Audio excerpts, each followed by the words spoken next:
Come in. Welcome. I'm E.G. Marshall. The fates, they say, weave the pattern of our lives. Some there are who believe that whatever happens to us is destined so to be, while others talk of free will. However it may be, certainly there is one element that touches all our lives, the element of the unexpected. How often have you asked, why did this happen to me? Rarely, if ever, have you found a satisfactory answer. So it was one fatal night with Nell Pearson, Mrs. Nell Pearson, widow, whose life was about to be shattered by unimaginable, unexpected horror.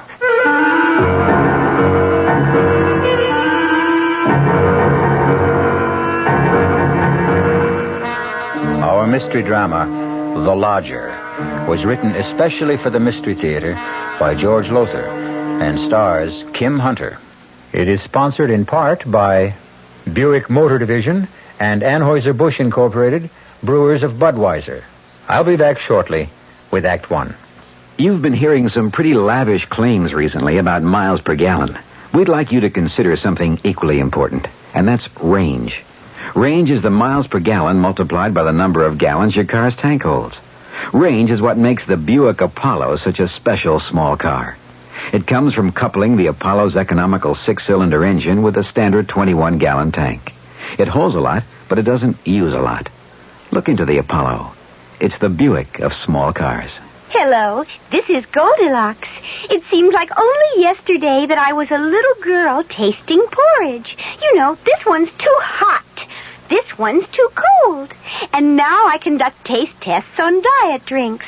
And there's one I must tell you about. Sugar-free Diet 7-Up.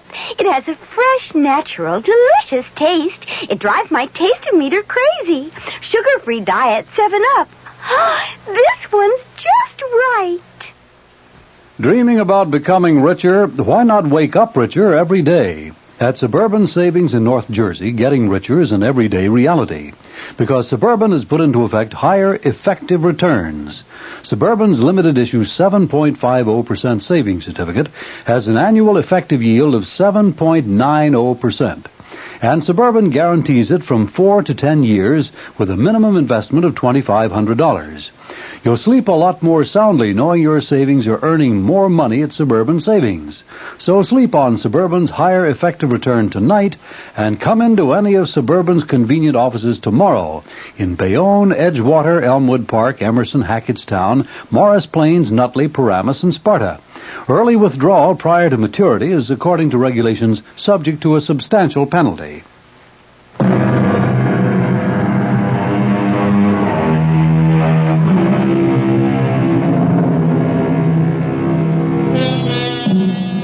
The fates brought unexpected horror that night to Nell Pearson's house on 9th Street, where she rented rooms. Yet one wonders, was it altogether unexpected? Could the frightful things that happened have been avoided had she been more alert, say, more sensitive to warnings of impending tragedy? No matter now. What matters is that earlier that day, in the afternoon, she had no idea that death, in its most grisly form, was shortly to enter her house. Oh, my goodness, Mrs. Pearson. Oh, my goodness. What is it, Miss May? The headlines, look. Ripper strikes again.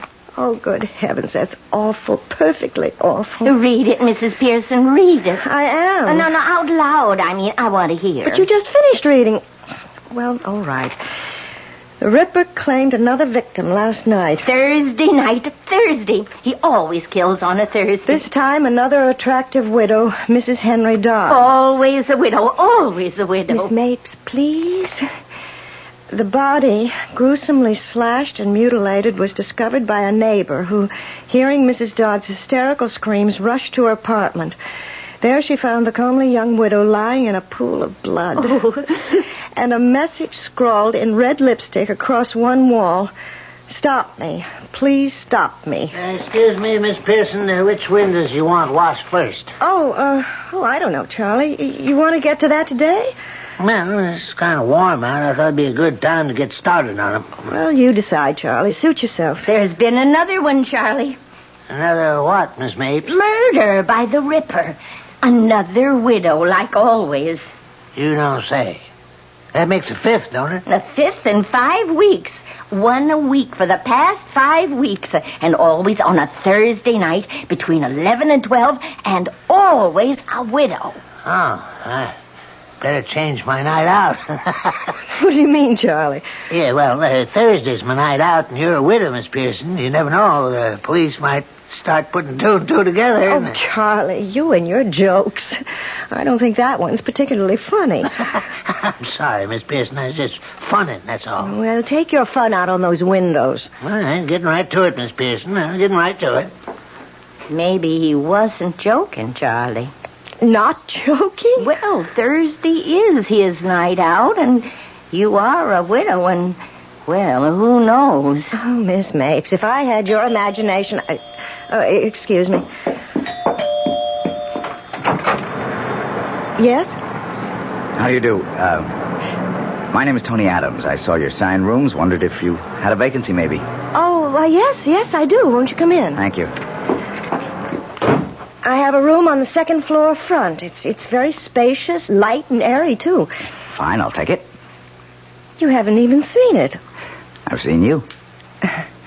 I don't go with the room, Mr. Adams. Oh, sorry, I meant it as a compliment, not a proposition.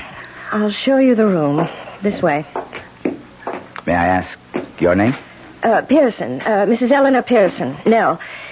You've been in town long, Mr. Adams? Oh, no, a few weeks. I've been staying at a hotel, but, well, I never did like hotel living. Oh, what do you do? Reporter. I'm a reporter on the City Sentinel. Oh, that must be interesting. My husband always said newspaper work must be fascinating. What did he do? The room's this way. Why, he was a riveter. Putting in beams on new skyscrapers. Dangerous work. You been a widow very long? Oh, it's close to 3 years now that... How do you know I'm a widow? Don't look so surprised. For one thing, you talk about your husband in the past tense, and for another, you're not wearing a wedding ring, and, well, rooming houses are run by widows more often than not. Oh, you're very observant. I'm a reporter, and that's my job. Yes, I suppose it is. Here's the room. Fine, just fine. You haven't seen it. You're not even looking at it. Why look at a room when I can look at you? Mr. Adams, let's get something straight. I've had more than one male boarder make a pass at me, and everyone found himself out on the street in short order, bag and baggage. Now, if you're after a room, fine. But if you're after something else... Ah, come on now, Nell. Mrs. Pearson, if you don't mind. Okay. I've got to get back to the paper. See you later. But you haven't even asked the price. It'll be okay, whatever it is. It's $80 a week, including breakfast and dinner. Whatever you say, Nell, whatever you say. Well, I never. Doesn't look at the room, doesn't care about the price, just drops his top coat on the bed and he's off. Well, I'd better hang his coat in the closet. It'll get all creased. Oh, no, what was that? Fell out of his pocket. Rolled under the bed. Would roll under the bed, of course. Make me get down on my knees and... Why, it's a lipstick. What in the world would he be doing with a lipstick?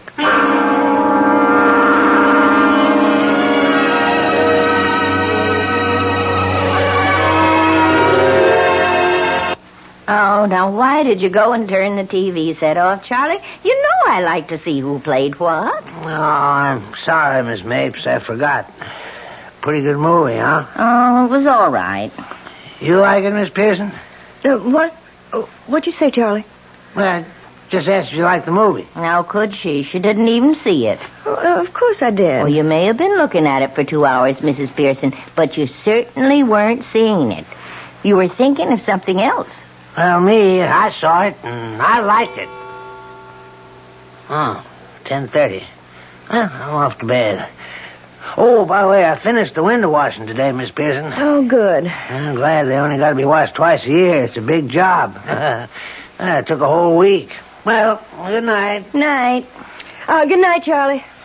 Mrs. Pearson, now I'm not one to pry, but why don't you tell me what's bothering you?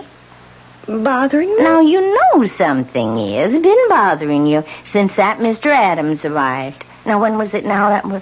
This is Thursday, and he took the second floor front Friday it was. Mm-hmm. Now, I'll tell you something. You haven't been the same since. Oh, it's nothing, Miss Mapes. Nothing at all. Now, you don't fool me. Something's worrying you. I know it is. Oh, I might as well tell you.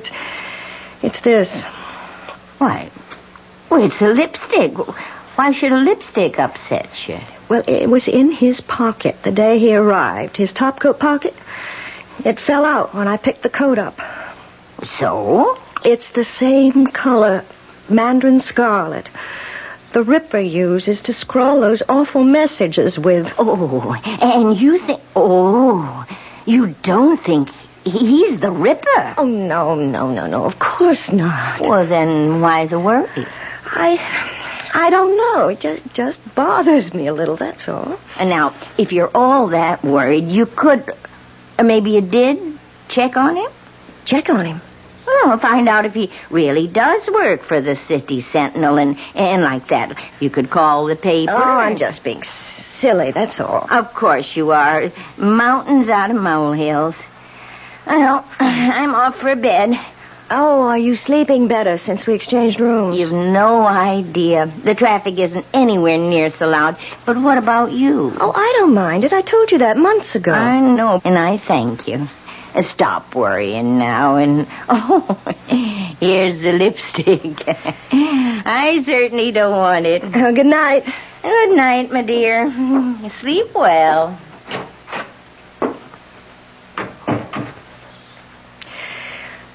I wonder...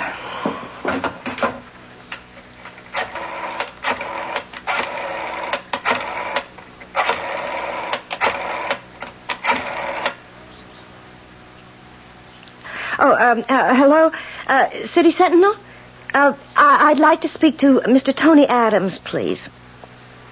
Oh, I see. I wonder if you could tell me, has he been with the Sentinel long?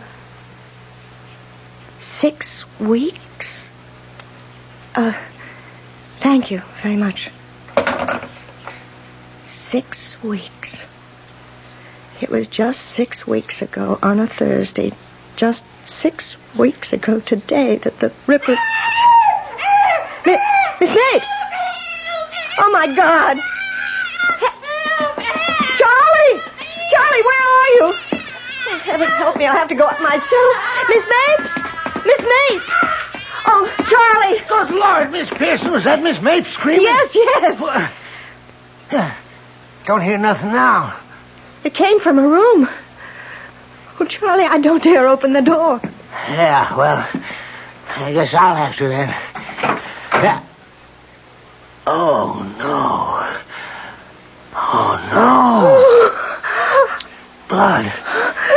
Blood all over. Hey, Miss Mapes, look. No, don't look. Oh, God. It's the work of the Ripper. My Lord, I've never seen no one slashed up so bloody. The mirror. Charlie, look at the mirror. Words scrawled in red. Lipstick. Mandarin scarlet lipstick. Stop me before I kill again. They must stop him. Let's get right down to the living room and phone the police. Yes. The front door at this hour? Aldo. Oh, Mr. Adams. Hello, Charlie. Sorry I bothered you. Forgot my key. Hello, Nell. Oh, excuse me, Mrs. Pearson. I know. Why the stairs? Can't be the first roomer who forgot his key. Mr. Adams. Oh, my Lord, Mr. Adams. What is it? Upstairs. Upstairs what? Oh, never mind. I'll see for myself. The police. Let's call them, Miss Pearson. Miss Pearson. Charlie, did you... Miss Pearson, what is it? The look on his face when he saw me standing here. Did you see the look on his face? Well, yeah. I couldn't figure why we were staring at him. He couldn't figure out how I could be standing here. Huh? What? She's been killed by the Ripper. Miss Mapes killed by the Ripper, and he always kills widows. Hey. Yeah, come to think of it, that don't make no sense. It does if you remember that we changed rooms. Miss Pearson. Miss Pearson, are you saying that the Ripper mistook Miss Mapes for you? Oh, I'm the only widow in this house, Charlie. Come on, let's call the cops. Yeah, operator, the police. Give me the police. Put that phone down, Charlie. Mr. Adams, what do you... Give me the phone. Charlie, no, the police. Yeah. Hello, this is Give Charlie. me that phone.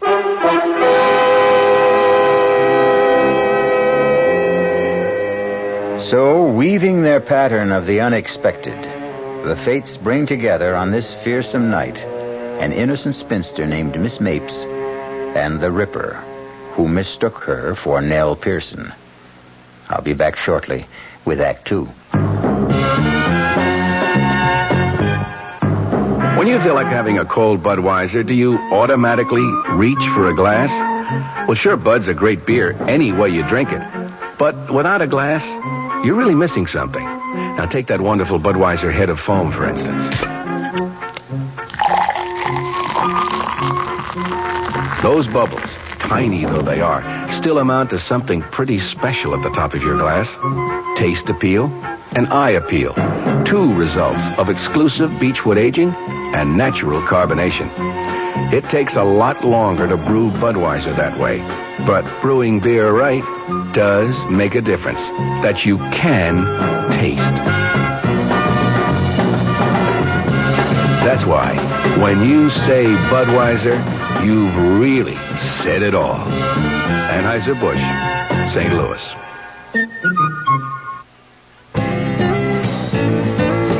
Hey, Mom, what's for dinner? Hey, Mom, what you got? Here's ShopRite's suggestion for a delightful cookout dish. Boneless top round or sirloin tip steaks, just $1.69 a pound. Delicious cooked over the coals, just as delicious pan-broiled indoors. For a busy night, here's a quick dinner idea. Freezer Queen family-size frozen casseroles, all varieties except beef, just 99 cents for the 2-pound size at ShopRite. For dessert, Pepperidge Farm layer cake, 17-ounce box, 69 cents in ShopRite's frozen food case. Cooking out or cooking in, ShopRite has the answer. She loves the family. She wants the best. She does all that she can do. She lets ShopRite do the rest. Hey, Ma, what's for dinner? ShopRite has the answer. Guess I ought to call old Blowhard Gildersleeve to tell him about my new radio show. Wait till he hears that his old pal Fibber McGee's got a new radio program. That'll really burn him up, the old goat. When he finds out I'm going to play some great old radio shows like Ed Wynn, Mr. District Attorney, even Bob Hope, old Gildy'll bust a gasket. Fibber McGee and Part 4 of his special program, The Good Old Days of Radio, will be heard tonight at 9 o'clock right here over WOR Radio, the Talk of New York.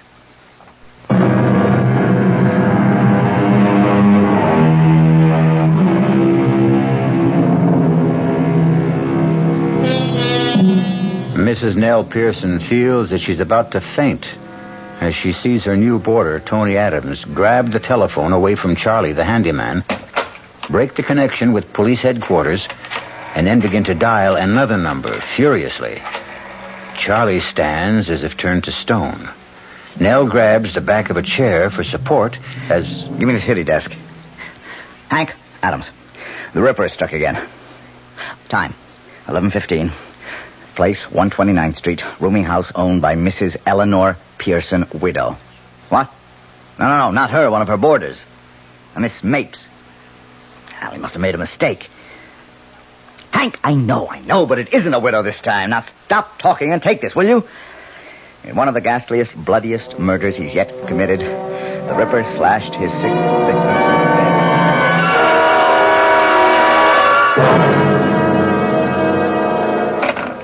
Sorry, I had to grab the phone out of your hand, Charlie, but a scoop's a scoop. Yeah, sure. Now, give me your stories. We'll start with you, Nell. Tell me, what happened? Oh, Nell, come now. Snap out of it. Stop staring at me and tell me what happened. I heard her scream. She screamed and screamed and screamed. Where were you? Here, right here. She'd just gone up to bed. What were you doing? I had just telephoned someone. Then the screams began, and I ran upstairs, and Charlie was there on the landing, and we went into her room, and there she was. I've got to sit down. Nell, what's the matter? Let me help you. Don't touch me. Okay. All right, Charlie, let's have it from you. Oh, well, like Miss Pearson says, I heard Miss Mapes screaming and went running to see what was going on. You must have moved fast. Your room is in the basement, isn't it? Oh, well, I wasn't in my room. I was in Miss Pearson's room, just across from Miss Mapes. What were you doing in Mrs. Pearson's room? Yes, what were you doing there?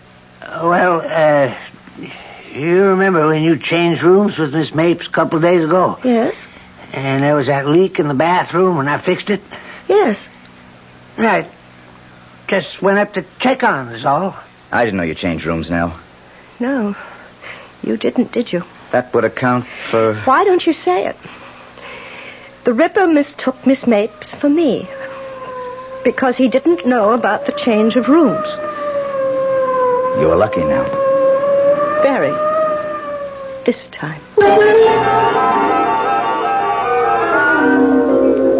Now, please, Mrs. Pearson, we're here to help you at police headquarters. And I understand why you're worried. It is possible the Ripper mistook Miss Mapes for you. He did. Yes, but now there seems to be something else on your mind. Something to do with, one of your boarders, you say? His name is Tony Adams. He's a reporter on the City Sentinel. Well, he rented a room at my place just a week ago today. That was the day after the last murder. Yes, I know. Well, after he rented the room, he left to go to the newspaper, and I picked up his top coat to hang it in the closet, and this fell out. A lipstick? Yes. Mandarin scarlet. The same color the Ripper uses. To scrawl those horrible messages like last night on the wall of Miss Mapes' room. Well, it seems to me you're letting your fears run away with you, building up a case in your mind. Well, what about last night? He just happened to come home minutes after the murder, he says. And you think... I think he was lying. I think he killed Miss Mapes, left by the fire escape at the end of the second-floor corridor, and then pretended he'd just arrived home. Claimed he'd forgotten his key, so he'd have a witness to prove an alibi if he needed one. Well, it's clever thinking, if that's so. He's a clever man. Believe me, he is. And I'm afraid of him, Lieutenant. Terribly afraid. Mm-hmm. Well, I'll tell you what. The managing editor of the Sentinel's a good friend of mine. Let me just give him a ring and check on this Tony Adams.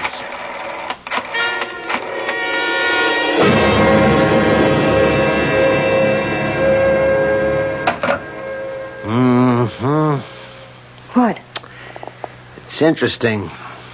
Your friend Mr. Adams was hired away from another paper, a metropolitan daily, because of the record of scoops he'd built up in a little more than a year. Scoops? Oh, that means... He always managed somehow to be on the scene of the crime first. An unusual record. A most unusual record. You think... Oh, I know what you think. He committed the crime so he could get the scoop. No, I didn't say that, Mrs. Pearson. But that's what you're thinking. Well, either he's a remarkable police reporter or he's the Ripper. Lieutenant, I want protection. You've got to protect me. I want a policeman in my house night and day until that Ripper is caught. Tell me, do you have a room available in your house?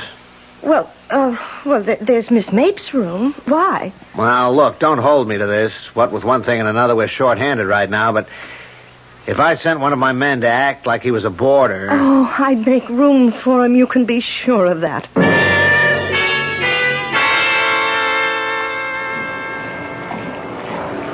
Oh, Nell. Charlie said I'd find you down here in the laundry room. Oh, what is it, Mr. Adams? What do you want? One thing I want is for you to call me Tony. One thing I want for you is to stop calling me Nell. Oh, come on. What have you got against me? Look, Mr. Adams, I've got a lot of work to do. Well, not much sense asking you now. What is it? Why, well, I was going to ask if you'd like to go to the movies with me. I figured that'd be your answer. What other answer would you expect? There was a murder in this house last night, a gruesome murder. Not only that, but the victim was a friend of mine. And you have the indecency to ask me to go to a movie with you? Yeah, I guess you could look at it that way, only... Look, I wish we could be friendlier, that's all. I'll level with you now. Excuse me, Mrs. Pearson. I've been thinking of settling down for some time now. So I've been looking around, you know, keeping my eyes open. And the minute they fell on you, Mrs. Pearson. Oh, no, damn it, Nell, listen to me. Take your hands off me. I don't call laying my hands on your arm exactly putting my hands on you. Don't touch me. Don't even touch me. What is it with you? Well, don't just stand there looking at me. What is it? I just want to be left alone. You just want to be left alone, or you just want to be left alone by me? Answer me. By you.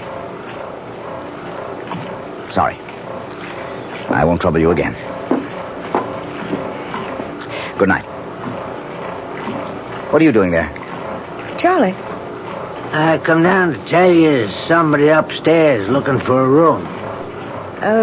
Man or woman? Man. Oh, well, if you'll excuse me, Mr. Adams. How long were you standing there, Charlie? Me? I just come down. Why? Nothing, Charlie. Nothing.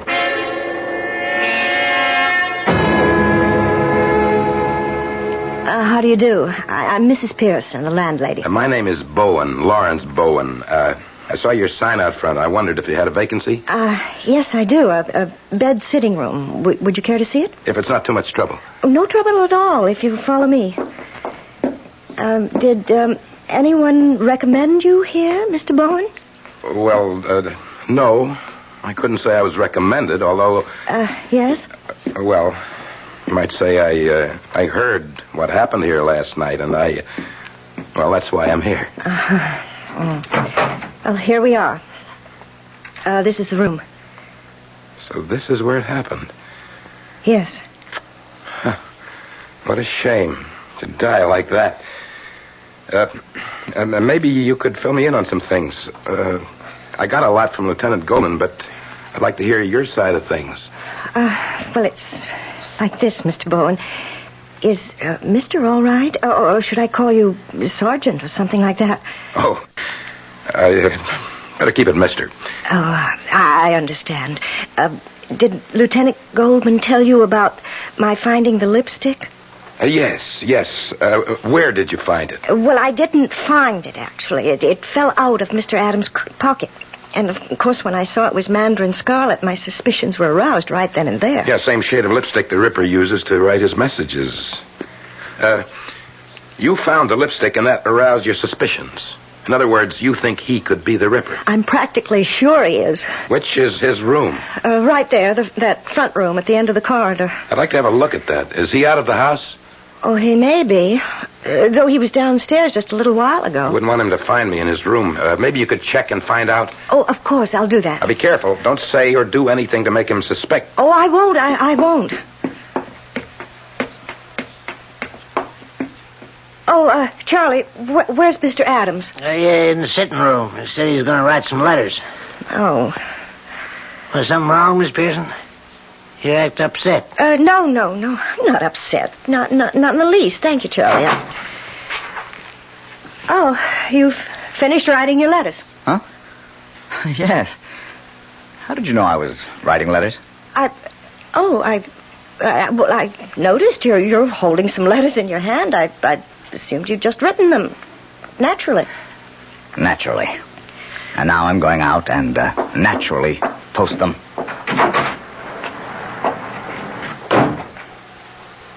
Say, what's, that's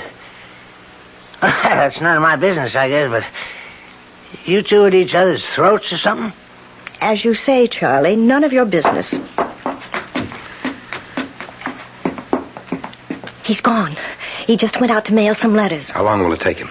Well, the nearest box is 2 blocks away, at least 5 minutes. Have you got a key to his room? Master key, yes. Have it right here. Have to move fast, but go ahead. Open his door. Now, while I'm looking around, you better go to the head of the stairs and keep an eye out for him. Yes. Let's see. Suitcase. It's open. Good. That does it. Mrs. Pearson. Come here a moment. Yes? Have a look inside his suitcase. What? Lipsticks. 3, 4, 6 of them. And all of them mandarin scarlet. Then I was right. You were more than right. You were smack on target. And look here, under these shirts. I got a knife. A long knife. Butcher's knife, Mrs. Pearson. The knife, I'm sure, that was used on all 6 victims. Oh, Lord be with us. What are you going to do? For the moment, nothing. Nothing? You're not going to arrest him? Well, we could arrest him. I don't think we'd be able to hold him. Evidence like this, it's purely circumstantial.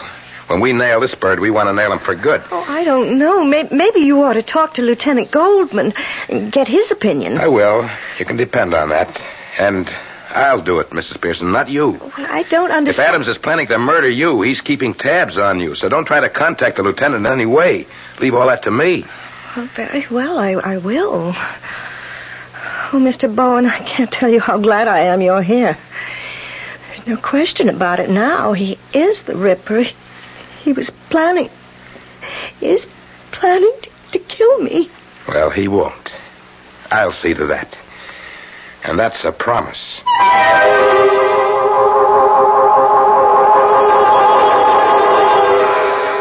Protected by Mr. Bowen, Nell Pearson feels safe. Well, safer than she did. But all too often, the fates are at work, weaving, ever weaving, the unexpected. I'll be back shortly with Act 3.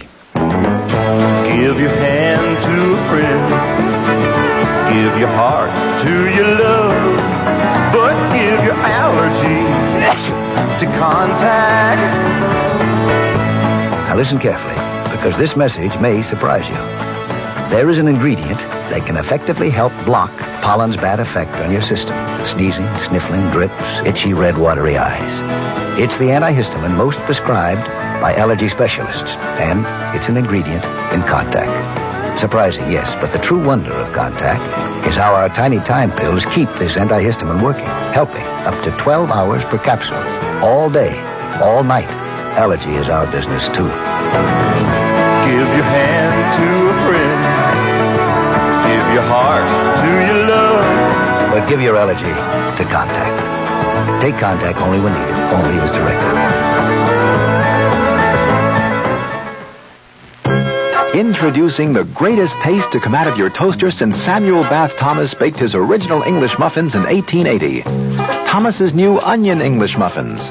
Little bits of real onion blended into Thomas's original English muffin recipe create a tangy taste that makes everything fantastic, like burgers and cream cheese and cold cuts. Even butter tastes better. Thomas's new onion English muffins. The greatest new taste since 1880. Thomas's promises.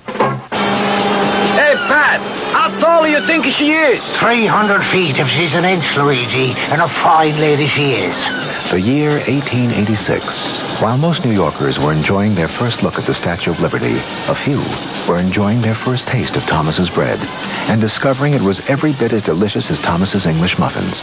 Today, there's still never been a lady to equal the lady, or a bread to equal Thomas's protein, whole wheat, and white bread. Thomas's promises. It's bitter. It's sweet. It's bitter. It's sweet. It's bitter. It's sweet, Marcello. Well, maybe it's a bit sweet, Sophia. On second thought, I love its bitterness. Punte Mes. Is it bitter? Is it sweet? People have been arguing about it since 1786. Punte Mes, a lovely before lunch or dinner drink from Italy. On the rocks or with soda and a slice of orange. Punte Mes, capital P-U-N-T, little e, capital M-E-S. It's bitter. It's sweet. It's bitter. It's sweet. It's bitter. It's sweet. All right, Sophia, it's bitter. No, my darling, let's just say it's bittersweet. Like life, like love, like marriage, Italian style. Punte Mes. Punte Mes. Reported by Caroline Importers Limited, New York, New York.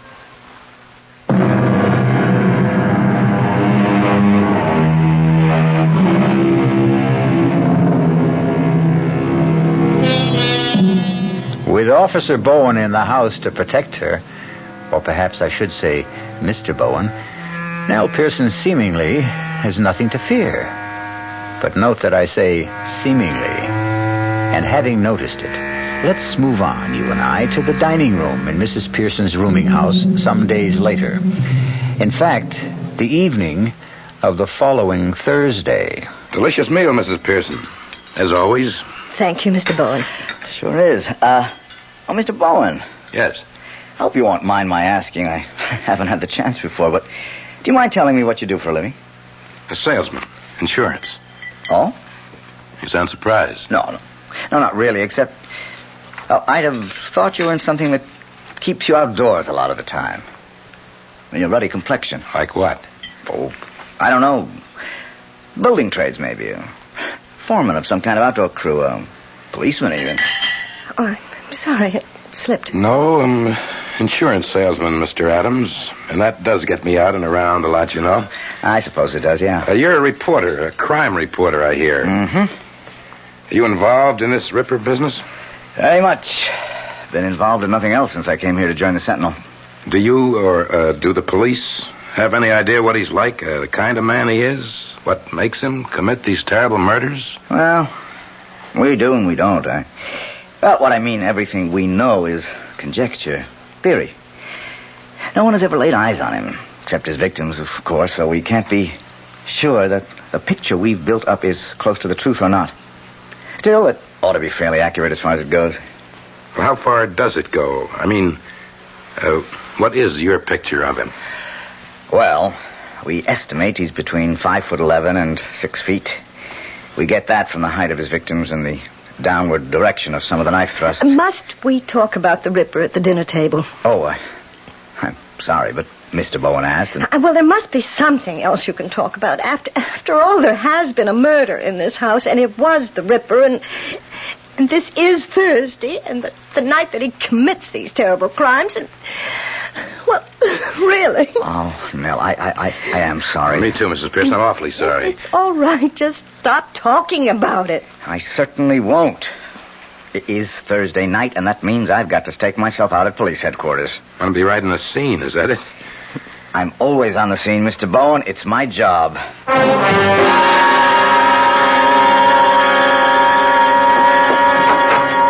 Well, here we are, Mr. Bowen. Come in. Well, now, this is very nice. Very comfortable, Mrs. Pearson. I can't understand why Miss Mapes, poor woman, wanted to change rooms with you. Well, the noise of the traffic bothered her. Well, no traffic noise that I can hear. Well, that's because it's so late. It's nearly 11, but Miss Mapes usually went to bed quite early. I see. Better lock the door, Mrs. Pearson. Oh, but with you here to protect me... Well, the fewer chances we take, the better. Oh, well, I'll lock it. Good. Now, all we have to do is just sit and wait. Till midnight, that is. After midnight, you'll be safe. At least till next Thursday. You mind if I turn on the TV? Oh, of course not. Why should I? Well, you'll want to read your newspaper you brought, won't you? No, not necessarily. I thought I might kill time while waiting, but... No, go ahead. Go ahead, turn it on. We can catch the 11 o'clock news when it... Oh, excuse me. Hello? Mrs. Pearson?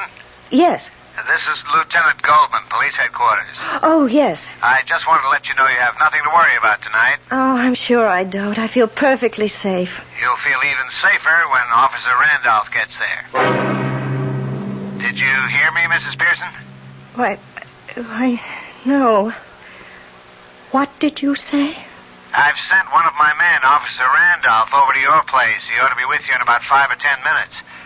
I'm very sorry I couldn't send anyone to stay with you through the week, but as I told you, we're short-handed. You understand? Mrs. Pearson? Yes, I understand. Good. Don't worry now. Goodbye. Friend? What? Friend calling to see if you're okay? Yes. Yes. Well, you are. All your worries will be over by midnight. Would you like something to drink? Oh, no. I'd like a cup of coffee myself. I'll just run down to the kitchen. No.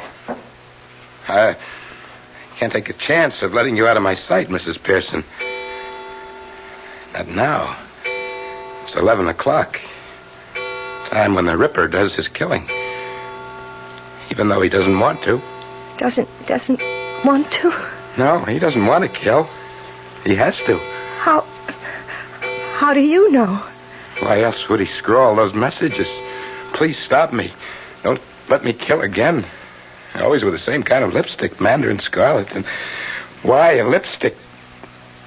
One of these. Why one of these? You're... Yes? You're the Ripper? I'm sorry to say that I am, Mrs. Pearson. I wish I weren't. Look, you don't have to be. I do. I can't help myself. I just can't. Right now, this minute, I know what I'm going to do. And I don't want to do it. But I know I won't be able to help myself. They must catch me, Mrs. Pearson. They must catch me. They must stop me. They are going to catch you tonight. There's a police officer on his way here now. He'll be at the front door any minute. But you won't be able to admit him. Someone will. Charlie will. I don't see how. What do you mean you don't see how? He'll ring the front doorbell and keep ringing until someone answers. No one will hear the doorbell, Mrs. Pearson. I disconnected it.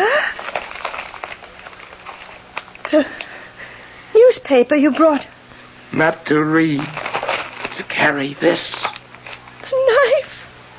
The butcher's knife. Oh, heaven help me. Heaven help me.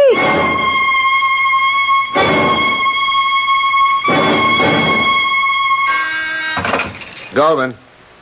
Yes, send him in. Come in, Adams. Got a message you wanted to see me when I came in. Yeah.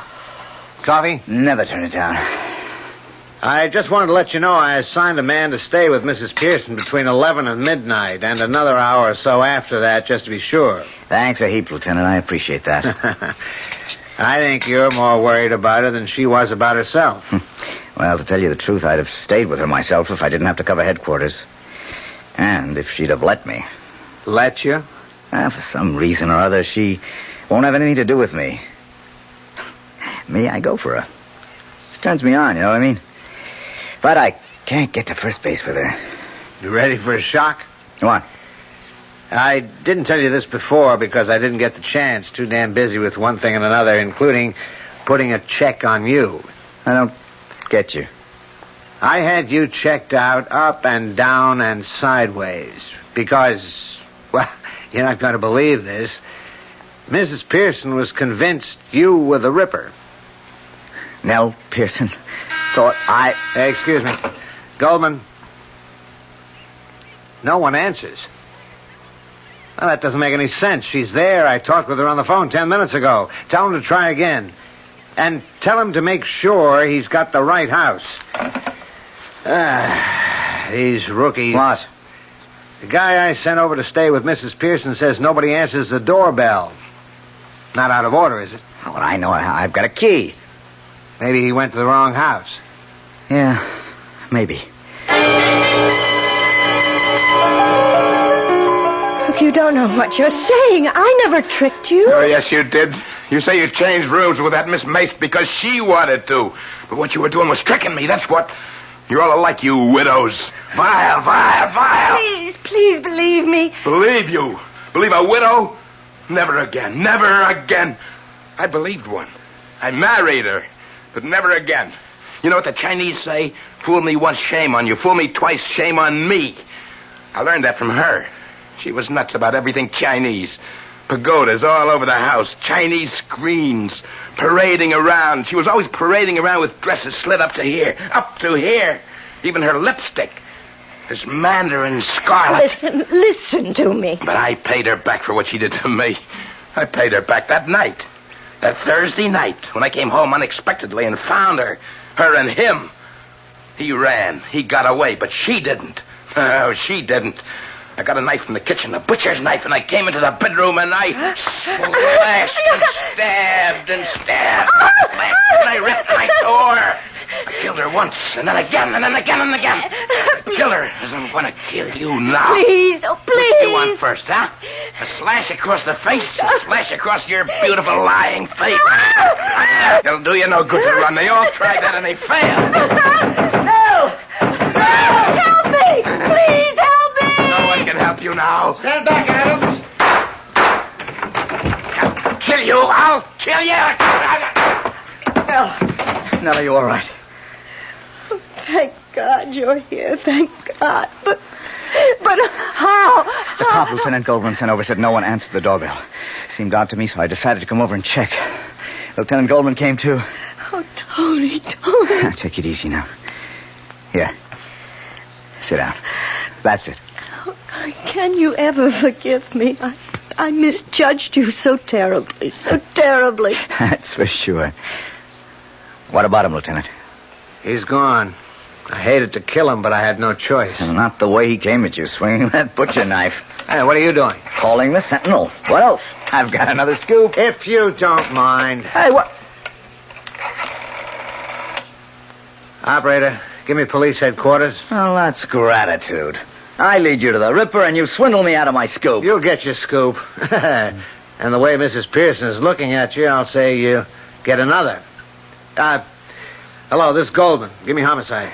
Will I know?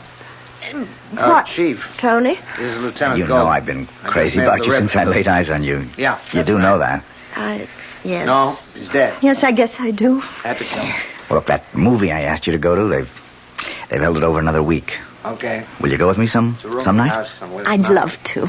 Anytime. Any night. But Thursday.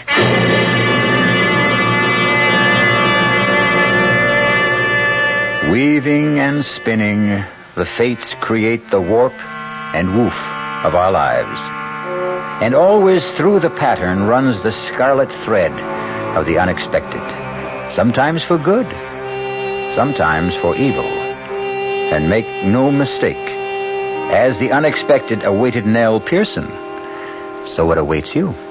Great taste in the morning. Kellogg's has that wholesome taste to get you up and grinning. This is Jerry Crawford for Kellogg's Special K. We've been having some fun in our television and radio commercials by using a ball and chain to symbolize the slight overweight problem common to so many of us. We point out that being a few pounds overweight is just a little more difficult for you. Climbing stairs, just walking around, even sitting down can feel, well, like you're wearing a ball and chain. In case you missed the message, it's this. If you really want to get rid of that extra weight, you really have to work at it by exercising and with sensible meals like the Special K breakfast. A 1-ounce bowl of Special K, America's favorite high-protein cereal, 4 ounces of skim milk, tomato juice, and coffee. Less than 240 calories. Nutritious and, by the way, delicious. So why not begin each day with a Special K breakfast and then keep up the good work? Special K can't help you lose weight all by itself, but it really is a good start. Hi, Ms. Goldilocks here. Professionally taste-testing diet drinks can be very difficult, but I've just had to bear with it. Then I found sugar-free Diet 7-Up. It doesn't taste like other diet drinks. It's fresh, light, natural, delicious. Sugar-free Diet 7-Up tastes so good that I've taste-tested it hundreds of times, and each time I've given it my seal of approval. Yes, this one's just right. Buick introduces a new concept for you to consider in light of all the concern about miles per gallon. Range. Range is what you get when you multiply the mileage your car gets per gallon by the number of gallons your car's gas tank holds. Range is one of the things that help make Buick Apollo such a special small car. It comes from coupling the Apollo's economical 6-cylinder engine with a standard 21-gallon gas tank. It holds a lot, but it doesn't use a lot. Look into the Apollo. It's the Buick of small cars. America. We're big on that. New York, Denver, Minneapolis, St. Paul, Dallas, Fort Worth. Ozarks 2/3 transcontinental, serving more than 60 cities, all very important to us, and to the millions of people we serve each year. America. We're big on that at Ozark Airlines. Now go Ozark's evening jet at 6:45 to Washington with through service to Champaign, Urbana, and Peoria.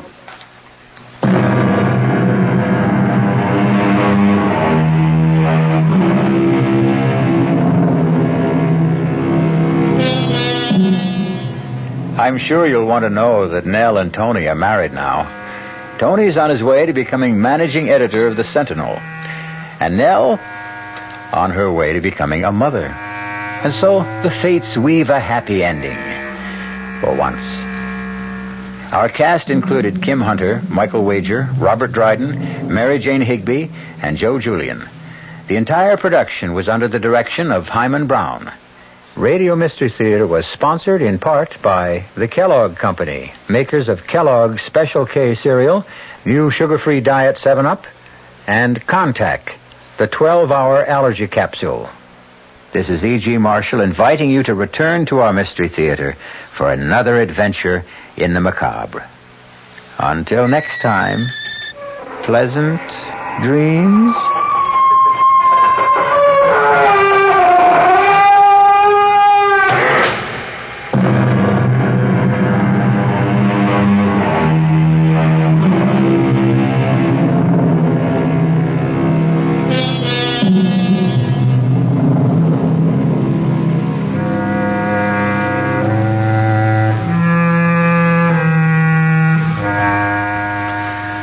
WR Mystery Theater has been brought to you by ShopRite Supermarkets, where you get a lot more for a little less, and by Suburban Savings, with offices throughout North Jersey. The preceding Mystery Theater program was furnished by the CBS Radio Network. At this moment in time, Jason, I'm a very friendly ghost with warm feelings toward you. Because you're going to do me a favor, Jason. You are going to kill my wife. Did you hear me, Jason? I said you were going to kill Claire. I heard you, and I say you're a murderer. I'm not a murderer. You will kill her, Jason, because this is just a sample of what can happen to you when my feelings become unfriendly. And that's our Mystery Theater program for tomorrow night. Be sure to tune in.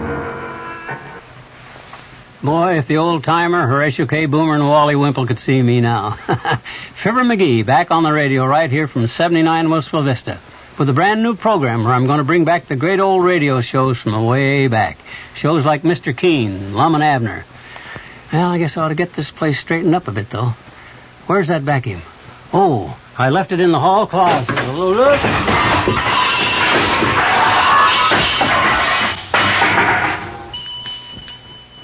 Gangbusters, Duffy's Tavern, Mr. District Attorney are just some of the highlights of Fibber McGee's special program, The Good Old Days of Radio, tonight at 9:05 right here on WOR. I'm Fulton Lewis in the Mutual Broadcasting System studios in Washington, D.C. Now, my commentary. President Nixon, it appears, will continue to take his case to the public at large, thereby hoping to head off any impeachment drives that may develop on Capitol Hill. The posture of the White House, the president's official family, has been decidedly defensive these past few days. Repeatedly, White House officials have been asserting that Mr. Nixon is not going to quit. Those assertions being, of course, in response to calls from a growing number of congressional Republicans for the president's resignation. When charges of a specific nature have been leveled at Mr. Nixon, they have been answered promptly and firmly. Just today, for example, the White House charged that there has been, in its words, a concerted effort by some sources to circulate fallacious reports that the president has used ethnic slurs in private conversations. Deputy Press Secretary Gerald Warren agreed with White House lawyer J. Fred Bushart's assertion yesterday that attempts are being made to try to poison the public's minds by charging that the slurs were deleted from the recently released Watergate transcripts. Warren today commented, We have been aware for some time of a concerted effort by some sources, whoever they are, to get this fallacious story into print. He added that several newsmen have received reports on the alleged slurs, and that it was, in Warren's words, clear to us that there was a concerted effort to get this into print, and it finally succeeded. He was referring to a story that was published Sunday in the New York Times. Publication of the charges, Warren contended, demonstrates the vindictiveness of some people that we have seen developing over the past few months, trying to discredit the president in any way possible. When asked why the White House did not release the actual sections of the tapes to support their denial that the president made ethnic slurs, Warren said that pressure for such a release of tapes is precisely what the purveyors of this sad story wanted to happen. Incidentally, my own White House sources, people who have been very, very close to the president for many years, insist that it is not only unlikely but almost inconceivable that Mr. Nixon would be guilty of making the comments which have been assessed to him by the New York Times. As one White House aide put it, the words, the references, I don't believe are even part of the president's vocabulary. His choice of language might get a little rough at times, but ethnic or religious or racial references are never incorporated into that roughness. That assessment, I might add, is very much in line with my own knowledge of Mr. Nixon, which dates back also many years. The proof of the pudding is in the eating. The proof of this pudding could well come when Peter Rodino, the chairman of the House Judiciary Committee, and Representative Hutchinson, the ranking Republican member, accept the president's invitation to personally hear the full tapes, the transcripts of which were released 2 weeks ago tomorrow. From the Mutual Studios in Washington, I'm Fulton Lewis, and that's the top of the news as it looks from here.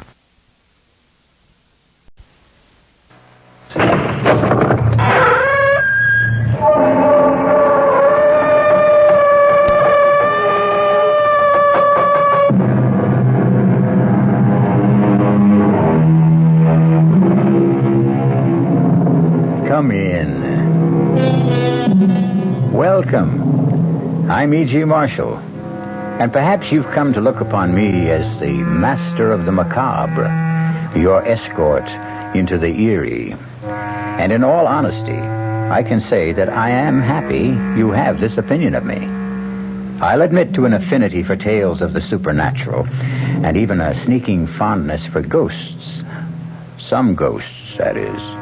I cannot say that I have liked every ghost I have met, because in my experience, there can be some very unpleasant ghosts. Our mystery drama, Voices of Death, was written especially for the Mystery Theater by Murray Burnett and stars Mandel Kramer and Ralph Bell. It is sponsored in part by Sign-Off, the Sinus Medicines, and Anheuser-Busch Incorporated, brewers of Budweiser. I'll be back shortly with Act One. Hello, Ms. Goldilocks here, and welcome to my professional taste-testing laboratory. Oh, Papa Bear, could you bring that case of sugar-free Diet 7-Up over here? Another case? Miss Goldilocks, you're drinking the sugar-free Diet 7-Up like there's no tomorrow. You can't still be taste-testing it. Oh, no, Papa Bear. Sugar-free Diet 7-Up has already earned my seal of approval. It's fresh, light, natural, delicious. I drink it because I love its taste. Now hurry up. Okay, here. This sugar-free Diet 7-Up really tastes delicious. Ladies, if you're tired of switching from one diet drink to another, take some advice from Ms. Goldilocks. Try sugar-free Diet 7-Up and you'll say, yes, this one's just right. I'll bear witness to that, Goldie. Instead of working your money up the savings ladder, why not start your savings right at the top with Suburban Savings 7.50% savings certificates? Suburban Savings in North Jersey is paying a top 7.90% effective yield on all new 7.50 savings certificates, and Suburban guarantees it for 4 to 10 years. A $2,500 minimum is all you need to get started at the top. Suburban Savings compounds interest from day of deposit paid quarterly. So you get not only interest on your savings, you get interest on interest. Early withdrawal prior to maturity is subject to a substantial penalty. Start your savings at the top, earning a top 7.90% effective annual yield at any of Suburban's offices in Bayonne, Edgewater, Elmwood Park, Emerson, Hackettstown, Morris Plains, Nutley, Paramus, and Sparta.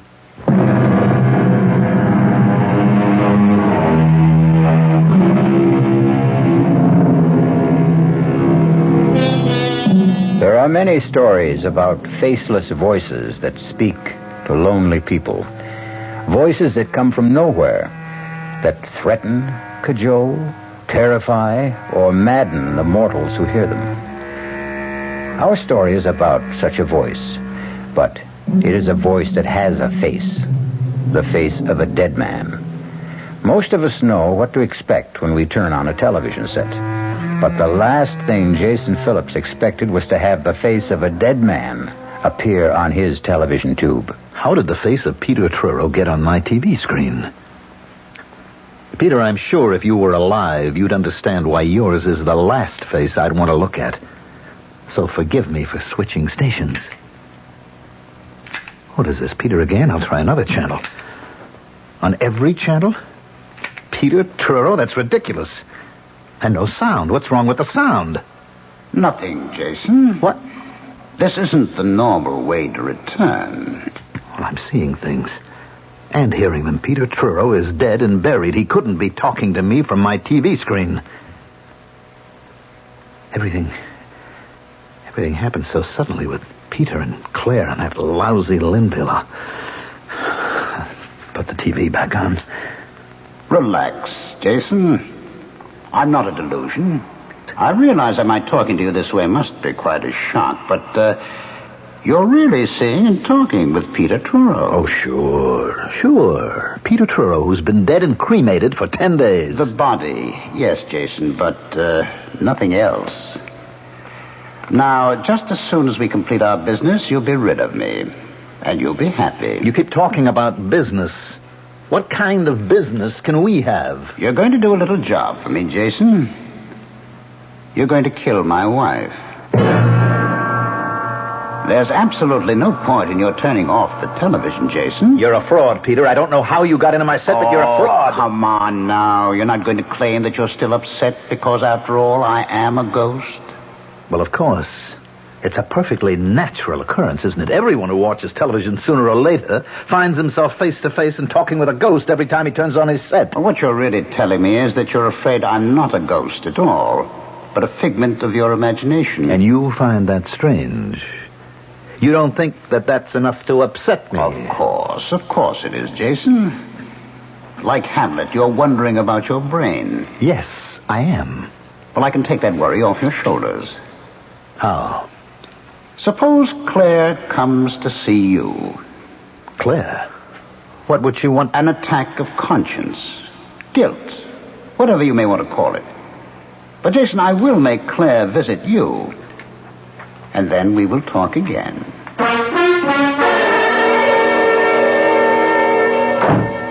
What in the world am I doing here anyway? Can you tell me, Jason? Putting on a marvelous act as usual, Claire. Why do I feel cold? Why do I have this feeling that Peter's watching? Which question would you like me to answer?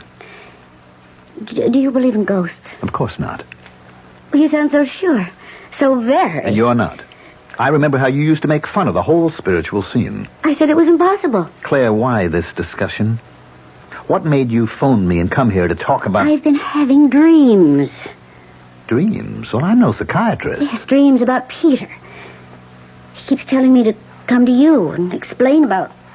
Well, you know, how you lost the part in the play, and I'm not making very much sense, am I? No, you're not. I don't know why you came here, but I know damn well you'd better leave.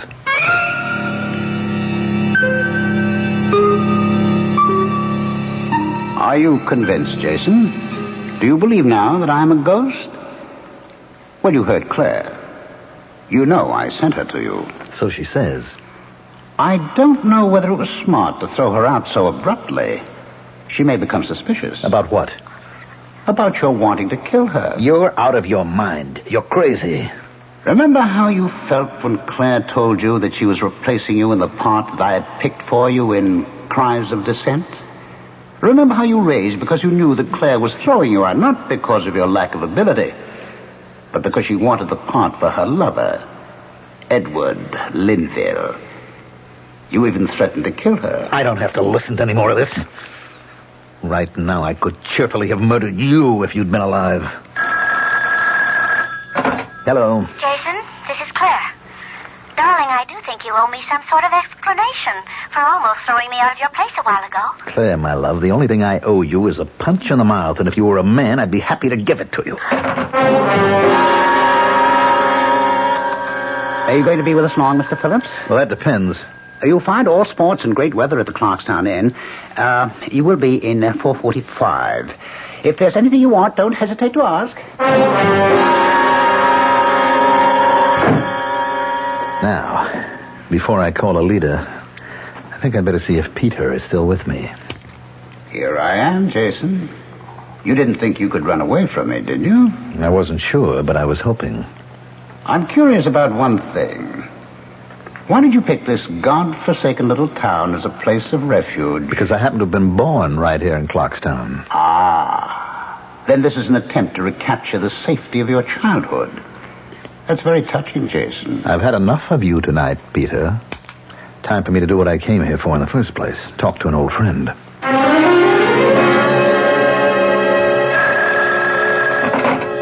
Hello? Alida, what a delight to hear your voice after all these years. And it is a pleasure to hear yours, Jason. Oh, Alida, you're too much. After all these years, you hear me say your name and immediately you know my voice. It is a distinctive voice, Jason. Are you calling from New York? No, I'm at the inn right here in Clarkstown. Matter of fact, I came here just to see you. How nice. But, Jason, there's been a lot of years since we last spoke. And right now it's almost past my bedtime. How about breakfast with me tomorrow?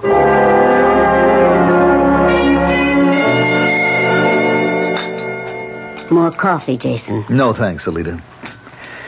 Alida, I'm being haunted. I think I'm going crazy. I don't know where to turn or what to do.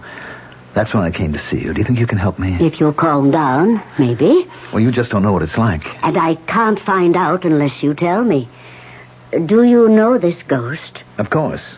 It's the famous Broadway producer, Peter Truro. I read about his death. It was only a short time ago. That's right.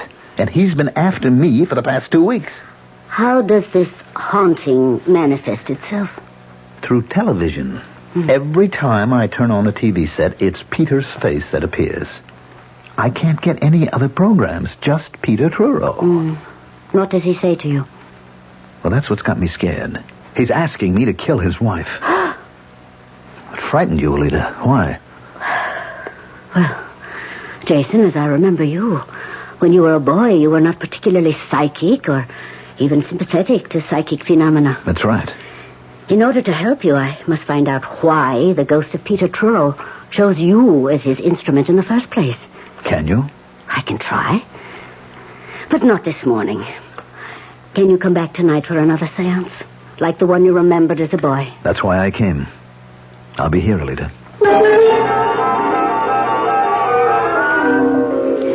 I can't promise anything will come out of this.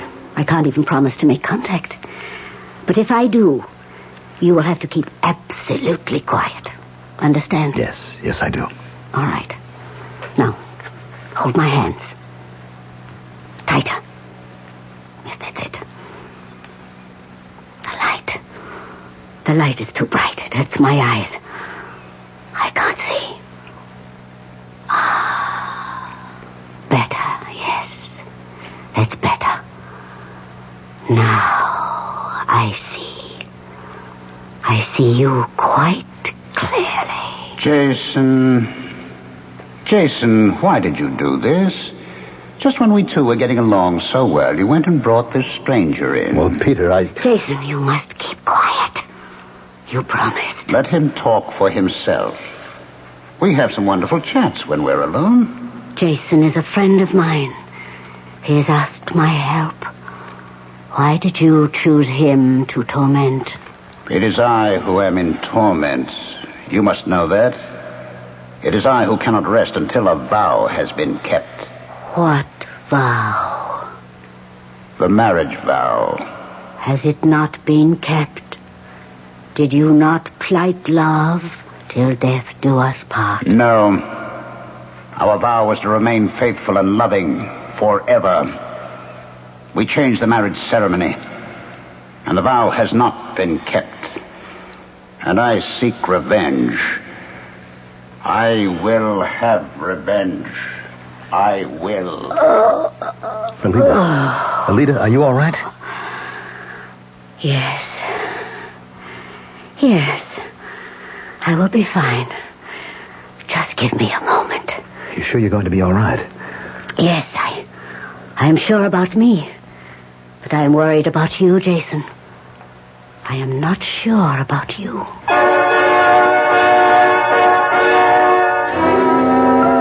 Ghosts are very much like UFOs. People say they don't exist. But somehow the idea of ghosts and UFOs just won't go away. It took me 20 years to get what I've got today. A nice house, a couple of comfortable, good-looking cars. Then along came all the concern about miles per gallon. They say one of my cars ought to be a small car. I say, okay, show me a small car that's good enough to make a big car guy like me happy. They say, look at a Buick. I say, go on, Buick doesn't even make small cars. Look at the Apollo, they say. So I looked. Buick does make a small car. But this one's got some room and comfort. And something else. A 6-cylinder engine and a standard 21-gallon gas tank. Put those together and you've got range. Well, that's just important to me as miles per gallon. So I consider everything about the car, the economy naturally, but also how nice it was inside and how smooth it was. And I bought the Apollo. There's nothing wrong with a small car, as long as it's a Buick. Apollo, the Buick of small cars. Hey, Mom, what's for dinner? Hey, Mom, what you got? Here's ShopRite's suggestion for a delightful cookout dish. Boneless top round to sirloin tip steaks, just $1.69 a pound. Delicious cooked over the coals, just as delicious pan-broiled indoors. For a busy night, here's a quick dinner idea. Freezer Queen family-size frozen casseroles, all varieties except beef, just 99 cents for the 2-pound size at ShopRite. For dessert, Pepperidge Farm Layer Cake, 17-ounce box, 69 cents in ShopRite's frozen food case. Cooking out or cooking in, ShopRite has the answer. She loves the family. She wants the best. She does all that she can do. She lets ShopRite do the rest. Hey, Ma, what's for dinner? ShopRite has the answer. This is WOR New York and RKO General Station.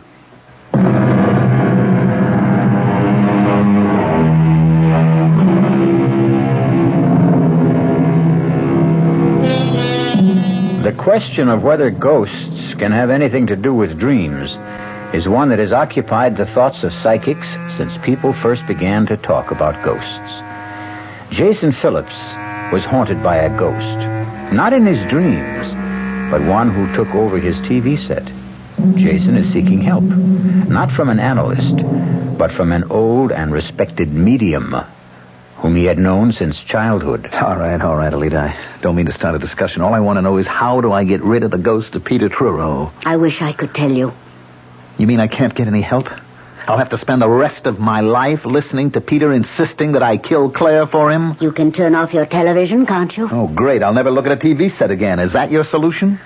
How deeply was Peter devoted to his wife? What kind of question is that? A very important question. Well, there was a jealousy act that Peter was putting on. What made you think it was, as you put it, an act? Because nobody could have been that jealous. What about the relationship? Was it a good one? I don't know. I never stopped to think about it. There was the difference in age. I mean, Peter was some 18 years older than Claire, and he was Broadway's outstanding producer, and she was an actress. Are you trying to say that Claire married Truro to advance her career? That she didn't love him? Well, there was no question that Truro worshipped Claire, that he'd do anything for her. She liked Peter, but, well, I think the feeling was deeper on his side than hers. And how did you feel about Claire? Alita, I don't see the point of all this. Ghosts do not choose people to haunt unless by design. In order even to begin to help you, we must try to find out why Peter Truro chose you as an instrument for his vengeance. How do you feel about Claire? Well, I'm certainly not fond of her. After all, she was responsible for my losing the part in Cries of Dissent. You wanted to kill her. Don't be ridiculous. You sound just like Peter. You won't admit it to yourself. But you're secretly delighted with the idea of punishing Claire Truro. And there is no way you can get rid of Peter Truro until you do. Welcome home, Jason. So nice to be back with you. Cut it, Peter. I liked your friend Alida. Oh, I'm glad. Well, now that your investigation has proved that I'm really a ghost and not something your imagination cooked up, we can get down to specifics about killing Claire. Now, let's get this straight. I evidently can't stop you from appearing on my TV screen. But I am not going to kill anyone. Not even Claire. I'll show you how you can get away with it. I'm not interested. What can you lose by sitting down and picking up a piece of paper and a pen? I don't know. Admit you're curious.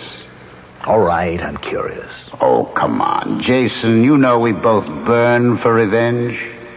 You because Claire fired you from Cries of Dissent to replace you with her lover, Edward Linville. Who is awful. Have you seen him? Oh, I don't have to. I know he's terrible.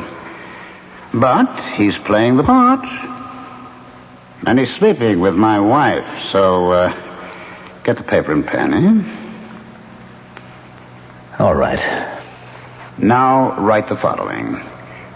My darling, this should not come as a surprise, since we talked about your unfaithfulness. Now, wait a minute, Peter. There's not much more. Unfaithfulness many times. And you know that I said I would kill you. My dearest, prepare to die. And sign it, Peter.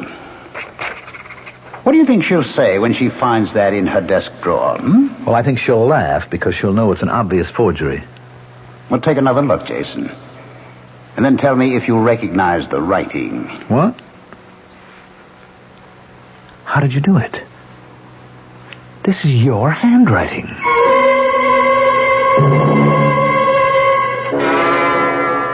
Please, Edward, don't make me look again. Darling, you must. This thing has gone too far for you to give in to it now. Now, please open the drawer.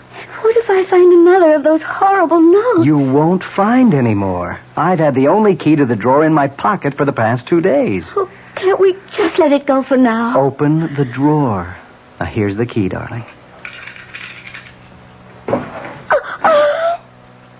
What was it? Another note. Another one. Well, that's impossible. Let me see. No, don't. It's impossible, you said. Impossible. All right, Edward, read what it says. Read it. And tell me it's impossible. I think we should go to the police. And tell them what? That you're getting notes from a dead man? Well, haven't you been telling me all along that was impossible? Of course I have. Then we can go to the police and tell him that some vicious practical joker is blackmailing me. He hasn't asked for anything. Oh, he's building up to it. I know he's building up to it. Who is he? That's the big question. Who is doing this and how? I'll swear that the notes are in Peter's handwriting, and any handwriting expert will swear to the same thing. Then maybe we should ask the police to begin looking for a master forger? I thought you said we shouldn't go to the police. Well, I have an idea. Now, it may be crazy, and well, I don't know whether or not it'll help, but it's an idea. I'll do anything to stop this nonsense. Well, maybe we should find a spiritualist and have a consultation. Who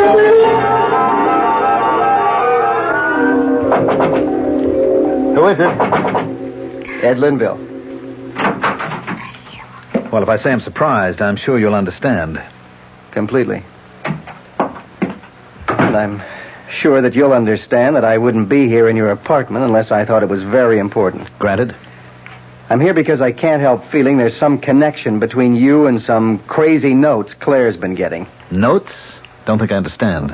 Somebody has started a systematic campaign of persecution against Claire. Well, why don't you go to the police? Because I'm afraid of the publicity. Claire will look silly because the persecution is seemingly directed by Peter Truro. Well, she can't be serious. How could Peter That's what everyone's reaction is, because I can't explain the notes. That's the second time you've mentioned notes. They're vicious, handwritten little jottings, all reminding her of some silly vows that she had made with Truro before they were married. And they threaten her life. They're all signed by Peter Truro. Well, it's impossible. That's what I said. Claire insists that the handwriting is Peter's. It's been checked by 3 handwriting experts. All 3 say Claire's right. The handwriting is Peter's. Well, that still doesn't explain what brings you here to see me. I told you, Claire's sensed there's a connection. She told me she came to see you. Yes, she did. And she told me you behaved rather strangely. Look, I know you're worried about Claire, so I'm giving you a lot of latitude, but you're really beginning to annoy me, Linville. I'm just trying to find out why you got so angry with her when she was only talking about her dreams. She came here, I thought, to ask my forgiveness for the raw deal she gave me in Cries of Dissent. A deal which you were part of. Now, why should I sympathize with Claire and her problems? We were never that close before Peter died, and as far as you're concerned... Can you forget that I replaced you? You don't have a right to ask me to forget. Oh, yes, I have. And I'm going to get some answers, or the cops are going to get some information, even if it means bad publicity. The cops? Claire and I went to a medium. We showed her the notes. We told her all we knew. She held a seance, and she came up with your name. And that's what you're going to tell the cops? That and the fact that you're mad because I replaced you in Cries of Dissent. You've had this coming, and now you're going to get... I'll kill you. So help me, I'll kill you.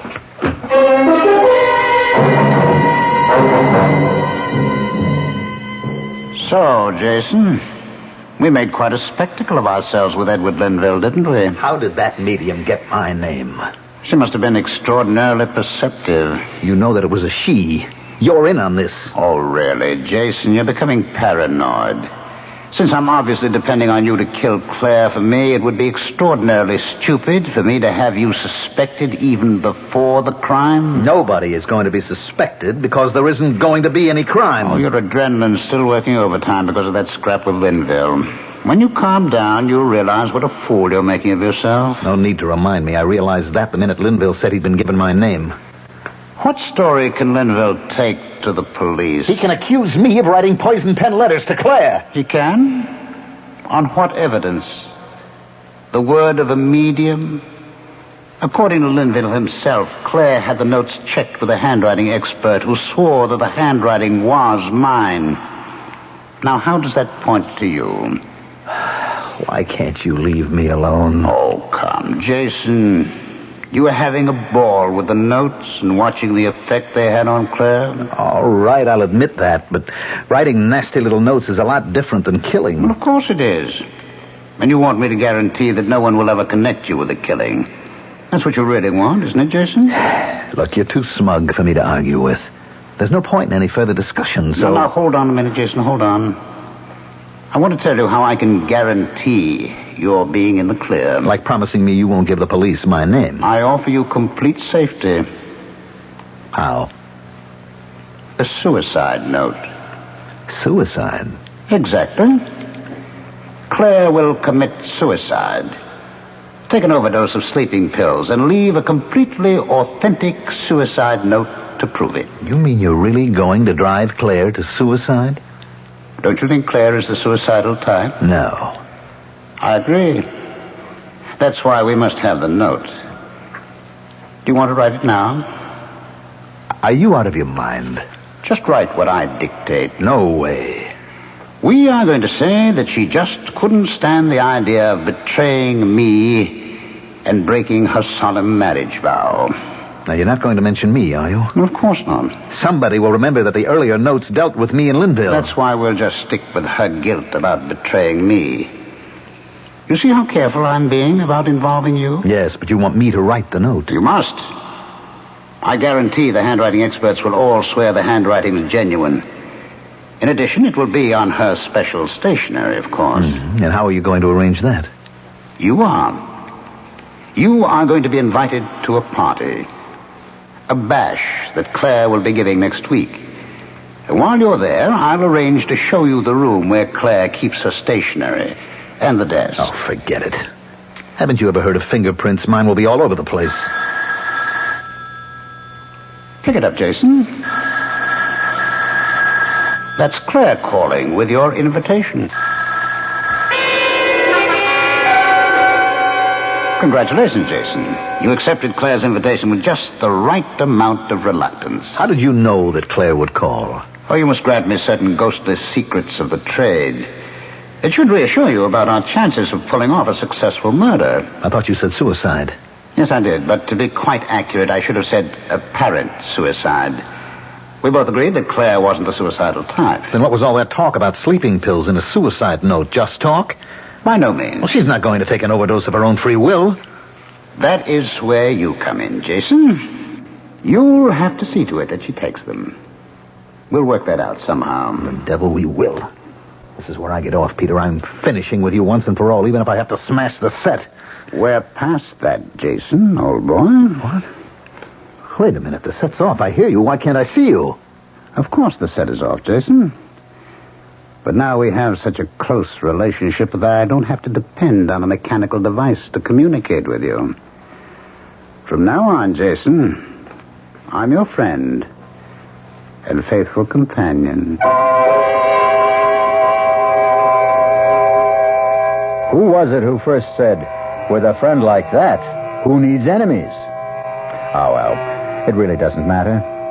What matters is that a ghostly voice has taken control of Jason Phillips. All of us are driven sometimes by forces we don't clearly see or understand. But how many of you have ever obeyed the commands of a ghost? And what happened when you did? Don't answer that.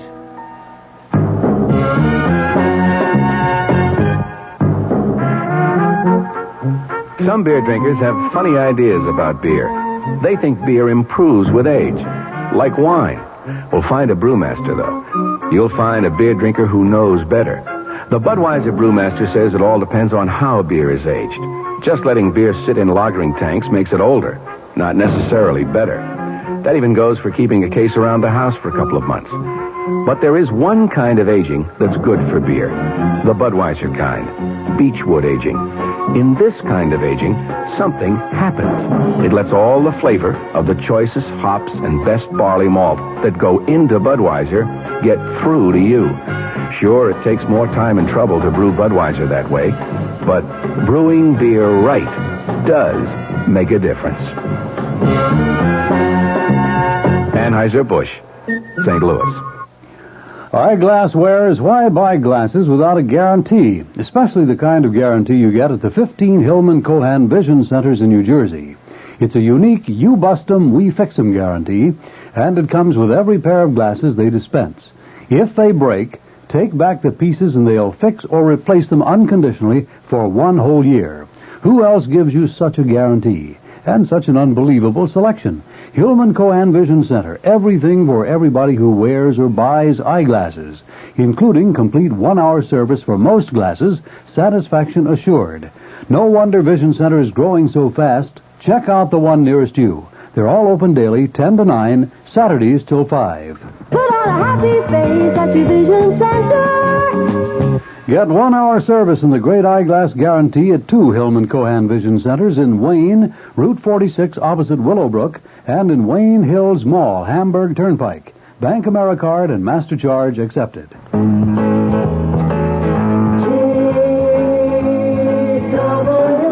When you have to make a lot of short business flights, there's not much glamour left to it.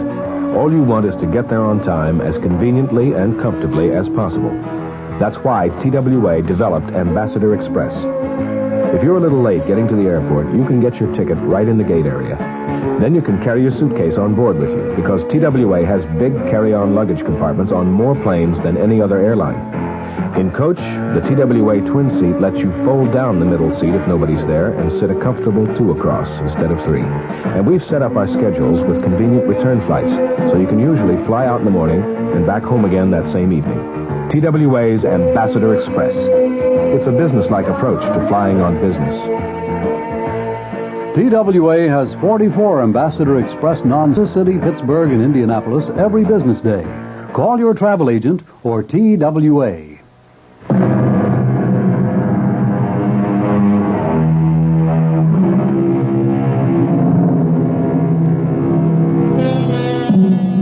People who hear voices either tell no one or lay themselves open to all sorts of risks, not the least of which is ending up on a couch.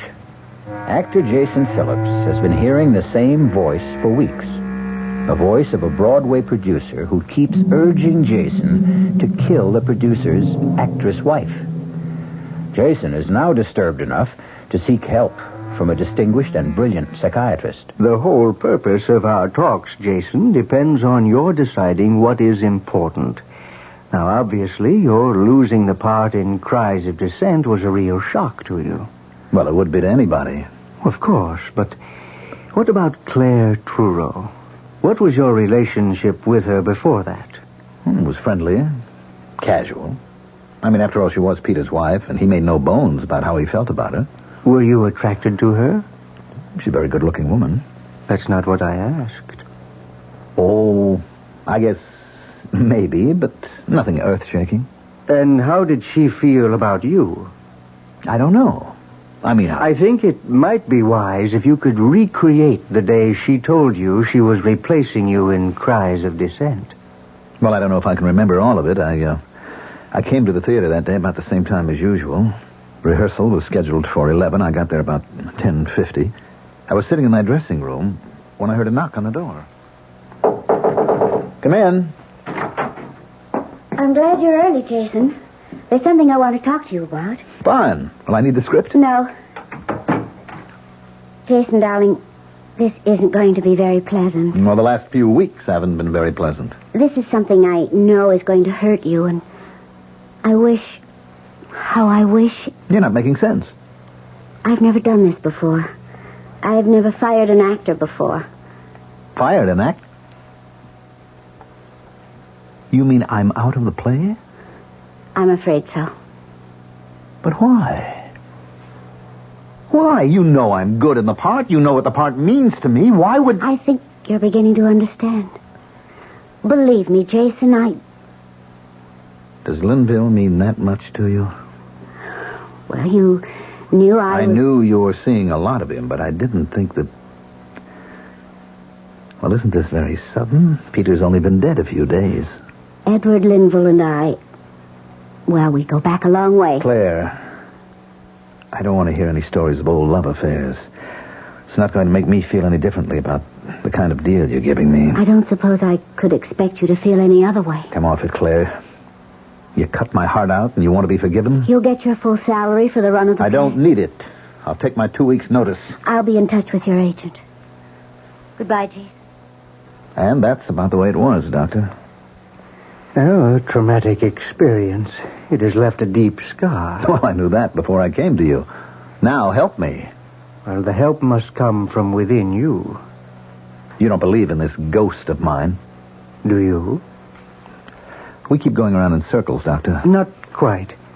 The first day you came to me, you wanted to know whether or not you could actually hear a voice and be perfectly sane. You remember I gave you an answer. Yes, you said it was possible. And then? Then I told you the voice I heard belonged to a dead man and asked if you believed in ghosts. And do you remember my answer? Yes, you said, for some people, ghosts are a way of life. That's right. Doesn't that apply to you? No, and I don't know anyone it does apply to. Doctor, if you're trying to confuse me, you're doing a great job. I'm trying to lead you to a conclusion. You'd only kill someone who did you harm? Does that seem so strange? Someone like Claire Truro? There you go again, Doctor, trying to prove something. Prove what? That I'd really like to kill Claire. Wouldn't you? Yes. Yes, I would. I'd like to get my hands around her throat. Yes, I want to kill her. What in the world have you done, Jason? Made a purchase, Peter. A mannequin. Don't you recognize her? Should I? Well, she's a lady very close to your heart. To me, she just looks like any other window dummy they use in dress shops. Ah, but this one is different, Peter. Don't you recognize your beloved wife, Claire? What kind of foolishness is this? Expensive, made-to-order therapy for a man who talks to ghosts.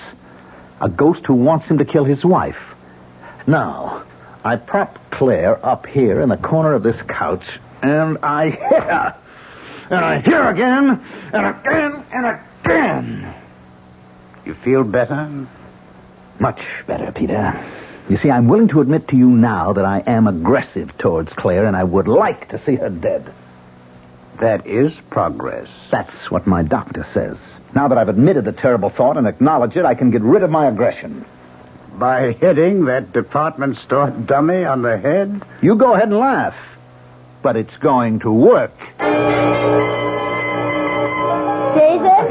Jason, over here. Oh, great party, Claire. Thank you, Jason. I want you and Edward to shake hands right here now. Of course. Go on, Edward. Go on, shake hands. Well, I think I made a fool of myself, Jason. Well, you don't have a monopoly on foolishness. I kind of lost my head, too. Well, it's all over now. And even though Edward said I shouldn't, I have to ask a favor, Jason. Go right ahead. Well, you know that little church around the corner from your apartment?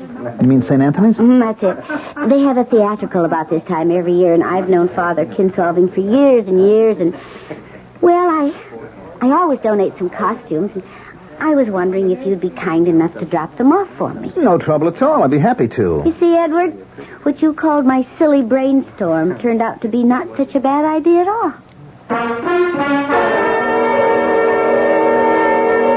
Welcome home, Jason. Did you enjoy the party? Matter of fact, I had a ball. I see you have the clothes with which you can dress that ridiculous dummy, so it looks even more like Claire. These are costumes that I have to give to St. Anthony's. Well, try one of them on the dummy. You'll find it will make your therapy more effective. Go on. I like that blue dress. Wait a minute. Did you have anything to do with this? Of course, I put the idea into Claire's head of asking you to deliver the costumes. I think it's going to please me to see a more lifelike Claire in your living room and give you a good deal more of satisfaction. All right, Doctor, I'll admit I do feel better. But all that pummeling and smashing at the model of Claire hasn't stopped me from hearing Peter's voice. Do you also see him? Only when I turn on the TV. I don't bother with that anymore. But I am still confused. You and I have these long conversations and... You were about to say? Well, I don't know. There are too many things that can't be explained away because of my aggressiveness. Those notes and the fact that they were judged to be in Peter's handwriting. Which you've often seen enough on checks and letters. I'm not that good a forger. All right, Jason. What is the alternative? I don't understand. We've come a long way since you first came here. Let's assume that you didn't forge the notes. You know who wrote them, but someone else dictated them. And the same person guided your hand. Now, who could that person possibly be? I've been telling you, the ghost of Peter Truro. And this same ghost influenced his wife to give you costumes to deliver to a church for a theatrical. He says he did. This, then, is the alternative you must face. That there is a ghost. That he is the ghost of Peter Truro, and that he is haunting you. And that I believe in that ghost? Don't you? I'm afraid I don't have any choice.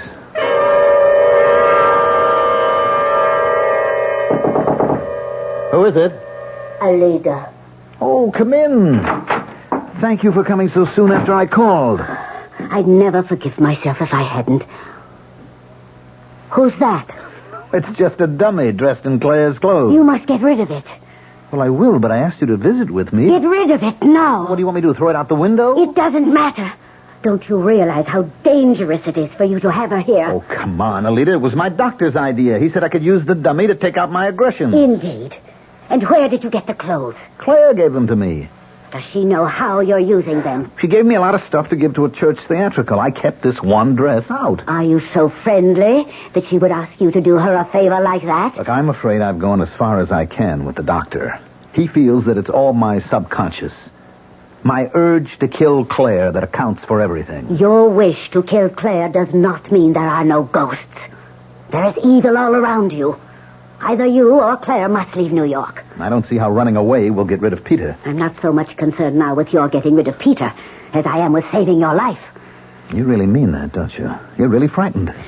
There was only one other time in my life when I've been this frightened. When was that? No. Now, Jason, please come away with me. Come back with me to Clarkstown until... Until the restless thirst for revenge has left the ghost of Peter Truro.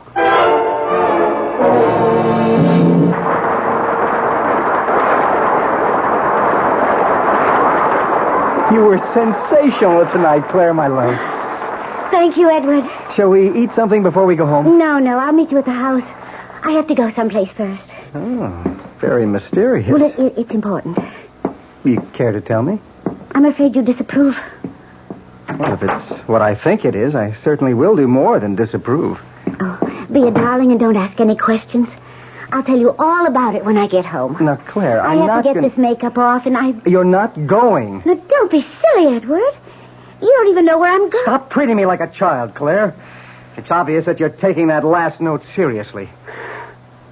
I want these notes to end. I want this whole situation to end. Can you promise me that you can stop it, Edward? No, but this last note says I'll have all the answers if I go alone to Jason's apartment. And you believe that? It also says I'll find the door open. I'm going there. And if the door's open, I'll go in. But, Claire, you know can't... where I'll be. And if I'm not home in an hour, you can come after me. Call the police or do anything you want.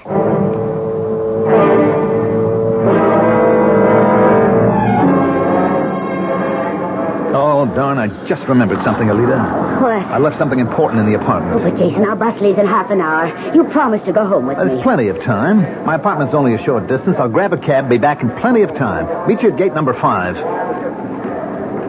You're doing the right thing, Jason. I promise a stunning surprise awaits you in your apartment. And after tonight, it will be all over. Cab! You'll like what I've done with the mannequin, Jason. That's a promise.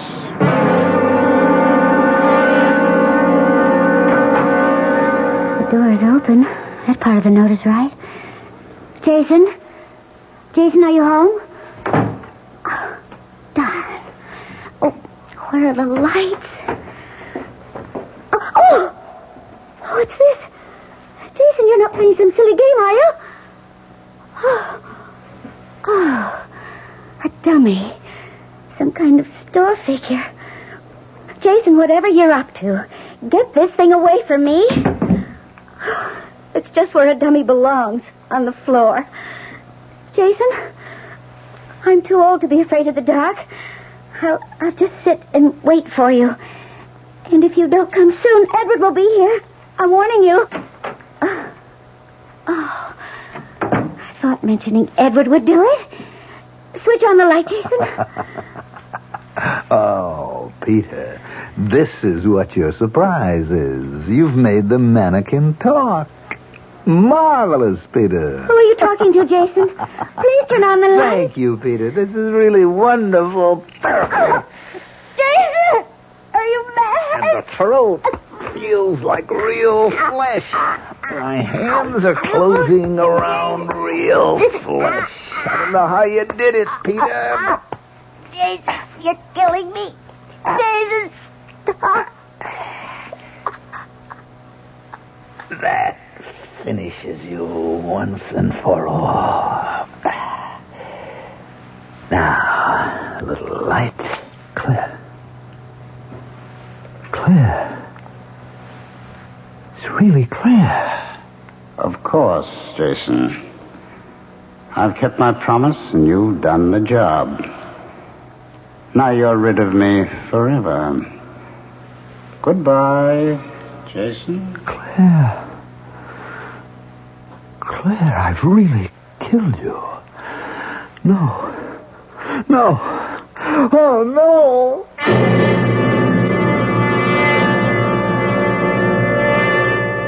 Well, that's one way to rid yourself of a ghost. Jason Phillips was no longer haunted. However, I certainly don't recommend it, for rule. I do recommend, however, a more generous suspicion of disbelief. One tells you he's hearing voices he can't explain. I want that sinus medicine. Headache tablets? No, sinus medicine. Sinus tablets. Helps the headache and the pressure. Oh, you mean sign-off. Exactly. Headache pain is one thing. A sinus headache is something else. Sometimes your whole face can seem to throb with pain. You want relief. Take Sign-Off tablets. Sineoff. The sinus medicine that gives you a full dose of pure aspirin plus a sinus drainer. Sign-Off. The sinus medicine that helps relieve sinus pain while you drain. And Sign-Off doesn't stop there. Have you tried Sign-Off Sinus Spray, the fastest known form of sinus congestion relief? It works in seconds. That's Sign-Off Sinus Spray. When sinus flares up, use Sign-Off tablets and spray only as directed. Signoff. Sign-Off. Exactly. Sign-Off, the sinus medicines in the bright red box. And now, another story of the ball and chain, as Kellogg's Special K presents The Library. Welcome to the public library. May I help you, sir? Yes, I'd like to check out... Famous Laundromats of the World by Audrey Schnorbart. Sir, excuse me, but isn't that ball and chain you're wearing just like the ones they use in the Kellogg's Special K commercial? This ball and chain? Yes, that one. How are you going to get rid of it? Well, lots of good exercises, and by eating smart at every meal, starting with the Special K breakfast. Don't you have to watch your calories? Yes, and the Special K breakfast is less than 240 calories. Less than 240 calories? Right. A 1-ounce bowl of high-protein Special K, 4 ounces of skim milk, tomato juice, and coffee. It's really tasty, and it's going to help me get rid of this ball and chain. I'd say it's long overdue, get it? Your happy ending could begin with the Special K breakfast from Kellogg's. Commuting. We're big on that. Time is money in the business world. That's why Ozark offers commuter flights that get you there and back the same day. Don't ever let a few hundred miles stand between you and big business opportunities. If you're long on work but short on time, let Ozark make your day pay off. Commuting, we're big on that. Go Ozark Jet to Champaign, Urbana, Peoria, and Springfield, Illinois. Call Ozark or your travel agent. Our cast included Mandel Kramer, Ralph Bell, Evie Juster, and Bob Caliban. The entire production was under the direction of Hyman Brown. Radio Mystery Theater was sponsored in part by Buick Motor Division, the Kellogg Company, makers of Kellogg's Special K cereal, and new sugar-free Diet 7-Up. This is E.G. Marshall inviting you to return to our Mystery Theater for another adventure in the macabre. Until next time, pleasant dreams.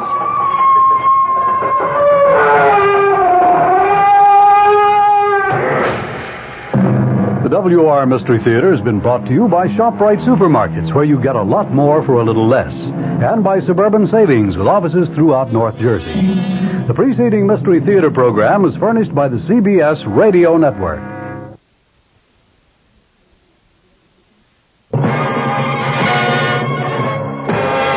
I'm Fulton Lewis in the Mutual Broadcasting System studios in Washington, D.C. Now, my commentary.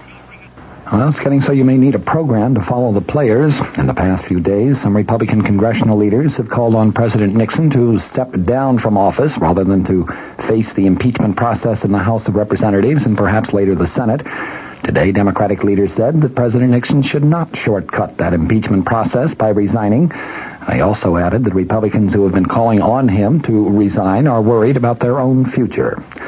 The note in what appears to be a growing party consensus was sounded by participants in a high-level breakfast at which House Speaker Carl Albert was the host.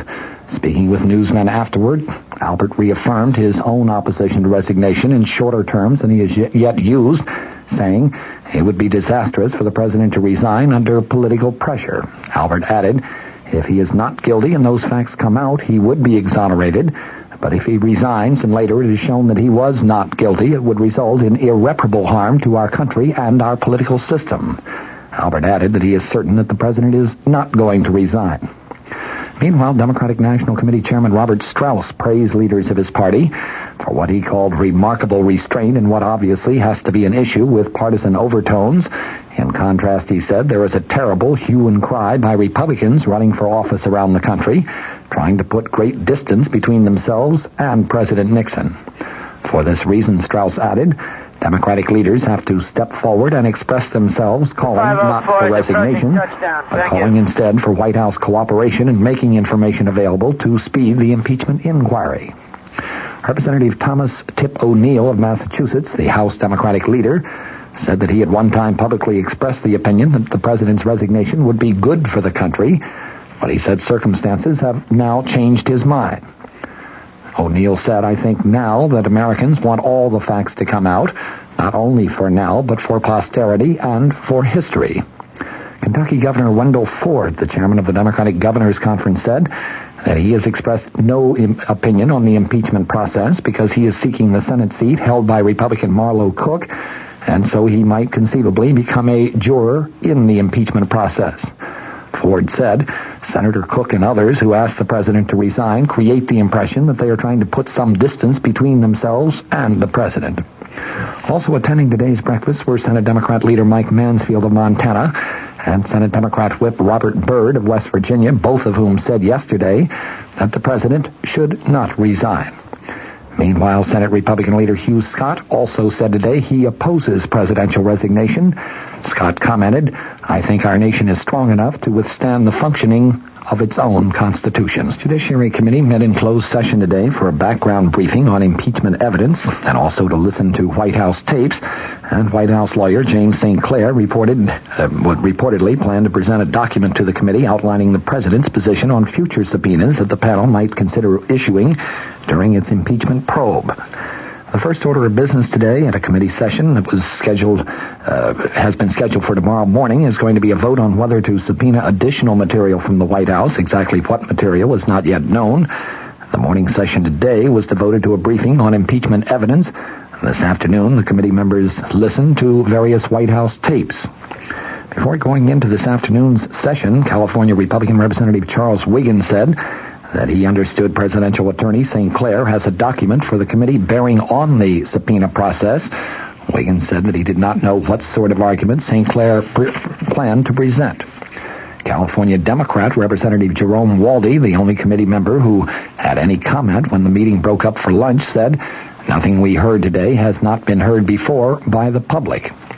Waldy said he understood the afternoon would be devoted to listening to tapes, starting with a recording of a June 20th, 1972 conversation that was held between the president and former White House Chief of Staff H.R. Haldeman. That, of course, is the now famous tape with the 18-and-a-half-minute gap, which a panel of experts has concluded was caused by between 5 and 9 separate erasures. The experts' final report on the gap is due to be released by U.S. District Court Judge John Sirica later this month. Today's meeting was the second closed session by the committee to hear the evidence that its impeachment staff has gathered about President Nixon's Watergate role. The first session was held last Thursday afternoon.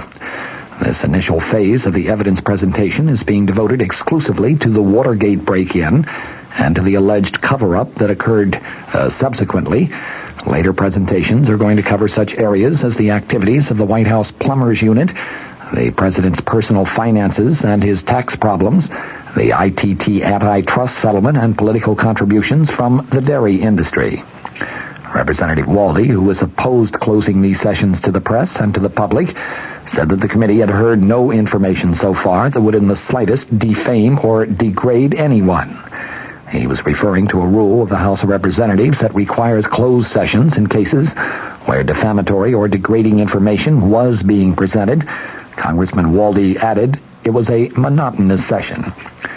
The committee met amid renewed word from the White House that there is absolutely no chance that President Nixon is going to leave office voluntarily.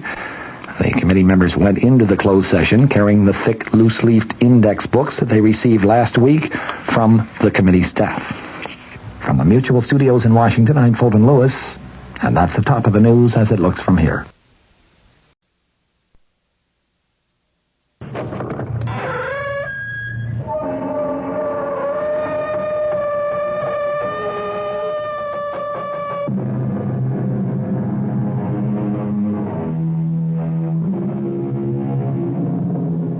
Come in.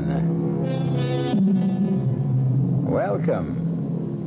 I'm E.G. Marshall.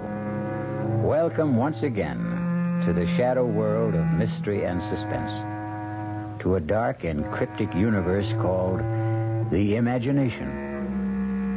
When we were young, we liked to believe there are things money cannot buy.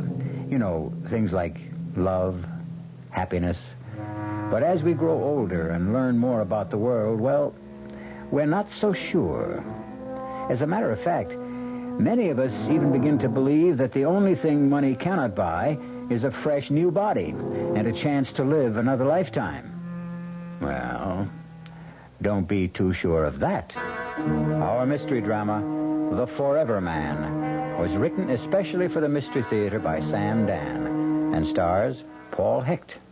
It is sponsored in part by New Sugar-Free Diet 7-Up and Buick Motor Division.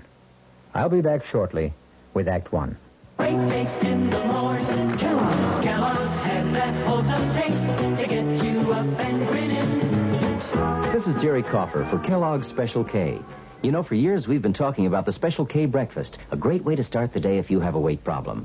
You may have seen or heard our latest commercials, which symbolize the problem of being a few pounds overweight by using this ball and chain. That's the sound effect. But so many people have come to know the Special K breakfast that can help solve weight problems, they sometimes forget that Special K is America's favorite high-protein cereal. It has 8 essential vitamins and iron, and so delicious that lots of folks, kids as well as adults, eat Special K just for the sheer good taste of it.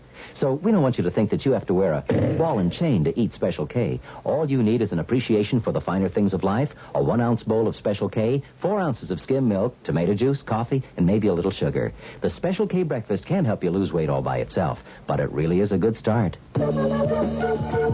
America. We're big on that. New York, Denver, Minneapolis, St. Paul, Dallas, Fort Worth. Ozarks 2/3 transcontinental, serving more than 60 cities, all very important to us, and to the millions of people we serve each year. America. We're big on that at Ozark Airlines. Now, go Ozarks Evening Jet at 6:45 to Washington through service to Champaign, Urbana, and Peoria. Right now, Suburban Savings in Northern Jersey is not only offering you a good deal, it's offering you a good deal more for your money. Here's the deal.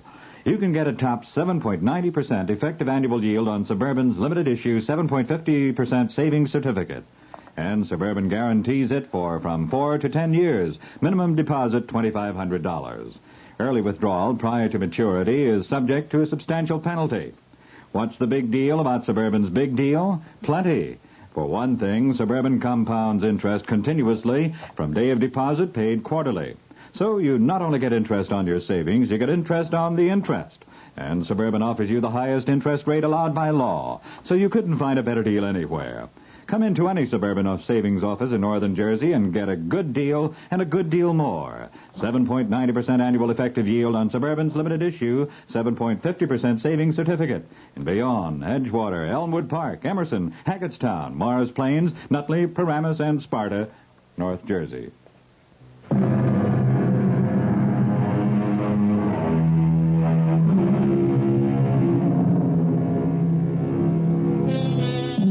All of our great religions agree on one important point.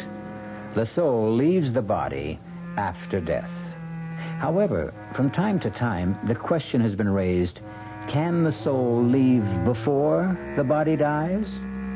Philosophers have considered the point, and as usual in these matters, have reached no consensus of opinion. Actually, they've found it difficult to define just exactly what the soul is. Well, we're about to meet a young man named Jackson Hanley, who will soon become intimately concerned with the problem, even though no one has ever accused him of being a philosopher. He has, however, often been accused of other things, which is why our story opens in what is a rather familiar locale for Jack Hanley, a police station. Well, if it isn't an old and reliable customer, Jack Hanley, the cop fighter himself. Why don't you just count the tiles on the ceiling, Jack? I'll be with you in a minute. Sergeant Burns here. Oh, hiya, sweetheart. Nothing. I just have to dispose of an old client. Yeah, he can wait. What's with Junior? He did.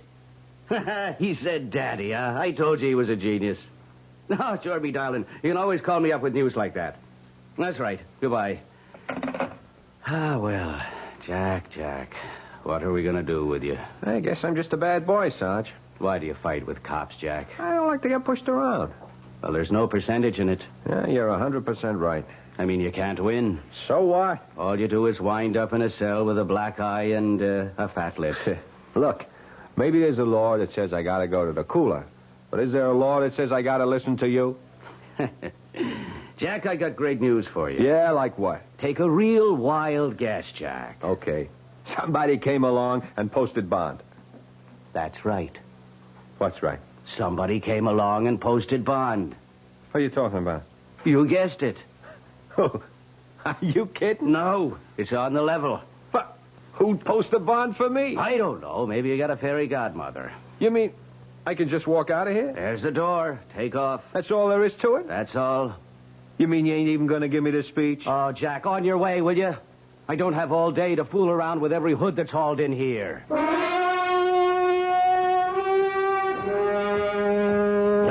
Mr. Henley. Who are you? How do you do? My name is Fraser, Leroy Fraser. Yeah? What can I do for you? Not nearly as much as I can do for you. How'd you know my name? Oh, I know quite a bit about you, Mr. Henley. Yeah? Oh, yes. Matter of fact, I posted bond for you this morning. Oh. Why? Would you believe I'm a wealthy old man who likes to do good deeds? No.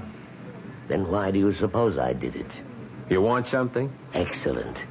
You, Mr. Henley, are a realist. No illusions. Exactly the man I'm looking for. To do what? First, to take me somewhere. You drive a car? Oh, but of course you do. You even race cars when you can. I'm parked at the curb. That imported sports job? That's yours? It's one of mine. One of my cheaper cars, I might add. Gee, I never saw one like that outside of a magazine. Are you afraid to drive it? Hand over the keys.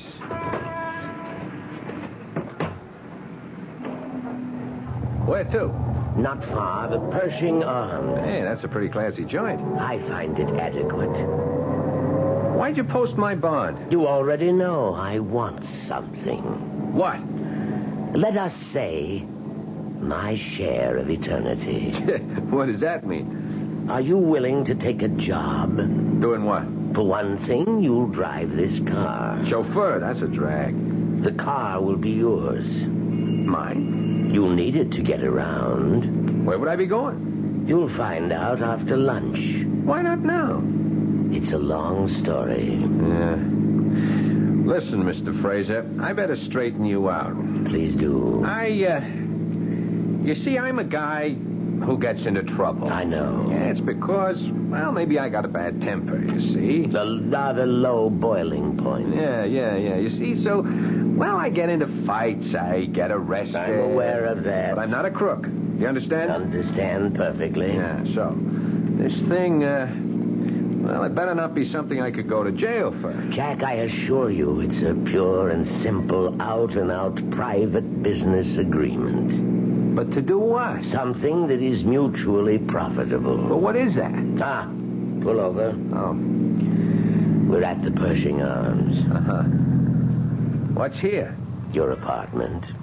My apartment? All ready and waiting.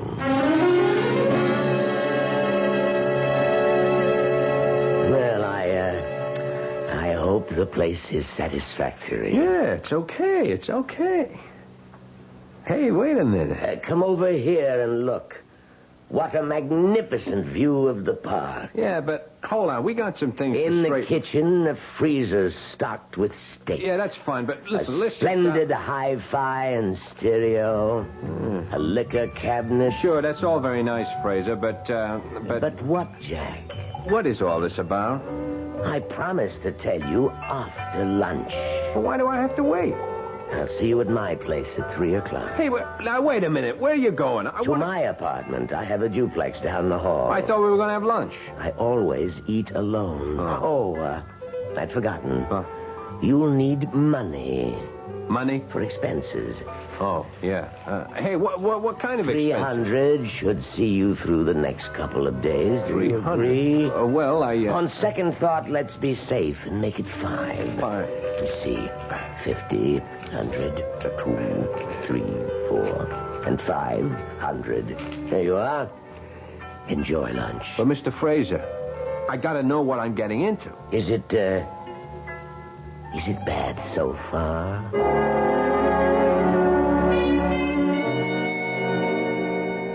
How'd you like the pad, huh? What's the catch? Nothing. Jack, you're talking to me. Della, remember? Well, there's this guy. Which guy? An old guy, Mr. Fraser. He puts up my bond. Why? I don't know. He gives me the car. Why? I don't know. And he gives me a job. Doing what? I don't know. He even gives me $500 in advance. I don't like it. But you're always on to me to get a job. Okay, I got a job. A job, sure, but something like this? Jack, it has to be a setup. What kind of setup? I don't know. That's what's wrong. You see, we both keep saying, I don't know. You don't know what the job is, and I don't know why I don't like it. Look, Della, I figure it this way. No, Jack, don't you figure. Figuring always gets you into trouble. But you have to figure he's an old nut, right? And he's out to throw his dough away for kicks. So why shouldn't I catch some of it? I still don't like it. You mean there are no old nuts like him? It don't happen? Oh, in storybooks, maybe. In the movies, maybe. Oh, Jack, listen to me. You're 500 ahead. Now, let's get out of here right now. Ella, this is a gold mine. You think so? And this 500, that's just what's lying around on the top. Jack, I'm scared. Of what? I can't explain it. I'm just scared, that's all. Look, I can handle it. Oh, sure. Sure, I know how you can handle it. The way you think you can handle everything. With your fists. Oh, you just won't learn. Ella, I know. Well, okay, maybe I'm stupid. But that's why I can't turn down a chance like this, don't you see? No, there's something about this place. It's creepy. There's something in the air here. I don't smell nothing. Even the books on the shelves. Hey, I didn't notice that. Hey, you know, these feel like leather. I bet they cost a bundle. Jack, just read these titles. The Transmigration of the Soul. The Experience of Metempsychosis. One soul, two bodies. Stella, you don't have books like this to read. You keep them around to give the joint a touch of class. These books are old, Jack. So old. And they got to be worth a lot of dough. Yeah, and all of them are about souls that leave the body. Well, isn't that what happens when people die? Okay, Jack. You got all the answers. I just wish you knew some of the questions.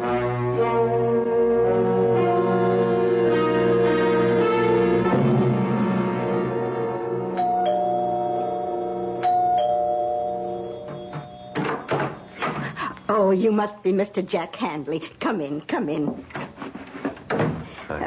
Now, I'm going to confide in you, because you look like an honest young person. Who are you? Oh, I'm Mrs. Toomey, Mr. Fraser's housekeeper. Oh, shh, let's not make a sound. Why? What's up? Mr. Fraser is, how to put this? Well, he isn't well, and so you should do nothing to excite him. Okay. The dear old gentleman, I do believe that... Aha. That can only be our Jack Hanley. Here it is 3:00, and here you are, right on time. Mr. Fraser, you promised the doctor to take a nap. And I did. Also to take a pill. And I shall. Now, Mrs. Toomey, excuse us. Oh, yes, sir. I hope you and the young gentleman have a most agreeable afternoon. Well, Jack, ready to go to work? I'm ready to be told what the work is. What do you want? I want to make you rich. Why? One step at a time. You asked me what I wanted. I told you. Why is another question, and tomorrow is another day. Okay. Did you know that you are now the owner of a Mark IX Borghese Fratelli? Here are the registration papers made out in your name. Surprised? Why? I told you the car was yours. Yeah, but I thought just to Now, please sign these documents. What kind of documents? Merely applications for bank accounts, Jack. Now, Jack, take that suspicious look off your face. You've filled out cards like these before. Well, what kind of bank account? I said I wanted to make you rich. Therefore, I intend to give you a rather large sum of money. Now, do you want to carry $500,000 around in cash? $500,000? And that's just the tip of the iceberg. Obviously, you can't carry it around in your pocket, can you? Of course not. So we put it in the bank, in your name. Mr. Fraser, I don't want to get you all upset, but look, I have to know why. Is that what's bothering you? Yeah, that's what's bothering me. How do I know you ain't setting me up, huh? Jack, I assure you that I am a completely reputable businessman. Yeah, sometimes they're the worst kind. Look, it all comes down to this. What do you want? That's a fair enough question, I suppose. Jack, I want your body. Hey, wait. I want your body. And in exchange, I'll give you mine.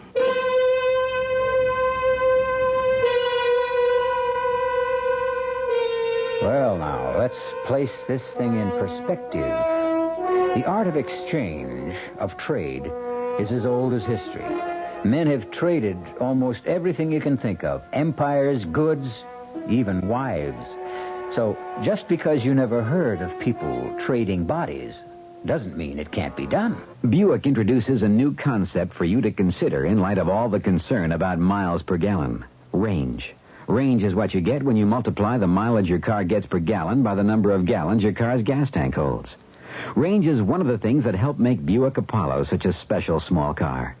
It comes from coupling the Apollo's economical 6-cylinder engine with a standard 21-gallon gas tank. It holds a lot, but it doesn't use a lot. Look into the Apollo. It's the Buick of small cars. Oh, sure. You can talk about good-tasting diet drinks, but I know. I'm Goldilocks, and here at my taste-testing laboratory, I taste-test them all. And nobody's been drinking my diet drinks until I tested sugar-free Diet 7-Up. And then, kabloomy! Every bear wanted some. Diet 7-Up is fresh, natural, delicious. Sugar-free Diet 7-Up. This one's just right. Hey, Mom, what's for dinner? Hey, Mom, what you got? Here's ShopRite's suggestion for a delightful cookout dish. Boneless top round or sirloin tip steaks, just $1.69 a pound. Delicious cooked over the coals. Just as delicious pan-broiled indoors. For a busy night, here's a quick dinner idea. Freezer Queen family-size frozen casseroles, all varieties except beef, just 99 cents for the 2-pound size at ShopRite. For dessert, Pepperidge Farm layer cake, 17-ounce box, 69 cents in ShopRite's frozen food case. Cooking out or cooking in, ShopRite has the answer. She loves the family. She wants the best. She does all that she can do. She lets ShopRite do the rest. Hey, Ma, what's for dinner? ShopRite has the answer.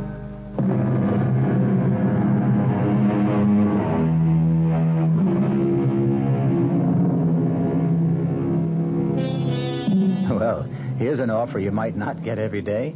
Say you're a young man of about 28, tall, strong, attractive, and a frail, elderly gentleman offers you a fortune to exchange bodies with him. What do? Laugh? Edge away quickly? Notify the men in the white coats? Jack Handley has just received such an offer, but he's still sitting there because the old man has already put his money where his mouth is. I become you. You become me. But how could that happen? Let us say it could happen. So, you're saying I become a sick old guy who's going to kick off in a couple of years, and you get a whole lifetime? Jack, you're 28. You've been in serious brawls. You've been arrested for breach of the peace. You've cracked up several cars. How long do you think you can live? 2 years? 3 years? Your luck has run out. You'll die, and your body will go to waste. What are you giving up? A lifetime? No. A few years, maybe months, perhaps even days. You can't afford to turn me down, Jack. But what you're saying, it's impossible. Let me worry about that. This way, you're guaranteed 2 to 3 years of a life of luxury. But how could you and me exchange bodies? It would be a sort of transplant. No dice. None of that operating room for me. No surgery. That is, no physical surgery. This would be psychic surgery of a sort. What are we even talking about it for? The whole thing is crazy. It's a joke. Well, then the joke would be on me, wouldn't it? But I'm willing to take the chance. You are, huh? I'm willing to enter into a verbal agreement with you. I agree to place at least $500,000 in your name, in return for which, on demand, you permit me to take over your body. Do you agree? It could never happen. I need your agreement. But I don't believe it. Whether you believe it or not, You have to state the following if you want all this money. You must say... Yeah. I agree to the exchange of bodies with Leroy Fraser. But it is crazy. I must have the statement, or we have no deal. Okay. If it'll make you happy, I agree to the, what was it? Exchange of bodies with Leroy Fraser. With Leroy Fraser. Okay. Well, now, that's in order. So, what about this job? The job? Yeah. Oh, don't you see? Your job is to enjoy life until such time as you are required to surrender your body. Oh. I might add, you must take excellent care of it. Not that this could ever happen, Fraser, but, how do you enforce a thing like this? Just suppose, if and when the time ever comes, I just tell you to go and soak your head. Too late. You've already agreed.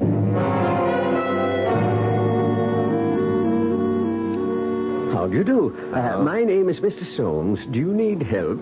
Yeah, I'm Hanley, Jack Hanley. Hanley. Did you say Hanley? Yeah. Oh, please, sit down, sir. Oh. Have a chair. No, not this one. This one. Oh. Here, sir. Okay. This is so much more comfortable. A cigar? No. I just wanted to check on Check? Check. By all means, sir. Check us, inspect us, audit and balance us constantly. We will measure up to your highest expectations. We are honored that a man of your standing should have chosen our bank. Oh, yeah. I just wanted to make sure that the account... The account, sir? Yeah, that there is an account. Oh, yes, indeed, sir. The account in your name has been opened, and it's in perfect order. You will find us your kind of banking institution.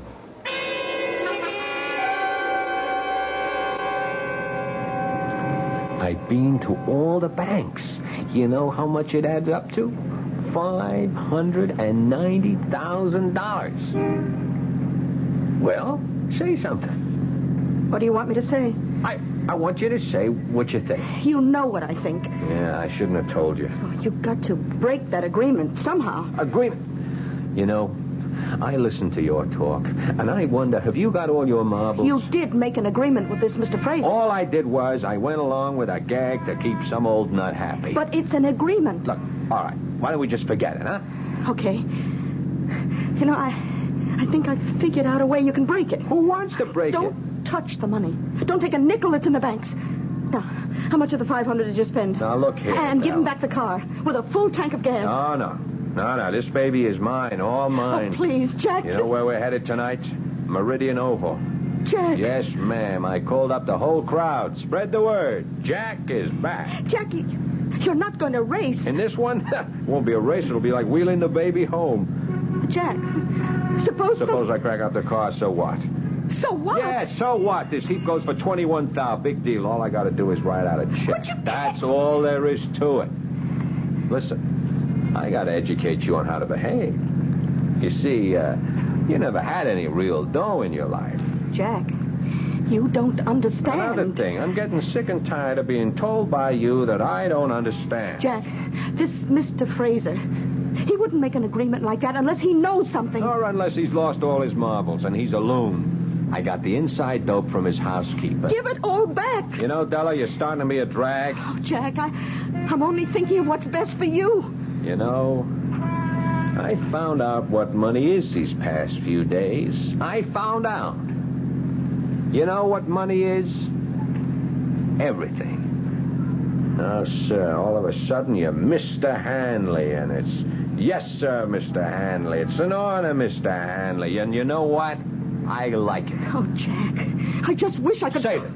Now, just ask yourself a question. All the time we've been running around together, you were smart, I was dumb. Is that the way you wanted it? What are you talking about? Were you looking for the kind of setup where you call the shots? I only tried... You need a guy who's a dummy so you can be the wise one? Oh, Jack, if I've been making the decisions, it was only because It was only because you wanted to. You were against this from the first minute. You didn't even know what it was, and you were against it without even knowing why you're against it. Well, I'm still against it.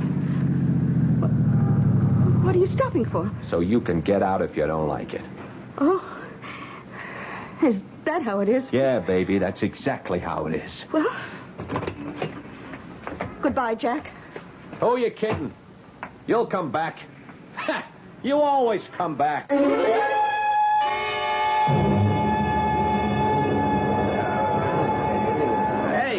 Where'd you get them wheels? What do you say, Jer? What are you trying to do, blow us all off the track? I see the word is out, huh?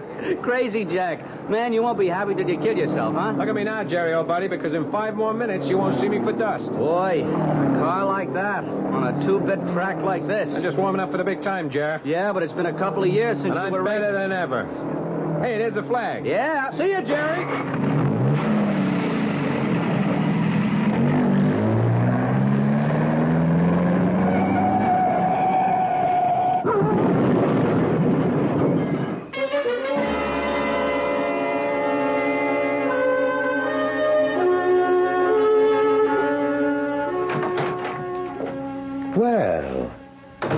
Hello, George. George?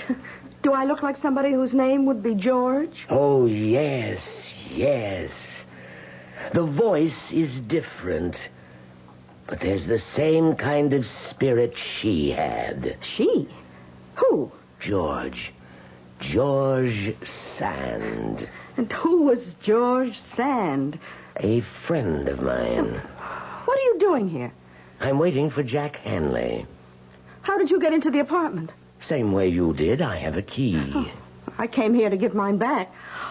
Oh, you must be the old guy. Guilty as charged. Well, you don't look so old. Thank you. Well, everybody's here. Jack, what happened to your face? Nothing. Couple of scratches. I walked away from it.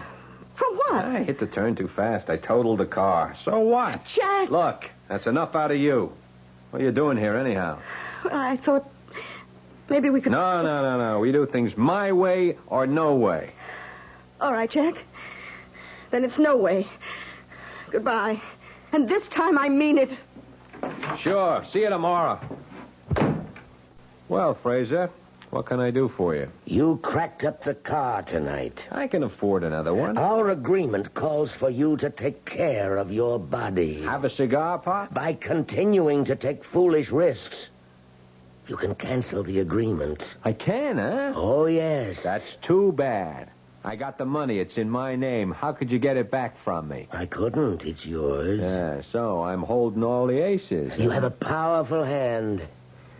I feel a bit weak. There's an excellent brandy in the cabinet. Could you pour me a bit, please? Hey, smells pretty good here. You mind if I try a shot myself? Certainly not. After all, it belongs to you. Oh, yes. I forgot. Thank you. Well, happy days. So, the agreement's busted, huh? No.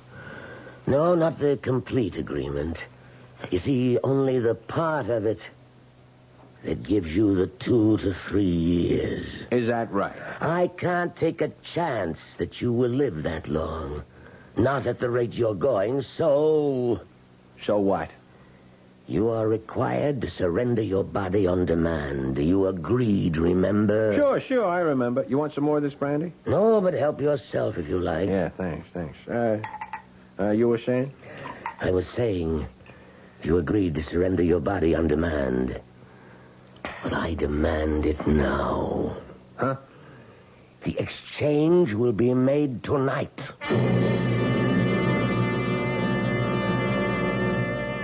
There is a vital essence, a special quality, a unique consciousness that makes up the individual core of each of us. Is this essence, or soul, as some would call it, transferable? Mr. Leroy Fraser has bet close to $1 million that it is. Give your hand to a friend. Give your heart to your love, But give your allergy to contact. Allergy is our business, too. We know pollen. And we know that any of the 12,000 quarts of air you breathe each day may contain enough pollen to make your eyes itch, make you sneeze, and drip. We also know an ingredient that helps block pollen's bad effects. It's the antihistamine most prescribed by allergy specialists. It's an ingredient in Contact. Give your hand to a friend. Give your heart to your love, to your love. The tiny time pills in one Contact keep this antihistamine working up to 12 full hours. All day, all night. Give your allergies to Contact. Take Contact only when needed, only as directed. Introducing the greatest taste to come out of your toaster since Samuel Bath Thomas baked his original English muffins in 1880. Thomas's new onion English muffins.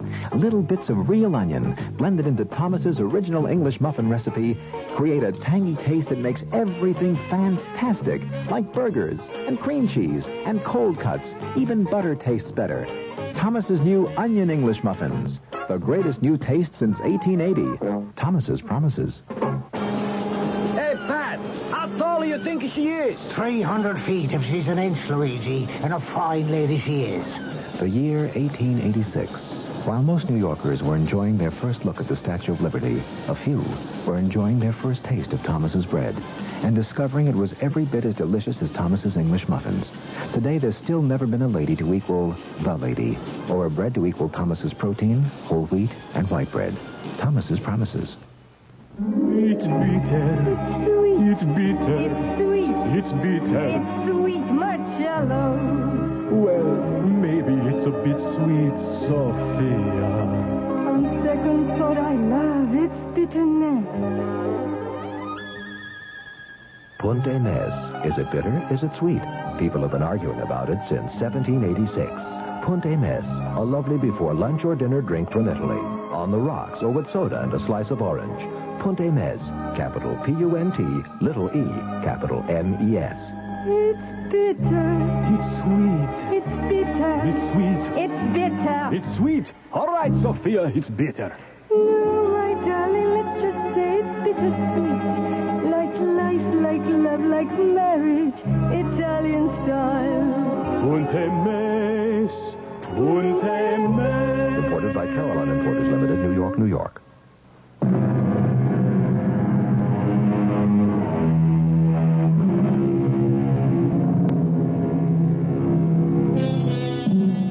Leroy Fraser and Jack Hanley have an agreement. They will exchange bodies. Each will become the other. Jack Hanley will become Leroy Fraser, old and infirm. Leroy Fraser will become Jack Hanley, young and vigorous. Maybe. Why are you laughing? I'm laughing at you. At me? Yeah, you. Do you really believe this? Believe what? Believe that we can swap bodies. Certainly. Certainly, he says, look, I took your dough. Ask me why. Why? Why? Because an old clown like you had to lose it. It's like you were standing on a street corner. You were saying, here's my money, take my money. Might just as well have been me. That's not exactly the way it happened. You received this money as part of an agreement. Oh, yeah, the agreement again. You and Della, you'd make a great pair. We might at that. You know, I must say, Pop, you are cool. I mean, you are very cool. You're sitting there with a bust hand and you make out like you're holding a royal flush. Well, time for the exchange. It will be over in a minute. All the crazy ideas. What makes you so sure you can do it? Well, you see, I've done it before. You what? Oh, yes. Many times. Who are you kidding? Nobody. I'm serious. You're the one who keeps insisting this is a joke. Okay, enough is enough. Look, I'm tired. I want to go to bed, so take off. Come on, Fraser, beat it. Look, don't make me throw you out of here. Try to get up, Jack. Huh? Just try to get up. Oh, I feel kind of dizzy. What did you do? We have an agreement, you and I. We have an agreement. No, don't say it. It's the brandy. You did something to the brandy. But I drank it, too. And I feel fine. No, listen, Fraser. You can't do it. Have you read any of the books, Jack? Books? What books? The books on the shelves. Why would I... So you would know, Jack. You'd know how it was done. I didn't read nothing. It doesn't matter. You shared the room, the wisdom, the power that is in the books. I don't feel so good. No, Jack, you feel fine. There are just changes. Changes taking place in your soul. What kind of changes? Just changes that will prepare it for a journey. The journey from your body to mine. My soul is also preparing. She was right. She was right. She said she was scared. You should have listened to her. My head. My head is splitting wide open. No, Jack, you're fine. You promised. You promised me 3 years. 2 years, you promised. But Jack, I can't believe you. I can't breathe. Yes, you can, Jack. You're fine. Look, I promise. No, Jack. I can't trust you. You can. I swear. With what you know now, you'd kill me. I feel cold. I feel stiff. There is a law. It's written in the book. No. The mind, the soul, the essence, I can't the living force, the vital spirit. It's free, unfettered, unbound. Escape the petty prison of the faltering body. Escape, be free. It's tearing at my inside. Escape, leave me. Leave this shattered hulk. No. Leave me go to him. No. With the magic of ancient Egypt, the wisdom of Greece, by all the sciences the ancients knew, let our souls be free. I don't want to die. I have been the vital spirit in the bodies of 15 men before this night. Now, I shall become Jack Hanley.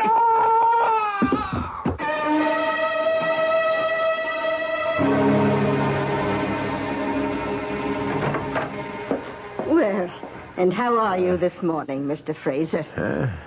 What? Oh, I feel like I'm 80 years old. Well, the truth is you're not far from it. What are you saying? Now, Mr. Fraser. Who are you calling Fraser? I know it's early in the morning, but we have things to discuss. I'm not Fraser. I'm Jack Hanley. Oh, this is not the time to joke, sir. Don't you understand? I'm Jack Hanley. What am I doing here? How did I... Sir, please, look in this mirror. What? Now, sir, can we talk about... How did he do it? How did he put me into his old body? Oh, I better call the doctor. Forget the doctor. Call the police. He stole my body. And, Doctor, he's got this crazy idea. He's somebody else. Doctor, I have to talk to you alone. Please excuse us, Mrs. Toomey. Oh, all right, Doctor. Listen, Doctor, I am not Leroy Fraser. No? No, I'm Jack Hanley. I'm 28 years old. Come, Fraser. You're talking to me, the doctor. Oh, I'm Jack Hanley. Fraser somehow found a way, maybe a drug or something. He was able to get me into his body, and he took mine for himself. I see. That's what happened. Fraser, old friend, you need rest. I'm not Fraser. Now, don't excite yourself, Leroy. You don't believe me. None of you believe... I know. You look at me like I'm a nut. Some rest and quiet and... Look, you're a doctor. You should see it. Of course. 50 years ago, if a guy said you could transplant a heart, you'd say they were crazy. But they can do it today, huh? Can't they? Well... Sure. So why couldn't somebody figure out a way to transplant a guy's soul? We'll discuss it first. No, we won't. We'll discuss it now. Della, she knows. She was afraid it would happen. Yeah. She'll prove it. No, Fraser. Now, don't you try to stop me. Hello? Della. Who's this? Me. Who are you? Jack. Oh, you're not Jack. Della, listen to me. It happened. What happened? The agreement, Della. He went and he did it. What are you saying? The answer. The answer's in those books. Now, Della, go to the apartment. Find the answer. Look through those books and hurry. Della, she's going to prove it. And meanwhile, you'll just rest. Now, I'll be right back.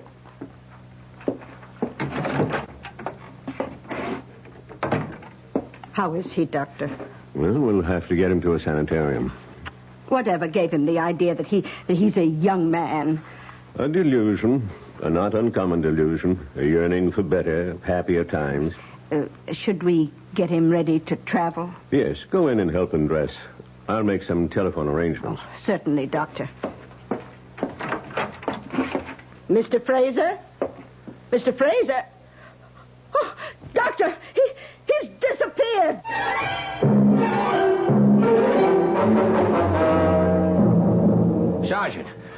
Sergeant Burns, you remember me? No, Pop, I can't say that I do. My name is Jack Hanley. Jack Hanley? Well, Yeah. that sounds familiar, but he was a young guy. I am a young guy. Look, a man named Fraser, an old man, he stole my body and he left me his.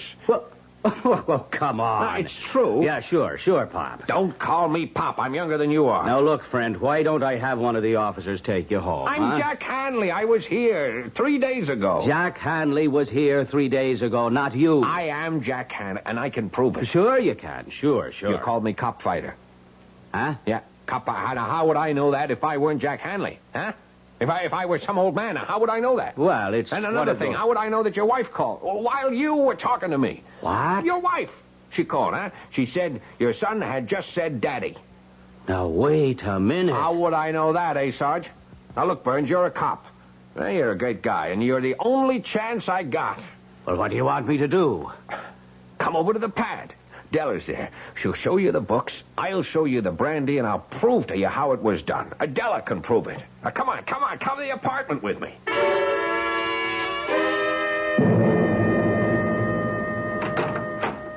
Well, come on in. Oh, sure. Sorry about last night, Della. Who are you? Yeah, Della. And, honey, I've been doing a lot of thinking. Have you? About what? Oh, about you and me. Yeah? And? Well, you couldn't be too angry with me. How do you know? You wouldn't have come back here this morning. You want to know why I came back here? Why? I got a phone call from Fraser. Fraser? Why would Fraser call you? Well, it was kind of a crazy story. What did Fraser say? Would you answer a question first? Sure. Do I still remind you of George Sand? Oh. Well, do I? Yes. More and more every minute. I looked her up. Her name was Amandine Dupin. You could be right. What do you say we get out of here? Where are we going? I don't know. But we're both 28, and it's a long, long trip.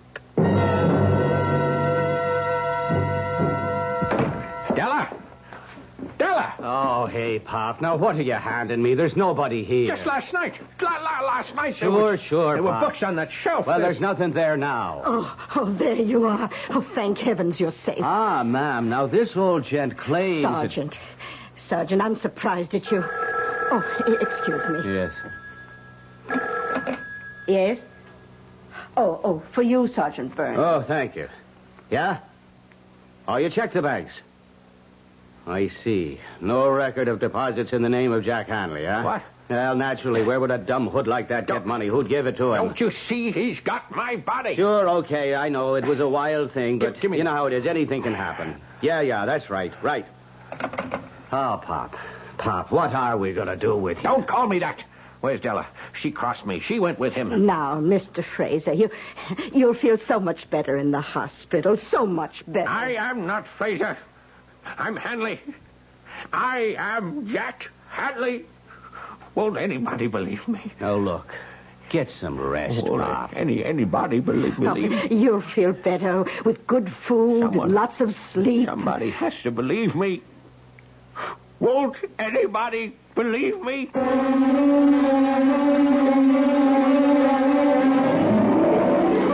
As he sits there, Leroy Fraser, or if you prefer, Jackson Hanley, he sits there in his room in a faraway sanitarium, and he keeps asking the question of everyone who will stop to listen. So far, no one believes him, or is willing to admit it. All I can admit right now is that I'll be back in just a few moments. When you drink beer, do you tilt the glass for long, hearty swallows? Or just tip it and sip it? Well, sipping's the thing for wine. But Budweiser beer is a hearty drink, brewed for zest and character. The best way to enjoy Bud is to drink it. Not chug-a-lug, just man-sized beer drinker swallows. That's when that famous Budweiser taste, smoothness, and drinkability really come through. Smoothness and drinkability that come only from natural carbonation and exclusive beechwood aging. Smoothness and drinkability, too good for any half-hearted sipping. So drink up. You'll see that brewing beer right does make a difference. And that when you say Budweiser, you've said it all. Anheuser-Busch, St. Louis. You've been hearing some pretty lavish claims recently about miles per gallon. We'd like you to consider something equally important, and that's range. Range is the miles per gallon multiplied by the number of gallons your car's tank holds. Range is what makes the Buick Apollo such a special small car. It comes from coupling the Apollo's economical 6-cylinder engine with a standard 21-gallon tank. It holds a lot, but it doesn't use a lot. Look into the Apollo. It's the Buick of small cars. Hi, Ms. Goldilocks here. Professionally taste-testing diet drinks can be very difficult, but I've just had to bear with it. Then I found sugar-free Diet 7-Up. It doesn't taste like other diet drinks. It's fresh, light, natural, delicious. Sugar-free Diet 7-Up tastes so good that I've taste-tested it hundreds of times, and each time I've given it my seal of approval.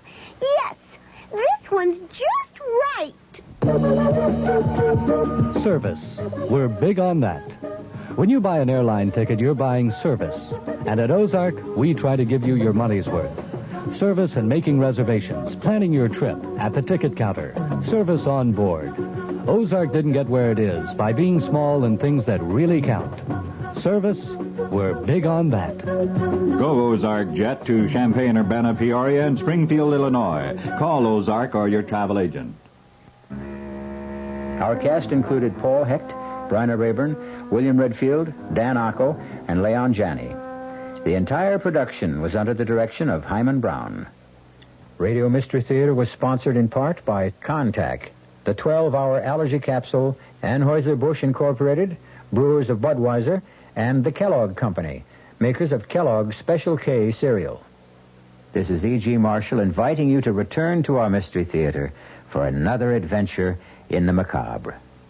Until next time, pleasant dreams. The Radio Mystery Theater was furnished by the CBS Radio Network.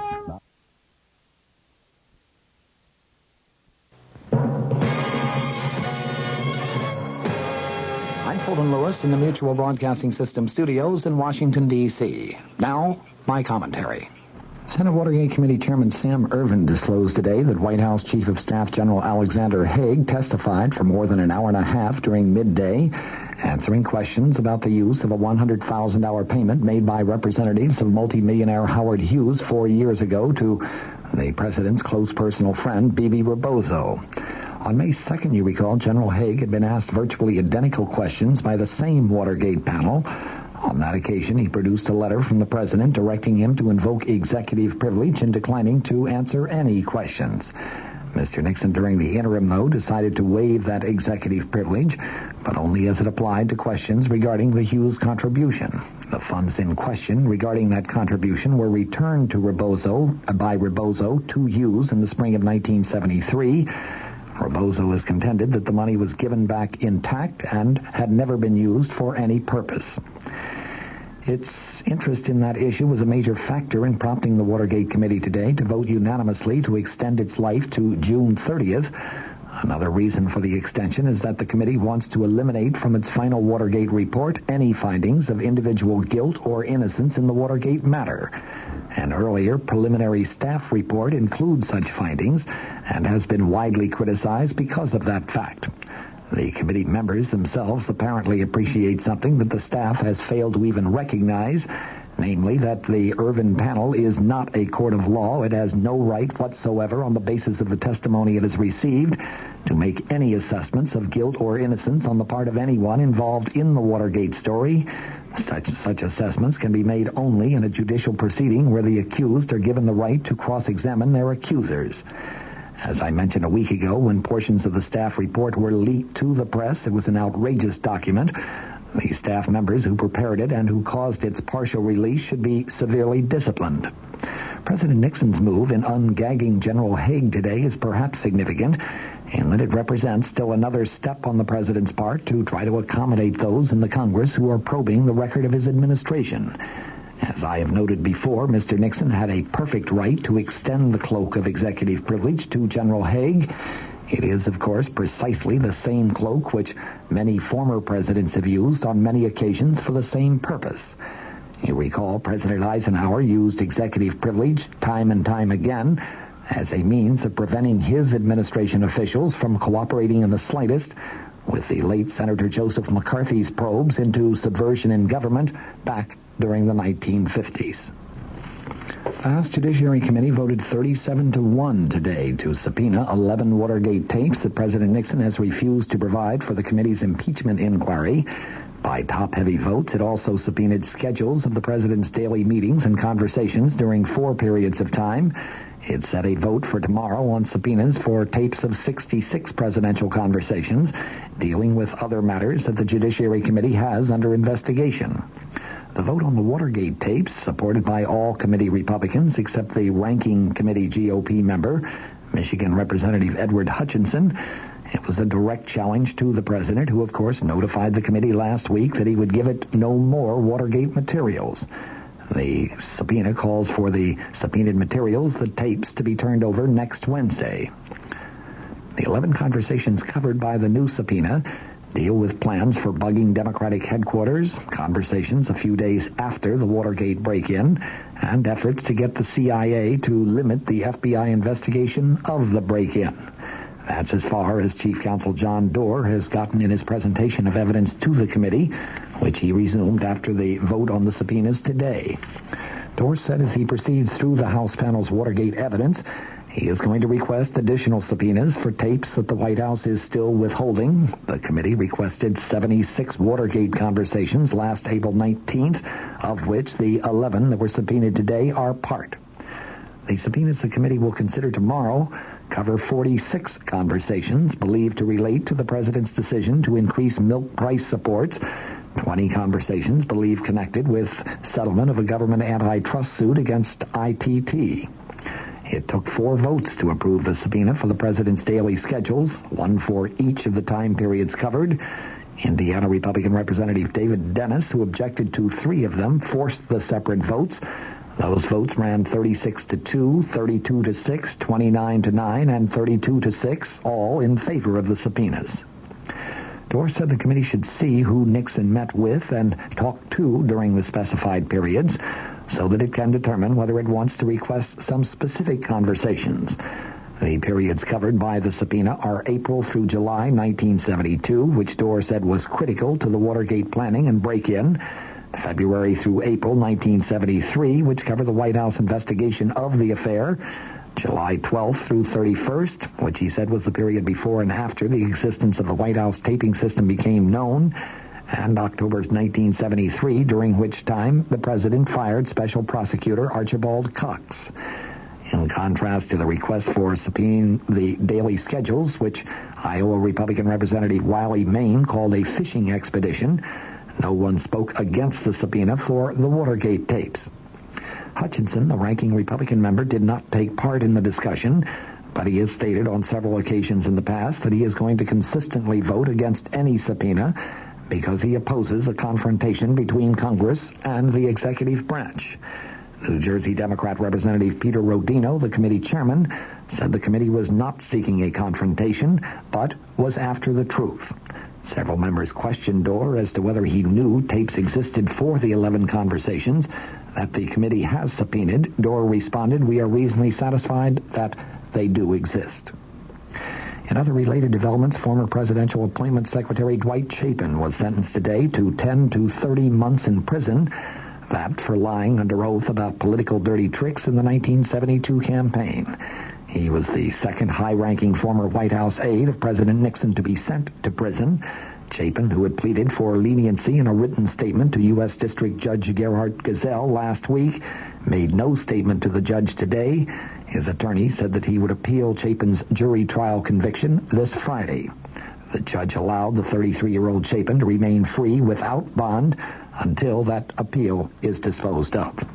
He said he had given a great deal of thought to Chapin's case, and he said, "Your resort to swearing falsely cannot be condoned." Chapin was convicted by a jury on April 5th of 2 counts of making false statements to the FBI regarding political trickster Donald Segretti. He could have been sentenced to 5 years in prison and a $10,000 fine on each count. From the Mutual Studios in Washington, I'm Fulton Lewis.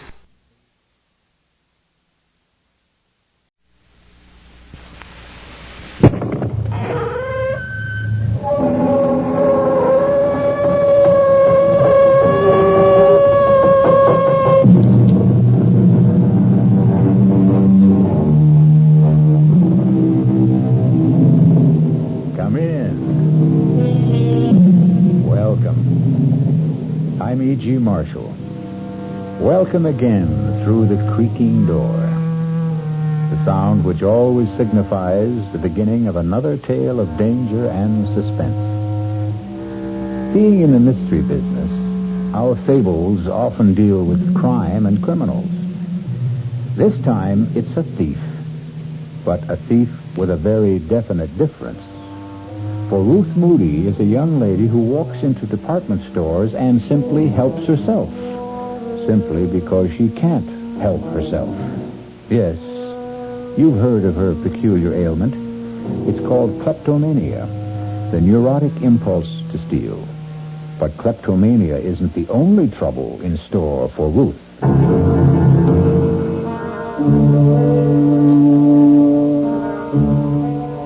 Our mystery drama, The Trouble with Ruth, was written especially for the Mystery Theater by Henry Slessor and stars Marion Seldes. It is sponsored in part by the Kellogg Company, makers of Kellogg's Special K cereal and new sugar-free diet 7-Up. I'll be back shortly with Act 1.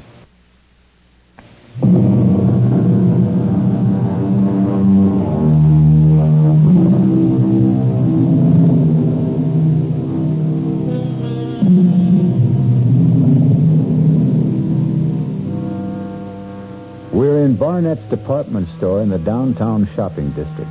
And if it looks and sounds like a battlefield this morning, it's no different from any other Saturday. Well, maybe a little more so, since Barnett is running its semi-annual clearance sale, just as it does every other month. It's the ideal place and time for bargain hunters, and unfortunately, for shoplifters. Pardon me, miss?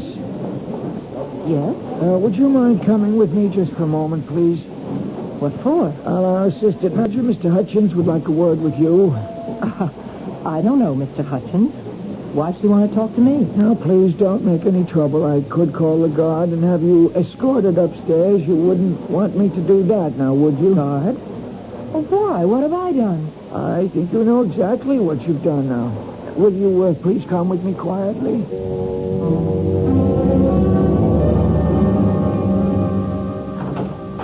right in here, please? It's a mistake. I did take the scarf, but I was going to pay for it. Here's the lady, Mr. Hutchins. All right, Bill, thanks. You want me to stick around? No, it's all right. Okay, then I'll get back on the floor. It's murder down there. More larceny than murder, I'd say. Right. Please, sit down. Mr. Hutchins, I know it looks like I took the scarf deliberately, but really I didn't. You were going to pay for it at another counter. Is that the idea? No, I wanted to match the color with the purses, and that's why I put the scarf in my bag. I wanted to go over to the handbag section. Would you mind telling me your name? I'm not a shoplifter, so help me, I'm not. My name is Ruth Martin. Is it Mrs. Martin? Look at me. Can't you tell I'm not a thief? I don't even know why I took this scarf. It's just a cheap little thing. It's not at all like the clothes I wear. Well, look at me. Can't you tell? Would you wait just one moment, Mrs. Martin? What's that you've got? Oh, it's just a little handbook we keep, sort of a private record book. You see, most of the retailers in this city cooperate in these matters, supplying each other with the names of known kleptomaniacs. I'm sure you've heard that word before. I am not a thief. Well, that's what I'm trying to determine, Mrs. Martin. Since there is a significant difference between shoplifters and kleptos, the difference, of course, being our ability to prosecute, since one steals for gain and one because she can't help it. No, I'm afraid I don't see any Ruth Martin in the book. All right. It's Moody. Pardon? My real name is Mrs. Ruth Moody. I didn't want to give you my real name. I didn't want my husband to know Moody. about this. Yes, here it is. Ferraros, 3 spools of thread, pearl buttons from Wilkinson Smith. Oh, well, the last time it was a handbag. Awful, ugly, beaded thing. It wasn't even worth more than $5 or $6. Are you going to call my husband? Is that what happened at these other places? Yes. Oh, it was awful. Please, I have the money to pay for the scarf. I'll gladly pay you twice what it was worth. Please don't let him know it happened again. Don't you think it's best that he know? Maybe he'll try to help you over the problem. Don't make me beg you. My husband has a job in the city government, a very important job. Mrs. Moody, I'm not interested in causing you any trouble, believe me. Look, here, take this scarf back. Well, what's this? Nothing. Some costume jewelry that I bought in another... Mrs. Moody, you didn't buy this any more than you bought the scarf. It still has the price tag on it.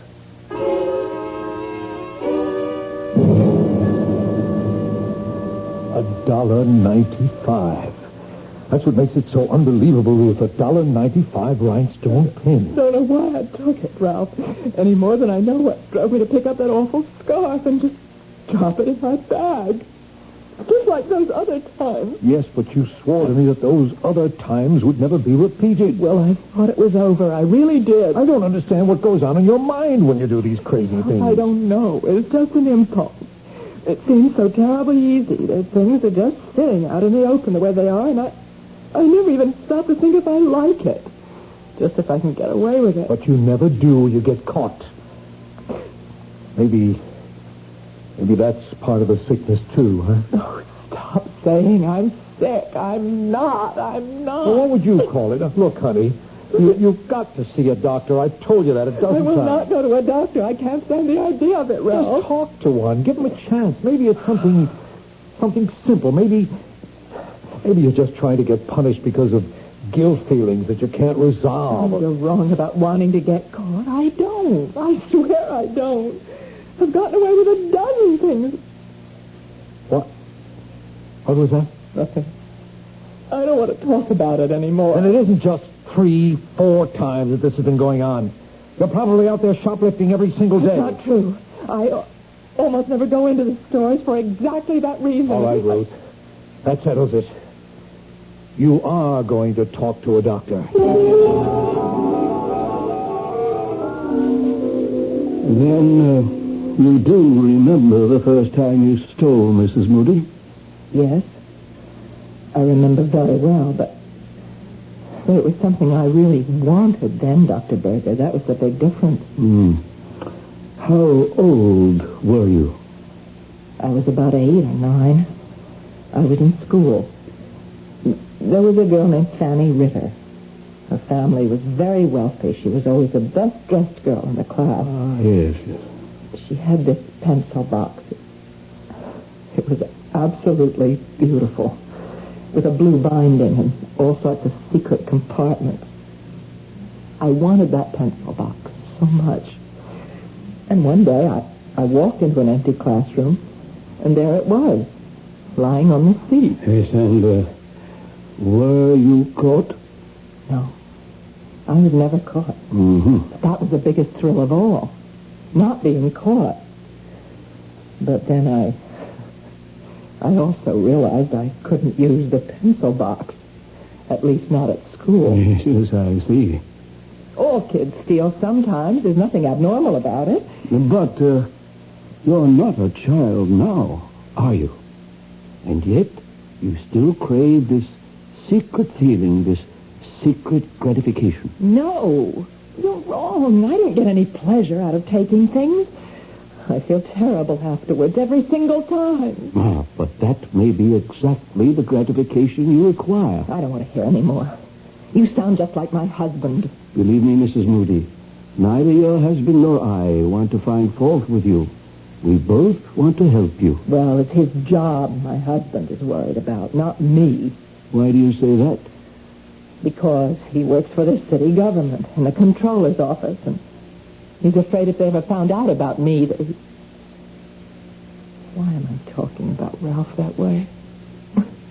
I know he loves me. I know he wants to help me. Yes.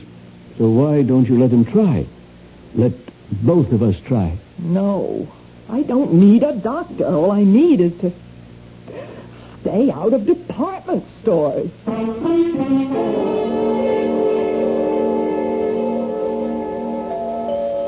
Who is it? All right. Mrs. Moody? Yes? Hi, Mrs. Moody. You don't know me, but my name is Tom Andrea. There's something I have to talk to you about. I know exactly what it is. Encyclopedias. Or is it magazine subscriptions? No, ma'am. It's nothing like that. Well, whatever it is, I'm not interested. It's about department stores. What? You know, stores where people buy things and take things, too, sometimes. Are you from Barnett? No, Mrs. Moody, I don't work for Barnett or for Wilkins & Smith or any of those places that you like to shop in. Look, it's pretty drafty out here. Can't I come in for a minute? All right. Thank you. Your husband's not home, I suppose. I mean, it's a working day, so he's at work, right? Oh, that's clever thinking. Can we talk in here? Only if you get right to the point. Well, now, look, this ain't the kind of thing you like to just blurt out. I mean, it's kind of sensitive. You know what I mean? No, I don't. I mean, it's about you and your husband and so forth. If you think about it for a while, you'll get my meaning. Am I right? You'll have to be more specific. Well, you just won't come out with it yourself, huh? Okay, I'll say it for you. I'm talking about you being a shoplifter. That's a lie. Whoever told you that is a liar. No. It's true. Wait a minute. If you think you can blackmail me by telling my husband... No, Mrs. Moody. We know that your husband knows all about it. He's been getting you out of jams for years. Then what do you want here? Well, believe it or not, I want to give you money. I don't want to take any from you. What for? Services rendered. What? I got a little proposition for you, Mrs. Moody. How would you like to make $1,000? $1,000? How? Well, you do like I said. You'll get $1,000 in the mail. Well, if you don't, well, your husband may not be able to make a living anymore. You get what I mean? No. I don't know what you're talking about. I'm talking about stealing stuff, Mrs. Moody, about that bad habit of yours. Now, we got a use for that habit. And you'd better listen to what we have in mind. How did you know about me? Who told you about me? Well, let's to say I got sources. I swear to you, I'm not a thief. Yeah, sure, I know that. We know it. We? Well, me and my friend. We know you're just a sick lady, that you can't help what you do. It's just like you had pneumonia or hay fever. It's not your fault. Am I right? That's right. Yeah, looks fine, only your husband still don't want the people around City Hall to know he's got a klepto for a wife. Does he? Then this is blackmail. A man in his line of work, he can't afford to have people know his wife steals. Now, some people would understand how it's only a sickness. But others, well, you know how people are. Tell me how much money you want. I don't want a dime from you, Mrs. Moody. Honest, all I want is your cooperation. You see, my friend and me, we have a little plan. A really, really sweet little idea. Everybody makes money and nobody takes any chances. Well, what could be sweeter than that? A plan to do what, for heaven's sake? Well, my friend will give you all the details. All you got to do now is put on your coat and come with me. My friend will give you the whole deal. I'm not coming with you. We're not desperate for your help. Don't get this wrong. But we thought we'd give you a break. Well, it's too bad. If you just tell me what you have in mind. Why, shoplifting, Mrs. Moody. A little nice and easy shoplifting. Only this time not for no $5 piece of junk. This time for something worth more like $50,000.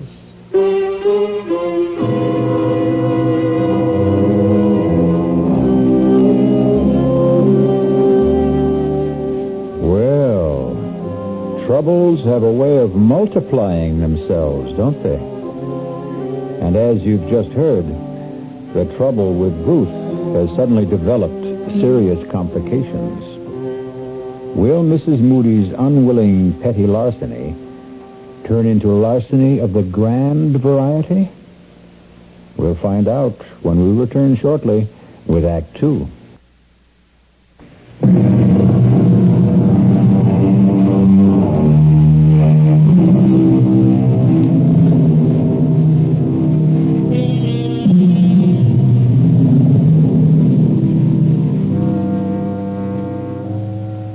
Mrs. Ruth Moody, faced with the prospect of harming her husband's career, has accepted the invitation of the man who calls himself Tom Andrea, although her instincts tell her that Tom Andrea isn't his name at all. As they drive towards their unknown destination, she steals sidelong glances at him, noting the copper sheen of his skin, the look of a man who has spent far too many hours under a sun lamp. But he also has the look of a man who won't take no for an answer. Can't you tell me where we're going? Now, relax, Mrs. Moody. It won't be long now. Who is this friend of yours, anyway? You'll meet him. He works for a department store, doesn't he? I know they keep records of people like, of kleptomania victims. That's the only way you could have found out about me. I just lean back and enjoy the ride, huh? Aren't you afraid I might recognize him if he's one of the people that I've met? Here we are, Mrs. Moody. Told you it wasn't very far. The Hotel Hamilton. Looks like a fire trap. Well, it's not very fancy, but it's private. We can all have a nice, quiet talk. Just the three of us.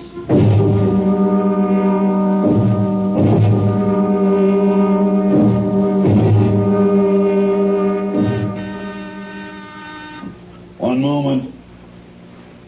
That you, Tom? Yeah, it's me. The lady with you? Yep, she's here. Just a second, then. Oh. No, don't be scared, Mrs. Moody. My friend doesn't really look like that. He's just got a stocking over his face. Come in.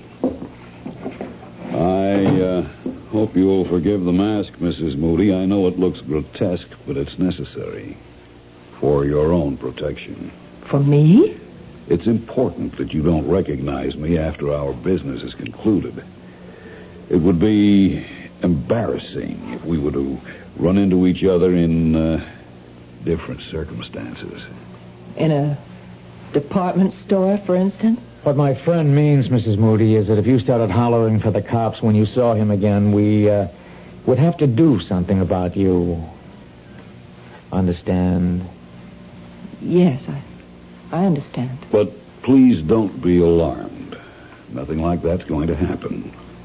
I can assure you that I am not a professional criminal. No more than you are. Then what kind of criminal are you? Why don't you sit down? The sofa's the only comfortable seat in the room. Here, let me take these papers away. I was just drawing up a few diagrams to help you understand exactly what you have to do. Diagrams? Would you like some coffee? We have a small kitchen. There's a pot already made. No, I don't want any coffee. Tom, why don't you do the honors?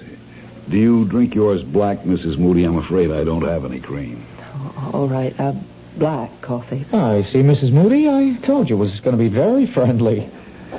Well, now, how much has Tom told you about our little enterprise?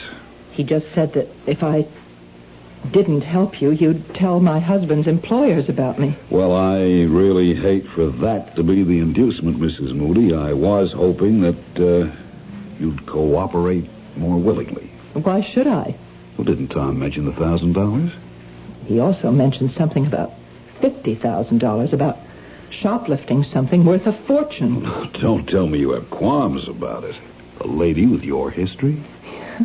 You just don't understand about me. I don't take things because they're valuable or even because I want them. I'm not a thief, not in the ordinary sense of the word. Yes, we know that. And that's exactly why we're taking you into our little circle, Mrs. Moody, because you're a kleptomaniac, not an ordinary thief. And that's why you can help us commit an extraordinary crime. I don't want to commit a crime, and I don't want your $1,000. Here's your coffee, Mrs. Moody. Let me tell you what makes it so different, Mrs. Moody. An ordinary crime entails a certain amount of risk. But this particular crime is guaranteed to be risk-free. Oh, that's what people always think. No, Mrs. Moody. Even professional criminals recognize a certain degree of chance when they plan their enterprises. Personally, I would never get involved in anything like that. I loathe the idea of being arrested. Oh, so do I. And I know exactly what it feels like. Ah, but you've never been arrested, have you? You've been detained, questioned, reprimanded, warned, but you've never been arrested once. Isn't that true? Well, why should I be? I told you, I'm not a criminal. No, you're not legally liable for your little thefts, Mrs. Moody. You steal because you have to steal. And if you're caught, you merely give back what you've stolen, and that's that. No arrest, no prosecution, no risk. You beginning to see the point, Mrs. Moody? You want me to steal something for you. That's right, Mrs. Moody, and something a great deal more valuable than, shall we say, a spool of thread. Oh, dear Lord. Let me explain our plan in detail. At 12:15 tomorrow afternoon. Tomorrow? At 12:15. You'll enter a shop called Travell's on 47th Street, just off 5th Avenue. You may not know the place. It's a rather expensive jeweler's. You will approach a certain counter.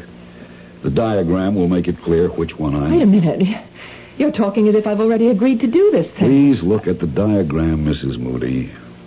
You will approach this counter and engage the attention of the salesman. You will ask to see a certain tray, the one I've marked with the arrow. A moment or two after you begin to examine that tray, there will be a disturbance in the store. Right, a disturbance. The disturbance will take place on the other side of the counter. It is almost inevitable that your salesman will have his attention drawn away from you when it occurs. In all likelihood, he'll leave you and go to see what has happened. That's when you will act. You will pick up the diamond pin on the upper right-hand corner of the tray and drop it into your purse. And then you'll simply walk out the door. You're really mad. As you can see from the drawing, the distance between the counter and the door is a very short one. You can reach it within 3 or 4 seconds. You can be sure that your salesman will be much too occupied to notice that you have left. I won't do any such thing. That's plain and simple robbery. When you reach the outside, you'll see a man with a yellow canister collecting funds for children's welfare. The man will approach you immediately. You will drop the diamond pin into the opening of the canister and walk to the corner. There will be a taxi there in all probability. It's a hack stand. If there isn't a taxi waiting, hail one or walk to the bus stop. Believe me, you will have ample time to make your getaway. There isn't going to be any getaway. I am not going to do anything so insane. As I said before, you'll be perfectly safe. You'll have absolutely nothing to lose. If you're stopped before you reach the exit, simply give yourself up. When Travels learns of your little idiosyncrasy, no harm will come to you. It'll be just another neurotic incident, nothing more. You're wasting your breath. You'll tell them about your problem. They'll check with other stores and find your case history on file. No, there's no way I'll do such a thing. Hey, what's the matter with you, lady? Didn't you hear the man? You can't get into trouble doing this. But your husband will if you don't. Let me out of here, please. Pick someone else out of those files. All right, Tom. If that's how Mrs. Moody wants it. Then I can go. The door was always open, lady. See? But if you change your mind, Mrs. Moody, just call me here at the Hotel Hamilton. Just ask for room 408.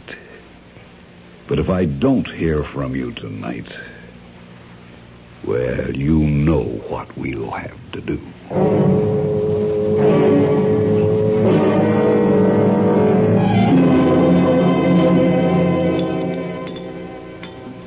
You've sure been quiet tonight, Ruth. Have I? You didn't go out today, did you? No. I told you I wasn't going anywhere. I was just wondering. I mean, you said something about dinner tonight, about cooking something special, and here we are with last night's meatloaf. But you said you didn't mind. No, of course I don't mind. You know I'm not fussy about food. I know. You're just too nice for your own good sometimes, Ralph. And you just weren't feeling up to cooking today, is that it? Oh, I know what you're thinking. You think I went on another shopping spree, or should I say shoplifting? No, Ruth, I didn't think anything of the kind. Well, I didn't. I swear I didn't. Okay. Ralph, can I ask you something? Sure. What would happen if people knew about me? What people? The people you work for, in the controller's office. Or, the mayor himself. What if they knew about my illness? They'd know, that's all. Would it hurt you? Honey, this is silly. Nobody knows about your problem but you and me and a few department stores. And Dr. Berger, of course, the doctor you won't see anymore. But if they were to find out, would it hurt you? Look, haven't we got enough to worry about without thinking the worst? Then it would be bad for you.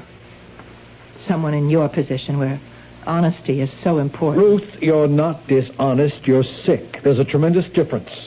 That's why I'm so sorry you won't see that doctor. But would everyone understand the difference?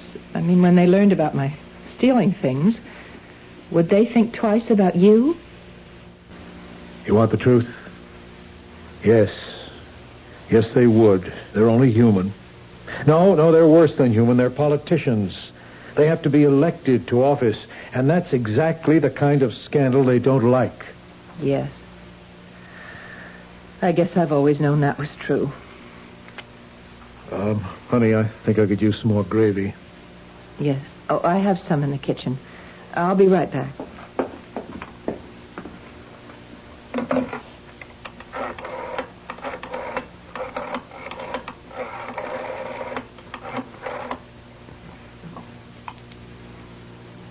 Is this the Hotel Hamilton? Room 408, please.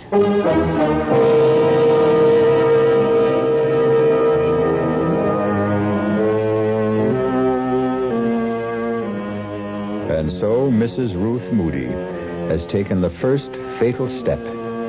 And tomorrow at noon, she'll take several more steps to the doors of Travell's Jewelry. And for the first time in her life, Ruth will steal and know the reason why she's stealing. Will it really make a difference? I'll be back shortly with Act 3.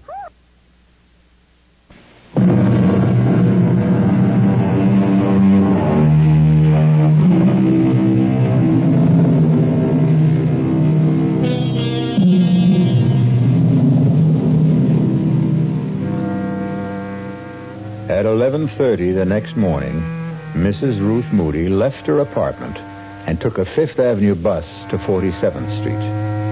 None of the other passengers saw anything unusual in her expression. They couldn't read the turmoil of her thoughts or the fear that haunted her eyes behind the sunglasses she wore to hide them. She kept telling herself that what the man in the stocking mask said was only too true, that no matter what happened, she couldn't be blamed for what she was about to do. She was still telling herself that when she pushed open the heavy glass door of Travell's. May I help you, madam? Oh, yes, please. I'm looking for a diamond pin. It's a present for my mother. I see. Do you have any particular kind of pin in mind?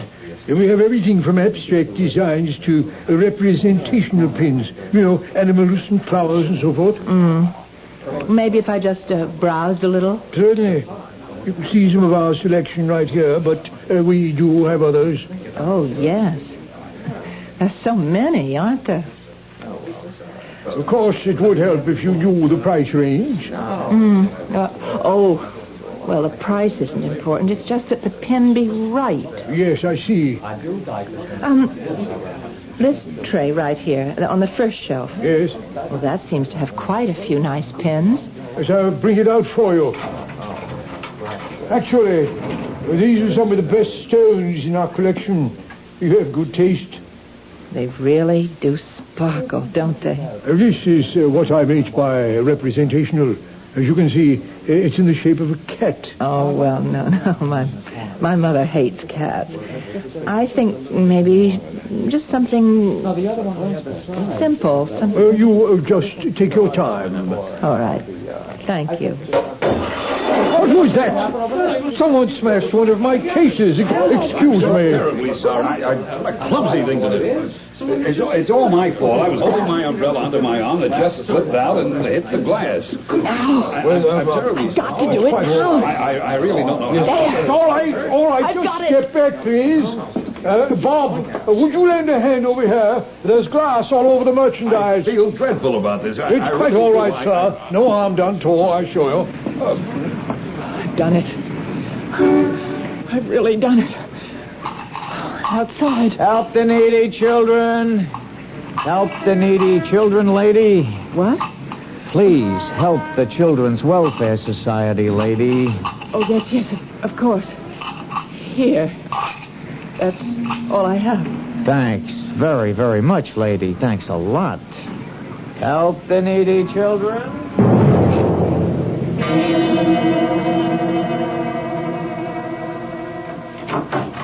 Ralph? Is that you? Yes, I'm home. How are you, honey? I'm all right. You sure? You don't look so good. No, I'm fine, really. Would you like a drink?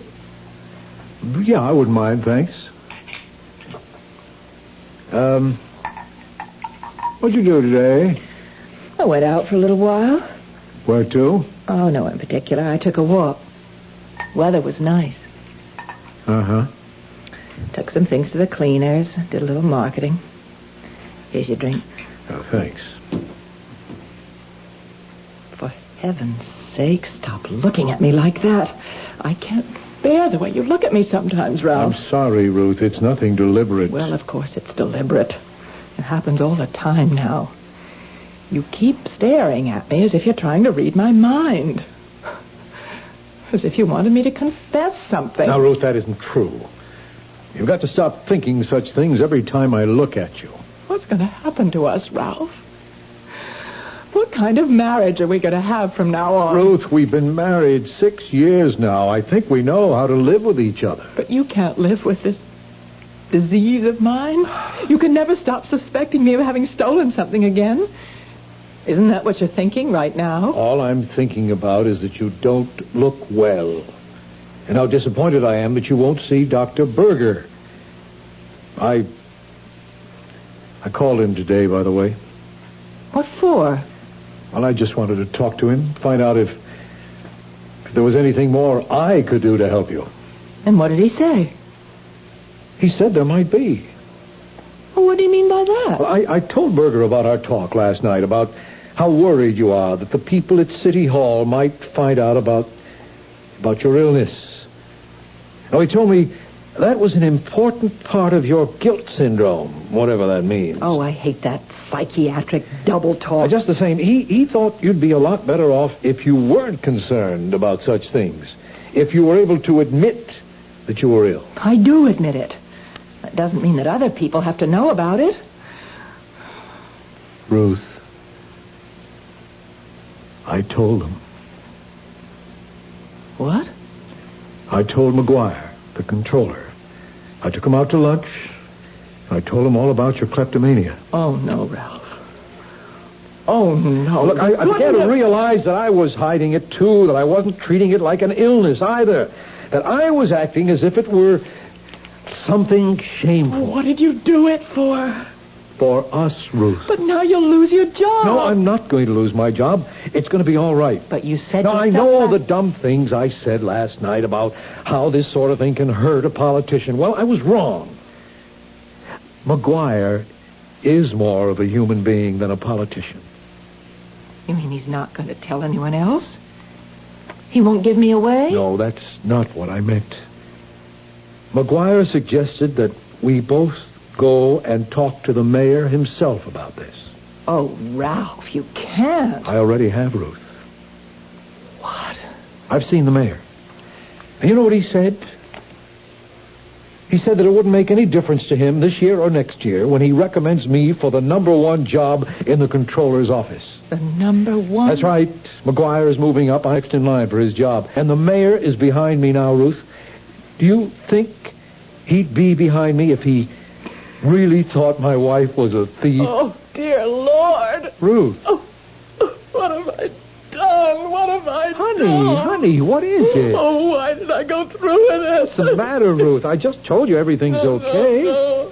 I've ruined everything now, Ralph. Oh, God, if you knew what a horrible thing I did today. What are you talking about? I am a thief now. God help me, Ralph. I really am a thief.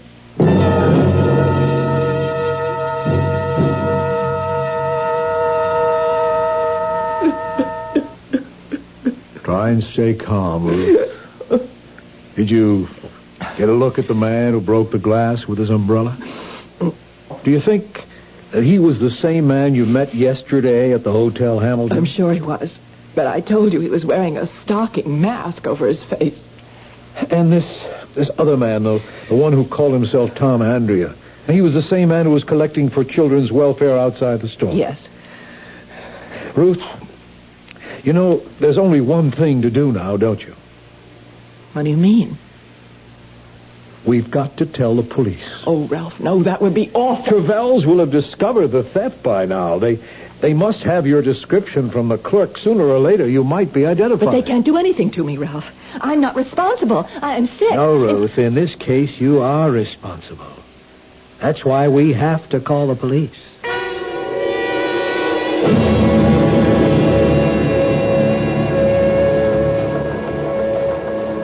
All right, Mrs. Moody. Here's the typed statement you gave us. Can I go home after I sign it? Yes, of course. But better read it over first. What happens after that, Lieutenant Ames? That depends. On what? Well, mostly on whether or not your wife has told us everything. But I swear I have. I'm not saying your story is phony, Mrs. Moody. My own viewpoint is that it's too cockeyed to be phony.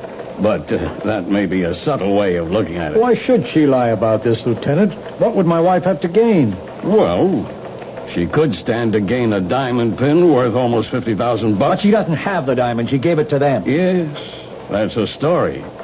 But Let's say, for example, that those two men never existed. Oh, that's a horrible thing to say. I'm telling you how other people might see this thing. If you were a crook and you realized that you'd been spotted in Travels, well, this story of yours would put you in the clear, wouldn't it? But it's true. Every word of it. But you see the problem, don't you? You've been identified as the robber. You've confessed to stealing the pin. The fact that you're a known kleptomaniac doesn't help. Some people might even be nasty enough to say that you got yourself that reputation deliberately. This is incredible. You're accusing my wife of being a thief. Oh, what can I say to convince you? If you could only give me a better description of those two men. Well, I've done the best I could. The first man, he was of average height, dark hair, very sunburned. Yeah. You keep telling me about that sunburn. But that's not going to last very long, is it? Lieutenant, you think that sunburn was a kind of disguise? I'm sure it was, Mr. Moody. And the other man, he wore a stocking mask. There's no way I can describe him. What about the hotel, Lieutenant? No good. It's a kind of a dump which doesn't even bother to keep a register, even though it's a city ordinance. But the clerk might be able to identify the man who took the room. Maybe, if we could produce him. Only, how do we do that? What about the $1,000 they promised to send her? Oh, I wouldn't count on that. If she's telling the truth, you'll never hear from him again. Okay, so maybe it's a new gimmick. Maybe one of them works in a department store, has access to the names of recognized kleptos. I'm sure he did work in a department store. Yeah, and so do thousands of people, Mrs. Moody. All you've got to do is name the one. And if she can't, what happens then? I think you know the answer to that. Will I be arrested? But you can't arrest her. She's sick. She was seeing a doctor. And I'm going to see him again. Oh, so help me, Ralph. You really mean that, Ruth? I'm not going to stop seeing Dr. Berger until I'm cured. Unless they send me to prison first. Well, have you read the statement, Miss Moody? Yes, it's all right. I'm ready to sign it. Fine. Yeah, let's see. Thought I had a pen on this desk. Oh, well, I think there's one in my purse. I'll get it. Hey, it's funny. What is? Well, this isn't your pen, Ruth. I don't recognize it, do you? Let me see. No, that isn't my pen. Oh, Ruthie, no, not again. You mean you stole it, Mrs. Moody? I'm afraid I did. I remember now. When the man was drawing the diagrams of the jewelry store, he left his pen on the coffee table, and I just couldn't stop myself. Wait a minute. You stole his pen, the man in the stocking mask? Yes. Will you arrest me for that, too? Let me see it. Miss Moody, do you realize there's a name on this pen? It's from Barnett's department store, and it's engraved with the name of the owner. What? Barnett's department store, J.M. Hutchins. Hutchins? He's the assistant manager. He is the one. Lieutenant, you found your man. Well, what do you know? This is the first time I've ever seen the proof of that old chestnut. Old chestnut? That it takes a thief to catch a thief.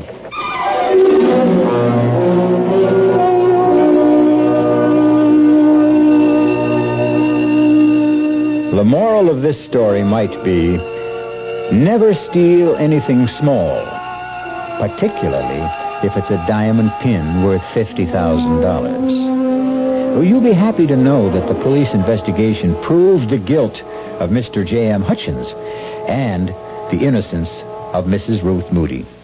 And the last we heard, the only trouble with Ruth was going to be a little one.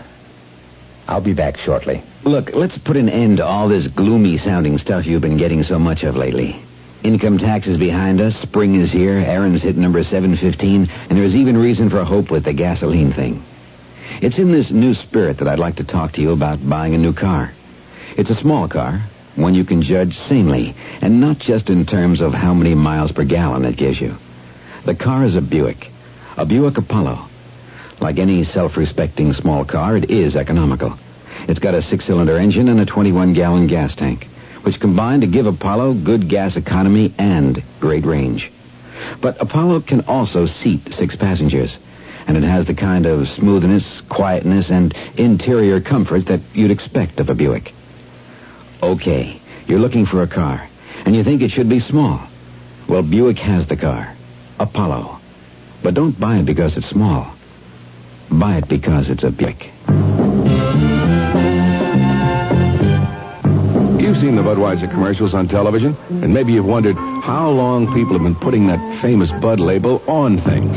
Well, not as long as the brewers of Bud have been putting things on the label. Things like a list of Bud's most important ingredients. Quote, brewed by our original process from the choicest hops, rice, and best barley malt. And things like the following statement. This is the famous Budweiser beer. We know of no brand produced by any other brewer which costs so much to brew and age. Our exclusive Beechwood aging produces a taste, a smoothness, and a drinkability you will find in no other beer at any price. Unquote. Yes, brewing beer right does make a difference. Read the Bud label. Taste the king of beers, and you'll agree, when you say Budweiser, you've said it all. Anheuser-Busch, St. Louis.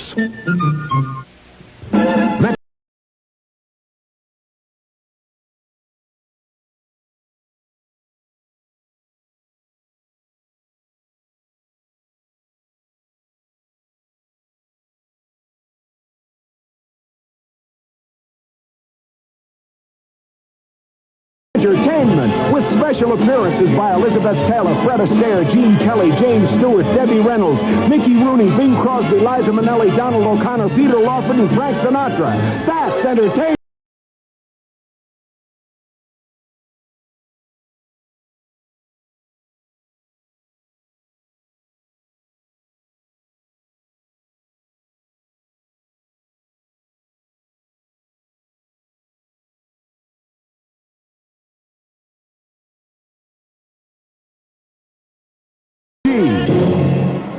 Gala premiere Thursday, May 23rd at 7 p.m. Ziegfeld Theater. Come see the stars. Continuous performances start May 24th.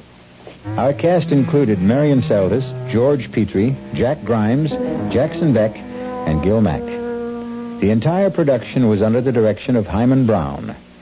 Radio Mystery Theater was sponsored in part by Sign-Off, the Sinus Medicines, Buick Motor Division, and Anheuser-Busch Incorporated, brewers of Budweiser. This is E.G. Marshall inviting you to return to our Mystery Theater for another adventure in the macabre. Until next time, pleasant dreams.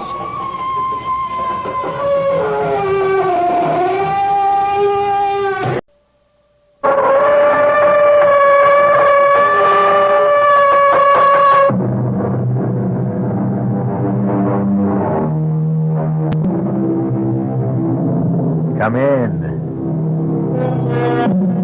Welcome. I'm E.G. Marshall. Welcome to the terrifying world of your imagination. I have an unusual story for you about a crack in a cellar wall that resists all efforts to repair it. Despite all the learning through the ages, despite the world's great progress in physics, chemistry, biology, there are certain matters which cannot be explained by our computers or our wise men. Matters which may never have a logical explanation. Our mystery drama, The Crack in the Wall, was written especially for the Mystery Theater by Sidney Sloan and stars Celeste Holm. It was a cold, rainy, windy day when Paul and Nora Santfort laid their child to rest in Green Tree Cemetery. Despite all the soothing words of friends and relatives, Nora's despair was inconsolable. She felt that nothing could ease the pain in her heart caused by the loss of her only child. Our Father, which art in heaven, My darling. hallowed be thy name. My baby. Why did you have to die? Nora, darling, please. Our religion teaches us that God, in His infinite wisdom, Don't decides... speak these empty words to me. I accepted that because it never touched me before. I never thought of it. But our daughter, our beautiful, innocent child, just 16. Why? One does not question these matters, Nora. I do question. For the first time in my life, I question. I would do anything. Anything to bring my Ruth back to this world. Nora, please. Now, you know that's impossible. Why? Why? Because our little girl, Ruth, is dead. Burnt to death. Nothing you can do or say or hope can change that.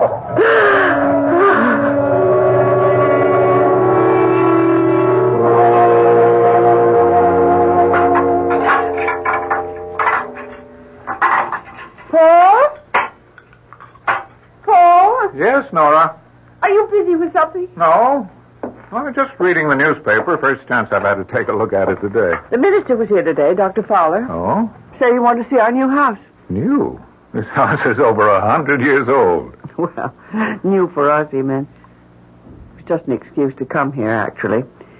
He wanted to know why I hadn't been to church in the last several months. What did you tell him? Oh, I don't know. It was awkward. I said I'd be back next Sunday. Made some excuse about not having felt well lately. Well, I'm glad. About my going back to church? Yes. But more important than that, it means that you're getting over this depression, getting out into the world again, beginning to forget. No, you're wrong, Paul. I'll never get over wanting my little girl back with me. I'll never forget. Please believe me, Nora. I loved Ruth, too. But I accept the fact that she's gone from us forever. I'll never accept that. Oh, by the way, now I remember what I wanted to remind you about. What? It's about that crack in the cellar wall, right in front of the washer and dryer. There's a terrible draft that comes from it. Well, there's no crack there, Nora. No crack? I thought I'd get rheumatism from the cold draft when I did the washing today. It hit you right in the back. I had that repaired. I paid for it. It's on the general bill for the repairs we had to make on the old house before we could move in. Well, then they cheated you. Charged you and never did the job. You sure? Seems to me that I remember. Never been done. Those contractors will try. You know, it's Mr. Carroll, isn't it? His number's on the telephone stand. Why don't you call him? Oh, it's 7:30, Nora. Well, come to think of it, the only time I could possibly reach him would be at night. He'd be busy all day out on the job. Hello, Miss Carroll? Paul Sanford. I'm sorry to bother you, but one of the items on your bill to me for repairs on my house, item 28, repair crack in cellar wall, north side interior, $45.60. You never closed up that crack. You what? Hold on a minute. Nora, he says he supervised that item himself, mixed the cement for it. Well, just tell him that he's got it wrong. Mr. Carroll, my wife says the crack is still there. It hasn't been repaired. Okay, sometime tomorrow morning? Right, thank you. It's kind of funny. He said he's willing to bet $100 that he completed the work.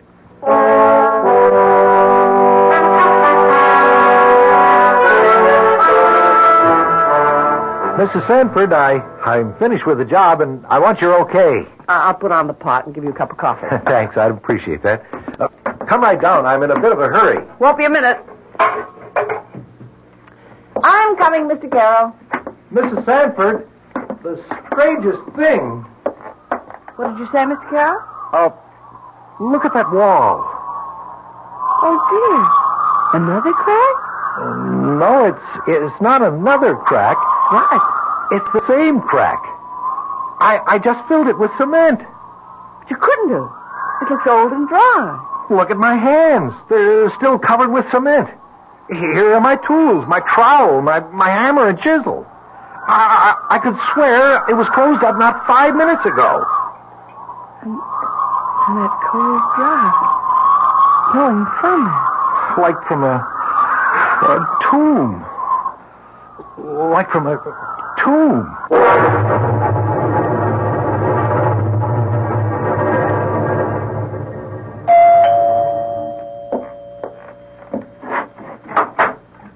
Oh, Mr. Sanford. Come in, come in. Thank you, Dr. Fowler. We'll come into the study. We won't be disturbed there. Right this way. You sit down, won't you? Thank you. Please forgive me for interrupting you at this hour. I don't quite know how to begin. As you know, we've been through a horrible experience. Yes. Losing your daughter in that fire. It's our only child. Just 16. Mr. Sanford, you must get hold of yourself. Yes. You see, I've been holding my emotions back for months. I had to be strong for Nora's sake. She's taken this very hard, yes, I know. Yes, she hasn't gotten over it. It shook her to the very foundation of her belief. I gather that it's been only recently that you both came back into the church. She's definitely twisted mentally. Her preoccupation is with a crack in the cellar wall, which she says cannot be repaired. What? Well, there's a long, jagged crack in the cellar wall. It's been there since we bought the house earlier this year, after our other house burned down. Have you tried to have this crack filled with cement? Oh, yes, we tried. The way you say that is very strange. Well, I paid Carol, the builder, for repairs on the house. He was certain that he'd repaired the wall. However, he came back and patched up the crack again when he asked for my wife's okay on the job after he'd finished. They went down to the cellar and looked. The crack was open again. I don't understand. Neither do I. Carol said that he'd not left the cellar, that he'd called my wife to look at it. What's your explanation? I have none, Dr. Fowler, none.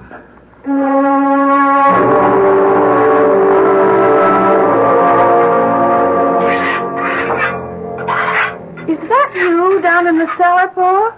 Yes, Nora. I'm filling up the crack in the wall with cement. Do you think that's wise, Paul?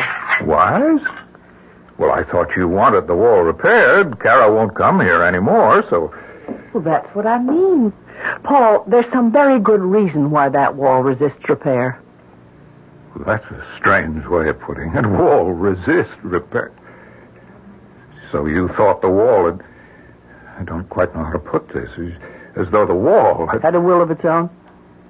Nora, that's ridiculous. Is it? Mr. Carroll tried twice to fill that crack. He gave up. I know. I just received a check from him for $45.60, refunding the money I paid him for the job.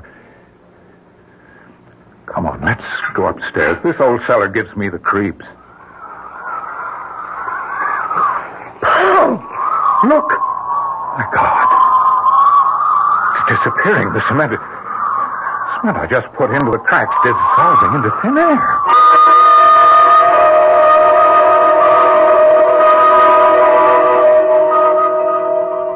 Mr. Edmund, I'm calling about this house you sold us. No, it's a good, solid old house. It's just that my wife isn't happy here. We're all alone, as you know. It just isn't right for us. Yes, I know. I'll have to take a loss if I change now, but I'm prepared for that. Okay, I'll see you tomorrow, around 5, okay? Good. Goodbye, Mr. Edmonds. Paul, who was that on the phone? Oh, Nora, I called Mr. Edmonds. The real estate man? That's right. You're thinking of selling? Well, I thought you'd want to get out of here, too, Nora. Whatever gave you that idea? Now, that's a very strange attitude. Don't you know what this all means?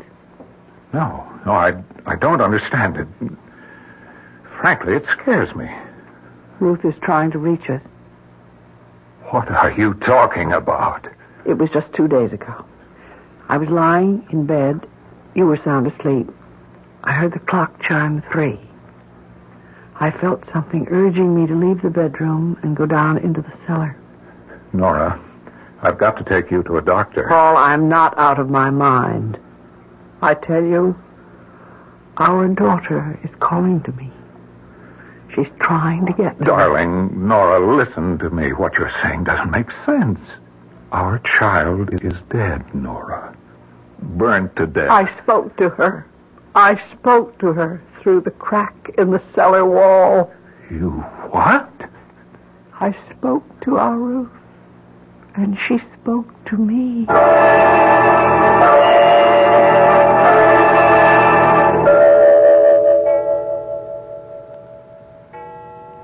Paul, wake up. Huh? Wake up! Nora. What time is it? Quiet. Now, do you hear? Hear what? She's calling to me. Our little girl. She wants us. She needs us. Nora, listen to me. You don't hear anything. You just think you hear because you want to hear. Listen. I don't hear anything. There it is again. It's very faint, but you can hear it. If you try hard enough. Please, darling, try to rest. I've made an appointment for you with Dr. Cool. I don't need a doctor. Who's calling me? Yes.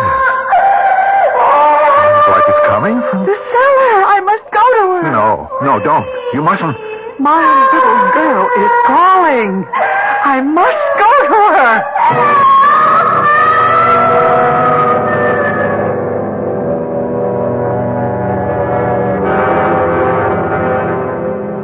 Was Ruth calling to her mother, or was Paul Sandfort falling into the clouded supernatural obsession that controlled Nora's life?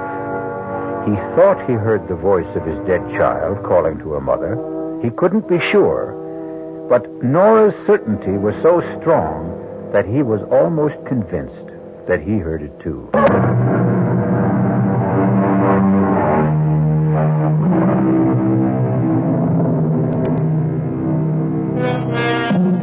Everything that Paul and Ruth Sandfort believed in is being drained away. They are living in a nightmare of twisted emotions, pulled farther and farther from the normal life they had known into a tangled, dreamlike world in which they hear the voice of their dead child calling to them. You're not going down into that cellar, Nora. It was Ruth's voice calling. Are you coming with me, Paul, or shall I go down alone? Nora, please. Now, we're dreaming this. It isn't happening. I heard her voice. You said you heard it. She was calling to me for help. Are you coming with me, or shall I go alone? I'll come with you, dear. Just to prove to you that there's nothing there. Nothing. How could there be? I know there is something there. Come. Now, wait. Don't try to go down those steep cellar stairs in the dark. Turn on the light. It's out. It's not working. Here, let me try.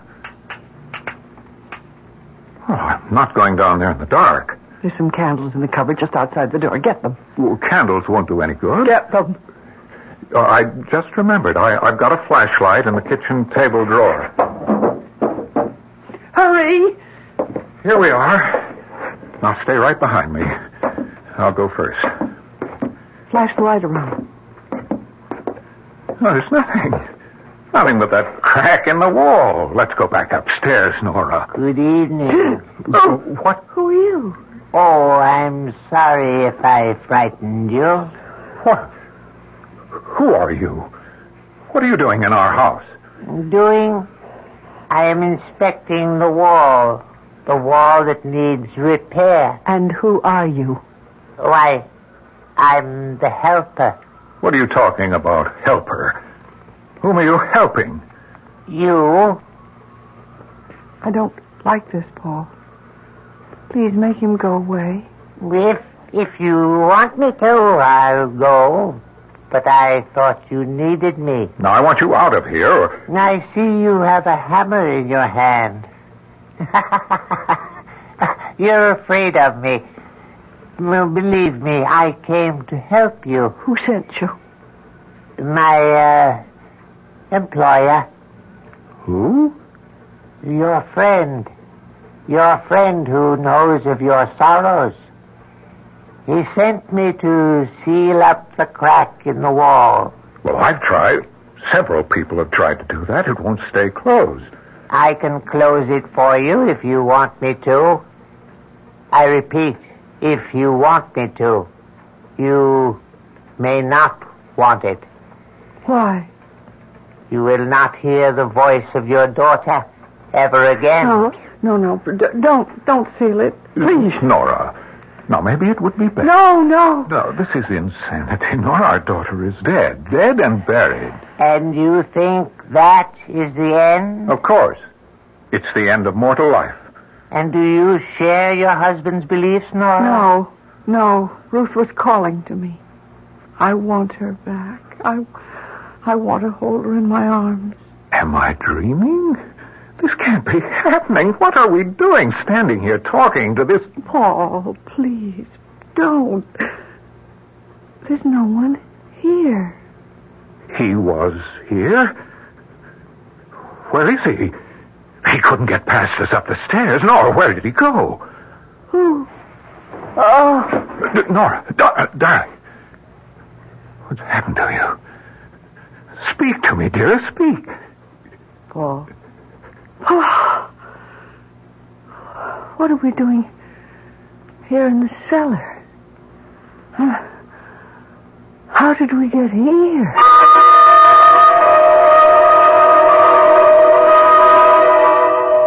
And you say, Mr. Sanford, that you think you saw this creature in the cellar of your house? No, it wasn't what you say. No, not a creature. It was a man. Small, dwarf-like. He said he'd come to repair the wall. At 3 o'clock in the morning? You saw this man too, Mrs. Sanford? No. I don't know what Paul's talking about. I didn't see anything. I was fast asleep. Paul woke me and told the story. I see. Your daughter's death was a terrible shock to you both. It's preying on your thoughts. Your grief pushed the normal day-to-day living from your minds. You began to I heard imagine... her voice, Doctor. I heard Ruth's voice calling to me. Of course you did. But try to think rationally, Mrs. Sanford. You know it's impossible for you to have actually heard the voice of your dead daughter. Seriously, you can't believe you did, can you? Seriously, can you believe that? I don't know.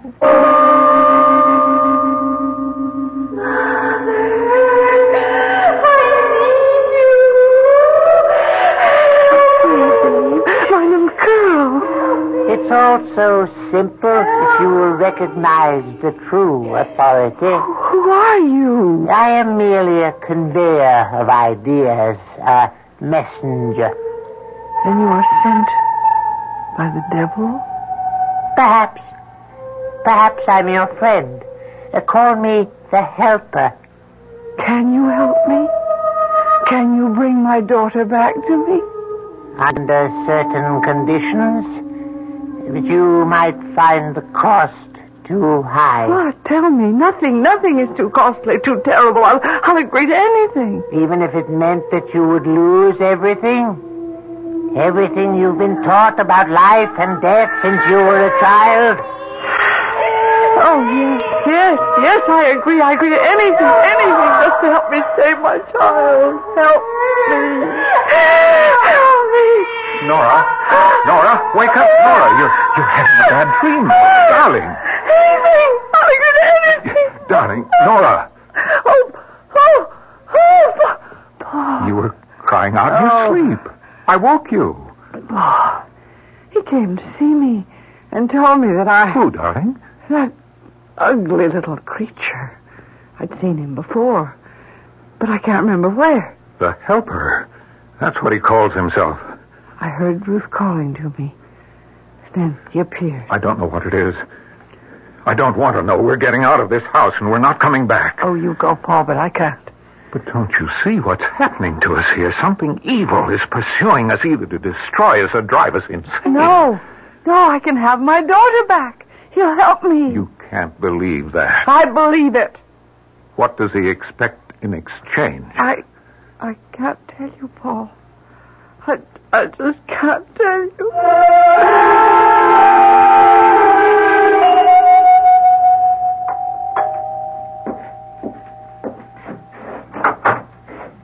Oh, Dr. Fowler, right on time. Is Mrs. Sanford home? No. No, I called her sister and got her to make a date with Nora so she wouldn't be here. My work is suffering. We're not sleeping well. Nora's had terrible dreams, nightmares. You told your physician, Dr. Coombs? If anyone can help us, it's God. Dr. Fowler, we have seen the evil one. What? We have seen him. We have spoken with him. It's either the devil or one of his emissaries. He calls himself the Helper. My good man, in this enlightened age, when we speak of Satan, it is usually, what I mean to say is we think of the devil as the embodiment of all evil, but not as an actual being. I see.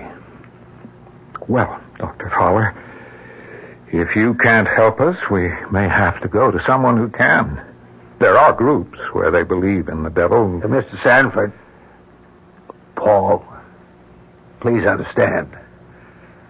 I cannot believe in the devil as being other than an abstract name for evil.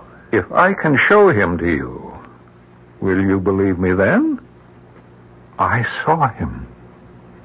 I have seen the devil and the devil's work, and I'm frightened to death.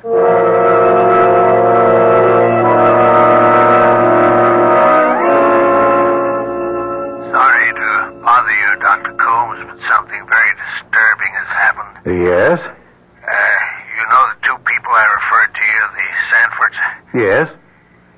In your opinion, Dr. Coombs, would you say that they were insane? Well, I don't know, Dr. Fowler. The word insane is a legal one, not a medical one. Well, deranged and mentally ill. Well, I would say from a very cursory examination that they were both suffering from severe emotional stresses brought on by the untimely death of their only child. Well, would that explain their hallucinations? Hallucination? To put it bluntly, Doctor, they think they have been speaking with the devil. Have seen him, in fact. Not exactly a common delusion in this day and age. If they need medical help, they must come to me. I can't solicit... Yes, I realize that, Dr. Coombs. Perhaps a sanitarium would be the best place for them. They could be taken care of and have a change of scene to get over the grief that they feel. An excellent idea, Fowler, but who's going to commit them? Can you get them to commit themselves voluntarily? I don't know. I'll try.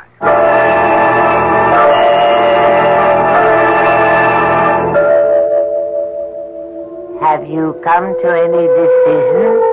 I've been thinking about it. I've heard you say you would do anything to have your daughter back. You had made up your mind. Yes. Oh, yes, but still, you hesitate. What you've asked of me is almost... Well, I'm almost afraid to think of it. It's been in my mind, awake and asleep. I can't tell the difference anymore.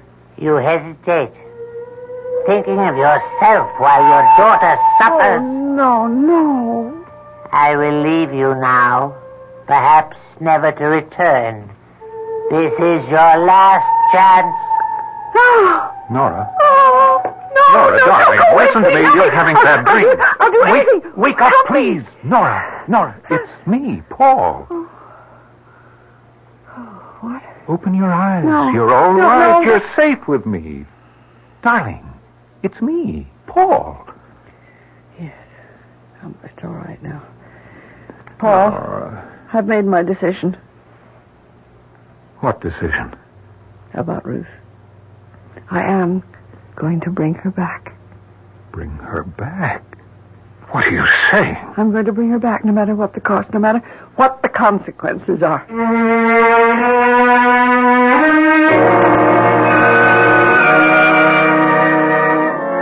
Nora and Paul have come far along a tortuous, a frightening path.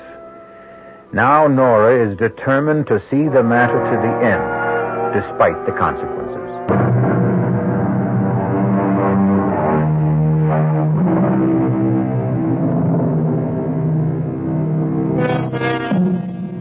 Forces are tearing at the sanity of Paul and Nora Santfort. Nora's sleeping and waking worlds are so much the same that she can no longer differentiate between them. In her thoughts, in her ears, are the words of her dead daughter calling to her for help. Paul thinks he has heard the child, too, but is uncertain. He is not sure whether or not it is the driving influence of his wife's obsession or what he has actually heard and seen himself. I don't know, Doctor. I don't know anymore. Everything is so confused.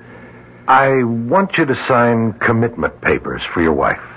You mean put her in a good sanitarium, in a place where she'll be safe and receive the proper treatment for her problems. I don't know.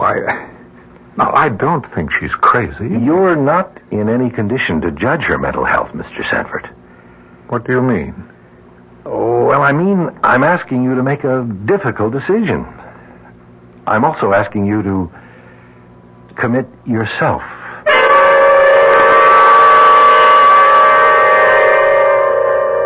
No, I won't think of it. Send him away. Send the doctor away. Paul, how can you do this to me? You know I'm not insane. You heard her. That night, we both went down into the cellar, and that little man, you remember? The helper? You saw him, too. You know I'm not crazy. I won't go. I won't. You can't make me. She's gone into the bedroom, Dr. Coombs. Is there a lock on the door? No. Well, suppose I go in. Perhaps a sedative to quiet her. No, please, Doctor, let me speak to her first. She'll listen to me. Very well. I'll wait out in the car if you want me. Yes, please go. I think she'll listen to me, if you're not here. Nora? Nora? May I come in? Is that doctor still here? No, he's outside in his car. Paul, how could you do this to me? Deceive me, try to put me away. But I explained everything to you. I will never consent. I'm going with you, dear. I'm going in, too. What? Why? Paul, why do you want to do such a thing? Because I'm frightened. I've never been afraid in my life before, but this is all beyond me, beyond any rational explanation. And you think you'll be away from your fear in that place? Oh, Paul, I'm not out of my mind, and neither are you. How much longer can we stand this? Listen to me. What? I can tell you. Only you. What? I've made a pact with the helper. Oh, Nora. He has given me the power to bring Ruth back. You don't know what you're saying. Oh, yes, I do. That's impossible. Now, don't be foolish. Don't tell anyone else what you've told me. Now, you think I'm insane, too, don't you? Well, I don't know what to think. He has given me 2 wishes. 2 wishes? Yes. He said that I would need 2. Actually, all I need is 1. To bring my dear child back. Yes, Nora, of course. Now, I want you to do something for me. What? Don't fight me now. Go along with me for a little while. Perhaps this nightmare will stop. We'll be able to get out when we want to. I have the doctor's promise. Can you trust him? Yes, darling. Since we're committing ourselves, we can get ourselves released merely by asking to be released. And our poor tortured child? Who will be here to hear her call? Who will be here to comfort her, Paul? We're running away. Deserting her. Darling Nora, our Ruth will be with us always, no matter where we are.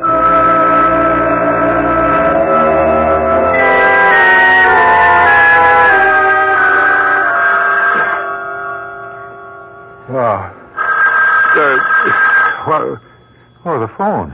Oh. Hello? Hello, Mr. Sanford? Yes, Dr. Coombs? I'm calling from the sanitarium. Is there anything wrong? Yes, your wife has disappeared. You mean walked out? Nobody saw her leave. As a matter of fact, it's a bit of a mystery. Her room was locked. Perhaps one of the attendants or nurses unlocked the door for her. No, we've questioned the entire staff. At 1 o'clock, the nurse assigned to that section entered her room to administer a mild sedative. Your wife had complained she was worried because you weren't there. Well, I was just cleaning up a few urgent matters here.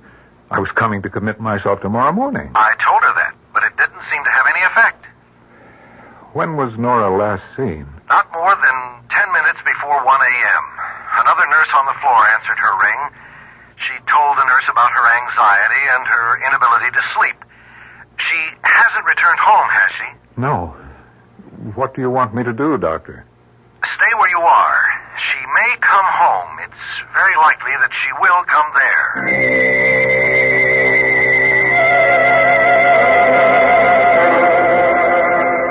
Emily, I'm sorry to be calling you at this hour, but Nora has disappeared. She walked out of the hospital. The fire, Ruth's death, it's been preying on our minds, and I thought that... Wait, Emily, that's my doorbell. I'll call you back. I just wanted to know if Nora was with you. I'll call you back. Let me know if Nora shows up. Bye. Oh, Dr. Fowler. Come in. Oh, thank you. I got a call from Dr. Coombs about 20 minutes ago. Yes? He asked me to see you. He said you might need me. I came right over. Is there anything I can do to help? Nothing. Unless you can find Nora. She's been missing since about 1:30 a.m. About 3 hours. Where would she go? Where could she go? I don't know. What? What was that? I heard it, too. Do you have a cat, Paul? No. Sounded like a cat. It was Ruth. She's calling Nora. Ruth? My daughter. Oh, yes, your daughter. But she's dead. You hear your dead child's voice calling? You heard it, too. No, it can't be. That's superstitious nonsense. That's what I thought. But I don't anymore. Ruth is calling to us from the grave.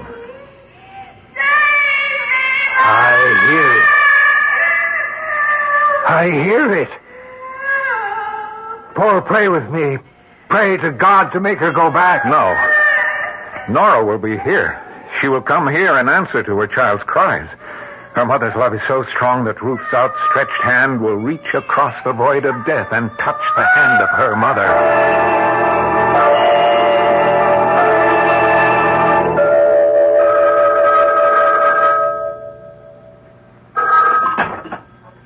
Yes? Fowler? Yes? I thought you were going to report back to me. I've just been through the most shattering experience of my life. You saw Mrs. Sanford? No. I'm not a superstitious man, Dr. Coombs, but I heard the voice of Ruth Sanford calling to her mother from the grave.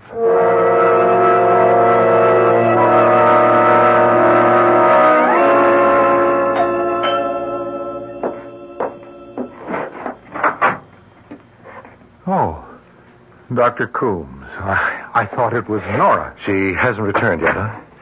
I was talking with your minister, Dr. Fowler. He seemed quite upset. Any word from the police? Nothing. They've gotten several false telephone tips from cranks. Only one man identified himself by name, a Mr. Helper. Helper? You know him? Yes, I know him. The police asked him for his address. He gave them one, but it proved to be a phony. Do you know where to find him? You won't believe this, Doctor.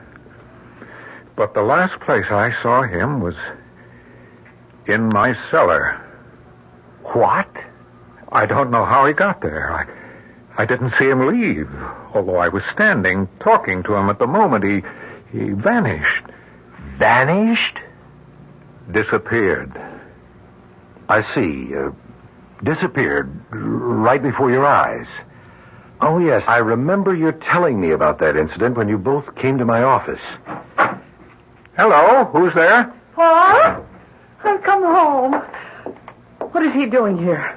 I won't go back to that place. He can't make me go back. Nora, dear. Send him away, Paul. Paul, make him leave. We don't need him. Mrs. Sanford, as your doctor... You're not my doctor anymore. Please go. Leave us alone. Please, Dr. Coombs, your being here will just make her worse. Very well, if you think you can manage. Yes, I can manage. I'm sorry you feel this way about me. Good morning. He was trying to do what he thought best for you, for us. He has no way of knowing what is best for us. He was just interfering, keeping us from Ruth. Nora, please give up that mad notion. Give it up? Oh, no. Paul, I will not give it up. Tonight, this morning, before dawn, we will bring our child back to us. Nora, think what you're saying. I've thought, and I've made up my mind. Before daylight, he said. What time is it now? 20 after 4. It won't be light before 6. We must do it now. Come. We'll go together. Go where? To the place I first heard her voice, calling to me, the cellar, the crack in the wall. Are you sure you want to go through with this? I think, Nora. I've come too far to turn back now. I don't care what happens to me. It's Ruth we must think of. All right, Nora, I'll go along. I'd better get my flashlight. The light's still out in the cellar. No, Paul. What I must do must be done in darkness. No lights. Now, let's go down the stairs.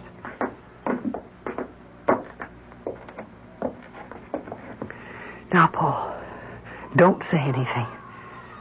I must ask for her life from the Master.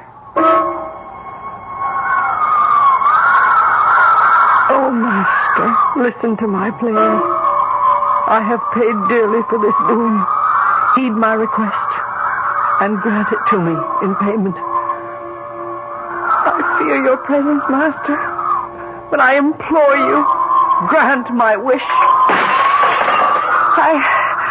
I wish my daughter were alive and with me now. My daughter, please give me back my daughter. Ruth, where are you? Come to me.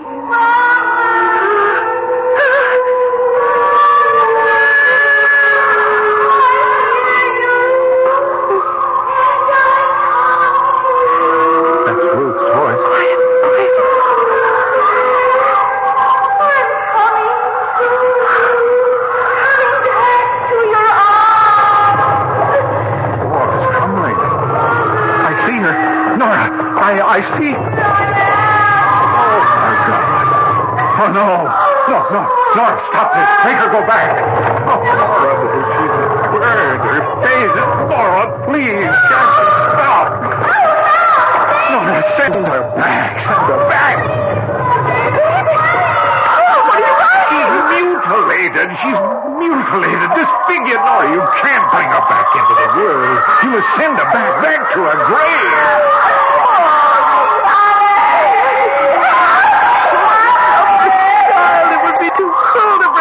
Too terrible. How can I do it? He gave you 2 wishes. He said that you'd need the second. Now I know what he means. Send Nora. Yes. I wish my dear daughter were dead and back in her grave.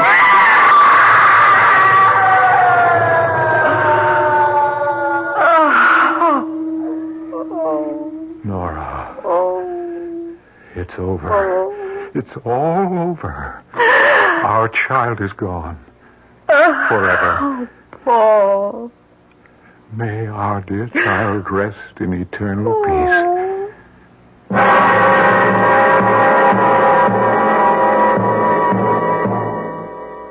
And so Paul and Nora were left to pick up the fragments of their lives and go on.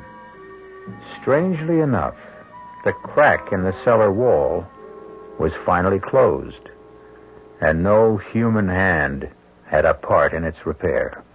Our cast included Celeste Holm, Wes Addy, Robert Maxwell, Robert Dryden, and Ann Costello.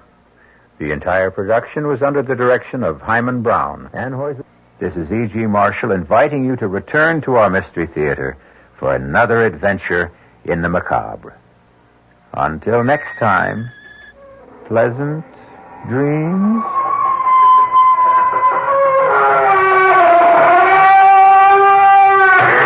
The preceding Mystery Theater program was furnished by the CBS Radio Network. This is WOR New York and RKO General Station. At the WOR time signal exactly 8 o'clock, here's John Scott with the news. The CBS Radio Mystery Theater presents...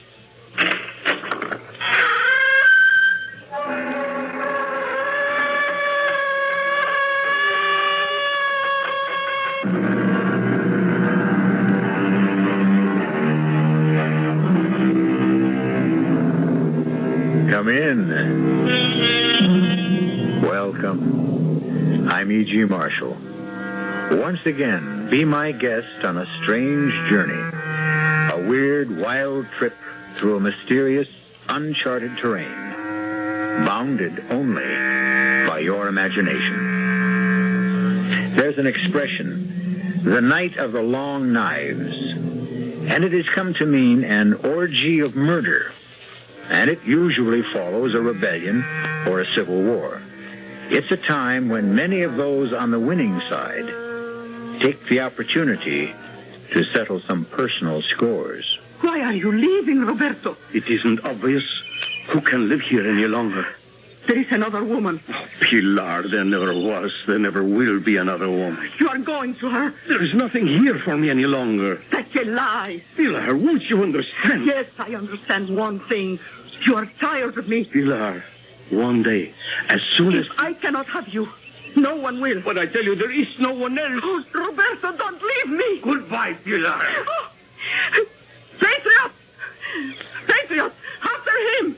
That man running down the street, after him! He is a traitor!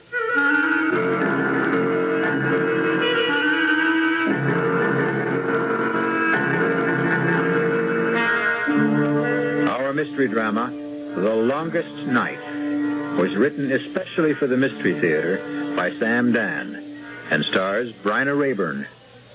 It is sponsored in part by the Kellogg Company, makers of Kellogg's Special K cereal and new sugar-free Diet 7-Up. I'll be back shortly with Act One.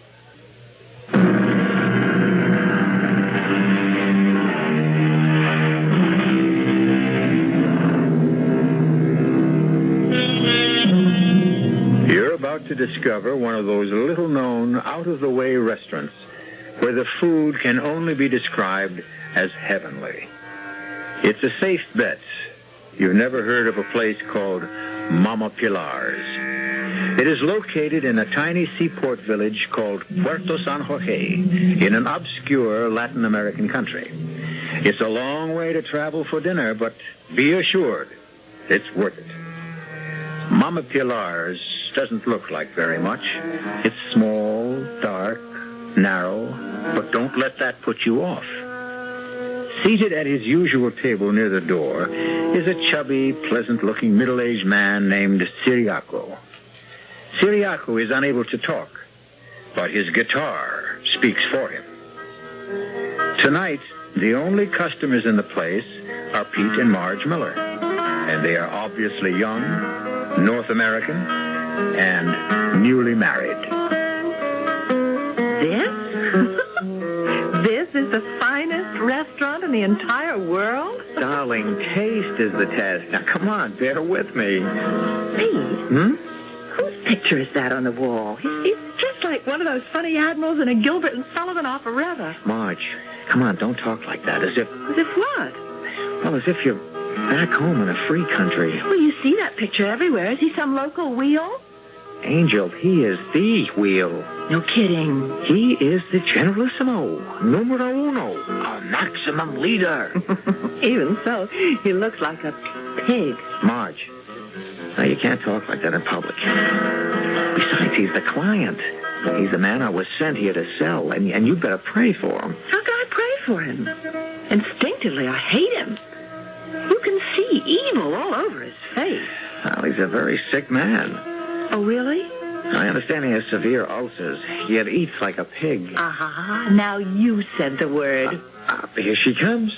Who? The great lady, Mama Pilar herself. Welcome to this house. You don't remember me, Mama Pilar? Oh, of course I remember you, Senor Miller, but, well, I thought it best not to say so. Oh, why? Well, I see this charming young lady as your wife. Perhaps she is not supposed to know you were here before. Now, what would you like for your dinner? Mama Pilar, we are in your hands. Good. I hope you are hungry. He's quite a character. It's amazing. This dictator, what's his name? Oh, General Zorilla. Zorilla. He actually does look like a pig. Now, Marge, you simply cannot. Darling, I come from Iowa. I know a hog when I see one. You are a guest in a foreign country, and you should have enough good sense You're to... always so afraid I'll say something to embarrass you. We will have to socialize with this You'll man. be proud of me. I'll chatter so charmingly no one ever will suspect that I've got a brain in my head. Oh.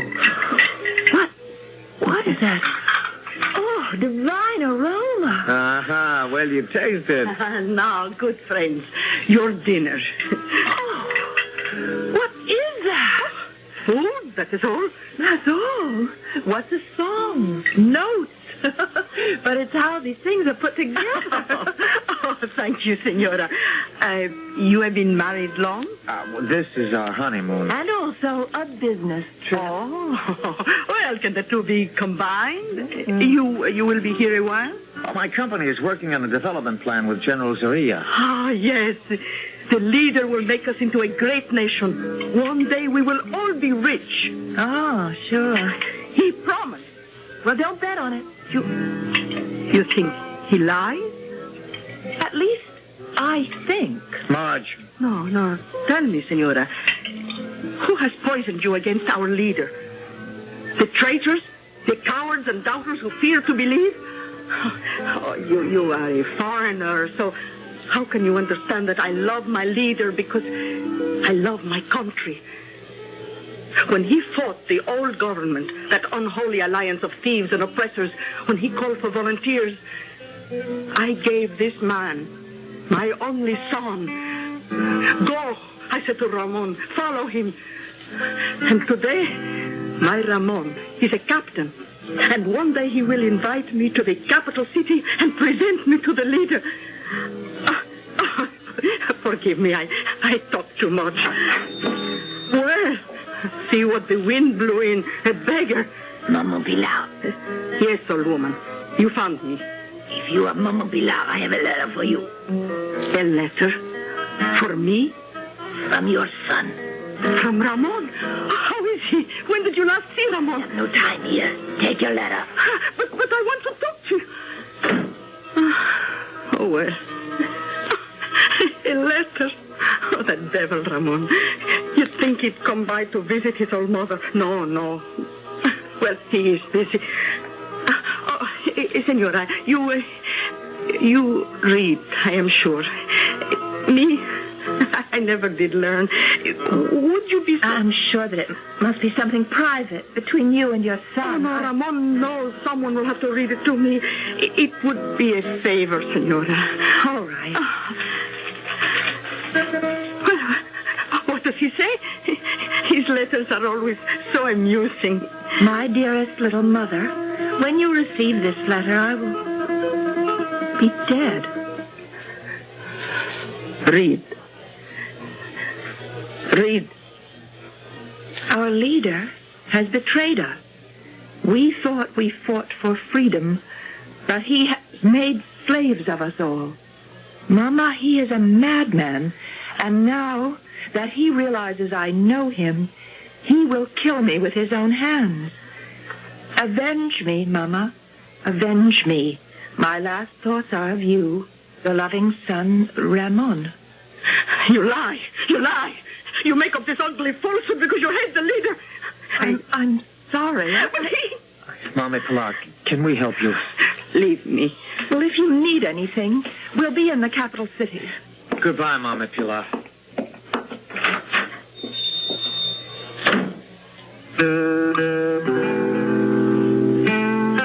Siriaco, you see that face? The face that looks down upon us from the wall? I will kill him, Siriaco. I will kill him with my own hands. And after I have killed him, I will weep for Ramon.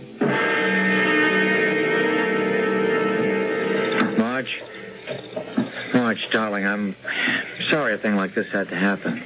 Pete, I know you have a job to do in this country, but I can't take any part in it. I will not socialize with that man. I will not visit his palace. He will not be invited to my home. But, darling... I refuse to discuss it. All right, dear. All right.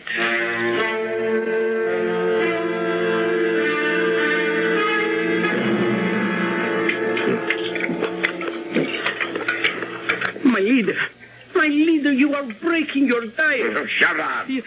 Yes, my leader. What appointments have I this afternoon, Escobar? Dr. Suarez is due here at any moment. Then the young North American engineer, Senor Peter Miller. Is there more meat? My leader, what will Dr. Suarez say when he sees you have broken your diet? I am starved. Dr. Suarez. Get rid of that slop. I gave you a diet. No. What are you doing? I must eat. I'm not a bird. I'm a man. You are a self-indulgent fat slob. See, Escobar. See how he talks to me. Here you address our leader. Be quiet, you obscene little rodent. You, open your shirt. I don't care if the man is a doctor. He must have respect Dr. for our... Suarez, why don't you like me? Roll up your sleeve. I will take your blood pressure. I tolerate you because you are the best doctor in the country. But take care now how you provoke me. Be moderate. It's exactly my prescription for you. But I cannot live without good food, wine. Then die. You're not the only doctor in the nation. Indeed not. Fetch some quack, some boot-licking flatterer. Tell him what to prescribe. I'm sure the charlatan will oblige you, and in 3 months you will be a dead man. Good day. I will be here tomorrow. He's right. The dog, moderation. I'll see the North American. Stand in, Senor Peter Miller. Moderation. Moderation and abstinence. That's the way to live forever. You must keep me to that diet, Escobar. Keep me to that diet, yes. Your Excellency? Yes, sir. I have here the report on all the preliminary studies. Have you, Yes, sir. An overall program to build hospitals, schools, bridges, aqueducts, drain swamps. We can transform the entire country. Can you? Now, if you'll examine these papers... Enough. Sir? Be silent. Mr. Miller, do you know what you are? You, sir, are a barbarian. You enter a man's office, and with absolutely no regard for the amenities... You start slapping your business documents all over his desk. 1,000 pardons, Your Excellency. Is it your impression that you will have me sign these documents and be on an aircraft bound for the United States within the hour? No, sir. I'm completely at your disposal, sir. I understand your lovely wife is with you. How is she? Fine. We shall hold a reception in her honor tonight at the palace. I'm afraid she's not feeling well. It's been a long trip. She's not a good traveler. Oh, I am sorry. Perhaps tomorrow. Yes, sir. Or the day after. Now, be sure to convey my warmest personal regards to your lovely bride and let us know when she will find it convenient to honor us with her presence. Yes, sir. Good day. Good day, sir. Now, what remains to be done today, Escobar? Ramon. Yes. Ramon. He waits in his cell. We shall miss Ramon. He was a fine boy. He was a traitor, a criminal. Is there a family? He never spoke of anyone. These ambitious country boys. They get big ideas. And soon they grow ashamed of the old peasant mama back on the farm. Well, whoever she is, wherever she may be, let her believe her boy died a hero. Just say something nice on the radio, Escobar.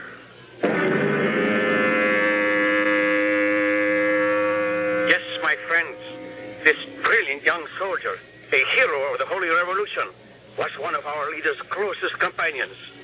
Patriots, mourn for the man our leader called my friend Ramon. Swine.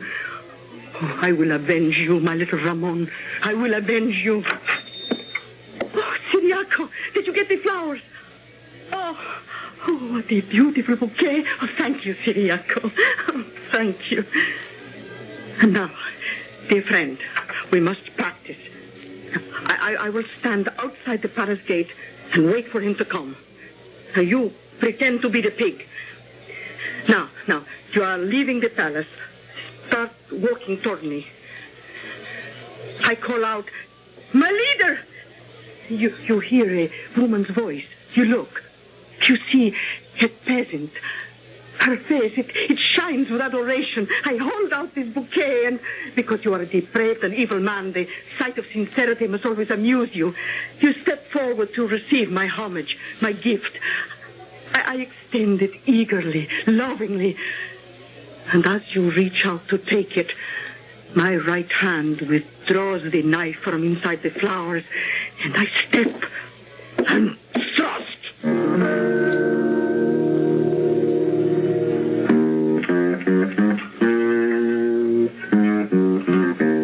Mama Pilar has prepared many a peppery plate in her lifetime.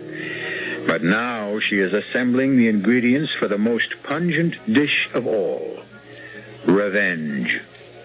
The recipe will come to a boil when I return shortly with Act 2.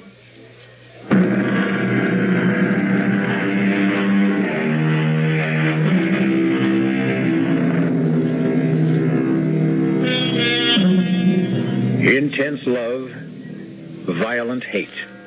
These can be two sides of the very same coin.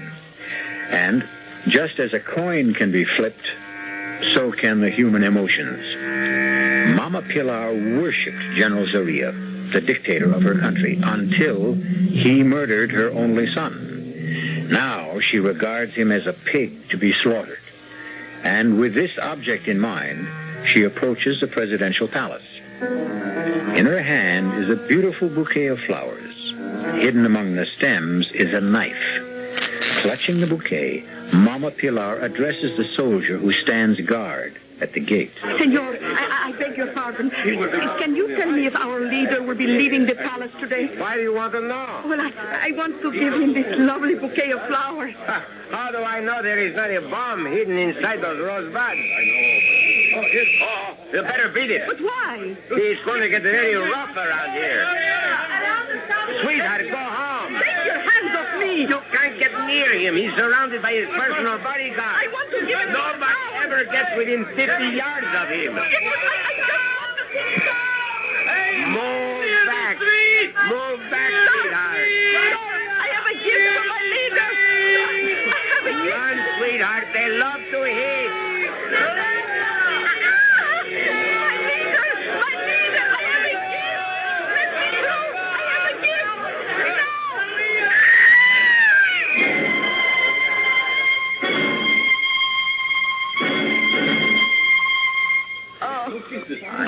Let me help you. Don't touch me. You'll be okay. You just fainted. No. Oh, now don't cry. Don't cry. Let me alone. You're pretty lucky, you know. We used to have a captain of the guard. He'd give orders to kill people. Don't cry. Don't cry. Why don't you just go home?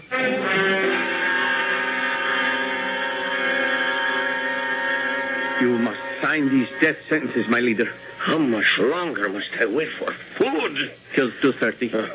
It's 3/4 of an hour. What can I have, eh? A carrot. A carrot. Don't let me cheat. I warn you. Don't let me cheat. Yes? It's Senor Peter Miller. Admit him. Let him in. Dr. Suarez. A swine. But he's right. You must not let me cheat. Your Excellency? Sit. Thank you. I have here the reports of a field. Tell me, Mr. Miller. Why doesn't your wife like me? Oh, well, sir. Now, you may ask, why should it matter to me if the spouse of some some machinery peddler, which is all you really are, dislikes me. Well, but sir... I have feelings. I dislike being snubbed. I am entitled to courtesy. I deserve consideration. I have the right to be taken seriously as a human being. Who is your wife, anyhow? Now, sir... Now, sir. Boss, sir. It won't do. For 2 weeks now, you have refused all my invitations. My wife is still somewhat indisposed. May I send her our own physician, a man of international repute? Well, I think it's just a matter of getting, used to the climate. Yeah, of course. You must remember to give her my regards. Yes, sir. I have some reports here. Reports? Business? On such a glorious day? Well, Your Excellency, the time grows short. Time, my dear boy, grows neither short nor long. She maintains her own steady rhythm despite all our futile efforts to hurry or delay her. Until tomorrow. Yes, sir. And if your lovely bride is sufficiently recovered, bring her with you for cocktails. I mean tea. Good day. Good day, sir. How much longer, Escobar? Exactly 37 minutes. See to it. It must be a very large carrot.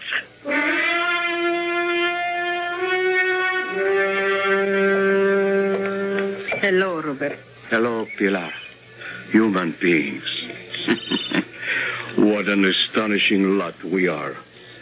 After all that has happened, we meet by chance, and it's hello, Roberto. Hello, Pilar. We have not met by chance, Roberto. I have come here to talk to you. Oh? The last time you talked to me, you denounced me as an enemy of the revolution. It was here. Right here. On this very street. Please, Roberto. Well, you did. I lost my job, my property, most of my teeth.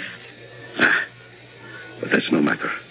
There's not much to eat nowadays, anyhow. Roberto. Are you going to denounce me again, Pilar? You have every right to make this difficult for me. Roberto, read this letter. Read it. I don't read anymore. It's from Ramon. Yes? For the love of God, Roberto, read it. Very well, Pilar. Read and realize it is Ramon who writes. Yes, I see. It is Ramon who has written. And now that I have read it... Is that all you can say? What is there to say? I say I am going to kill the pig. Don't let me delay you. Roberto, listen. I cannot do it alone. He's surrounded by his guards, but I don't have to do it alone. I can join the resistance. Roberto, please, let me join the resistance. What have I to do with the resistance? But you need me. The resistance needs me. I am tired. I am strong. I fear nobody. And I have grown old. And I can help the resistance. Pity me, Roberto, pity me. Fighting resistance will meet tonight. Oh, thank you, Roberto. In your cafe. In my... Why not? It's the safest place in the city.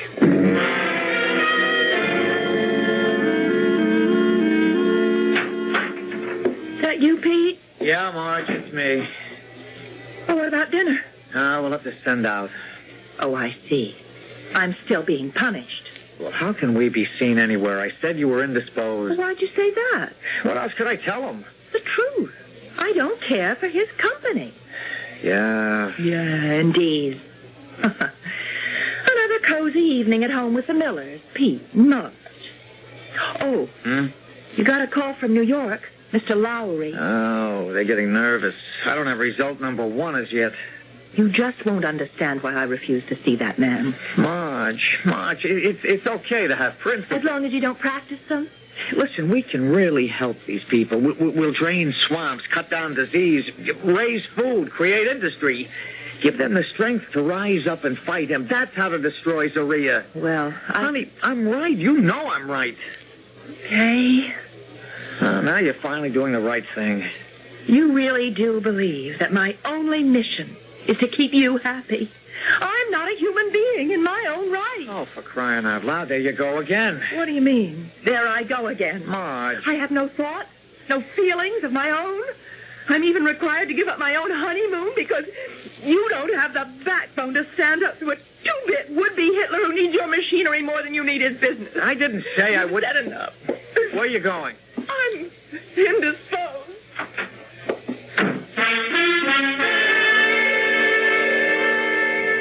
Roberto, will it be all right if I say a few words? Yes. I will tell everyone who comes here tonight. Never despair. Never give up. Can I say this at the meeting? Of course. You told everyone about the meeting to come here? Yes. Good. Well, when will the meeting begin? Now, I call the meeting to order. Who wishes the floor? But where is everyone? Here. You lied to me. You didn't tell the others. I couldn't tell the others. They are dead.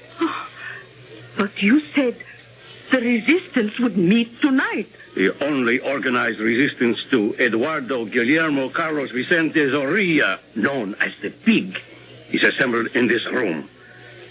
My precious Pilar, the strong and the quick are now the weak and the dead. You stood by while that obscene swine destroyed the resistance. Now you call on it to avenge your son. Our son. How? I would have acknowledged him. I would have married you. What kind of man marries a woman out of pity? What kind of woman denounces a man out of hate? Is there any new business? Any proposals? I propose we kill the Pig. There has already been violence enough. Other resolutions?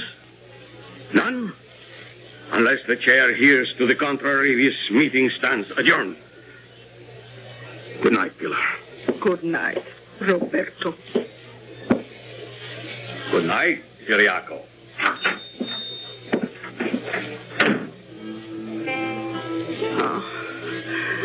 Remember, Ciriaco, the little American girl who read me the letter?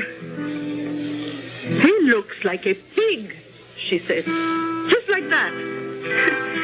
A skinny little girl looks at his picture and says, Pig. You know what makes her so wise, Ciriaco? She thinks. Oh, there you have it. She and Roberto, thinkers. They would say, we have a problem. What is the most effective way to kill a pig? But what do they know about killing pigs? They are thinkers, philosophers, aristocrats. Oh, no, I know how to kill a pig. Tell me, Ciriaco, tell me, do I know how to kill a pig?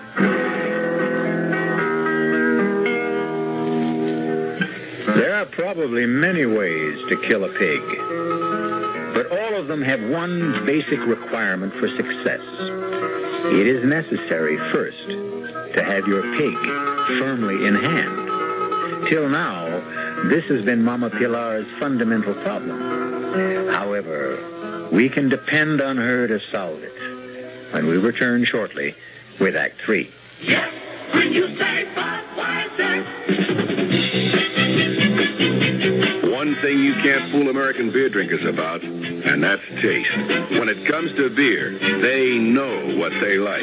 Yes, when you say Budweiser. And so many millions of American beer drinkers prefer and choose the Budweiser taste that it's the largest selling beer in the history of the world. And that's a fact. Pick up a six-pack of Bud and taste why. You'll see that brewing beer right does make a difference. And that when you say Budweiser, you said it all. Yes, when you say Budweiser, you said it all. Yes. Anheuser-Busch, St. Louis.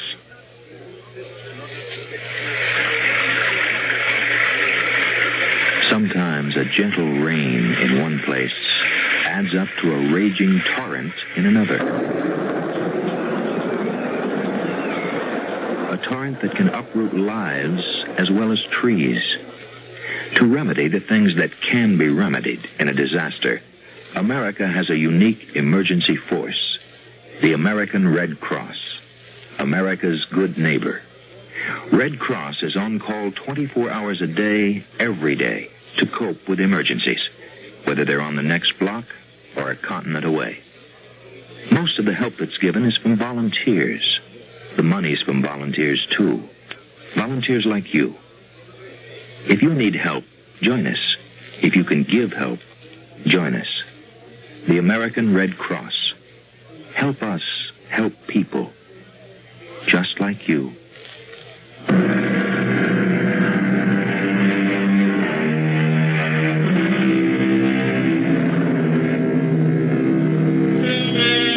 Marge Miller is a young newlywed who is having the first fight of her marriage. And permit us to say, it's a beaut. The reason may sound familiar. She refuses to socialize with her husband's client. It acquires deeper dimension when we consider that the client also happens to be the absolute dictator of a small nation. However, here comes Mama Pilar with her own score to settle. And does she bring salvation or disaster? No, I'm sorry, Pilar. It's out of the question. Why does the senora insist I wish to kill somebody? It's not just somebody. Zorilla. Me? Kill my leader? Oh, why else would you want to prepare a dinner for him? Oh, senora, I am growing old. Running a restaurant is too much for me. I'm looking for a job, and your husband's work, senora, requires you to entertain. You need a good cook. No, we don't entertain at all. Oh, but you should, senora, don't you start should. That. Besides, if I let you cook a meal for old Zorilla, you'll bury a knife in him the minute he walks in. I will not. On my word of honor. Well, you spike his soup with arsenic. I will not. On my word of honor, I will do nothing to... I'd believe you. But Pete would never buy it. Why not? Why not? Well, let's just say he's very nervous and upset right now. Ah, then you have a problem. Such a man is no good to a woman. No. We must relax him, restore his desire for romance. Amen. Now, just suppose you said to your husband, invite the leader here for dinner. You're trying to sneak up on me. I said, just suppose. Well, what would he do? I guess he'd flip. Well, that must mean something good, eh? But, no, there is no need to tell him I will cook the dinner until everyone arrives. And then it will be too late for him to object. How simple it is. Simple and deceitful. Why do you want to prepare a meal for Zorilla? I have my reason. Sure. I want to help my husband do his job. But I can't very well have his client killed at my dining room table. Senora, this dinner will resurrect your marriage. Makes you think that my marriage needs to be... When a bride sits alone all afternoon, emptying glasses, filling ashtrays... Pilar. Oh, no, little one, don't cry. No, I promise you, this dinner will bring you both joy and happiness. It will restore your love, revive your honeymoon. But you word of honor, you won't kill him here. My word of honor. I won't kill him anywhere.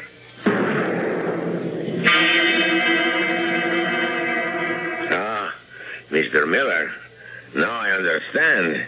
If my wife were as charming as yours, I would also keep her hidden. Oh, thank you, Your Excellency. Well, we want you to share an important event with us, Your Excellency. This is to be Marge's first home-cooked meal. Oh, no, dear, I didn't say I would cook the dinner myself. I hired some help. We even have music. Siriaco, play for us, please. Excellency, your eating schedule. Oh, yes. Yes, Escobar. Thank you. My dearest Mrs. Miller, summon the cook. Oh, certainly. Pilar!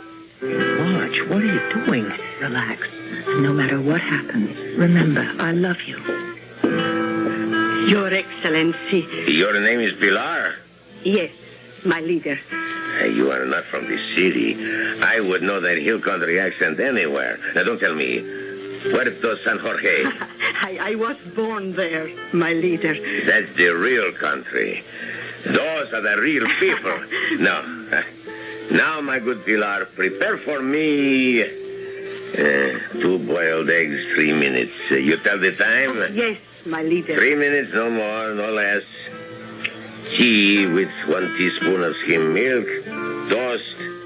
1 dry slice thin. But, Your Excellency, I am on the strictest diet, my dear. Oh, forgive me. Please, forgive me. I didn't know. Pilar, you'll serve all of us eggs, tea, and toast. I forbid it.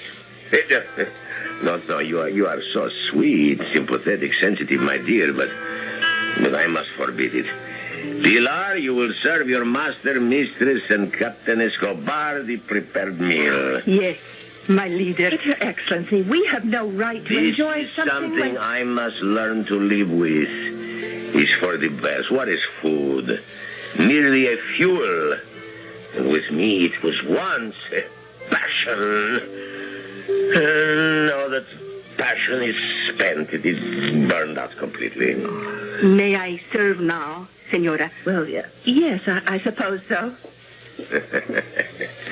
The true passion stuck, that one. Where on earth did you find her? Oh, sir, you must never ask a lady where she finds her help. These must remain our little secret. Oh, smell that. Oh, smell that. I have not seen beef marinated San Jorge style in years. Oh, Pilar, you are a genius. Oh, thank you, my leader.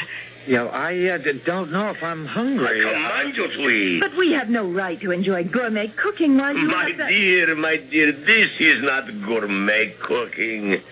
This is hill country cooking. Oh, I was weaned on it. That meat before you. Let me tell you how that divine fragrance and flavor is achieved. The meat is first soaked in specially spiced wine, and then marinated in a special spice and garlic sauce. The exact recipe is a secret handed down from mother to daughter. But, Your Excellency, we have no right to do this to you. We should send it back to the kitchen. No, I curb my passions. And so enjoy yourselves. I command you to enjoy yourselves. My leader, your eggs, tea, and toast. Thank you, my dear Pilar. Thank you. There you are. See? You see how quickly I have fueled my engine. Half a dozen bites, a couple of swallows, and I am done. You will scarcely begun. You will fritter away your lives at the table. Whereas I shall have endless hours free for work, for study, and for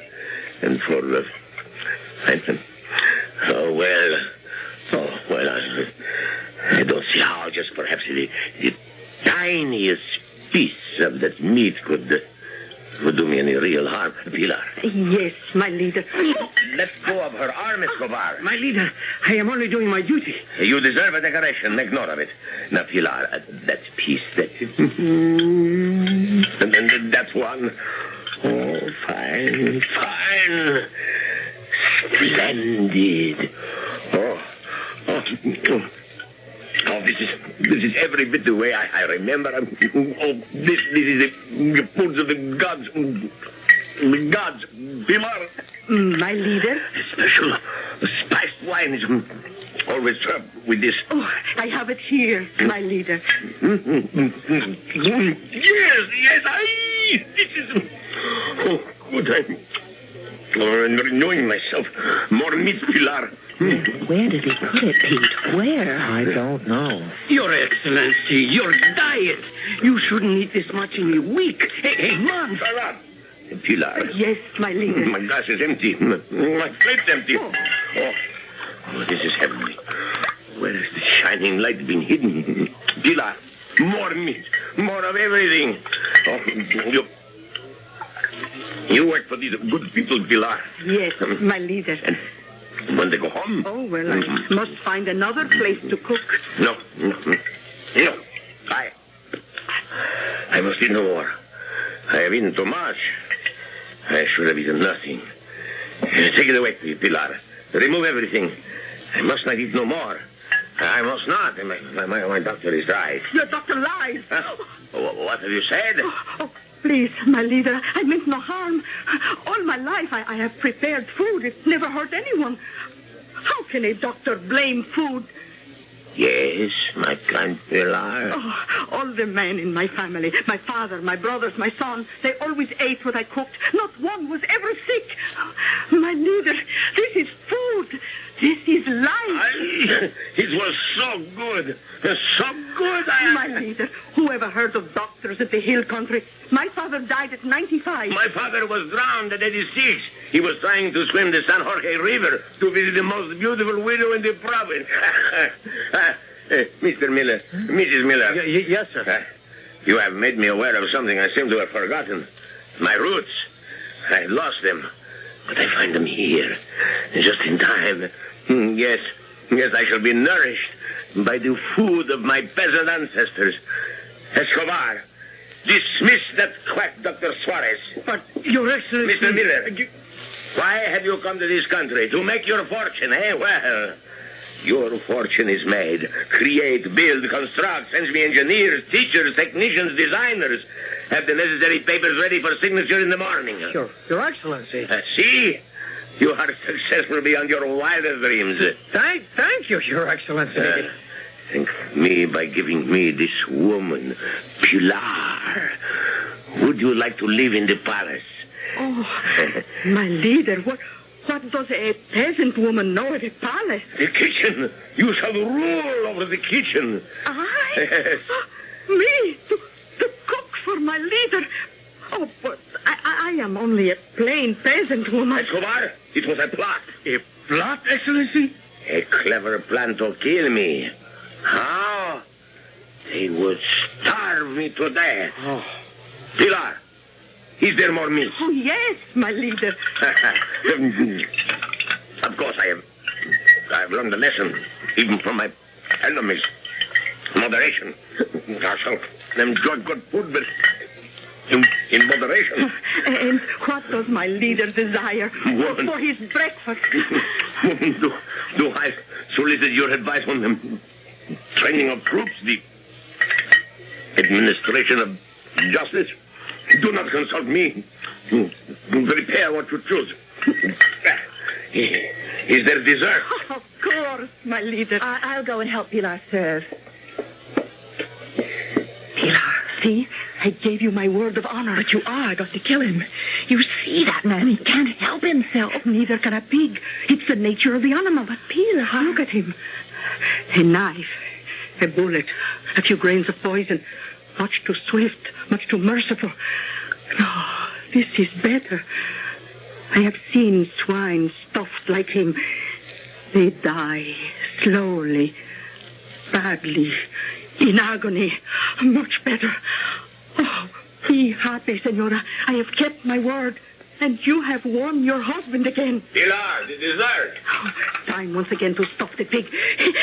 Coming, my leader. We have a simple sweet. A simple sweet? Yes, senor. We call it the Mountain of San Jorge.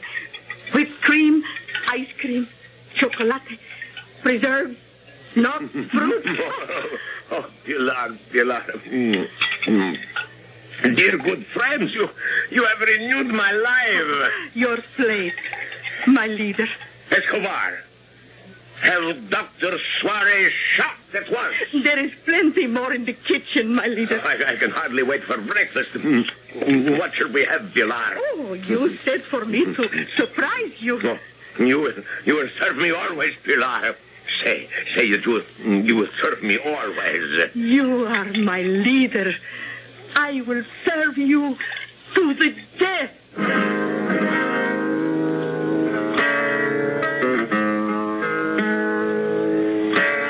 Some people might say, what a way to go. But this is something the Mama Pilars of the world understand. If you can't get to a man's heart with a knife, another way, and a better way, is to get there through his stomach. I shall return shortly.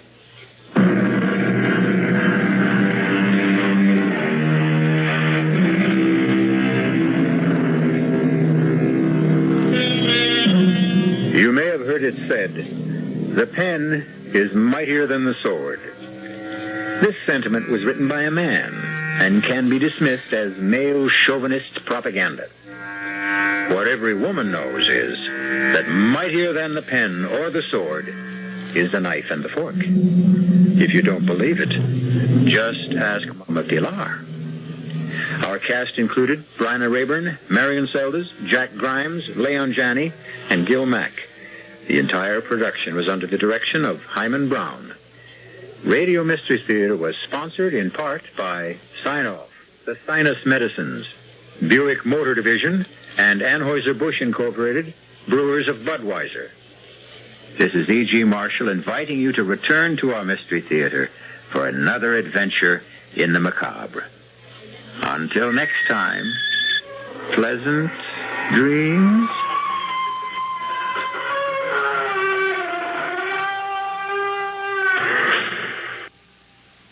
The CBS Radio Mystery Theater presents...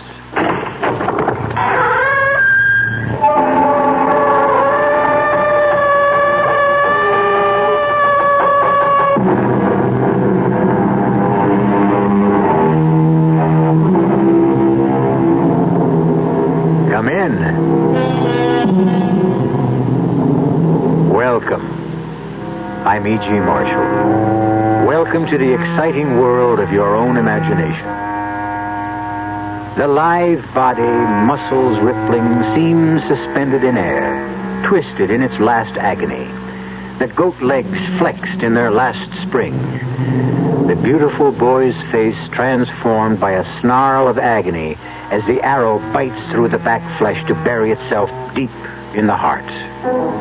This is a legendary bronze statue called the Dying Fawn. Legendary in more ways than one.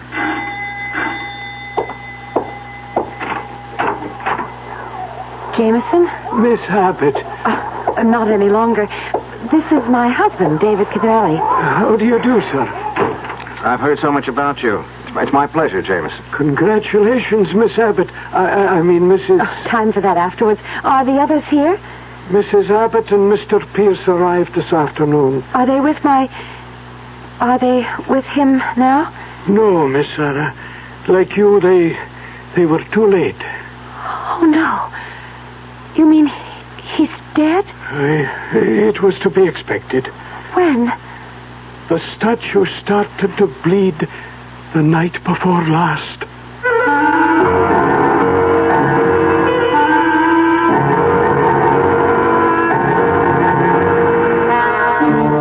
Our mystery drama, The Bleeding Statue, was written especially for the Mystery Theater by Ian Martin and stars Patricia Elliott and Tony Roberts. It is sponsored in part by Buick Motor Division and Anheuser-Busch Incorporated, Brewers of Budweiser. I'll be back shortly with Act One. Give your hand to a friend. Give your heart to your love, But give your allergy to contact.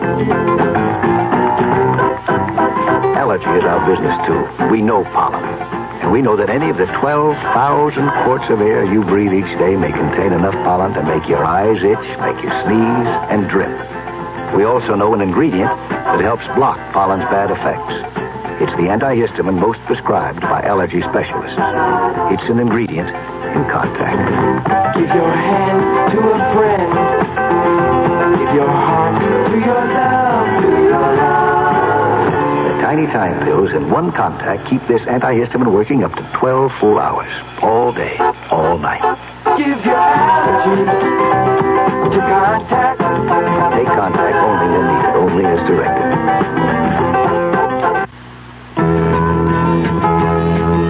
If you love spaghetti like I love spaghetti,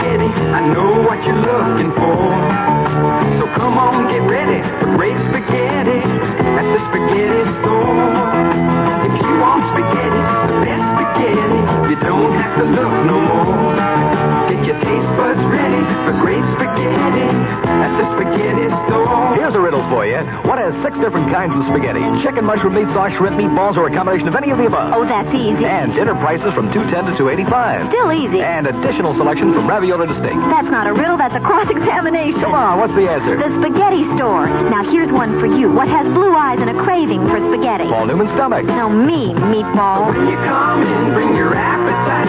There's one thing you know for sure. Great spaghetti we've got, and it don't cost a lot at the spaghetti store. 2731 West Northwest Highway. Also Arlington and Fort Worth.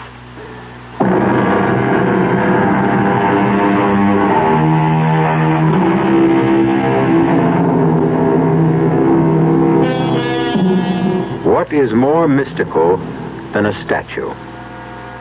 The wounded fawn. No one is sure that it was not originally chiseled in marble, that the bronze we know today was not taken from a long-lost original. Where it comes from, no one knows. Where it was perhaps best known to the public at large was in its last appearance, or disappearance, on the stage of the Palace Theater as the climax of the farewell tour of Prior Abbott, the Merlin of the magicians. Thank you. And now, if you ladies and gentlemen will permit, my greatest illusion, the death of the wounded fawn. Part the curtains, please. There he is for the last time on any stage. I beg your pardon, dear audience, the second last time. For if I'm to make him disappear, I would have to make him reappear, and both in front of your very eyes. Observe the dying fawn. 1,440 pounds of cast bronze. I invite any member of the audience who questions this assessment of weight to join me on the stage. I only wish to know that all of you are ready to believe that this statue does have a life and volition of its own, for it is about to disappear before your very eyes. Concentrate, observe, be aware, and beware.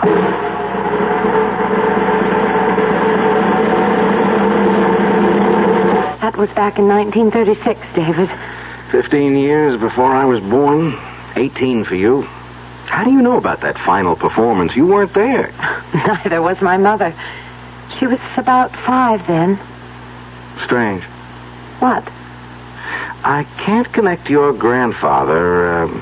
Now, what do I call him? Not what you do. The wizard. It's kind of corny. Not for me. It was my mother's second marriage. I was 5 years old. Mother was about 28. He was 57. Much as I loved him and as full as life as he was, I never could call him Dad, and Grandpa would have been an insult. So, because of all the marvelous tricks he did, he became the wizard. Oh, David, you never saw anyone so young as the wizard, in body as well as in mind. That's why I can't believe... Easy does it, baby. You've done your crying for him. Oh, it's awful to think of him lying in that coffin, dead. I can't believe it isn't just another illusion, and when we go down to dinner that he won't have escaped like Houdini and be sitting waiting for us with a big smile. I'm afraid even the wizard can't spring himself loose from this one. Oh, I'd better get my best bib and tie on to greet your relatives. I wouldn't worry about them. Well, I don't want to make too bad an impression. Your stepbrother's a pretty important man in my life. Because he's president of Abbott's Tool and Machine. Oh, Pierce is just a figurehead. Now, there's only one man who could... Come on now, Sarah. I just can't believe he's dead. He was... Oh, David, you just had to have known him to understand. He was indestructible. Darling, he was going on 76. But he didn't look or act more than 50. Well, you hadn't seen him in more than 2 years. Yes, you're right, of course, but Even then, even with a heart attack and my mother dying. You don't have to tell me, Sarah. God knows he was a giant to me. But not as a magician, as an industrialist, an inventor, an innovator. I never knew all that came from being a... Well, it sounds crazy to put it this way, but a plain magician. Oh, he was no plain magician. I've seen blueprints of some of his illusions, and they're more complicated than splitting the atom. Hey, it's almost 7:30. Now, look, I've got to have at least a clean shirt. Yes? Excuse me, madam, but dinner will be served in half an hour. We'll be right down, Jamie. He's always so formal. Well, he kind of gives me the shivers. What was that bit about the statue starting to bleed? Oh, that's a silly old legend. You want to tell your silly young husband what? But I think the wizard probably made it up for the act. Well, I'm persistent if nothing else. Made up what? Well, it's a very old statue, you know. Quite priceless. Well, since it happens to be my hobby, I know as much about it as you. It's either fired from a mold of a Greek original in marble, or else it was commissioned by Cosimo de' Medici in the early 1600s and is possibly by Benvenuto Cellini himself. Right? Right. But impossible to authenticate? That's right. But it did belong at one time or another to the de' Medicis and to some later kings of France, they say. Whoever they are. And what exactly do they say? That whenever the head of a household to whom it belongs is marked for death, the statue starts to bleed.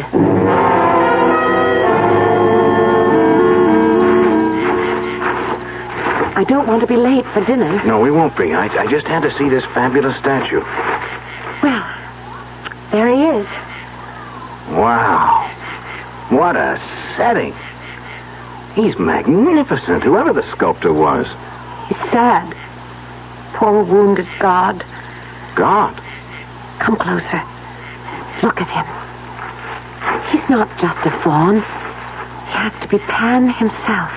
Without the horns. Ageless, deathless. The spirit of youth and life. Just like the wizard. I never thought he could really die. Hush, baby. It's the only thing none of us can sidestep. Hey, where's this blood supposed to come from? From the air wound, of course. Right here? It's between the shoulders? Oh, I suppose. I've never seen it. It's just a story, David. What is it? It's nothing. Let me see your hand. You touched the statue. Look, it's just rust, darling, that's all. Bronze doesn't rust, David. That's blood.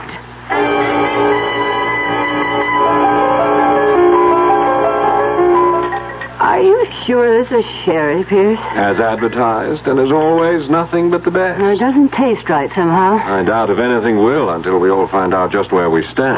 It's upsetting that he died so suddenly and unexpectedly.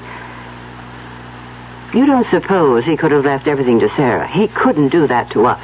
Suppose he has. I'll fight it tooth and nail. I'm his daughter. Daughter-in-law, to be exact. I'm the last best hope. At least my father, your husband, was his son. I hope he's recognized that in the will. And how do we handle this new husband Sarah has sprung upon us? I've no idea.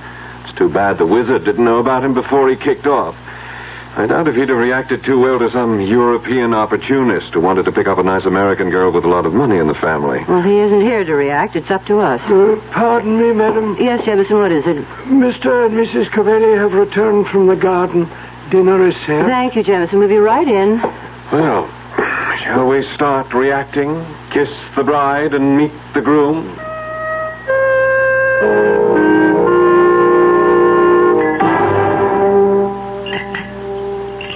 Well, since we all seem to have finished dinner, shall we retire to the drawing room for coffee? And the moment of truth. You can clear if you wish, Jameson. Yes, Mrs. Abbott. Oh, thank you, Jameson. I can pour the coffee, and Pierce will serve the liqueurs. And, Jameson, you can make your arrangements about the tape, whatever they are. Very good, madam. Will we have to come to the study to hear it? No, madam. There are speakers in every room in the house, and I was instructed by the late Mr. Abbott that the tape would activate itself at exactly 9 o'clock this evening. Activate itself? Aye, Mr. Cavelli. You see, I don't know where it is. You never knew my father, Signor Cavelli. In his later years, he was somewhat eccentric. Will you escort me to the drawing room? Of course, Mrs. Abbott. Nutty as a fruitcake, she means. Don't talk about the wizard like that. You know, Sarah, you weren't around him the past few years. I saw him 2 years ago. Well, that was right after his heart attack, and Mother's death right on top of that. Naturally, he was knocked out. But nothing could ever keep him down for long. that's what you think. He buried himself alive here with Jameson. None of us saw him since the day you went back. But he wrote me in Italy. That's more contact than Mother and I had with him. It's a pity you went back to the art school. Don't make me feel any worse than I already do. He made me go. I thought you were the apple of his eye. I also happened to be a carbon copy of my mother. And the reminder was too poignant. You think I'd have gone back to Italy otherwise? There seemed to have been other attractions. You mean David? I hadn't even met him then. I wish you never had. I'd always hoped... I think the wizard hoped, too, that you and I... Why, Pierce, you're my older brother. Not quite. Not by blood. Just by accident of the wizard's many marriages. Older, yes, guilty as charged. Is 16 years, or whatever it is, all that important?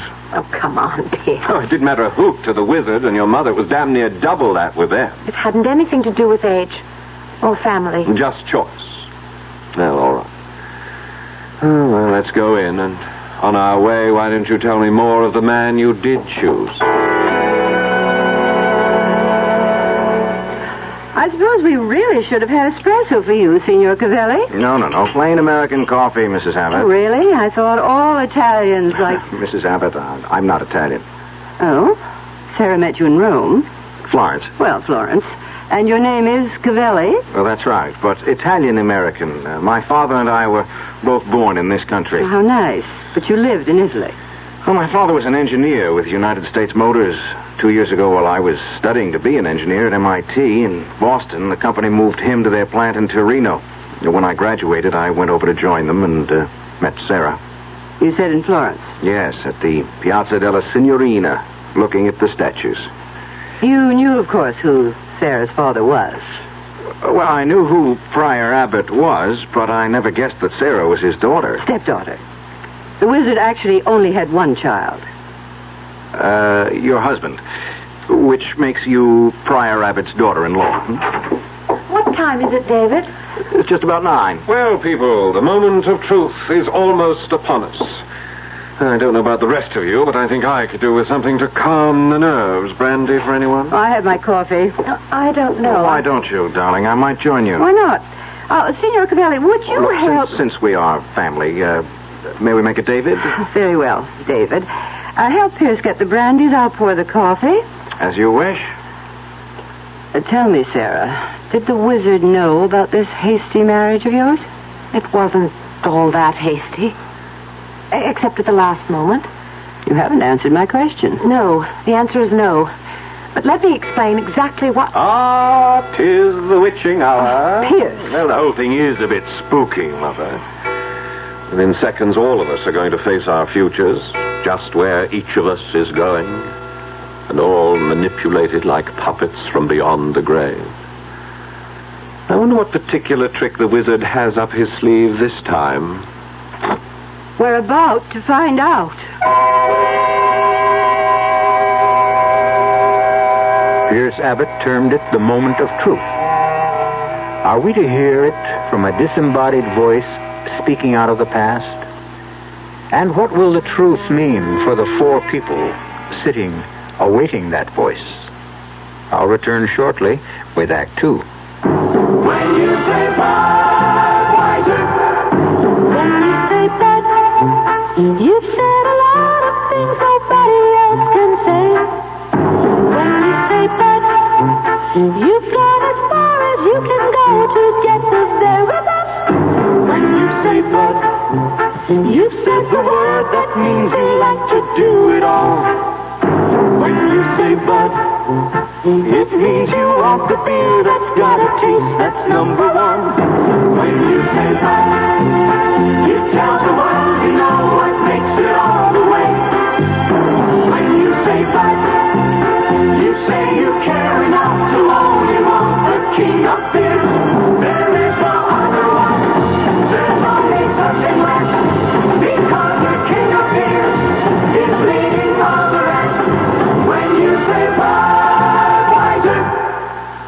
let it all... Anheuser-Busch, St. Louis. Hi, I'm Matt Rayburn, left half for the Celtics. I'd like to invite you to bring the entire family out to see the Dallas Tornado play the Philadelphians on May 25th at Texas Stadium. The game is sponsored by sales and marketing executives of Dallas, and the money they raise will go to help young people like me. For ticket information, drop by the booth at Irving Mall or North Park, or call the Dallas sales executives at 747-9675. Don't forget now, Dallas Tornado soccer game at Texas Stadium, May 25th. I'll see you there. For ticket information, call the Dallas Sales Executives at 747-9675. Soccer Spectacular, May 25th, Texas Stadium. Don't miss it.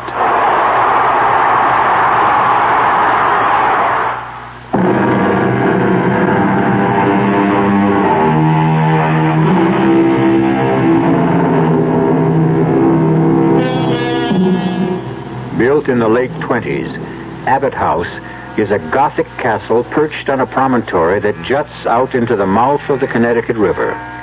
Now bathed in fitful moonlight, its flying buttresses and ornamental gables seem almost as much of an illusion as any of the great ones that made the immortal P.J. Abbott the beginnings of his fabulous fortune on the stage. An illusion of immortality fostered at this moment as his voice speaks from the grave. Good evening, dear family. It almost seems like the good old days when I stepped out behind the footlights. Of course, in those days, I never dreamed that I would one day exercise my powers from beyond the grave. When you hear this, I shall be dead, my will signed, sealed, attested, and delivered to the hands of my attorney. It leaves everything I have completely and totally to my beloved Sarah, without let nor hindrance, now that she is 21 years of age. Everything? How dare he? Good God, what am I going to do? Oh, no, I don't want it all. Subject to these provisions, in the event that my daughter-in-law and her son will sign papers prepared by my attorneys waiving all right or claim to my estate, or legal moves to contest it, they will receive jointly an income yearly till their deaths of what I shall call 30 pieces of silver, the equivalent of $30,000. I further make it a condition that until the will is probated, that all three of you shall stay here at Abbott's house, nor shall any of you leave the grounds for any reason whatsoever. He's crazy. Don't ever say that about the wizard. And just in case any of you question my sanity, my will is attested to by 3 objective psychiatrists who have found me sound of mind. And now for a few personal messages. Can't someone turn that off? I don't want to hear any more. I've arranged there's no way for you to turn this recording off. I want you all to hear. Sarah, you and your mother were the 2 bright spots in my life. Your mother was taken from me. I don't think it was an accident, but I can't prove otherwise. So the best I can do is what I have done. But please, Sarah, whatever the others do, you stay here. For here, I promise you, you are safe. If ever you need help, run to the statue and ask for it. You will find it. A last good night from the wizard, who trusts you and loves no one but you. Insane. Absolutely mad as a hatter. What was all that about Sarah's mother? He's trying to suggest that we had something to do with her death. Oh, Sarah, I hope you don't think... Yes. I don't want to think at all at the moment. I've been traveling for something like 16 hours and my head is splitting. I'm a bit cross-eyed myself. If you'll excuse us, I think we'll turn in. Yes, we're all a bit rocky. Come on, Sarah. Yes, David. Will you excuse us, Mrs. Abbott? Of course. We're both really bushed. Good night, Aunt Rose. Good night. I'm not going to let him get away with it, Pierce. Take it easy, Mother. Not on your life. For that matter, on both our lives. That's what we're going to have to fight for, baby boy. Oh, would you please stop that? I'm sorry, Pierce, silly habit, but you're all I've ever had. Well, let's not start down that road. No, you're quite right. That isn't what has to concern us at the moment. That little witch, that someone from nowhere, just like her mother. She's not going to take away Abbott's house and the business and everything else from us without a fight. It's ours. Not if the wizard left the will he said he did. Wills can be voided. I wouldn't count on it. I'll take odds his can't be overturned. He's sure to have covered every angle. Except one. What's that? The heir has got to be alive to succeed to the estate.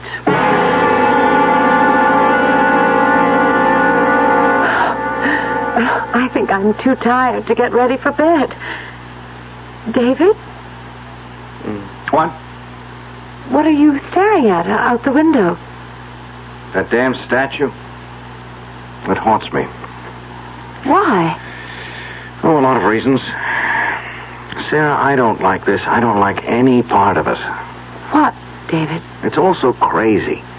Statues that bleed and disembodied voices on hidden tape recorders. Your stepsister or whatever relation she is to you, and Pierce.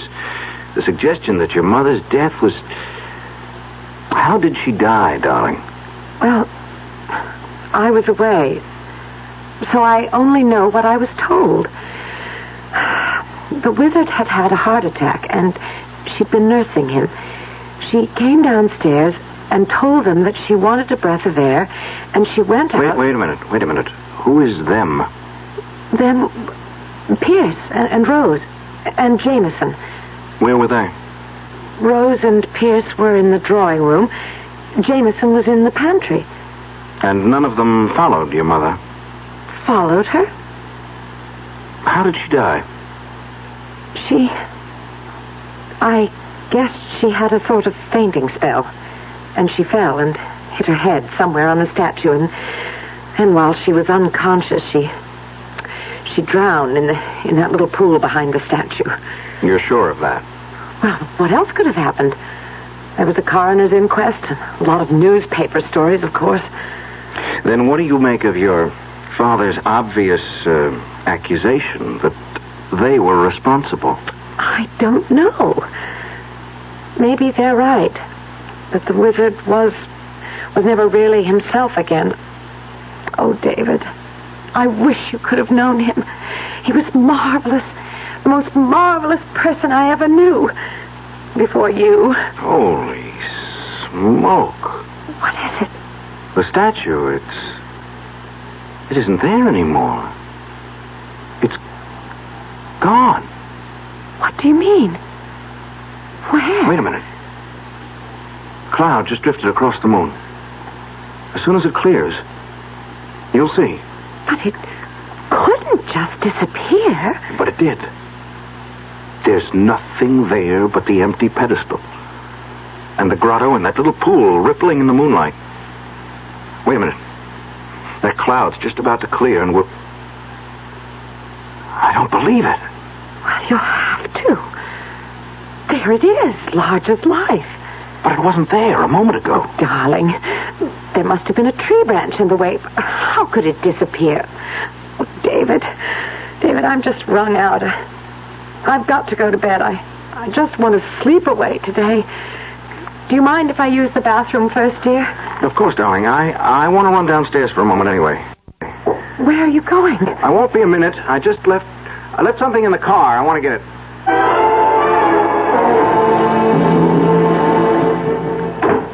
Oh, thank you for bringing me upstairs, Pierce. That's all right.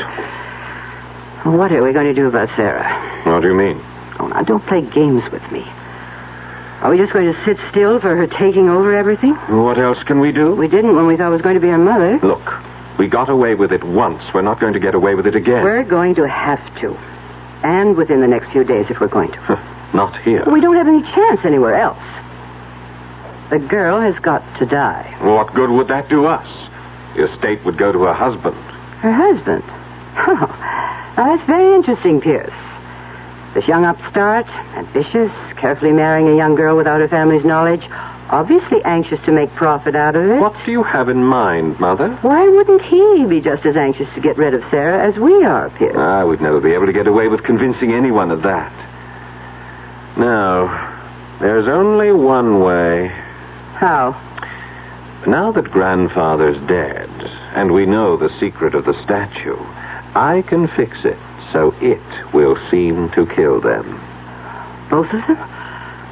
Was that necessary? It's the only way.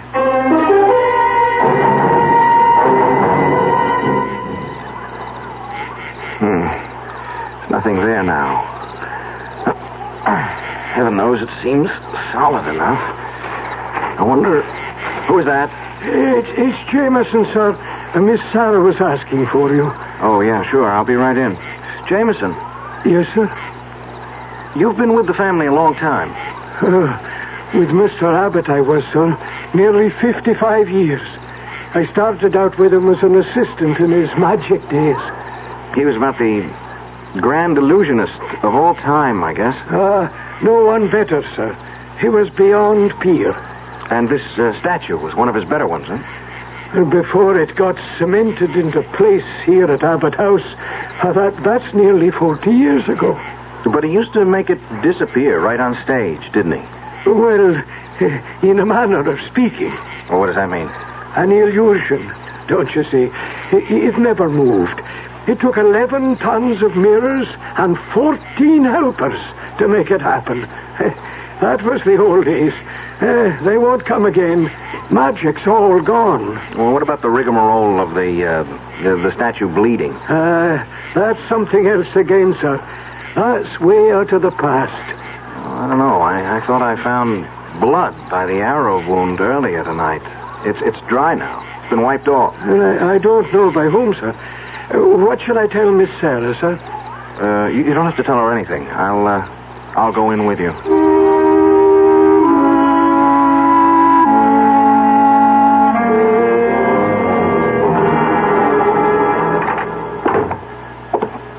When you're tired, fancy play strange tricks, Mr. Cavelli. I was thinking of making a toddy for Miss Sarah if she'd like it. There's nothing better for putting you off to sleep. I'm sure I don't have to ask her. She'd love it. And yourself, sir? No, I'll skip the hot drink. Maybe you'd like to join me in a nightcap, David. Where did you spring from? The wall? No, as a matter of fact, I was headed for the pantry here to ask Jameson to make one of his famous toddies for Mother. And for you, Mr. Abbott? Oh, no, thank you. I'm a cigar freak. Oh, Jameson, when you've made the drinks, I'll take them up. Oh, that's all right, sir. I'm happy to be of service. I'll bring them up when they're ready. Want to join me in a nightcap while we're waiting, David? Okay. Just a quickie, though.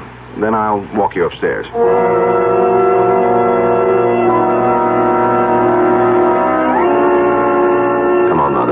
I took the rest of the powder out of the sleeping pills for Jane.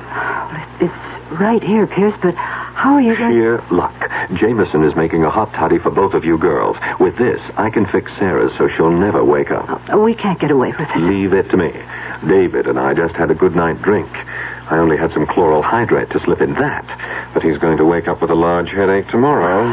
Dare we risk it? We have no choice, Mother. We've got to go for broke. If we don't, I'm dead. And as you well know, I'm just selfish enough to make sure that everyone else goes before me.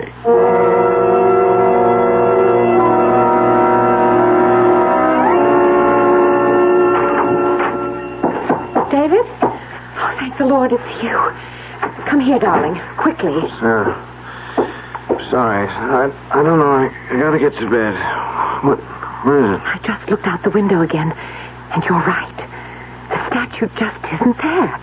It's completely disappeared. Statue? Something about statue. Darling, I'm sorry. What's the matter, David? I'm down one drink. I guess I've one drink too many. I'm blind drunk. Oh, I was the one who was sleeping before. Now I'm wide awake, and you're... Jameson, bring you a nice hot toddy. Put you to sleep, like me. David? No, David. Don't leave me alone. I'm scared. David, I don't know what I'm scared of, but I'm scared.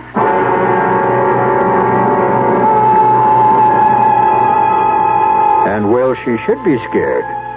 For with David's collapse, the forces of evil, real and unreal, swarm about Sarah, threatening her very life. Perhaps most terrifying of all is the absence of the statue. For with it gone, and David drugged in sleep, where can she run to for sanctuary? I'll return shortly with Act 3. Oh, somebody's been drinking my sugar-free Diet 7-Up, and it's all gone. Oh, actually, I saved a little. Oh, a bear! Hiya, Goldie. What's brewing? That's Miss Goldilocks to you. Oh, come on, kid. You mean you don't remember me? The cottage, the 3 chairs, the porridge? Baby bear! In the fur. Been a long time, Goldie. But baby bear... Just call me BB. You drank all the sugar-free Diet 7-Up, and I have to conduct another diet drink taste test today. Well, yeah, I saw the sign on the door, a professional taste tester, huh? But how can I conduct my taste test now? Why bother? I tried those other diet drinks, too. You'll notice there's still plenty of them around. Why not ask me? Well, okay, BB. Tell me, why did you drink all the sugar-free Diet 7-Up? I like the taste. Light, fresh, natural. Sugar-free Diet 7-Up is definitely unbearably delicious. Mm-hmm.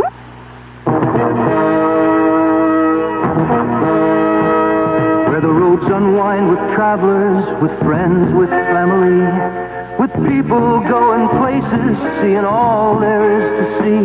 Where the ride is always sure and smooth, you'll find a trusted friend you've always known. It's Firestone. Firestone, Firestone, Firestone. It's a super sale on a super tire, the Strato Streak Super Belt. Your Firestone sale headquarters has the Strato Streak Super Belt for as little as $20.95. Yes, $20.95 plus $1.88 federal excise tax exchange for the B78 13 size black wall. What a sale! Money stretching prices on a mileage stretching tire. Low sale prices on other sizes and white walls too. This sale won't last forever, so hurry into Firestone. Convenient terms available. Firestone for great prices on great tires.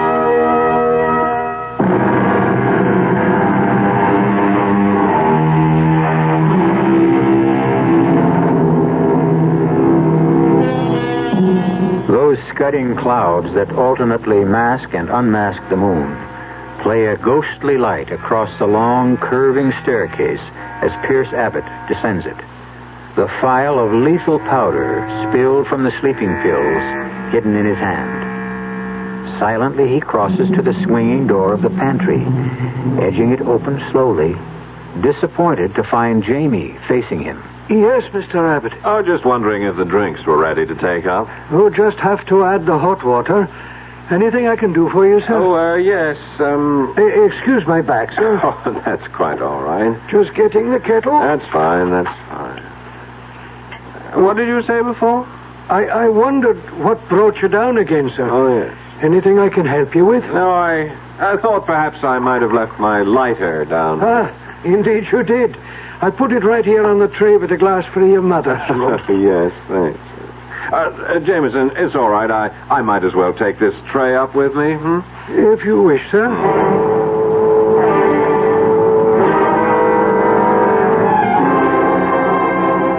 All set, Mother. Here you are. What is it? One of Jameson's nice, uncomplicated toddies mixed by his own hand. As of this moment, he's delivering the same to Sarah. The same? He couldn't testify otherwise. His back was turned when I salted it. With my barbiturates? Enough to kill a gorilla. We can't get away with drowning them the way we did her mother. We won't even try to. No, they'll die quite differently. How?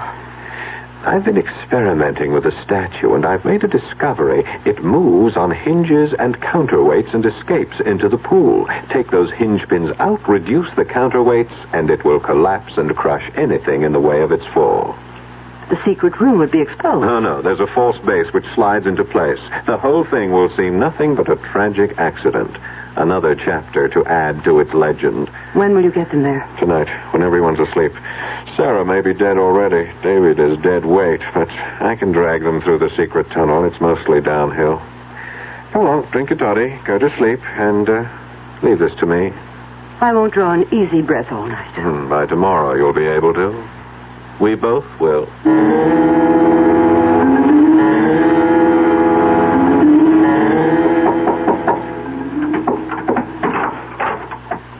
Oh, it's You, Jamie. I thought you might like a little toddy before you turn in, Miss Sarah.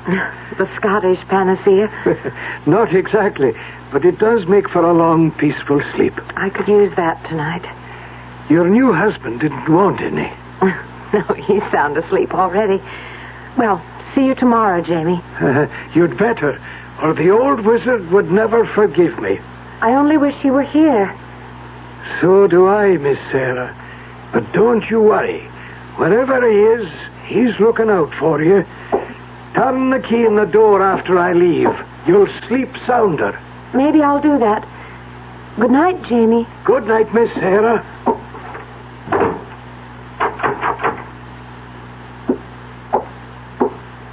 All locked up, Jamie. Hi, Mr. Abbott. And off to bed, then. Hey, are you off yourself? Hardly keep my eyes open. You've given Miss Abbott her drink, all right? Oh, yes. Did I what? Did you get your mother's to her? Oh, yes, indeed. Well, this is where I leave you. Up the wooden staircase?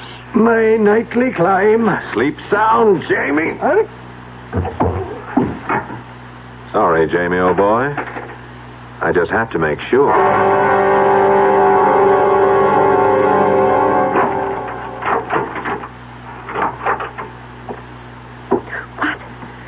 Who is it? Don't turn on that.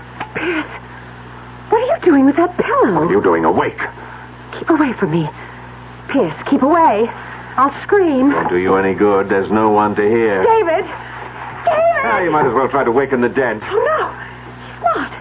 He's not. Not yet, just knocked out, but he will be. You must be crazy. Only desperate. It's the same thing. Keep away from me. Keep away. Sorry, Sarah. I have to. No!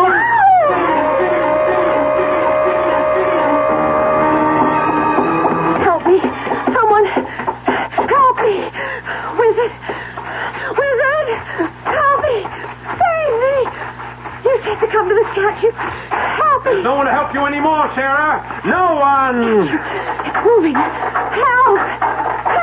You're safe, Sarah. Come quickly down into the vault. Wizard, you're alive. Quickly. Damn you, grandfather. Can't you stay decently dead? Damn you, son. Can't you stay decent? I'll make you stay dead this time. I've gone too far to hang back. I warn you, I won't hesitate to use the gun. Then don't, or it will be too late. Pierce! No, No, I won't let you trick me again. The last trick is going to be mine. Wizard, look out! The statue! Too late!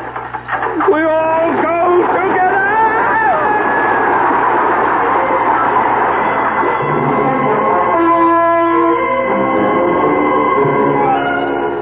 There isn't anything I can do, Sarah. I can't budge it. Oh, my head. Are you all right, darling? I'm still woozy and my head is splitting, but... Oh, here comes Jameson. Jamie, did you get the police? Hi, Miss Sarah. They're on their way on an ambulance.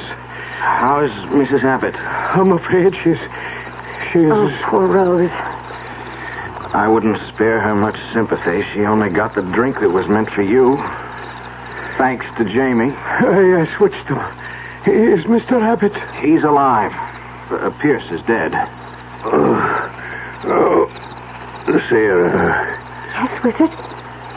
I'm here. I have a lot. Apologies to make. Don't worry about that now. Police, doctors, they're coming. Too late. No. Look, David, Jamie, if all three of us try, we can... You couldn't move it an inch. I know it well, this old statue. Once I could move it with the flick of my hand. Make it appear, disappear. The magic's gone. This arrow, the wrong end, buried as deep in me as in the old wounded fawn.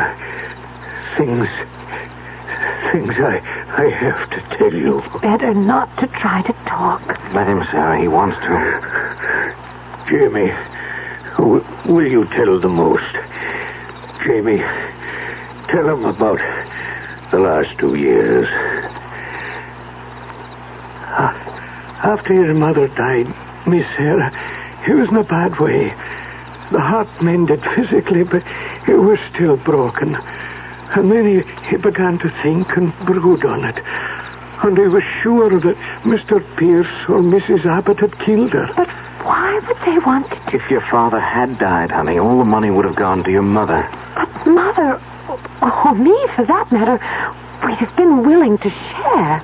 Well, there was no way you could prove them responsible for Sarah's mother's death? None. And you dreamed up this crazy masquerade just to bring them out in the open? No, I tell them, Jamie. A few months ago, Mr. Abbott discovered he had a carcinoma.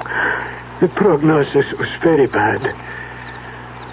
So, since I was scheduled to die, I decided to advance the date a little. He was worried about you, Miss Sarah, and he wanted to protect you. He was afraid of Mrs. Abbott and Mr. Pierce after what happened to your mother. In this house, from his secret vault, there's a system of reflecting mirrors that lets you see what's happening in any room, and equipment to hear. He knew he could protect you here and maybe unmask Mr. Pierce and his mother. Oh, Wizard, I didn't need your money. I couldn't have left it to them. Rest, dear. Please. The ambulance will be here soon. Too late.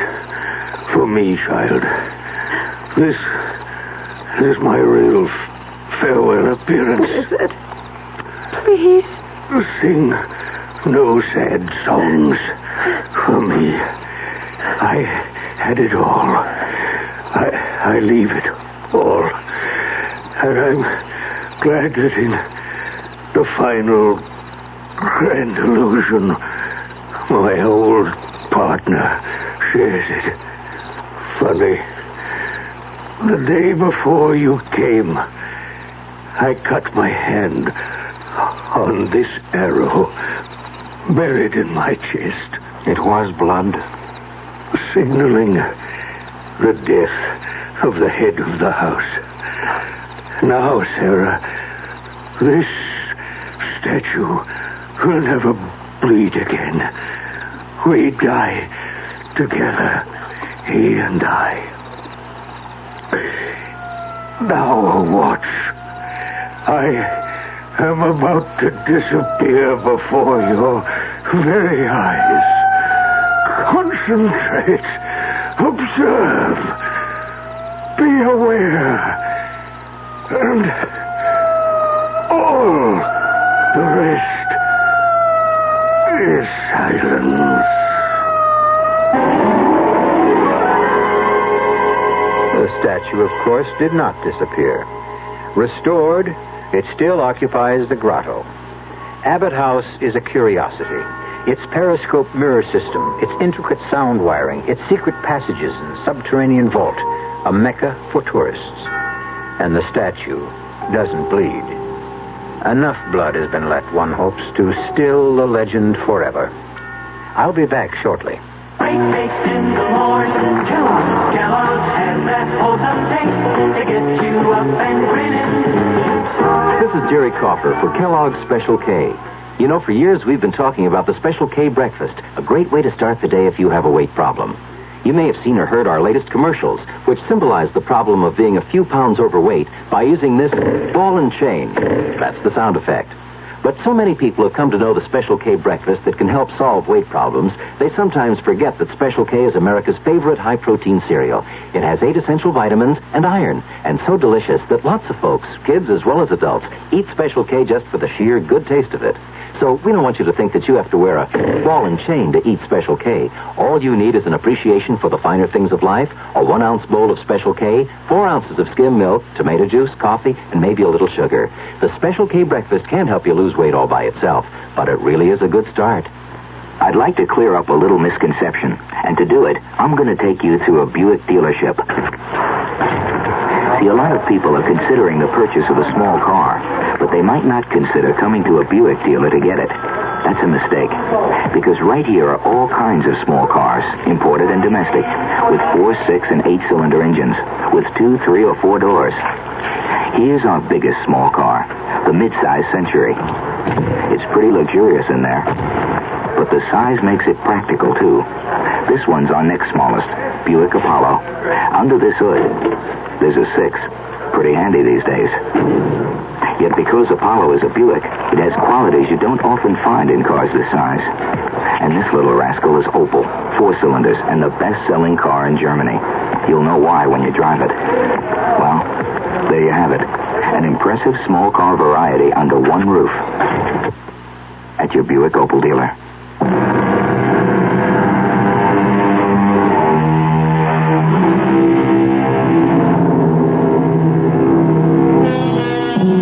On sober reflection, one can't be too sure, of course, that a legend will die. They tend to persist. But since the head of the Abbott household is now Sarah, and she has at least 50 years ahead of her, few of us will be around to find out. Still, circa 2025, if you have nothing better to do, you might visit Abbott House. Our cast included Patricia Elliott, Tony Roberts, Grace Matthews, Kurt Benson, and Paul Hecht. The entire production was under the direction of Hyman Brown. Radio Mystery Theater was sponsored in part by the Kellogg Company, makers of Kellogg's Special K cereal, new sugar-free diet 7-Up, and Contact, the 12-hour allergy capsule. This is E.G. Marshall inviting you to return to our Mystery Theater for another adventure in the macabre. Until next time, pleasant dreams.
Once again, it's time for that journey through the world's most mysterious landscape, the complex mind of a human being.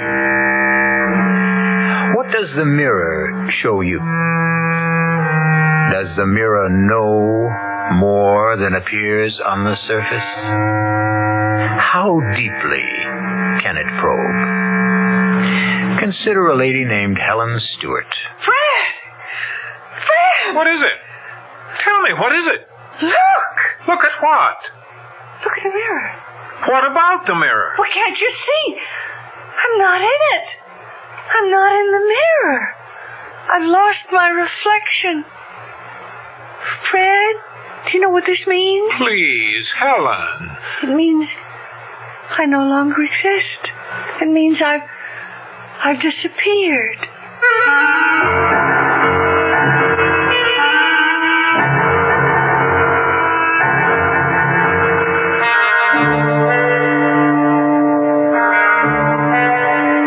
Mystery drama Mirror for Murder was written especially for the Mystery Theater by Sam Dan and stars Celeste Holm. It is sponsored in part by Anheuser-Busch Incorporated, brewers of Budweiser, and by the Kellogg Company, makers of Kellogg's Special K cereal. I'll be back shortly with Act 1.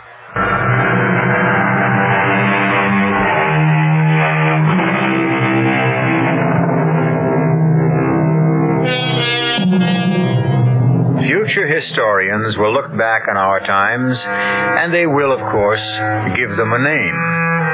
It's fairly safe to assume that our era will probably be called the Age of Women. Women are no longer content merely to cook and clean and care for a man. Some women are quite vocal about it. However, these are not the ones to cause us concern. Men should worry about those quiet ones. For instance, today it's breakfast as usual at the home of Fred and Helen Stewart. This means that, although it's not even 8 o'clock, Fred has already been on the phone for the better part of an hour. But on this particular morning, quiet, uncomplaining Helen Stewart does something shocking. She suddenly reaches over and, for no apparent reason, disconnects the telephone. Helen, why? Why did you do that? Why did you cut me off? I don't know. But, Helen, you knew that I was talking to Senator Warren. You cut us off. Senator Warren is an old drunk. James J. Warren is the majority leader. Oh, yes, he is. He certainly is. Senator Warren is the majority leader because he makes a great many major leads, especially with his hands under the table when we're out to dinner. What are you talking about? You know, 15 years ago, if I'd told you that, you'd have punched the senator in the nose. Now you look at me and say, what are you talking about? Helen. Oh, Jim. Yeah, cut off, I guess. Certainly, Jim, I'll hold on. Helen, I simply have to talk to the senator before he leaves. You might want to talk to me before I leave, too. Now, what is that supposed to mean? Just what it sounds like. Look, we can't afford an argument just before I go... When can we afford it? Darling, be sensible. The committee's considering the entire budget. You know what's at stake. Of course. And, Jim, yeah, great. Tonight? No trouble at all. I'll be there. You bet. Thanks, Jim. Bye. Am I to assume from that conversation that you won't be home to dinner tonight either? Senator Warren wants me to meet with the finance committee people for dinner. I see. Well, they have to be brief. Naturally. I'll try to cut it as short as I can. We have tickets for the opera tonight. Remember? Oh. Well, look, why don't you go, and I could pick you up after. If I'm going to go to places alone, I don't have to be married. Oh, Helen, just as soon as all this pressure is off... Poor Fred, you're having so much trouble trying to fit me into your schedule. What are you doing New Year's Eve? I resent that. Do you? If you didn't want me to go into politics, you should have said so. I don't recall that you ever asked me. Darling, this is the big break. Jim Warren is letting me write this bill. It'll be known as the Stewart Act. It'll revolutionize the concept of education throughout the state. From here, I can run for national office. First the House, then the Senate. Mm-hmm. Yes, well, write me a letter. Let me know how you make out. Well, I want you to help me. Help you? How? Well, just don't add to your problems. Is that what you're trying to say? No. Just be a nice, quiet, obedient little lady. Is that what you mean? Oh, Helen, you can twist the meaning of everything Fred, you say. I'm having a problem. Oh, good Lord. It's 8:30. Fred, we have to talk about it. Yes, but does it have to be this minute? Well, sometimes you have to sit here and just look at me and talk to me and concentrate on me as if I were a human being worthy of your time and your attention. Helen, you know that I love you. Yeah, but that's not enough. You see, something's happening to me, and I'm frightened. What could be happening? I'm scared. I feel as if I'm disappearing.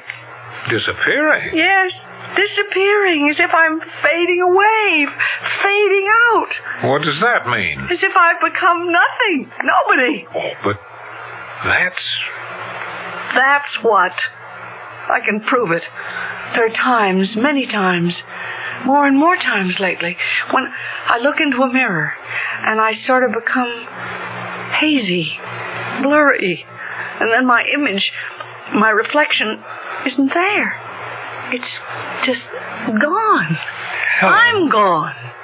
Look, you've got to see Dr. Gordon. Why do you keep sending me to other men, Fred? I know what's happening. I am disappearing. I'm fading out of your life. Now, that is not true. I need you more than ever. For what?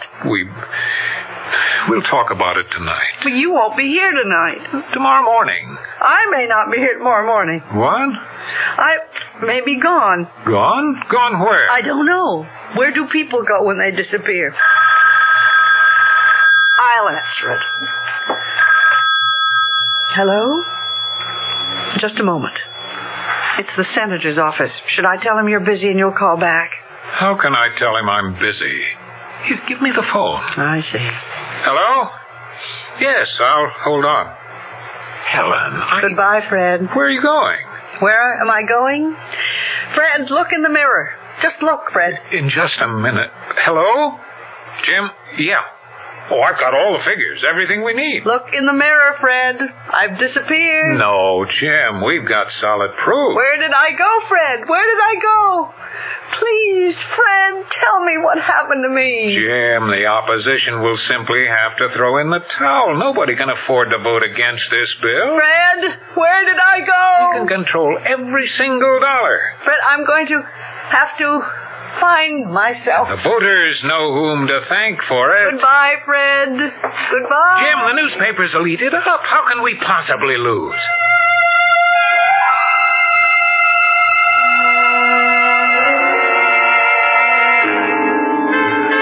Key to 247, please. Here you are, Miss Craig. How did you enjoy the skiing this morning? Fine, thank you. Planning to stay with us for a while? Well, I know it's quiet here. We're off the beaten tourist path. I'll see. Oh, you have a message, Miss Craig. A message? That's impossible. Impossible? Well, nobody... I don't see how anybody... A gentleman asked for you. For me? Yes, for Miss Helen Craig. That's you, isn't it? Yes. He said to tell you that he'd be waiting for you in the coffee shop. Oh, well, thank you. Hello, Helen. How did you know my name is Helen? Well, I've been waiting for you the past couple of days. I didn't know for sure when you'd show, what name you'd use. So I sneaked a peek at the register. Helen Craig, huh? Well, that's as good a name as any. What do you mean you're waiting for me? I don't know you. Of course not. Let me introduce myself. Mike Perry. Please tell me what this is about, Mr. Perry. You know, I never believed the contact would be a dame. This woman slip thing, it's running wild. Although, a dame is smart, but who'd figure a dame? You obviously have me mistaken for someone else. There's no mistake. You know it, and I know it. But you're playing it right. Cool, okay. We're ready to deal. Once again, Mr. Perry, there seems to be some mistake. Yeah. See, we gotta set up a meet between you and my boss. He's due in tomorrow. He's got the dough and the details. Mr. Perry, please, excuse me. Sure. I may want to talk to you later. You'll be around, won't you?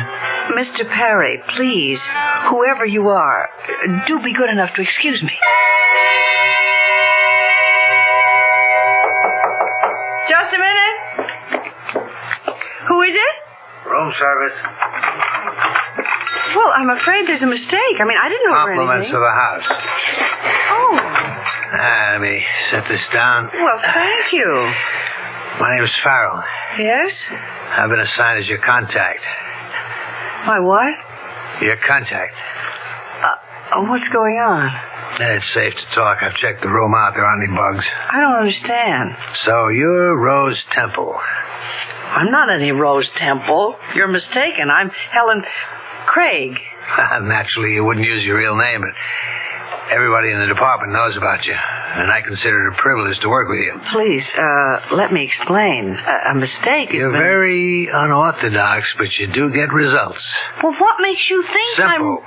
We knew you'd be contacted by Mike Perry as soon as you got here. I've had Mike under surveillance every minute. Now, Rose... I'm not Rose. You're absolutely right. You'll have to concentrate on your new identity. I'll call you Helen. How did you do it? How did I do what? Helen, I'm on your side. How did you get them to think you had all those diamonds? Mr. Farrell, there's something very wrong here. Okay. There's certain things I'm not required to know. I was just curious. Mr. Farrell. Did Mike Perry set up the meeting yet? Mr. Farrell. Why don't you call me Jerry? You're making a big mistake. You never relax, do you? Well, that's probably the secret of your success. I simply don't know why you both think... You'll have to tip us off as to where the rendezvous is so we can move in and make the arrest. Oh, sure, I'll do that. Look, what's that? Look.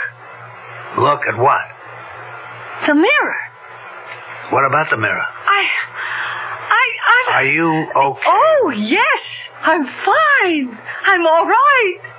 Yeah, well, why don't you get some rest, huh? I'll see you later.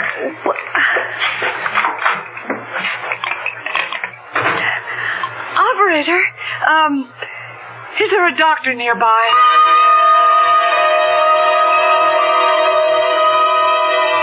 Well, I'm not a psychiatrist. I'm just an ordinary old country doctor, you know. What do you think about the mirror? I mean, the mirror, Dr. Bellows. Now, tell me again.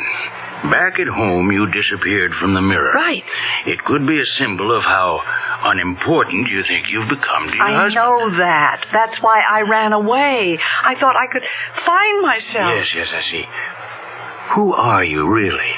Oh, I don't want anyone to know. Well, your husband is probably worried. How worried?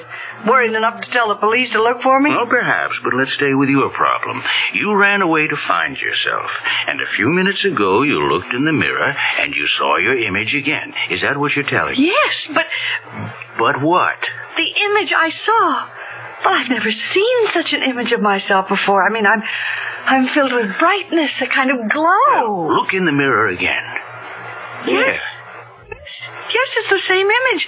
It almost hurts my eyes to look. I mean, what does that mean? If that's how you see yourself, then it could mean you've suddenly become important again. I mean, important to someone.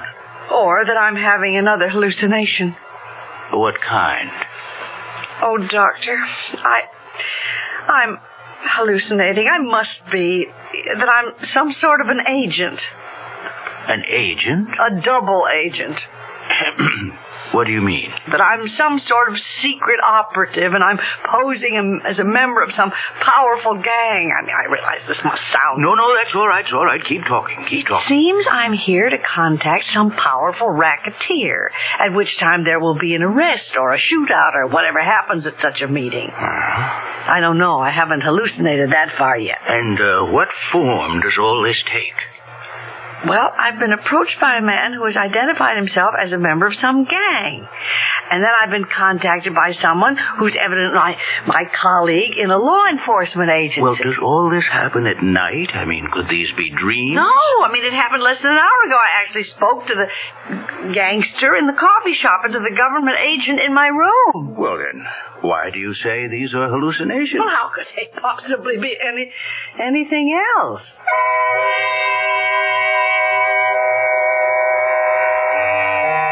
What we're up against here is reality.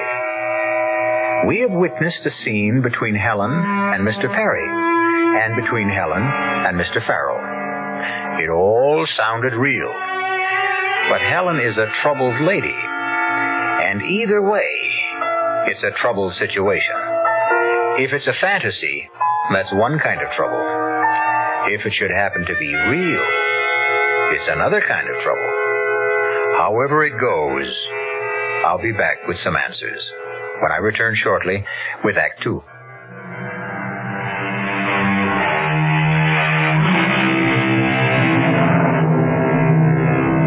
There comes a time in the lives of many women when they feel unwanted, neglected. Gone is purpose, identity. And so they suddenly go out to search for that all-important identity. Such a woman is Helen Stewart, wife of a rising politician. We find her in a remote mountain resort where it seems that two other men have found her as well, a racketeer and a police agent, each of whom thinks she is there for a rendezvous. Or is all this in her mind? Is there really a racketeer? Is there really a police agent? Are you saying, Dr. Bellows, that I'm not hallucinating? You mean that I've actually been approached? No, but we must consider every possibility. Well, then, what should I do? Well, in addition to everything else, Miss, Craig. Well, if you were to use that name, it's all right with me, but you really should tell me who you are. No. Oh, well, now I can't treat you if you don't trust me. Doctor, you might feel called upon to get in touch with my husband, and I just couldn't stand that. Well, why? If you should be in trouble psychologically, wouldn't you want him to? No. I left him so I could do something for myself. I'm not going to run back to him at the first sign of trouble. I mean, whatever that trouble is. Well, we must find out what the trouble is. First, we must make sure that you are hallucinating. How? Well, now let me see. You've been approached by two men. What are their names? Well, the one who seems to be the gangster calls himself Mike Perry. The other one, Jerry Farrell, claims to be a police agent. He works here as a bellman. Mm-hmm. But how is this? Let's find out who they really are. How? Frank Winslow, who owns the place, is a close friend. I can get the information from him. Doctor, why am I doing this? I mean, those two men, I've never seen them before in my life. Why should I? You've probably seen them before. Where? Oh, in the movies, or at least men who resemble them, and you've projected yourself into a situation. What if I keep hallucinating? What if they approach me again? If they do, it's because you want them to. They help to support your need for importance. But I can't go through life What am I going to do? Now, look, you've already started to do the right thing. You're trying to come to grips with the problem. Now, remember, whatever you do, don't panic. Don't waste your energy. Just be quiet, calm, rational, and everything will be all right.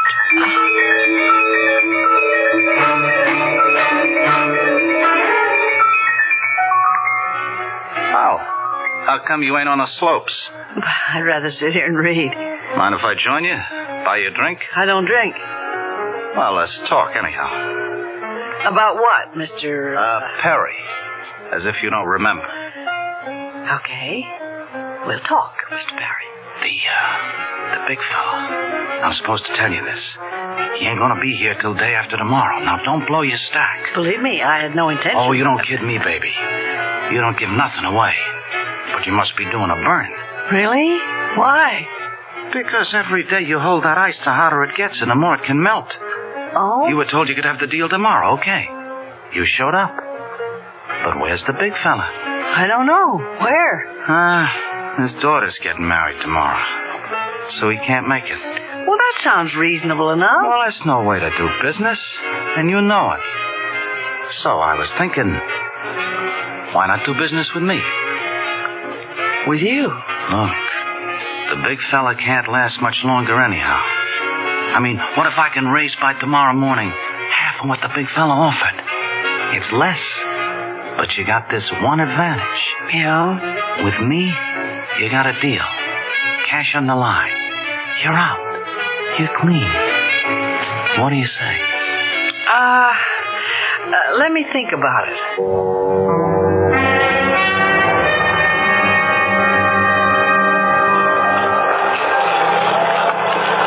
I didn't know you could skate. Well, what are you doing here, Mr. Farrell?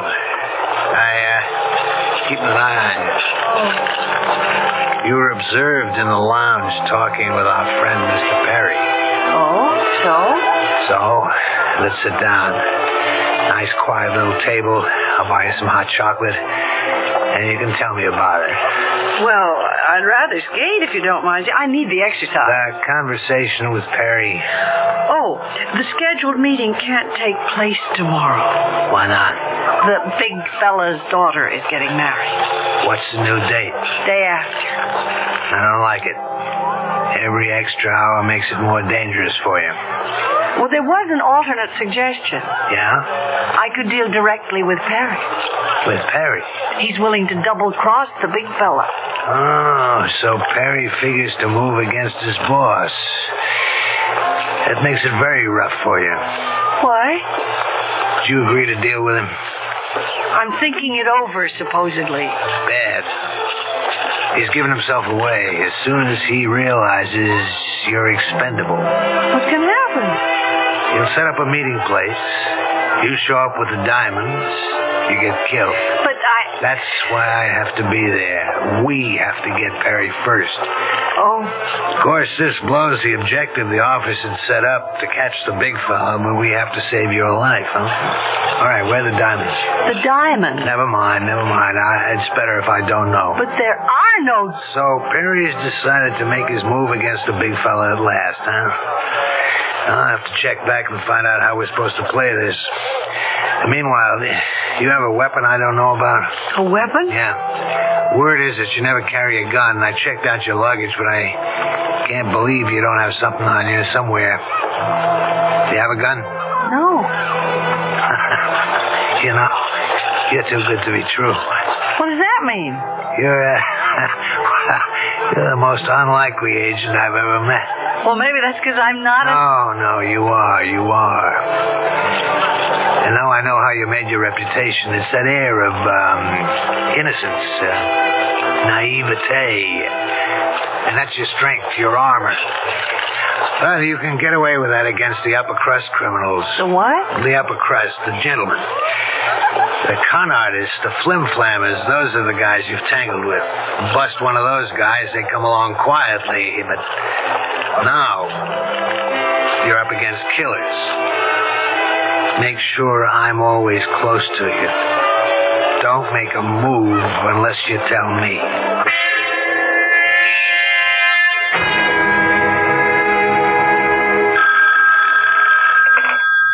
Hello? This is Dr. Bellows. How do you feel? Oh, I've been hallucinating. I think I've just had a discussion with both of those men. The racketeer and the government agent? Yes, Doctor. Mm-hmm. And how did it go?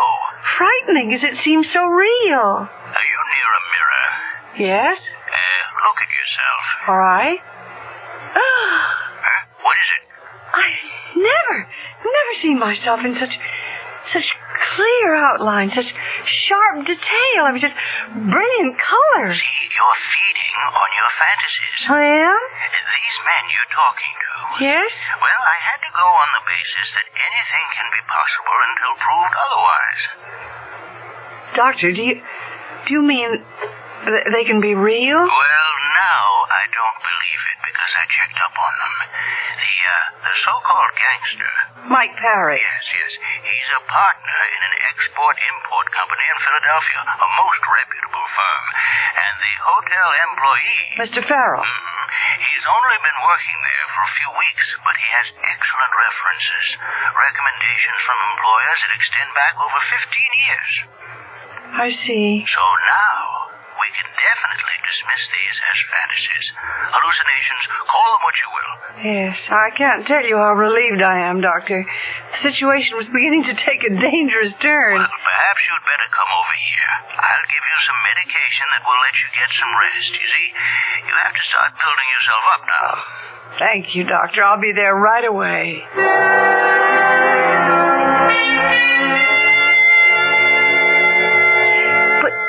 Why, Doctor? Why are they so real? Because, you see, you need them. You need them to restore yourself. Can't you see what's happened? What? Well, you felt as if you had been, wiped out. So you retreated into fantasy to restore yourself. Yes. Well, that's all right for a start, but you will have to accept reality, you know. Huh? Find yourself, your identity in the real world. Yes, I know. Go back to your husband. Oh, I'm not sure I want to. Do you love him? Yes. And does he love you?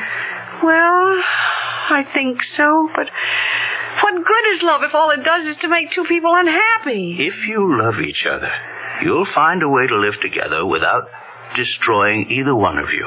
Oh, I don't know. Oh, excuse me. Someone's come into my waiting room. I'll be back in just a minute.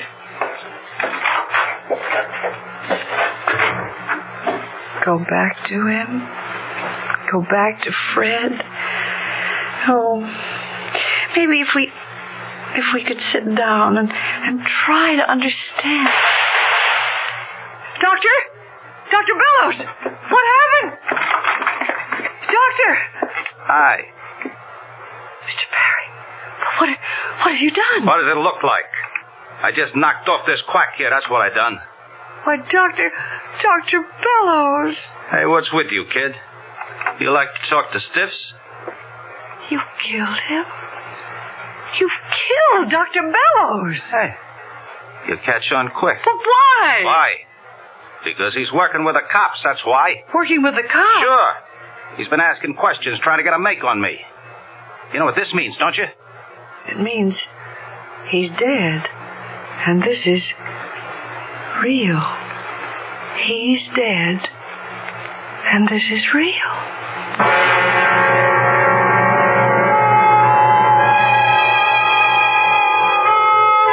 She looks at the dead man lying on the floor, and then she glances in the mirror. And there she is, larger than life, huge, grotesque. Her dress in the mirror is stained and spattered with red. But that's in the mirror, and she knows that's fantasy. But what is reality, plain and stark, is Dr. Bellows dead on the floor. And the spreading crimson stain on the carpet. That's real. That's death. I shall return shortly with Act 3.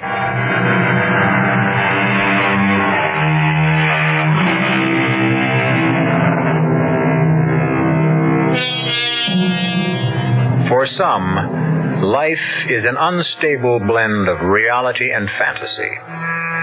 Normal people solve the problem by dreaming fantasy and living reality as nearly as they can. But sometimes common sense, rational thinking crumble under the stress. And then reality and fantasy vie with each other for a person's sanity. Right now, what Helen Stewart is looking at is no fantasy. It's a dead body. And talking to her is no figment of her imagination, but a living killer. He could have busted this thing wide open, and you and me could have landed in the clink. But you didn't have to... Come off it, sister. You don't need that act anymore. You've seen plenty of stiffs in your day. You even might have made your share of them, too. Now, about the ice. The ice? The diamonds. You got no choice. You got to deal with me now. It's me or nobody. Neither one of us can hang around here much longer. It's going to get hot. Mr. Perry, you see, I don't have the cops, the feds, and I'll bet the Interpol guys are in on it, too. You don't heist that kind of ice without everybody taking a hand. Hey, tell me something. How'd you doing? I want to get out of here. Oh, sure. I shouldn't be bothering you with questions, but... What a caper that must have been, huh? I've got to get out of here. Okay. Let's get back to the hotel. You bring the ice to me, I'll be in my room. And I'll have something for you, too.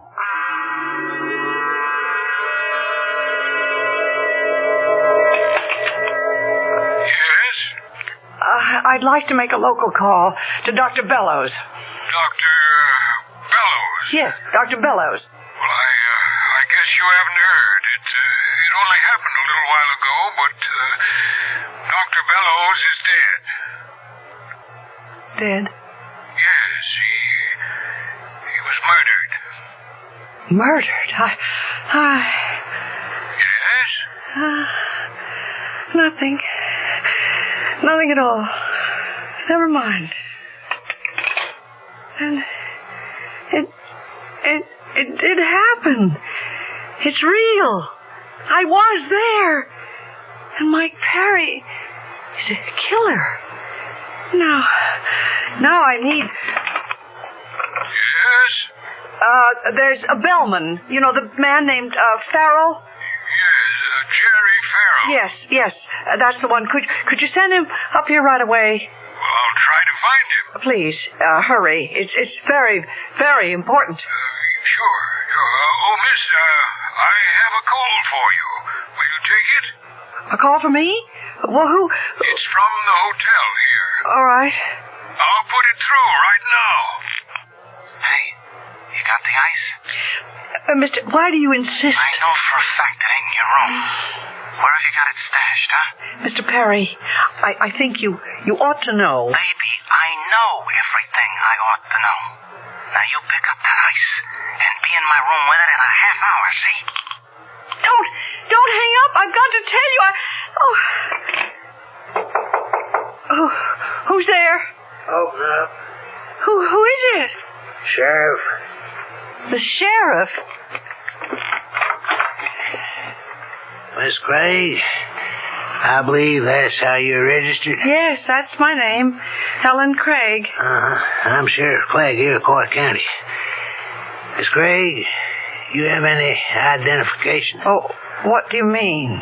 Any papers that could prove you're Helen Craig? Well, everybody has papers. Driver's license. I don't drive.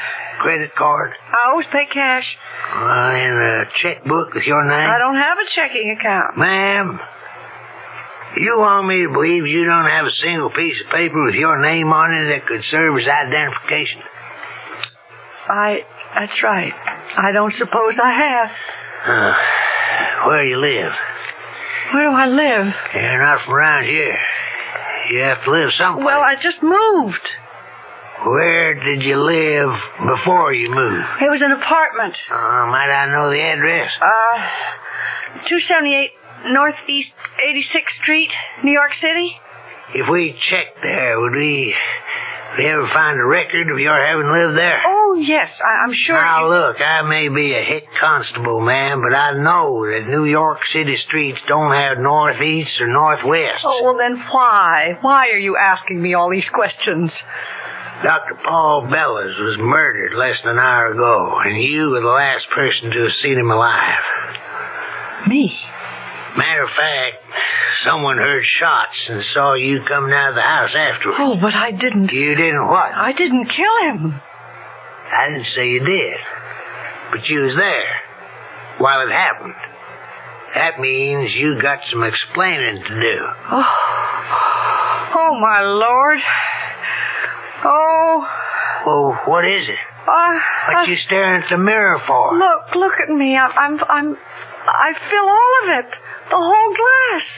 I'm twisted and hideous. Now, calm yourself, miss. Now, take it easy. Sheriff, I'm not Helen Craig. I mean, that is, I'm not anymore. I'm Helen, somebody else now. Helen who? I'd rather not say. See, I blundered into something. I was mistaken for somebody else, and then... Just tell us who your husband is and where you're from, and we can clear this up quickly. Please, let me do it my way. I'm running away from him, and I can't just call on him to help me the first time I get into trouble. But do you have any idea of how much trouble you might be in? Yes, and it could ruin him. So you see, I'd rather do it my way. What's your way? See, there's a man right here in the hotel. He can clear me. Like you, he's a law enforcement officer. What kind? Well, I gather federal government. A G-man? A T-man? Secret Service? Who? I really don't know, but he could satisfy you and clear me and... Who is he? Better let me get there. Sheriff Clegg? Yeah? Who? What's man's name? Farrell. Jerry Farrell. Who found him? I see. Dead. Okay, I'll be there right away. What were you saying about Jerry Farrell? It never rains, but it pours. First time we ever had a murder here, now we got two of them. This bellhop by the name of Jerry Farrell. Oh, but he's the government agent. You see, he could have told you. Told me what? Sheriff, a man named Mike Perry. See, he thought I was a member of the underworld and that I'd come here to make some sort of a deal. And then Mr. Farrell, who claimed to be a secret government agent, he insisted I was an undercover agent and that I was here trying to trap this Mr. Perry. Yeah? Well, I thought it was all a hallucination. And I went to see Dr. Bellows. And I guess it was all real. What kind of deal were you supposed to make with Mr. Perry? I was supposed to sell him some stolen jewels. Where are the jewels? Well, I don't know. I never had. Then how can you sell them? Well, see, Mr. Farrell was supposed to arrange... It all turns on Mr. Farrell, doesn't it? Mr. Farrell's dead. Now, about Dr. Bellows. Well, I have to tell you, Mr. Perry killed Dr. Bellows. Perry, huh? Well, that's the Mr. Perry who's registered in this hotel. He's a gangster. Mike Perry. He's the one. I'm afraid this has to be the end of the line. Mike Perry's been coming to this place more than 10 years. Mr. Perry's a legitimate businessman from New York. But I saw him. I saw him kill Dr. Bellows. I saw him standing over Dr. Bellows' body with a gun in his hand. I heard him. And he said he just killed Dr. Bellows. Now, it won't be too bad for you. Well, try to believe me. I don't think it's first degree. That's a help right there. All these hallucinations, you probably got insanity working for you. Oh! Who knows? You could even get off. Oh! Now, you want to tell us who you are? I can't. It'll have to come out. But I just can't. Now, you just better sit there and think about it. If you're trying to protect your husband... It's not that. It's... Sooner or later, we're going to find out who you are. Now, just think about it. Sit here. Yes. I'll be back. And whatever you do, don't try to leave this hotel. Sheriff, am I under arrest? What do you think?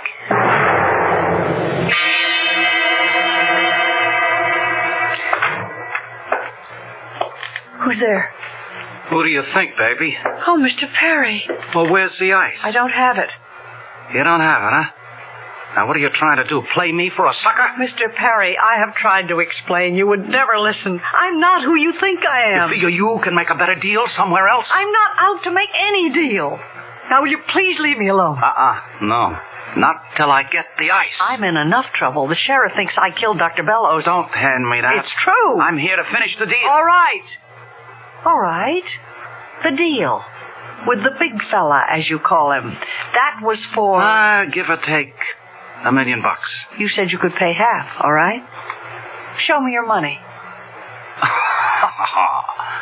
Oh, I see. I see what this is.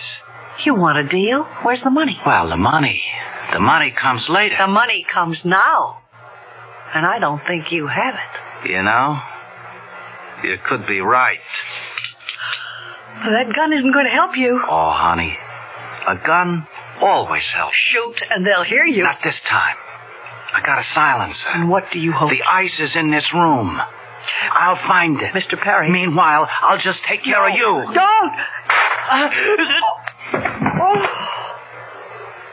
Sheriff. The sheriff. Well, what are you doing here? I saw him walk into your room, so I thought I'd listen. I was wrong about him. Oh. Hey, what's the matter? I think I'm going to faint. Well, don't. Will my husband ever find out? We got to check with the government, see how much of this can be released.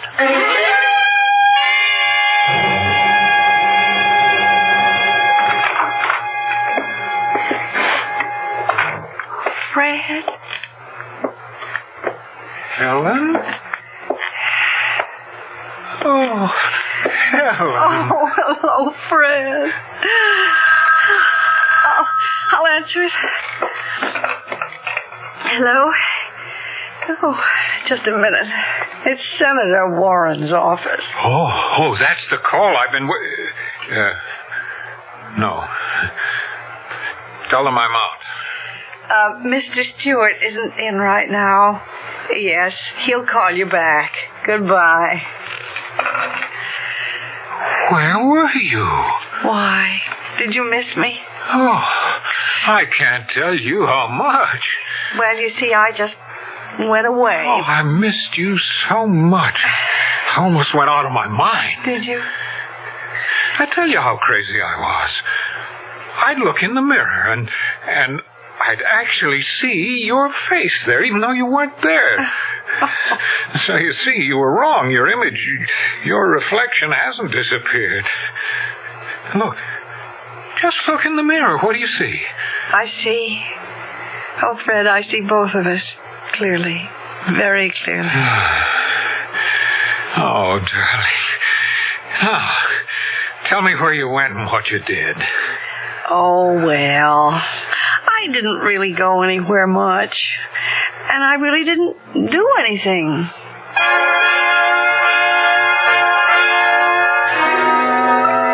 shows you. What's reflected in a mirror anyhow? What's behind the face you see? Next time you notice a quiet, mousy little matron on a plane, a train, or a bus, don't dismiss her out of hand. Don't dismiss us either. I'll be back shortly.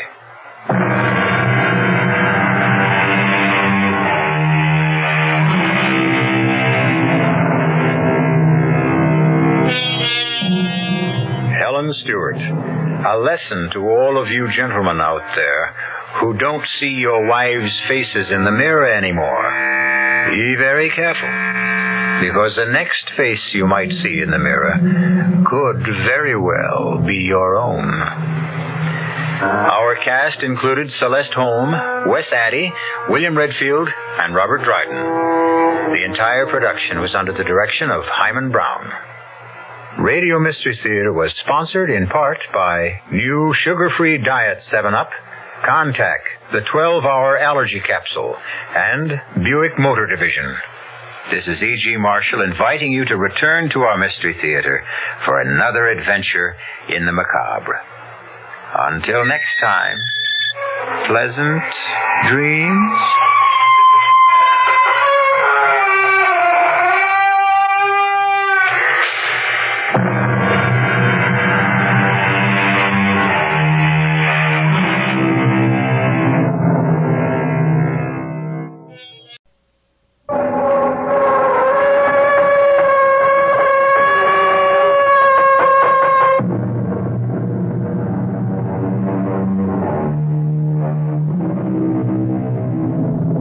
Come in.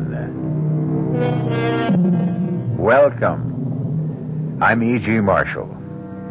Do come in. Make yourself comfortable, because I'm going to tell you a nice, quiet little ghost story.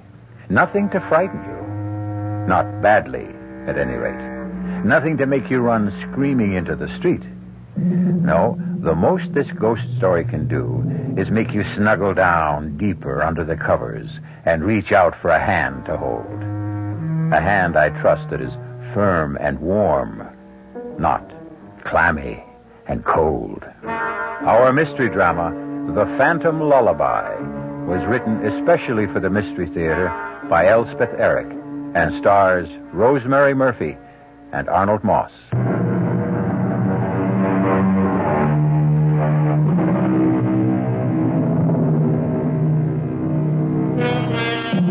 I myself have never met a ghost. I don't know why. Perhaps something in my personality puts them off. But if ever I should, I hope you'll do something more than moan and sigh and clank chains. What I should really enjoy would be a nice, chatty ghost who'd sit down and talk things over. Things like whether the life after death is really pleasanter than the one before. And if it is, why is it? Things like that. Things that only a ghost would know. Ah, well, perhaps one fine day or some dark night, if I hold myself in readiness, my ghost will visit me. Meantime, relax, won't you? And listen.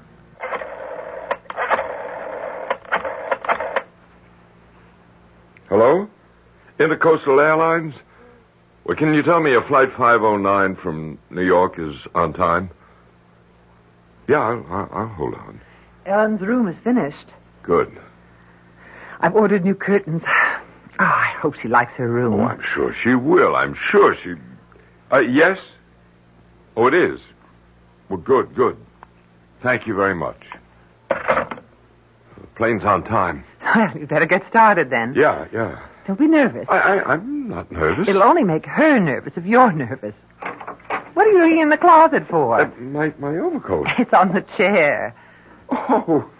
She's only been away 4 days. It's not a question of how long she's been away. It's what she went away for. I know that.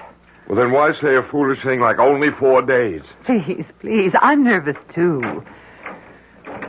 Well, what do you think you're doing now? This couch shouldn't be here. It should be over there. That's an 8-foot couch. Don't try to move it by yourself. I can do it. Let me have the superintendent, please. Emily, will you stop that? I'd help you, but I have to get going. I don't want Ellen standing around the airport. Hello? This is Mr. Keene, Penthouse B. Yeah, we just moved in. We're not quite settled in yet, and I have to go to the airport to pick up my daughter. Could you possibly help my wife move a few pieces of furniture?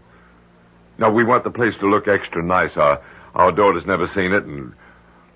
Oh, that's great. That's just great. Thank you very much. He'll be up in a couple of minutes. Howard, do you think Ellen will like this apartment? Well, I certainly hope so. It's costing an arm and a leg. What with the terrace and everything? Her own bathroom, a real dining room? Well, the idea is to give her a change. New surroundings, blot out everything that happened. As if a terrace and her own bathroom could take her mind off that terrible man. Well, they'll help. I'm not saying completely, but they'll help. Give her something to think about besides John Draper and the rest of it. Seems strange we never even met him. I hope I never do meet him. Well, honey, I got to get going. Don't tell Ellen about this place. Let it be a surprise. And, Howard, be very, gentle with her. Let her know we love her. Yeah, I'll let her know. Well, I'm off. Oh. You're the superintendent. Yeah. I didn't hear you knock. I was just getting ready to. Well, come in. This is my wife. She'll show you what she wants done. Oh, and here's something for your trouble. Oh, okay. Honey, I'll be back in an hour. Good luck. Take care. Well, now... You like this place? Well, I'm sure we will like it. We just moved in. I know. It's a nice-looking apartment with a terrace and all. First thing I want to do is move the couch over there to the long wall. Everybody likes this place when they first move in. If you take one end and I take the other... 1, 2, 3 months, then they start getting jumpy. Jumpy? They pay up what they owe on the lease and they move out. I didn't know that. Oh, yeah, it happens every time. Well, let's move this thing if we're going to... Let me move the coffee table first. No, I'll do it. Yeah. How'd you happen to hear it was vacant? Well, actually, friends of ours called us. They'd met some people at a party who said they were giving up this beautiful apartment, and we thought... That would be the Winthrops. Yeah, they lasted 6 months. Where do you want this table? Right where you're standing. Okay. And before them was the Katzes, and before them the Millbrooks, and before them the Kramers, and before them... Why did they all move out? What's wrong with the place? Search me. They would never say, any of them. Just paid up and moved out. You know what I think? What? I think the joint's haunted. Now, where does the couch go?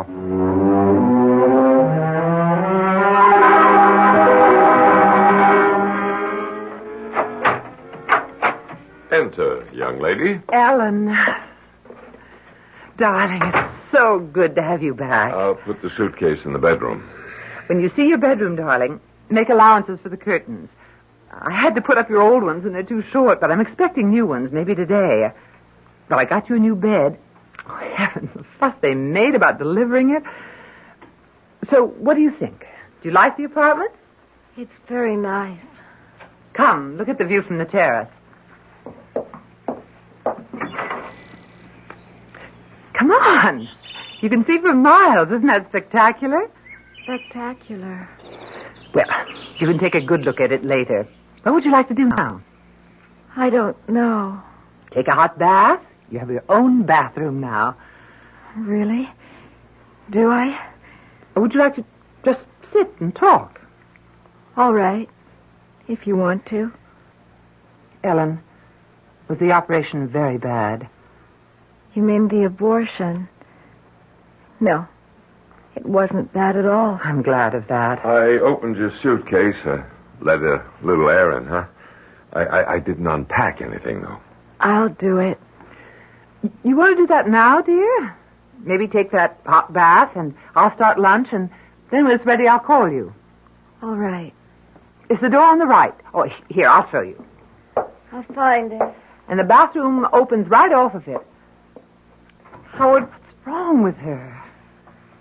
I don't know. She was like that all the way in from the airport. Like a sleepwalker. Like a zombie.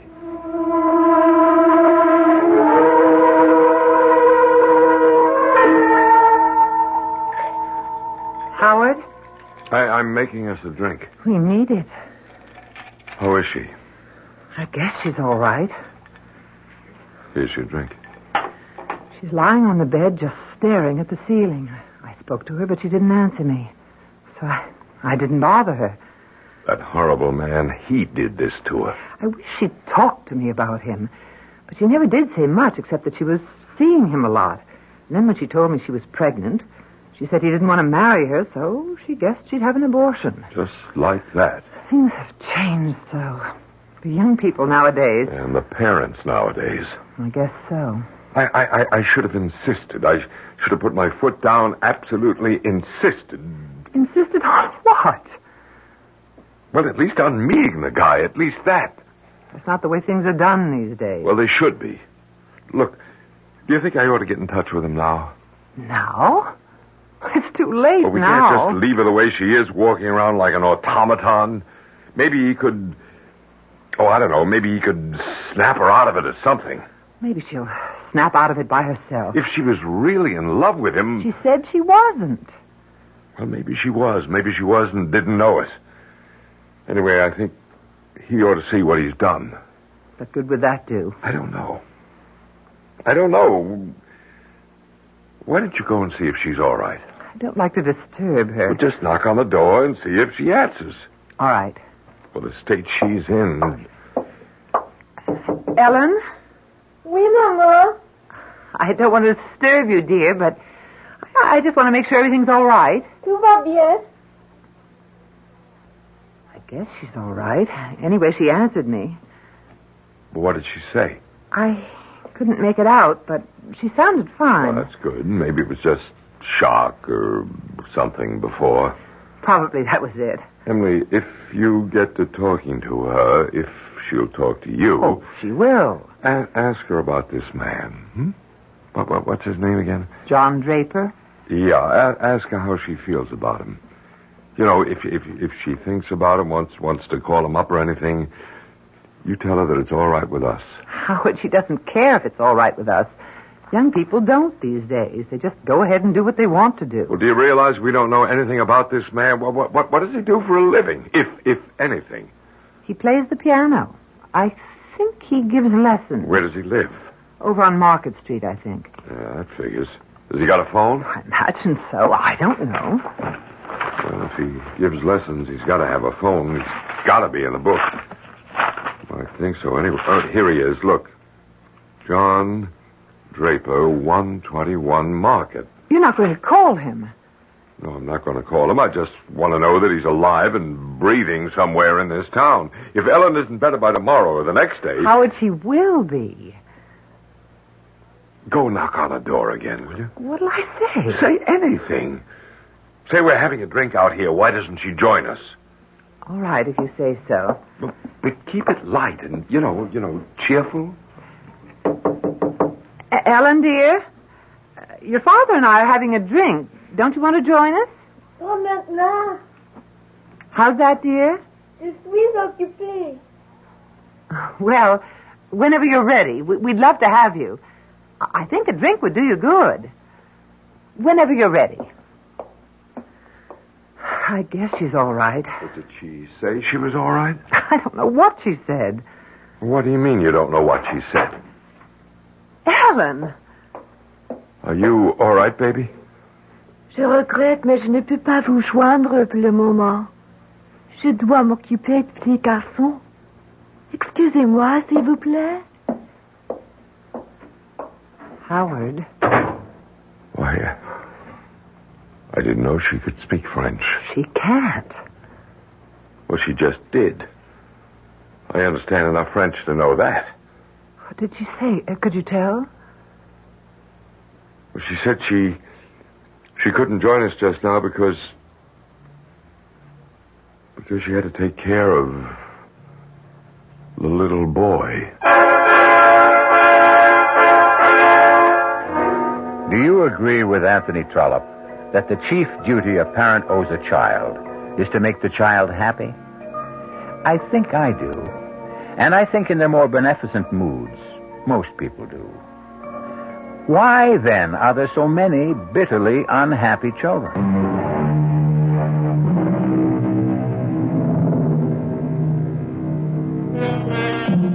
Ellen Keene, only daughter of Howard and Emily Keene, came home a little while ago after the removal of an incipient life from her body. In the new penthouse apartment her parents have rented in an anxious effort to lift her spirits, she has just now delivered her longest utterance since she arrived. Je regrette, mais je ne peux pas vous joindre pour le moment. Je dois m'occuper du petit garçon. Excusez-moi, s'il vous plaît. Howard? Why, I didn't know she could speak French. She can't. Well, she just did. I understand enough French to know that. What did she say? Could you tell? Well, she said she couldn't join us just now because she had to take care of the little boy. What little boy? Well, how should I know what little boy? Howard, the operations affected her mind. No, don't say that. That's not true.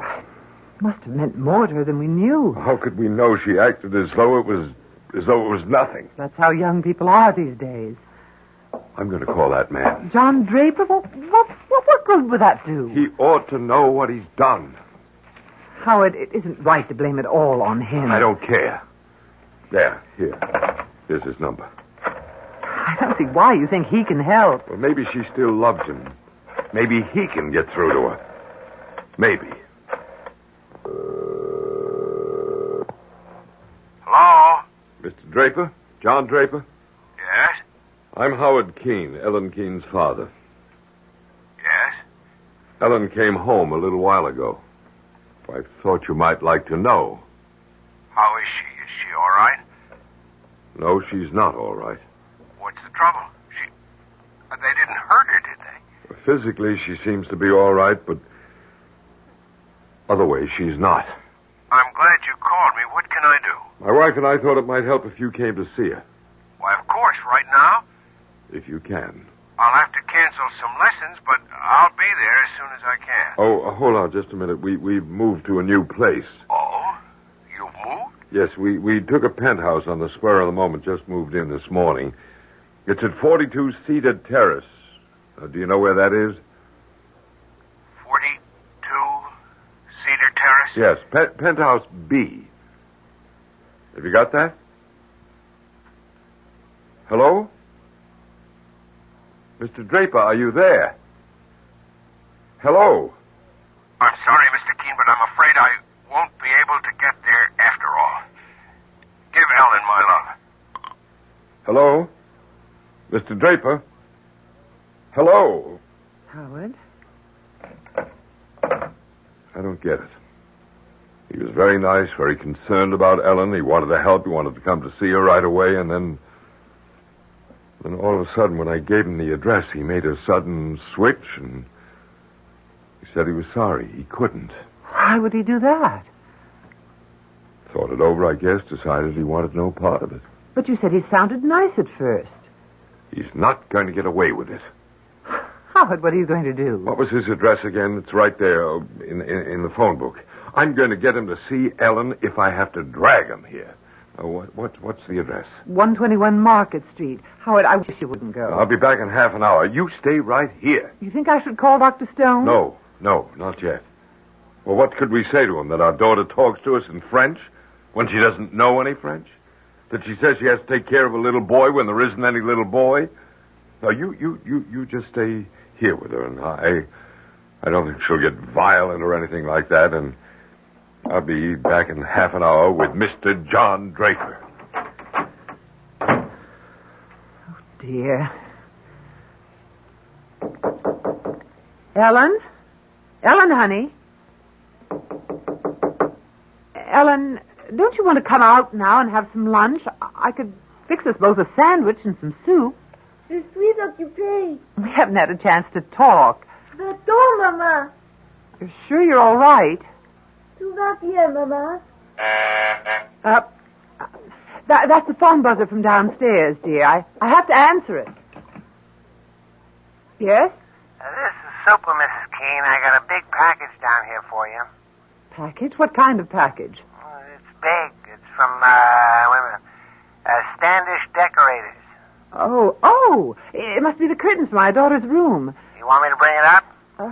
Yes. Would you please? Yeah, I'll be right up. Thank you. Ellen, darling? Ellen, the curtains for your room have come. Remember I told you I ordered new ones? What do you think? Shall we take down the old ones and put up the new ones? I'm dying to see how they look. Ellen, dear? Ellen? Voilà, mon petit. Ne pleure pas, mon petit. Ellen? Ellen, answer me. C'est tout, maman. Je suis occupée. Dear God. I don't know what to do. Yes, I'm coming. I'm coming. Just a minute. Your package, Mrs. Keene. Thank you.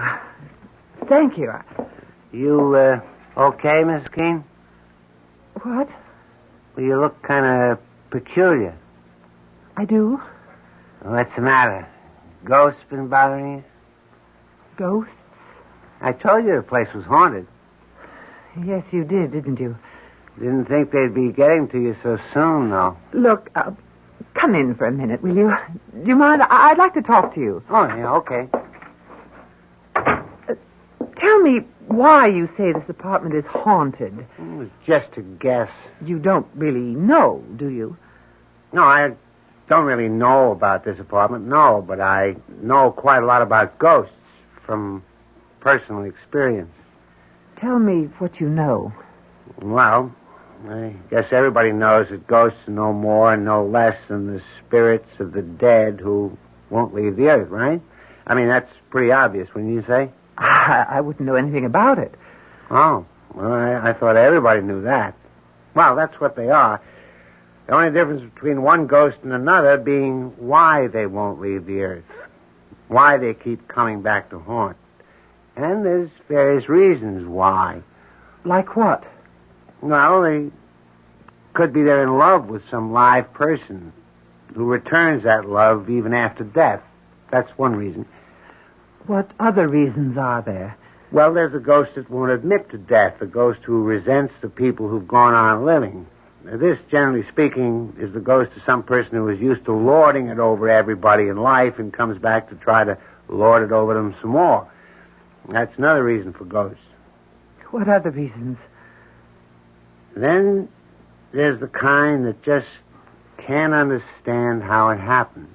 How what happened? Death. Their own death. That's the kind of ghost I understand very well. My sister's one of those. You mean your sister doesn't understand how she happened to die? Is that what you mean? She was 12 years old. She was on her way to school. And a car came along with a drunken driver behind the wheel, and the car swerved up on the sidewalk and killed her. She never knew what happened. Before she knew anything, she was dead. And her ghost comes back? Every night. Every night I wake up and hear crying. What do you do? I try to explain it to her, but what can I say? It doesn't make any sense. Drunk in a car and her on her way to school? No, it doesn't make any sense. It makes more sense to kill yourself, don't you think? That way you got something to say about how you go and when. Not just leave it up to some drunk in a car. Well, that's my opinion anyway. All right, I better be getting back downstairs. Couldn't you just stay for a little while? I don't feel like being alone right now. My husband will be home in about half an hour.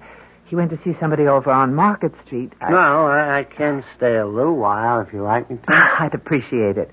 We'll talk about ghosts, huh? That's my favorite topic. Ghosts.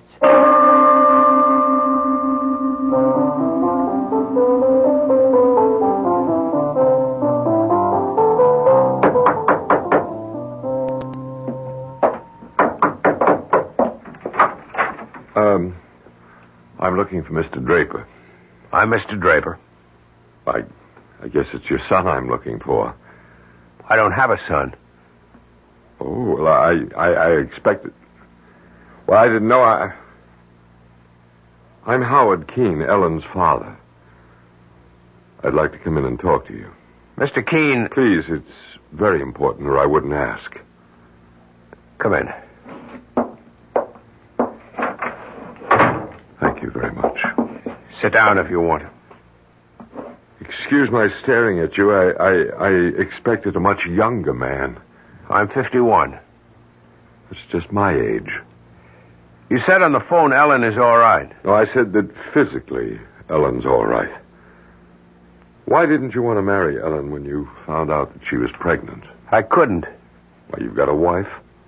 I had a wife. You're divorced. Something I never talk about, Mr. Keene. You never talked about it to Ellen? I never talked about it to anybody. And I don't intend to. Maybe you should. I can't. Tell me about Ellen. Well, she came home a little while ago. She was changed. She talked in monosyllables, short sentences at the most. And we thought after what she's been through, maybe that's only natural. So my wife told her to have a bath, take a nap, and we'd have a drink, lunch. Well, while my wife and I were talking, Ellen came out of a room and spoke to us, quite a long speech, and every word of it in French.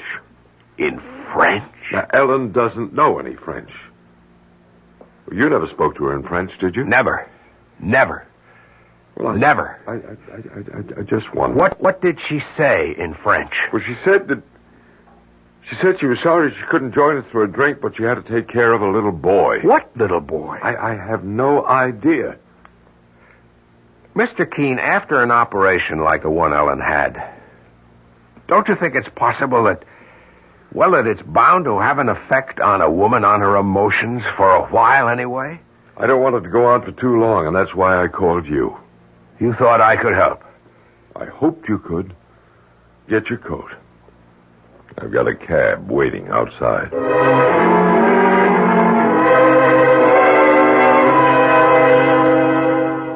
Now I've told you everything I know about ghosts, Mrs. Keene. Have you seen the one that's haunting this place? No. I'm not even sure there is one. Well, I'll be getting on downstairs if you don't need me for anything.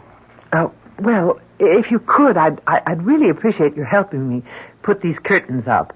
If you have the time. Oh, yeah, I've got a few minutes. They're for my daughter's room. I'm not sure we should go in there. She's been resting. I'll tell you what, I'll knock on her door. If she's up, I know she'd love to see the curtains. Ellen, dear, it's Mother. The superintendent is here, and if it's all right with you, we'd like to put up the new curtains. You know, I told you before they just came from the shop. Ellen, dear, I'm going to open the door and come in because I think you've been by yourself long enough. I really do. Ellen? Oh! What's the matter? Oh! Mrs. Keene, what? Good Lord. She's not moving. She's not breathing. Her eyes are wide open. She's dead. She's not dead. Don't say such a thing. Don't you dare say such a thing. Mrs. Keene, what are you doing? Calling the doctor, you fool. Doctor won't do any good. She's dead.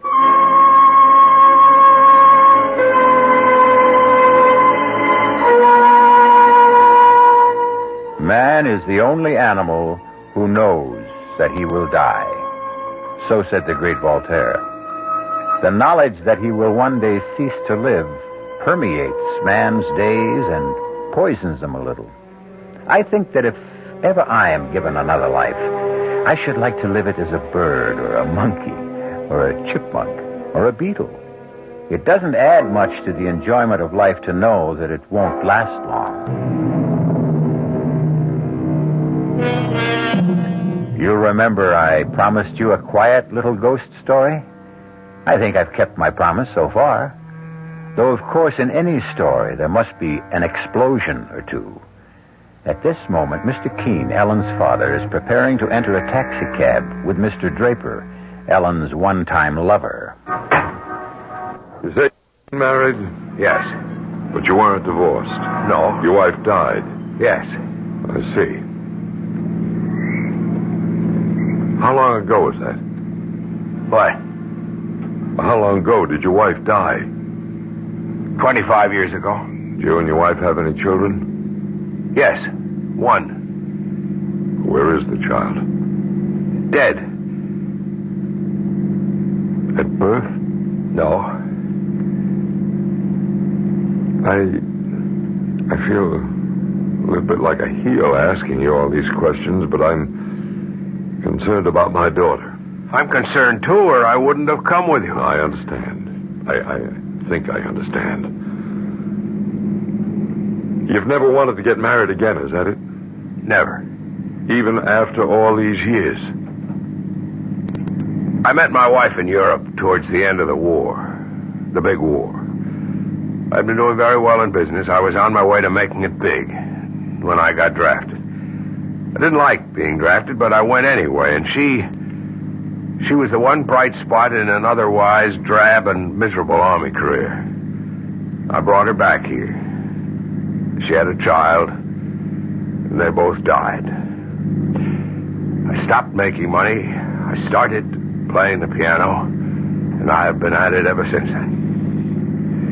But you were in love with Ellen. I hope you don't mind my asking. I don't know what that means, to be in love. I'm not saying there's no such thing, but if there is, I've forgotten, or I never knew what it's like. I'm very sorry for you. It's very kind of you, but don't bother. Cedar Terrace is the next right turn, driver. Are we nearly there? Next right, about half a mile. My wife and I just moved in. We wanted to do something to Ellen. We heard through friends about this marvelous apartment that was suddenly available, a penthouse of all things. Penthouse B, you said? Yeah, we took it on an impulse, thinking it'd be something for Ellen to come home to take her mind off everything. You know, what she'd been through. And did it? Well, no. No, she's hardly said a word about the place since I brought her home from the airport. She's hardly said anything about anything. Just a few words of French, and that one thing about not being able to have a drink with us before lunch because she had to look after a little boy. How could she speak French when she doesn't know any French? And what little boy did she have to look after? I don't understand any of it. Not any of it. Hold on. We're almost there. Maybe Ellen will be all right, more of herself anyway, and then you can ask her. You just hang in there for a couple of minutes more.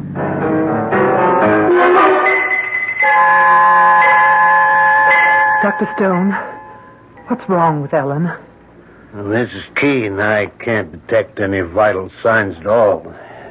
I hesitate to pronounce her dead, but what can I say? I can find no pulse, no heartbeat, no reflexes. I've done everything I can think of. Injection, massage. She's not dead. Tell me she's not dead. Like you, I refuse to conclude that at the moment. But if your daughter is alive, Mrs. Keene, she is in the deepest coma I've ever encountered. It's as though she were not in or out of this world at all.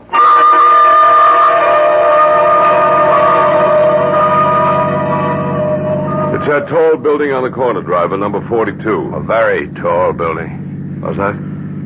I said it's a tall building. Well, compared to the way they build them nowadays, it's not so tall, but I guess when they put it up, it was considered pretty daring. Hey, what do you think you're doing? I can't. I just can't. You get back in there. Driver, stop the cab.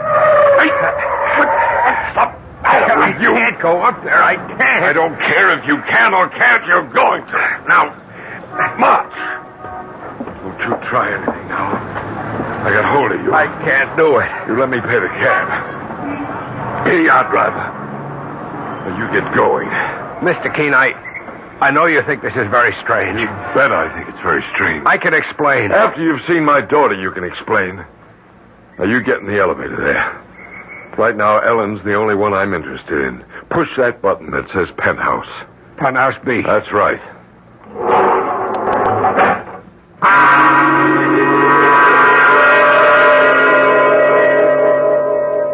Mrs. Keene, if Ellen isn't dead, and I'm still not convinced, then she's either in a very, very deep coma or... here I'm getting into territory that I don't understand at all.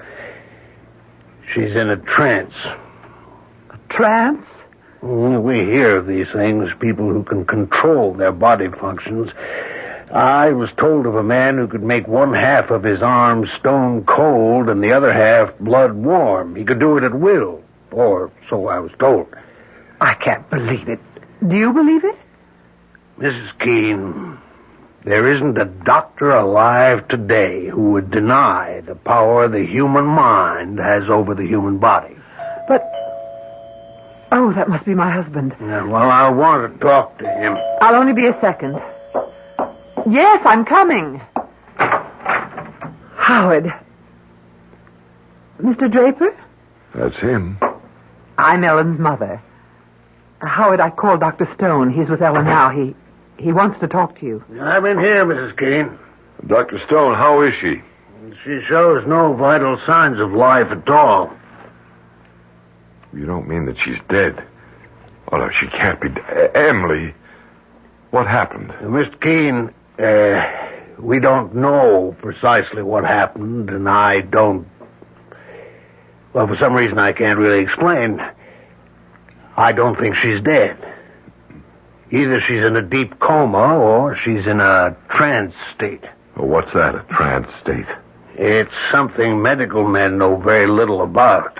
So I want your permission to take her to the hospital and have her examined by another doctor there. And if he gives us no convincing diagnosis, we'll call in a psychic healer. You have our permission to do anything you have to. Of course. All right, I'll call an ambulance. Mr. Draper, I've been very rude. We've paid no attention to you at all. Thank you so much for coming. It's quite all right. You can see we're beside ourselves with worry. Yes, I can see that. There's an ambulance service. There's Dr. Stone. Mrs. Keene, do you suppose that I could see Ellen? Oh, I don't think so. Not now. Why didn't somebody wake me up? Ellen. Thank you. Darling. Is it time for lunch? Ellen, how do you feel? Dr. Stone. What are you doing here? And John, you know, it's funny. I thought I heard your voice, but then I decided I must have imagined it. Yeah, but how do you feel, Ellen? Well, I feel perfectly fine. I had a wonderful sleep. You're sure you feel all right? Well, I just told you I feel fine. I was tired when Daddy brought me home from the airport, but I had a lovely nap, and now I'm fine. But what are you doing here? And John, how did you get here? How did you know where to come? Your father, he told me. Oh, really? Oh, that was nice. Then you've met. Yes, we've met. You'll stay for lunch, won't you, John? Mother, is that all right? Is there enough for John, too? Yes, dear, there's enough. But first, don't you think you ought to bathe and change your clothes? I guess I should. I was going to do that before, wasn't I? When I first got here. But then I got busy with something or other, and I forgot all about it. You want me to come with you, dear? It would be nice. We haven't had a chance to talk, have we? No, but we will. See you all for lunch. Yes, Ellen. You'll stay, Mr. Draper? I'm not sure that I can. Please do. Ellen seems to want you to. Mr. Keene, I don't know any of the whys or wherefores, but your daughter seems to be all right. Yes, she seems to be. All right. I'm going back to my office. I'll be there all afternoon. If anything happens to alarm you, please call me. I can be here in 5 minutes. Thank you, Dr. Stone. No, don't bother to come to the door. I'll let myself out. I'm glad she's all right. I suppose you don't believe there was ever anything wrong. I don't know. After all, you didn't see her when she was, well, the way she was. I know your daughter very well, Mr. Keene. I know what a sensitive girl she is. I told you in the taxi that I didn't believe I knew the meaning of being in love. Now I'm not so sure. I think I was, in my own neurotic way, in love with Ellen. We were very close. Well, why did you make such a fuss about coming here? Why did you try to jump out of the camp? What was that all about? I had been here before. When? When were you ever here? I used to live here. In this apartment? Penthouse B, yes. When was this? 25 years ago. You lived here with your wife? Huh? And your child? Yes. And your child was a little boy? Yes. How old was the child when he died? 2 years old. And your wife, how old was she? 21. They both died while you were living here. I can see why you wouldn't want to come with me. It's not just that they died. Well, what was it? It was the way they died. Tell me about it.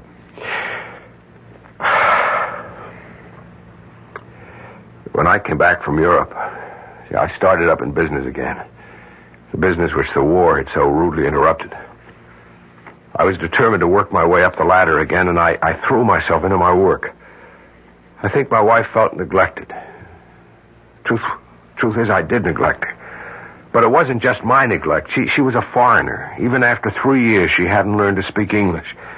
She was shy. She didn't make friends. She was alone a great deal, except for the child. And one night, I was at my desk working over some papers when she came into the room with the child in her arms. She spoke to me. I don't remember what she said, but I remember that she spoke to me.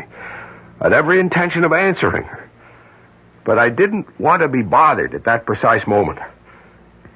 Half a minute later, I turned around and she wasn't there. She had jumped from the terrace.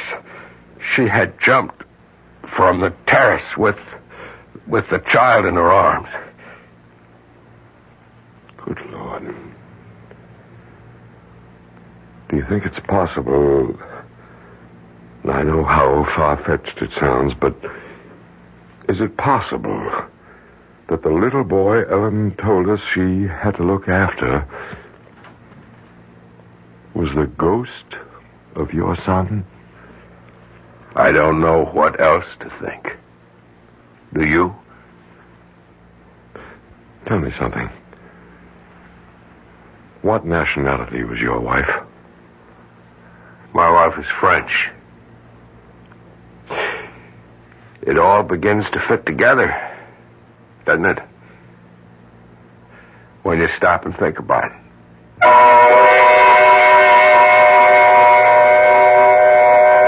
When you stop and think about it. You don't want to stop and think about it?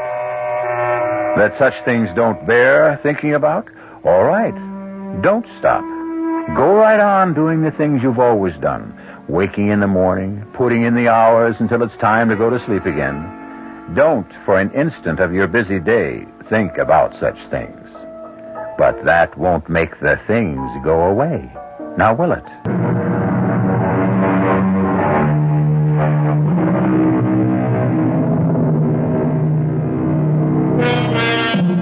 That was a quiet little ghost story, wasn't it? Just as I said it would be. Personally, I prefer ghost stories to be quiet.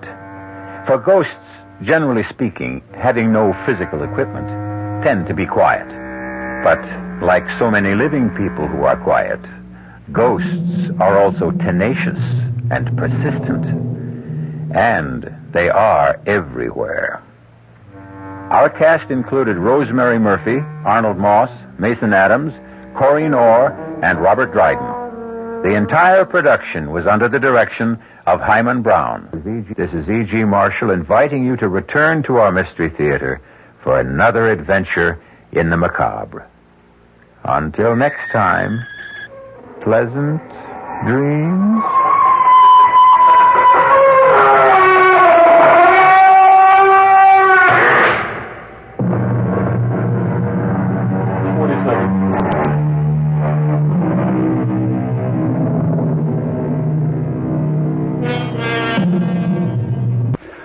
preceding Mystery Theater program was furnished by the CBS Radio Network. Listen now to this scene from tomorrow night's offering on the WOR Mystery Theater. I'm going to kill myself. Well, that's one way to... You're what? I'm going to kill myself, but it won't be suicide. You're going to kill yourself, but it won't be suicide. That's right, Murray. And my wife will receive $50,000 in insurance money. Now I know you're crazy. I'm serious, Murray. Well, you can go ahead and kill yourself, but your wife isn't going to get any $50,000. You're not even married. That's right, Murray. Don't you see now why it's so perfect?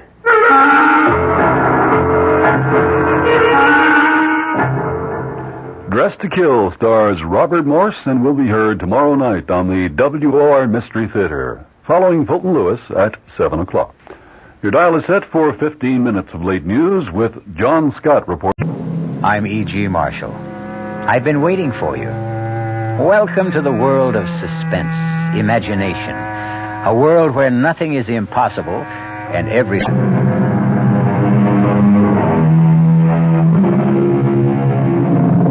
Come in. Welcome. I'm E.G. Marshall. I've been waiting for you.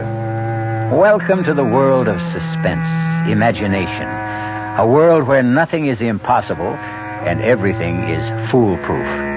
At least that's what Peter Vincent thought, the hero of our tale. Peter Vincent is approaching middle age. Not quite there, but already beginning to experience the disillusions, the restlessness that comes from feeling we're capable of better things and fearing time will run out before we achieve them. But Peter Vincent, who lives by his wit, his charm, his cunning, hit one day on a scheme that appeared to be his great triumph.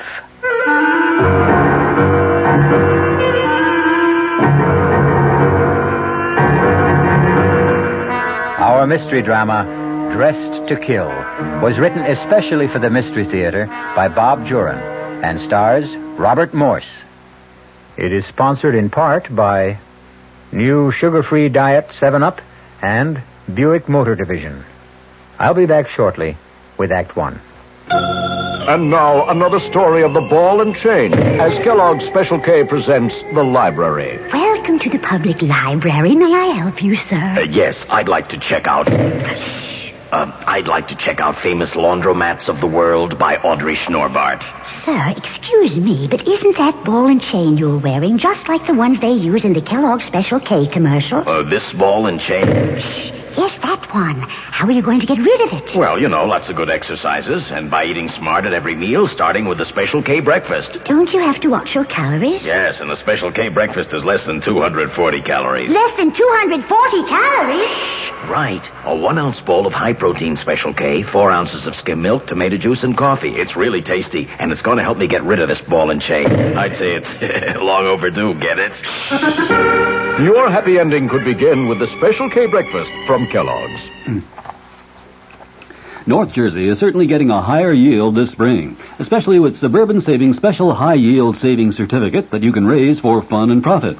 All you have to do is plant a modest $2,500 minimum in Suburban's limited issue 7.50% savings certificate. Then put your certificate in a nice safe place. Suburban takes care of the rest by compounding interest continuously from day of deposit paid quarterly. You'll get a nice healthy 7.90% effective annual yield on your 7.50% savings certificate when you let it grow from 4 to 10 years. Early withdrawal prior to maturity is, of course, subject to a substantial penalty. So for a nice healthy 7.90% annual effective yield, grow Suburban's 7.50% savings certificate for fun and profit at any Suburban savings office in Bayonne, Edgewater, Elmwood Park, Emerson, Hackettstown, Martz Plains, Nutley, Paramus, and Sparta.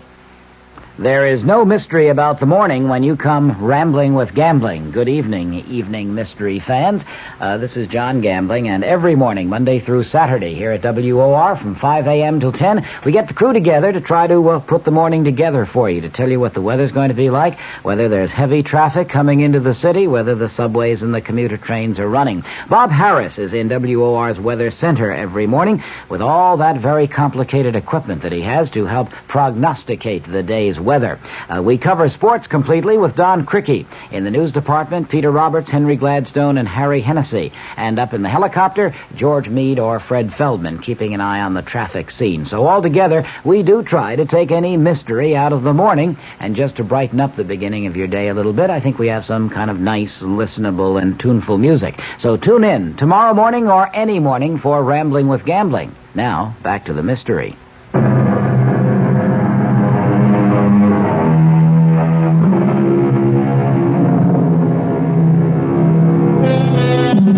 Oh, what a tangled web we weave when first we practice to deceive. And Peter Vincent is about to weave a tangled web of deception, the likes of which he has never tried before, and hopes never to have to try again. Our story begins in a cheap but clean and well-run apartment house on New York City's West Side. Oh, Mr. Vincent. Yes, Mrs. Gretsch. It's the 5th of the month. Well, thank you, Mrs. Gretsch. Do you tell the time, too? Look, I'll thank you not to be so smart when you're late with the rent. 2 months late at that. Only 2 months this time. Things are looking up for you. I got my bills to pay, too, you know. And everything going up. Everything goes up around here except the heat. I've been meaning to speak to you about that. There is an energy crisis. I have to conserve all You'll have your own crisis if I catch pneumonia and can't work. I shall sue you, Mrs. Gretsch, for depriving me of my livelihood. I'd like to know just what that is. You know what I do. Well, you call yourself an actor. Actors act. You haven't been in a show since you started living here. Does that make me any the less an actor? We are all acting, Mrs. Gretsch. You, I, everyone. We're playing out our roles on this great stage. We are never really ourselves. We hide behind the masks, and we act out our little lives. I mean, you're acting. You don't want to press me for the rent, but you must. It's your role in life. So you step up on the stage as you are now, the star of this mini-drama, acting the part of the miserable, harassed landlady insisting on the rent. And you do your part extraordinarily well. Have you ever thought of going on the stage? Well, my sister was always telling me I had a nice voice. And she's right, she is. I may speak to my agent about you, yeah. I might just be able to get you a part. But get me the rent instead. Beautiful, Mrs. Gretsch, that was beautiful. You have a natural sense of timing. You'll make a wonderful heroine someday. You're past the ingenue roles, but still... You have till the 10th, Mr. Vincent. Not a day after. That's it, Mrs. Gretsch. Keep studying. Stupid old frump. Hi, Pete. Murray. What are you doing here? Drinking your scotch. I thought you were in Cleveland. No, the show folded. Well, how'd you get in? You gave me a key a year ago, remember? Well, remind me to change the lock. I'm sick of your freeloading, Murray. Look, just a couple of days till I get settled. I gave up my room when I went on the road. You're not staying here. Oh, come on, Pete. I'll pay half the rent. Well, welcome home, Murray. You're looking pretty good, Pete. You been eating regularly? Off and on. I pulled a little flim-flam job a few months ago. Paid the back rent. What about acting? Any leads? No, but I'm working on something, Murray. Something really big. I'm sick of those ratty little deals for peanuts. Oh, come on. Not another con game. The greatest, Murray. The one that'll set me up for life on that sunny little beach in Mexico.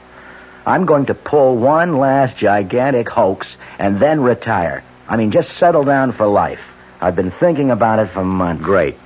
What's the scheme? I'm going to kill myself. Well, that's one way to... You what? I'm going to kill myself. But it won't be suicide. You're going to kill yourself, but it won't be suicide. That's right, Murray. And my wife will receive $50,000 in insurance. Now, I know you're nuts. I'm serious, Murray. How can you be? You may go ahead and kill yourself, but your wife isn't going to get any $50,000. You're not even married.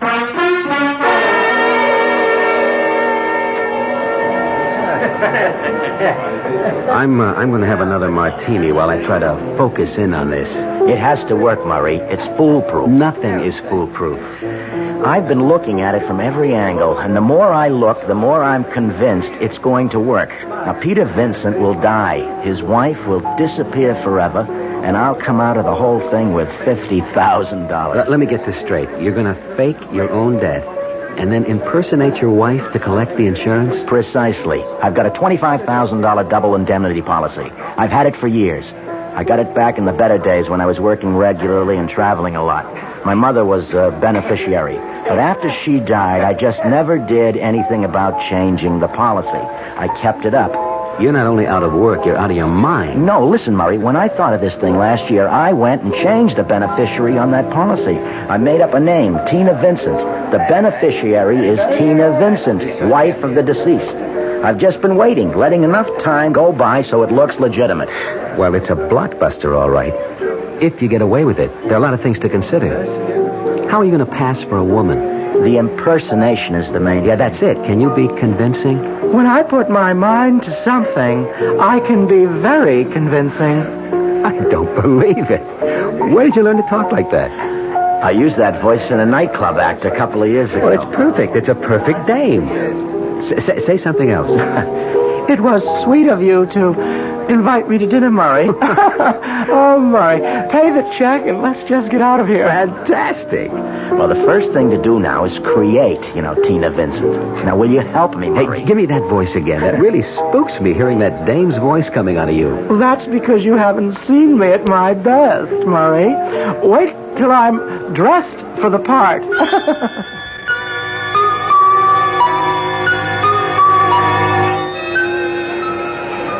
May I help you, sir? Oh, yes. I was interested in these pantsuits. Oh, well, these are on sale today.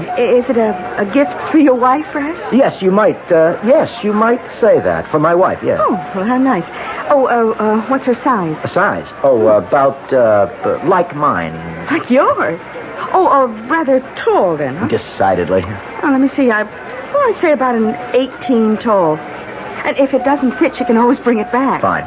Now, the suits on this rack are all size 18. I'll take this blue, and how about that black velvet? That was fast. You certainly know your wife's taste. Yes, I do, rather. All right, well, I'll have these boxed and gift-wrapped. Will there be anything else, sir?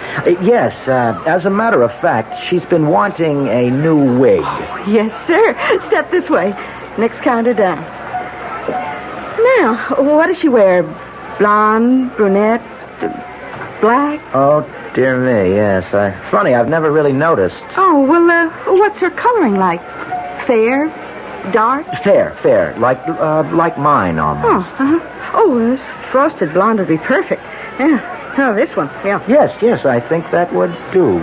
Oh, here, just for fun. You try it on, huh? Oh, come on. You say her coloring is like yours. No, please, that's silly. Oh, here, let me just slip it over your head. Ow. Adjust it a little and... What? It's incredible, sir. What's incredible? Well, I don't know, this wig, I hope you'll forgive me for saying so, but what?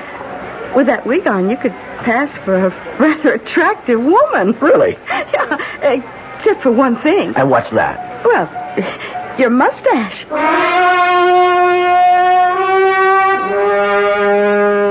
Well, Murray, how do I look?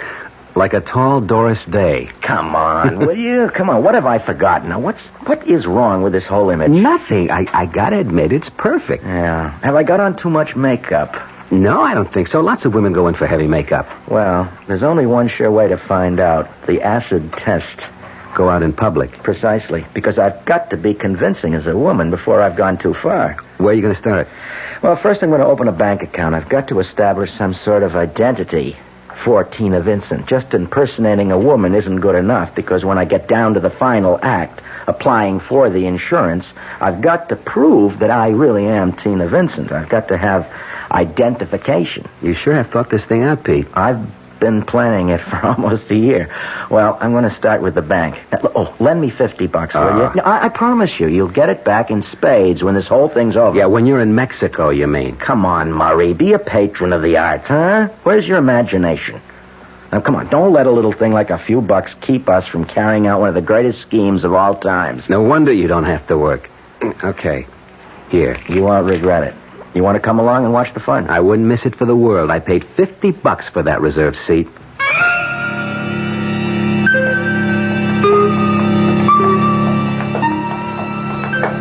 Stage fright? No. At this point, I have nothing to lose. Let's call it a first read-through. Okay, give me that Tina voice again. You got to get in character. Good afternoon. I'd like to open a savings account. Perfect. Is the wig straight? Yeah, everything looks fine to me. Okay, Murray. All right. All right, here I go.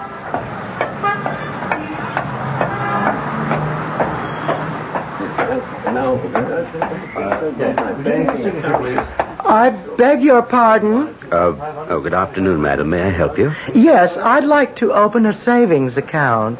Certainly. Sit down, please. Will this be an individual or joint account? An individual. I'm starting to save a little for a surprise vacation for my husband in Mexico. Well, that's very nice, very nice. May I have your name, Mrs. Vincent. Tina Vincent. All right, Mrs. Vincent, if you'll fill out both these cards, name, address, social security number. Social security number? I beg your pardon? Oh, a little catch in the throat. No, a social security number. No, I don't have one. I mean, my card must be at home. I haven't worked for so many years. I see. Well, you can always send that in to us later. Oh, thank heavens. How much would you like to deposit? Well, $50. Very well, Mrs. Vincent.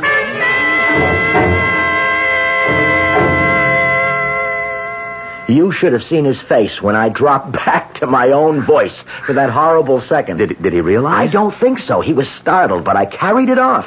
I have to do better than that, though, when I face an insurance company. I've got to be totally convincing. Well, you just need more practice. You're right, Murray. I've got to try and live an entire week as Tina Vincent. Everywhere I go, everything I do will be Tina Vincent. Yeah, but I got my doubts, a lot of big doubts. Why? Well, maybe you can talk like a woman and dress up like one for a while. But I don't think you can keep up the pose. Sustain it, I mean. That's what I want to find out, and I've got a great idea. This will be the test to end all tests. If I can fool that hawk-eyed superintendent, Mrs. Gretsch, the toughest insurance man will be a pushover. Yeah, how are you going to do that? Another brilliant piece of business, Murray. I just hope I can keep from laughing in her face, because I've got to fool her in order to live here this week as Tina Vincent. In fact, she doesn't know it, but she's going to be an unwitting supporting player in our little drama. And I do mean supporting, particularly if there should be an insurance investigation later. Yeah, and that's a very likely possibility. I've been wondering how you plan to stage your own death. That's Act 2, Murray. Now, let's establish the bereaved beneficiary first. But there's got to be a body. Yes, it is customary. Insurance companies don't pay out until they're sure the policyholder is dead. That's right, Murray. Then, as I see it, if you're going to get away with this thing, you've got to get away with murder. Indeed. Get away with murder. And get away with being a convincing Mrs. Tina Vincent. In order to get away with $50,000. A tall order for even the best actor or female impersonator. Particularly when someone else is in on the whole scheme. But first things first. Let's see how well Peter Vincent makes out spending a week as Mrs. Vincent when we return shortly with Act 2. It's safe to assume that some of you are listening to my voice from the inside of the wrong car. Not the wrong make, the wrong size. It's especially important these days that the cars we drive fit the way we use them. Now look around. If you've got more room than you've got passengers, maybe a smaller car would be better. If you've got wall-to-wall people, maybe the car is not big enough for the way you use it. And if you've taken the big car and left the small one for your wife to use for her carpools and shopping and Cub Scouts and whatever, well, we've got a message for you. If she hasn't given it to you already, make sure your car fits your lifestyle. Sometimes small is right. Sometimes big is right. Buick makes both right. From Opel to Electra 225, Buick has a car for the way you drive. Hey, Mom, what's for dinner? Hey, Mom, what you got? ShopRite's answer to what's for dinner this week is first cut choice grade beef chuck steaks, just 59 cents a pound. Shoulder steak, just $1.49 a pound. Nutritious young beef liver, 69 cents a pound. Fresh sweet corn, 10 ears for 99 cents. And price-conscious shoppers can save with Alba instant powdered milk. An 8-quart box is just $1.79 at ShopRite.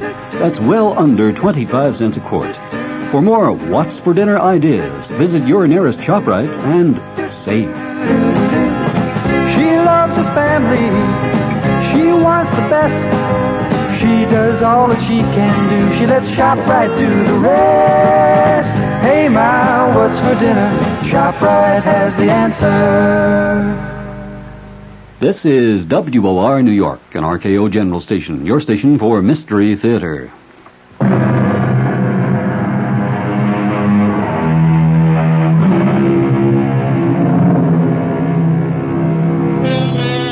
Peter Vincent, con artist, sometime actor, is preparing what he considers the greatest scheme of his career, impersonating his own beneficiary, Mrs. Tina Vincent, to collect his own insurance. But first, he must prove to others and to himself he can carry out the impersonation. So, for the next few days, Peter Vincent will disappear, and Mrs. Tina Vincent will take over. Who is it? I'd like to see the superintendent. What do you want? I'm looking for a man named Peter Vincent. I was told he lives in this building. Well, his name's on the mailbox, 2A. But I don't think he's in. I haven't seen him since yesterday. Well, would you be kind enough then to let me into his apartment? Oh, certainly not. I don't know you. I'm Mrs. Vincent, his wife. His wife? Hey, I didn't know he was married. He's lived here 2 years. We're separated, but I'm still Mrs. Vincent. Oh, glory be.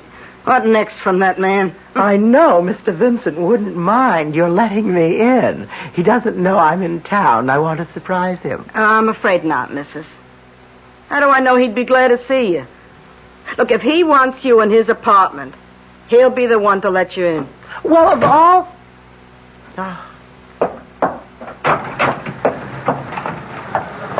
Well, how'd it go? Smooth, Murray, smooth. The old crow didn't bat an eyelash. To her, I'm a perfect stranger. If he wants you in his apartment, he'll be the one to let you in. That's just what she said. Come on. We have to arrange for my wife's lodging. Where now? That phone booth there. Hey, lend me a dime, Murray. I've got to make a call. I'll put it on your bill. Consider it an investment. I told you, you'll share in the spoils. I hope you know what you're doing, because I sure don't. Another scene in our little drama, Murray. Hello? Hello, Mrs. Gratch. This is Peter Vincent. Oh, Mr. Vincent, where are you? I'm out of town, Mrs. Gratch. I had an unexpected chance for a part, and I won't be back for at least a week. Would you keep an eye on my apartment for me? I've done that already. There was a woman here not 5 minutes ago and said she was your wife. Tina? Tina was there? Oh, that's what she called herself. Is she really your wife, Mr. Vincent? Yes, we're separated. I haven't seen Tina for years. Oh, well, she wanted me to let her into your apartment to surprise you, but I wouldn't do it. Oh, Mrs. Gratch, I wish you had. What? You mean it's all right? Well, you wouldn't have had any way of knowing. Tina and I are the best of friends, Mrs. Gratch. Look, if she should come back, if you see her again by any chance, please, let her in. In fact, she can stay there until I get back. Let her use my apartment, if she likes. Well, all right, if you say so, Mr. Vincent. I hope you have a good run. A what? Oh, just a little show talk I picked up. You did say you're in play. Oh, yes. Oh, it's going to be a very good run, Mrs. Gratch. In fact, it seems to be going beautifully.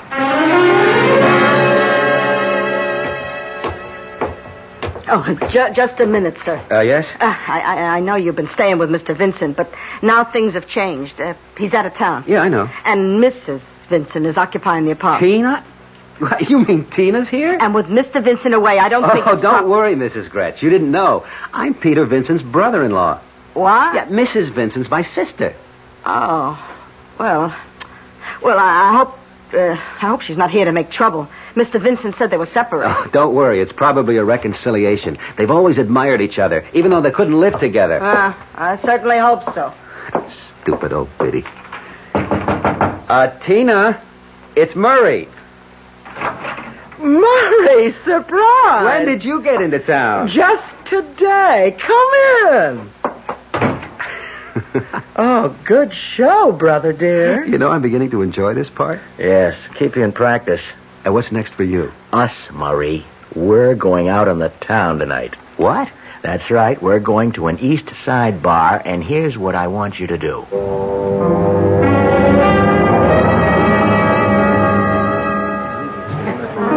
Another martini, Murray, please. Bartender, a martini for the lady. And let's make this the last. Oh, Murray. You've been drinking too much, and you know it. Murray, please. Look, I know when you've had too many martinis. I don't know why I'm sap enough to keep ordering them for you. Murray, I am all right. You're the one. I'm the one. I'm as sober as a judge, and I can see what's happening to you. Murray, this is very... Murray. That's all I ever hear from you. I'm getting out of here. I'm sick of you whining and complaining. Goodbye. Murray! Hey, honey. What? He ain't coming back. What are you drinking? I don't drink with strangers. I'm Harry Watson. How do you do? You see, now we're not strangers. No, I'm not interested. Ah, come on. Good-looking dame like you. Man runs out on her. Come on, let's have a little fun. No, please, you don't understand. It's not like that at all. Baby, I know all about what it's like. Believe me. And you're something. Oh, you really think so? Baby, I know so. What's your name? Oh, well, Tina. Tina what? Oh, just Tina. It's a pretty name. Come on, let's have another drink and let's get acquainted. Well, all right. Maybe just one. Hey, bartender, another... What are you drinking? Martini. Yeah, a martini. Harry, do you really think that I'm attractive? Sure I do. Would I be buying you a martini if I didn't? You're not just feeling sorry for me. Nah, of course not. You're interesting. And I wouldn't be surprised if things got more interesting later. Oh, you'd be surprised, Harry. Would you ever be surprised?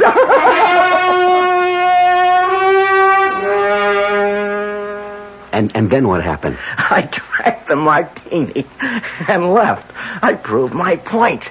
Tomorrow I'm going to apply for a Social Security number and keep on good terms with Mrs. Gretsch. She's going to be important to us later on. Look, Pete, don't you think you've carried the joke far enough? What do you mean? Look, you've proved you can be a convincing dame. It's been fun and funny. But you're not really serious about knocking some guy off and trying to make the insurance company think it's you. Of course I'm serious. I might add that I am dead serious. But that's murder. Not really. Not with what I have in mind. Now stop worrying so much. Just think about that $50,000, and it's a lot closer than you think. I don't have to prove myself anymore, Murray. I can carry off the masquerade. The time has come for Act 2. Act 2? The victim. I have to find my corpse. We have to plan this carefully because when I leave here, I'll never return, you see, as Peter Vincent. Now, I want you to get a hotel room, some sleazy, out-of-the-way place where we can get past the desk clerk without being seen. Whereabouts? Near the Bowery, but not actually on it. Now, call me from there. I've got some preparations to make here because today, Peter Vincent meets with his accident.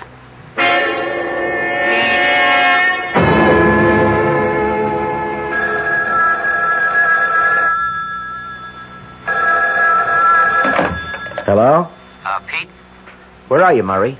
The Hotel Matador, room 218. I'll find it. Now, I'll meet you there in about an hour. Drop off the necessary things, and then, Murray, we'll go shopping for a corpse.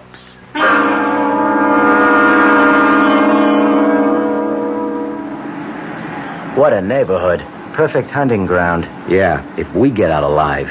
They're all too drunk to care about anything but where their next drink is coming from. Look at that creature there. Let's try him. You'll never get him on his feet. You. Hey, wake up. Wake up. How would you like to make $10? What, $10? Enough to keep you in Muscatel for 2 weeks. Hey, what do you guys want? A little of your time. I don't know you. You will shortly, and all your troubles are going to be over. Oh, well, that's nice. Now, just come on. Come with us. We'll make you nice and comfortable. Easy. Isn't he perfect, Murray? He's so disgustingly depraved. Yeah. $10 for what? For doing us and yourself a favor. What's that? Just please, come with us. Take it, Murray. Take his arm. All Take right. his arm. All right. All right. Let's get him to the hotel. Can you see anyone in the lobby? No, just the clerk at the desk. Do you think you can distract him? Well, what's the difference? This place is full of guys in this condition. I don't want any suspicions aroused. I want to get up to that room and out again without being seen. Hey, wait a minute. The clerk's going toward the elevators. Hey, what's this all about? Shut up. Huh? He's gone up. All right, now. Come on, move. Let's take the stairs. It's only one flight up. I hope that clerk hasn't gone to the second floor. If we do meet anyone, just keep going. I can't. Shut up and keep moving. All right, now, wait a second. I'll check the hall. Okay, stop it now. Okay. I'll run ahead and open the door. All right. I don't see how anyone who doesn't eat regularly could have so much weight. $10, huh? Well, we made it. All right, get him into that chair. Yeah. All right, now get the hot water going. My case has shaving cream, soap. I'll get these foul clothes off him. Oh, phew. A second thought. Murray, I'll run the tub. You undress him. I'd never have believed it. All it took was a shave, some cleaning up, my best suit, and he looks like a human being. What's this all about? What? It's just a joke on a friend. Now, look, here's a wallet. Now, lend me a 10 spot, will you, Murray? We did promise him. Now, here's your $10 in this wallet, see? Now, we'll just put it inside your coat like this, and you can keep the wallet, too, and the clothes. And there stands Peter Vincent. My clothes, all my identification, and heading for eternity. We'll wait till 5:15, the height of the subway rush hour.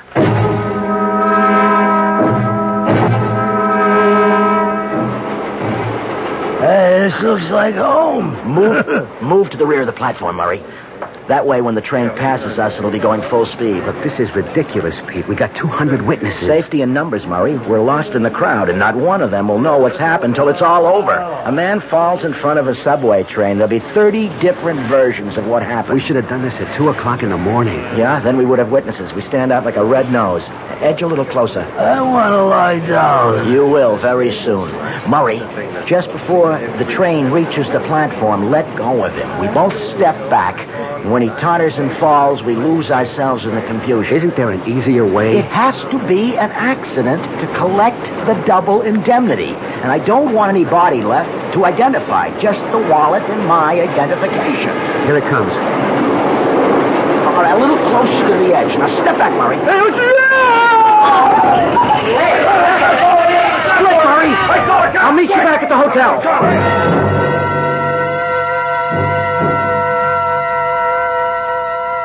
Have another drink, Murray. You'll feel better. Oh, it seemed kind of cruel. He was standing too close to the track. He was unsteady on his feet. Yeah, we put him there. Look, will you forget him? That was Peter Vincent who went under the wheels of the train. If you want to feel remorse, just remember it's for your brother-in-law. Your dear sister's husband. All right, don't worry. I'll play along. Look, we're really in this for keeps, Murray. We have to go through with it all the way because Peter Vincent is dead. I can't ever be Peter Vincent again without admitting to murder. Well, what do we do now? Act 3, brother dear. Tina's going to get dressed, go back to her husband's apartment, and wait to be told she's a widow.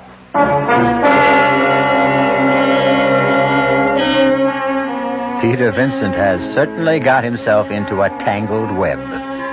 But that unabashed self-confidence of his has seen him through many a tight squeeze. Let's see if it carries him through this one final scheme, his greatest hoax, as he calls it, to set himself up for life. I'll be back shortly with Act 3. Ever had a tall, frosty glass of amplitude? Well, if your beer is Budweiser, you've had it often. Amplitude is a fancy word for the entire taste phenomenon, the total experience of flavor. Next time you take a healthy swallow of Bud, watch what happens. Think about the sensations you're experiencing. Notice how the flavor of Bud comes on nice and easy. Not too strong, not too quick, just right. Notice the clean, crisp togetherness of Bud's taste. Everything in perfect balance, with no single element jumping out at you. And there'll be no aftertaste either, no hanging on. And you'll be refreshed and ready for another glassful. Actually, Bud drinkers have been experiencing Amplitude for years, but they never phrase it that way. They just say Budweiser, and that says it all. Anheuser-Busch, St. Louis. There are some things you can only get with TWA. Plans that save you time and money the most convenient way. TWA. This year, if you're vacationing in the U.S., there's TWA's Free-Wheeler Plan. Here's what it gives you for $16 a day per person when two people are traveling together. A Hertz Pinto with unlimited mileage and a room at most Travelodges, Ramada Inns, or Sheraton hotels. There are a couple of conditions. You pay for gas and taxes, and you must return the car where you rented it. For full details of the $16 a day Free-Wheeler Plan, call your travel agent or TWA.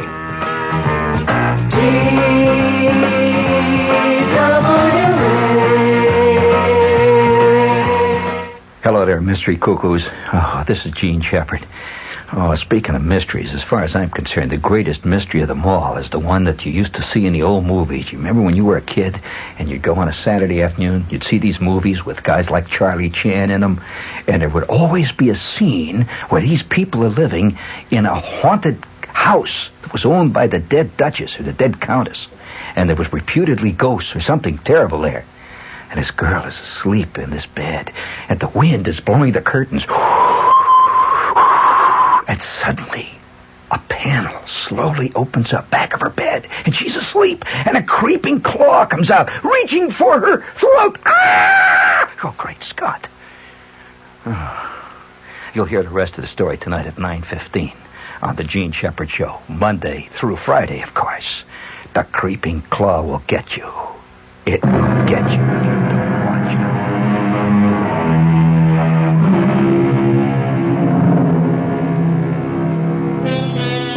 it. So, Peter Vincent has been conveniently disposed of, to all intents and purposes, under the wheels of a speeding subway train. And now, Tina Vincent is back at the apartment, nervously awaiting the news of her husband's death. Hello? What's the word? I told you not to call me tonight. Well, I just want to know if anything's happened. No, nothing yet. Now, I'll be in touch with you. Stay at that hotel. Look, there's the door. I've got to go. Who is it? Police. Police? What is it, officer? I'm Detective Sergeant David, ma'am. This is the apartment of Peter Vincent. Why, yes, it is. You are Mrs. Vincent? Yes. There's been an accident, Mrs. Vincent. I'll have to ask you to come down with us to headquarters. Wait, what is it? Has something happened to Peter? Yes, ma'am. Well, tell me. He fell in front of a subway train at the Times Square station. I know this is painful for you, Mrs. Vincent. Yes. This is Peter's wallet, all right. The cigarette lighter I gave him for his birthday. And this is all that's left? Well, there's no use asking you to identify the body. What happened? Well, until we find the complete report, there's nothing official. The witnesses' stories differ. Now, all we know is that he fell in front of that train. We don't know how or why. Do you know where your husband was going? No, not really. He just said he was heading downtown. Did he often do that? I mean, go without telling you where he was going. Well, Peter had been drinking heavily for several days. Oh, well, that's important. It may have a strong bearing. Do you suppose he passed out? We'll have to hold judgment on that, Mrs. Vincent. We may need more information from you. Yes, of course. Well, that's all for now. We'll get you back home. Unless there's some other place you want to go. A friend's, perhaps. No, thank you. I'll go back to the apartment. Call my brother to be with me.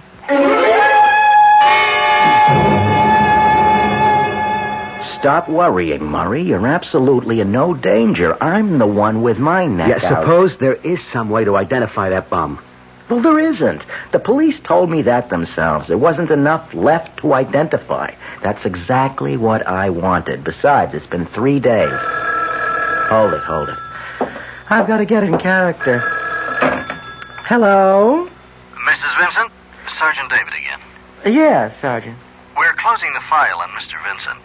Several witnesses corroborated the fact that Mr. Vincent was unsteady on his feet, and a lab report showed a high level of alcohol in parts of the body. Death was accidental, with inebriation a contributing factor. I see. If you'll come down to headquarters and sign a few papers, we'll release the remains for burial, and you'll receive the death certificate. You'll need that for any insurance Mr. Vincent may have had. Yes, thank you. I'll be there this afternoon. Thank you, Mrs. Vincent. And I'm sorry. Case closed. Witnesses said he was unsteady on his feet. Death was accidental, etc., etc., etc. Hey, we have to arrange for my burial, Murray. We've got to go all the way to keep up appearances. But, hey, look, Murray, do me a favor. Make it simple, Murray. A simple burial. I really would have wanted it that way.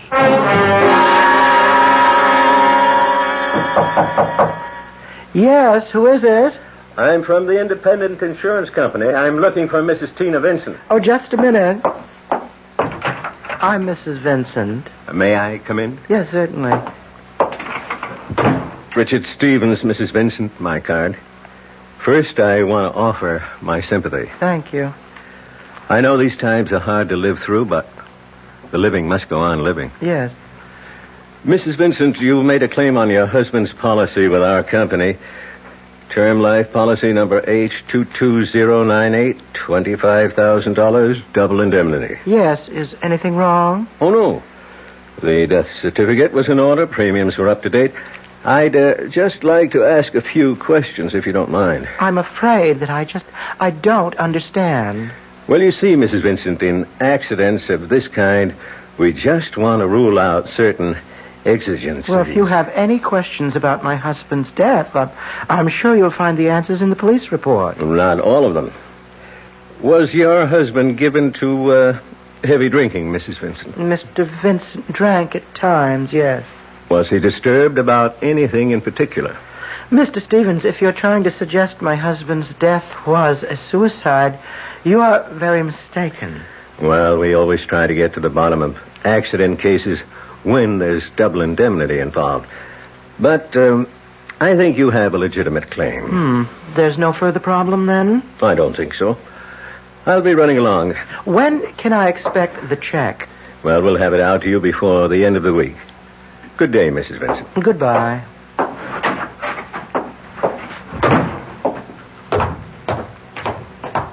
Oh, excuse me. You've been to see Mrs. Vincent. Are you a doctor? No. Oh, well, I'm Mrs. Gretsch, the superintendent. How is she? She seems to have held up well so far, poor thing. Oh, she seems well. How long have the Vincents lived here, Mrs. Gretsch? And who are you to be asking? I'm investigating her insurance claim. Ah. Well, if it'll help Mrs. Vincent get what's coming to her, I'll be glad to help, too. I guess it won't hurt to answer your questions. Was Mr. Vincent a heavy drinker? Oh, not that I know of. Of course, I don't snoop into the tenant's business. How about Mrs. Vincent? Well, I don't know much about her. She only just got here. What do you mean? Oh, well, you see, they've been separated. She only arrived here a week ago for a reconciliation, her brother said. Her brother? Yeah. He and Mr. Vincent are good friends. I see. Well, thank you, Mrs. Gretsch. You've been very helpful. Calm down, Dick. Hank, I just know this dame and her brother did that Vincent guy in for the insurance. It all adds up. They were separated. All of a sudden, she shows up on the scene. Boom, he's dead, and she's 50 grand richer. Where's your proof? I haven't got any. But I'm going to do a little checking on Mrs. Vincent. The guy's death was accidental. Now, how can you prove she had anything to do with it? That's what I'm paid to find out.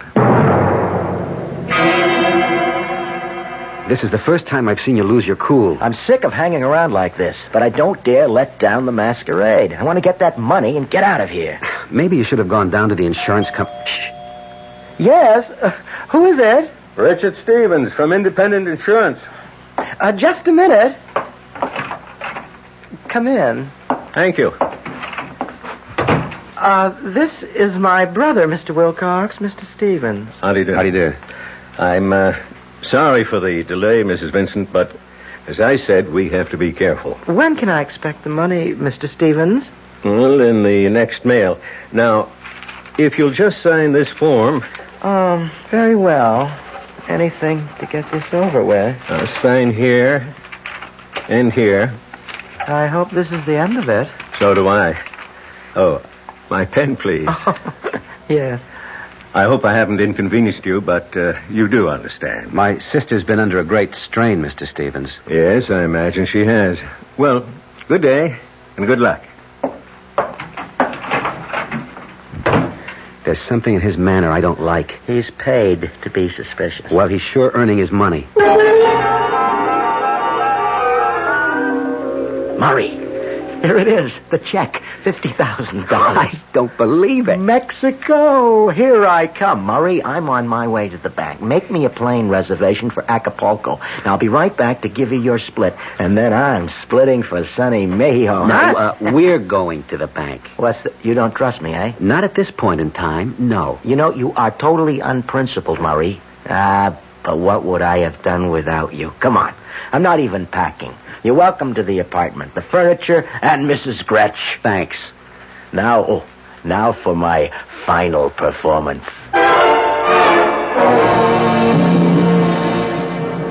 There you are, Mrs. Vincent. 50,000 in 50s and hundreds. And I can't tell you how sorry I am about your husband. You were saving for a vacation, weren't you? Yes, I'm surprised that you remember. Well, again, my sympathy. And good luck. Thank you. Good morning, Mrs. Vincent. Oh, Mr. Stevens. Did you cash the check, Mrs. Vincent? Why, yes. Okay, Hank. You're under arrest. What is this? We'll talk about it at headquarters. You're under arrest for suspicion of fraud and murder. You can drop the pose now, Mrs. Vincent. This is preposterous. Yes, it is. And so is this. Stop my hair. Your wig, Mr. Vincent. And my compliments. You're a most convincing actor. I was afraid of this. How did you know? We were ready to pay the claim until I learned that your wife had just arrived in town. Mrs. Gretsch. Yeah, some support. I thought Mrs. Vincent and her so-called brother here had killed you for the insurance. So I decided to do some checking up on Mrs. Vincent. I needed her fingerprints, and I got them from the pen she, or rather you, signed these forms with. Remember? Yes. Now it happens that in checking out the deceased Mr. Vincent, I learned he applied for a passport some years back. I had his fingerprints, too. And what do you think I discovered? I can hardly guess. That the prints on both Mr. Peter Vincent and Mrs. Tina Vincent were identical. How extraordinary. So I knew what your hoax was, Mr. Vincent, because no matter how much a man and wife share in a marriage, they can never share the same fingerprints.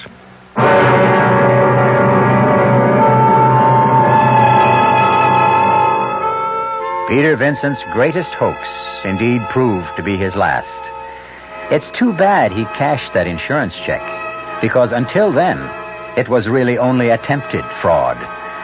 But then I wonder if that isn't exactly what the insurance man wanted him to do. And, of course, there was murder to answer for. If there is a lesson here somewhere, I suppose it's always be yourself. Unless, of course, you know where to pick up an extra set of fingerprints. I'll be back shortly. I want that sinus medicine. Headache tablets? No, sinus medicine. Sinus tablets. Helps the headache and the pressure. Oh, you mean sign-off. Exactly. Headache pain is one thing. A sinus headache is something else. Sometimes your whole face can seem to throb with pain. You want relief. Take Sign-Off tablets. Sineoff, the sinus medicine that gives you a full dose of pure aspirin plus a sinus drainer. Sign-Off, the sinus medicine that helps relieve sinus pain while you drain. And Sign-Off doesn't stop there. Have you tried Sign-Off Sinus Spray, the fastest known form of sinus congestion relief? It works in seconds. That's Sign-Off Sinus Spray. When sinus flares up, use Sign-Off tablets and spray only as directed. Sineoff. Sign-Off. Exactly. Sign-Off, the sinus medicines in the bright red box. Hello, Ms. Goldilocks here, and welcome to my professional taste testing laboratory. Oh, Papa Bear, could you bring that case of sugar-free Diet 7-Up over here? Another case? Miss Goldilocks, you're drinking the sugar-free Diet 7-Up like there's no tomorrow. You can't still be taste testing it. Oh, no, Papa Bear. Sugar-free Diet 7-Up has already earned my seal of approval. It's fresh, light, natural, delicious. I drink it because I love its taste. Now hurry up. Okay, here. This sugar-free Diet 7-Up really tastes delicious. Ladies, if you're tired of switching from one diet drink to another, take some advice from Ms. Goldilocks. Try sugar-free Diet 7-Up and you'll say, yes, this one's just right. I'll bear witness to that, Goldie.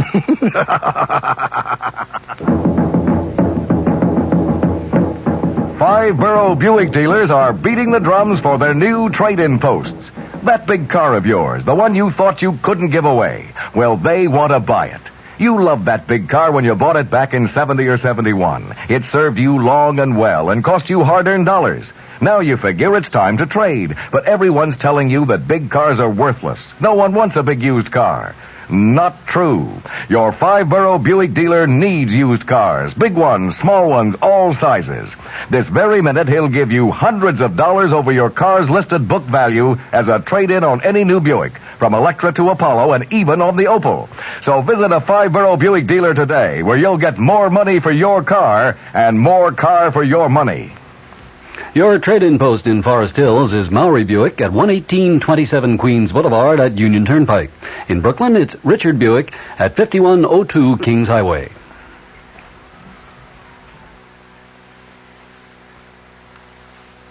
Acco and Earl Hammond. The entire production was under the direction of Hyman Brown. Radio Mystery Theater was sponsored in part by Sign-Off, the sinus medicines, Anheuser-Busch Incorporated, brewers of Budweiser, and the Kellogg Company, makers of Kellogg's Special K cereal. This is E.G. Marshall inviting you to return to our Mystery Theater for another adventure in the macabre. Until next time, pleasant dreams.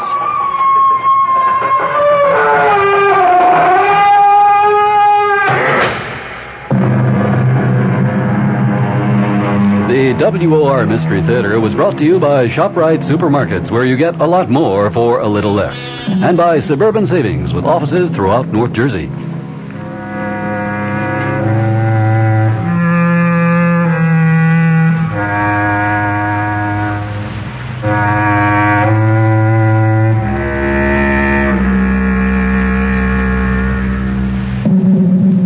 The preceding Mystery Theater program was furnished by the CBS Radio Network.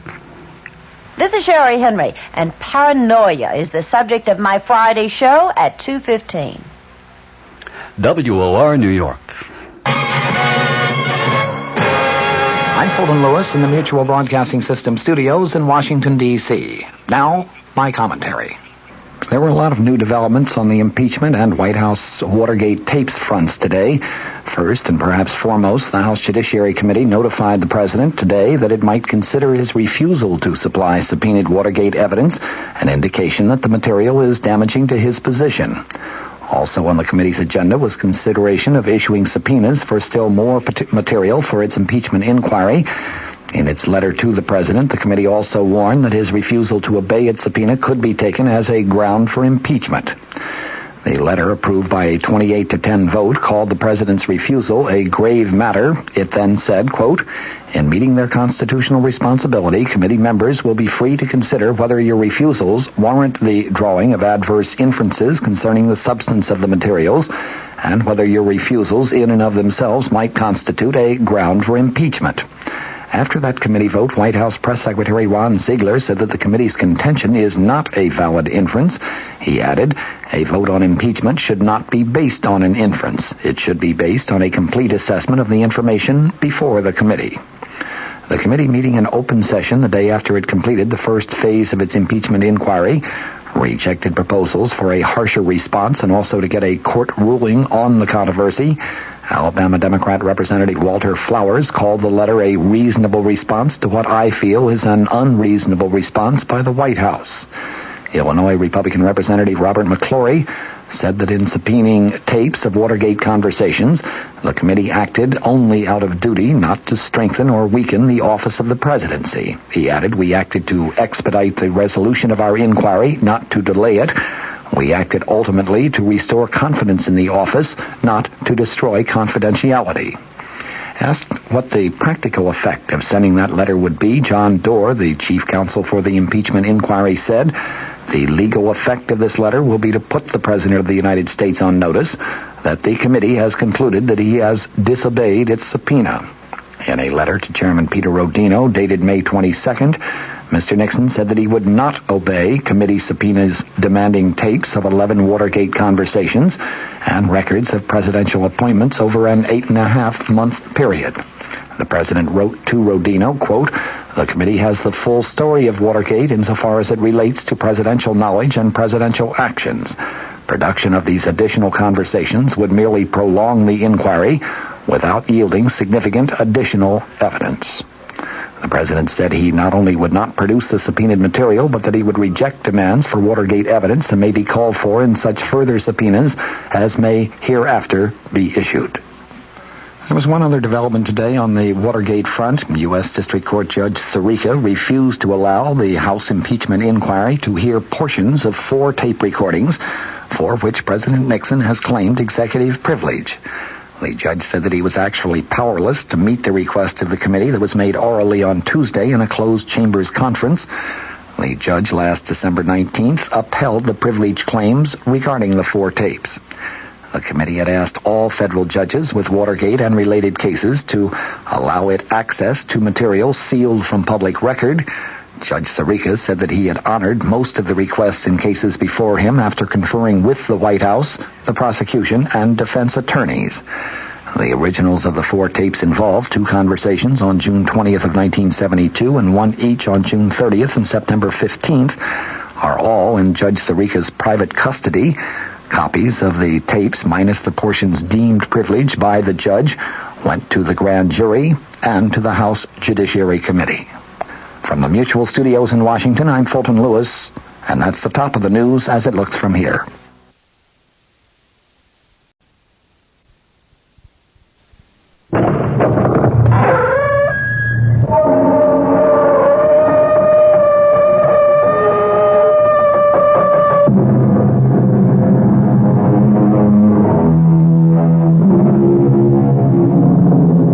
Come in. Welcome. I'm E.G. Marshall. You're just in time to join me for an adventure in suspense and terror. The most heart-stopping terror of all. Not the terror of the eccentric, the grotesque, or bizarre, but the chilling terror that slowly emerges when one discovers that all the standards, the laws, the customs that have so naturally governed our existence have suddenly been revoked or repealed and no longer apply. Gone are the familiar, the everyday usages which regulated life in a comfortable, predictable flow.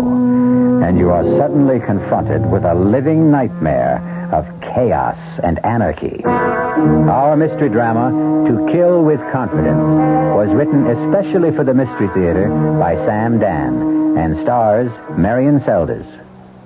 It is sponsored in part by Sign-Off, the Sinus Medicines, and Anheuser-Busch Incorporated, brewers of Budweiser. I'll be back shortly with Act 1.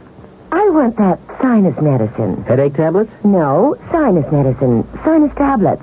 Helps the headache and the pressure. Oh, you mean sign-off. Exactly. Headache pain is one thing. A sinus headache is something else. Sometimes your whole face can seem to throb with pain. You want relief. Take Sign-Off tablets. SINEOFF. The sinus medicine that gives you a full dose of pure aspirin plus a sinus drainer. Sign-Off. The sinus medicine that helps relieve sinus pain while you drain. And Sign-Off doesn't stop there. Have you tried Sign-Off Sinus Spray, the fastest known form of sinus congestion relief? It works in seconds. That's Sign-Off Sinus Spray. When sinus flares up, use Sign-Off tablets and spray, only as directed. SINEOFF. Sign-Off. Exactly. Sign-Off, the sinus medicines in the bright red box.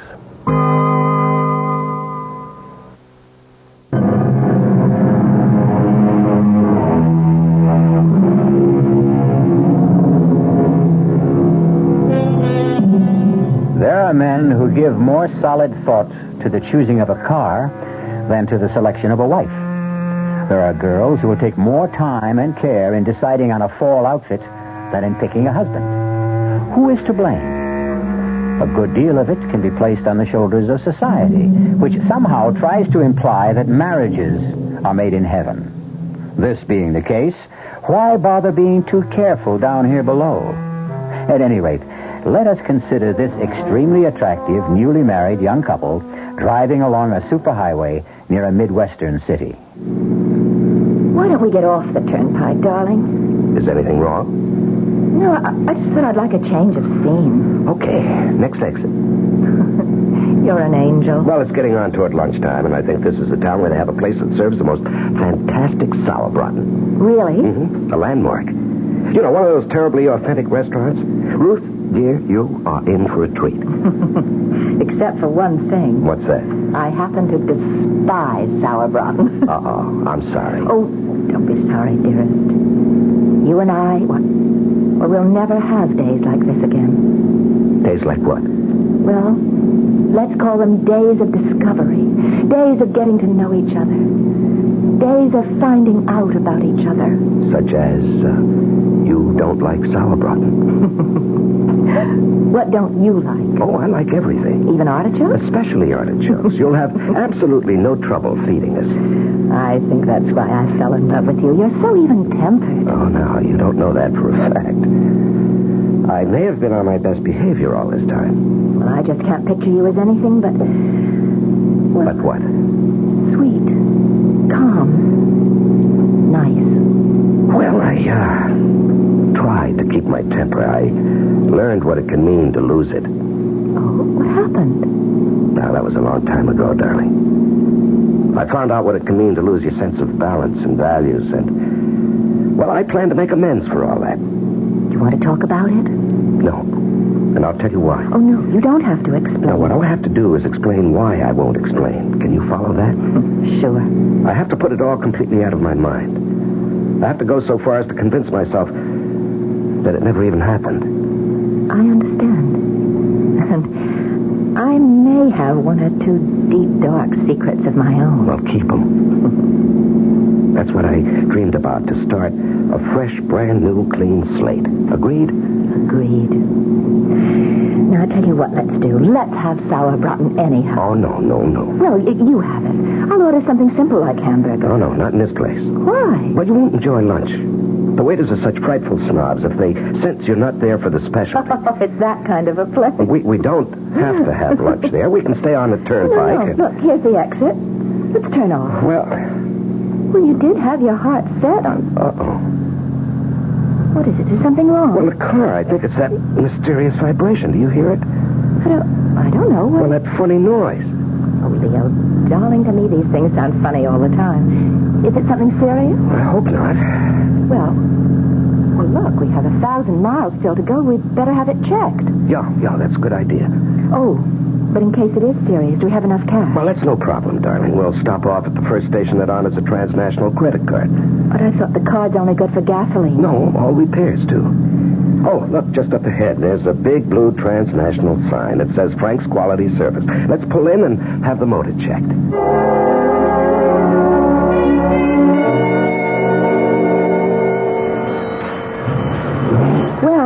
Are we in for some major surgery? It's a rocker arm. Now, what does that mean? Well, it means more labor than anything else, and he's short-handed. In other words? In other words, it'll take some time, darling. Well, does that fit in with our plans? We did intend to have some lunch. We could do that, darling, except, What is it? Well, you remember I told you what happened to me last time I needed emergency repairs? Well, that decided me. When you're having work done in a strange town, a place you don't know, you really should stick around, keep an eye on it. That's right, of course. Well, I know it'll be a bore for you. Well, I could shop. Could you? Your birthday's the day after tomorrow. I'd love an hour or so. I'll look for something and I'll be able to surprise you. Well, that's a great idea. Now, what's this fellow's name? Oh, yes, Frank. Say, Frank. Oh, yes, sir. Oh, Mr. Renard.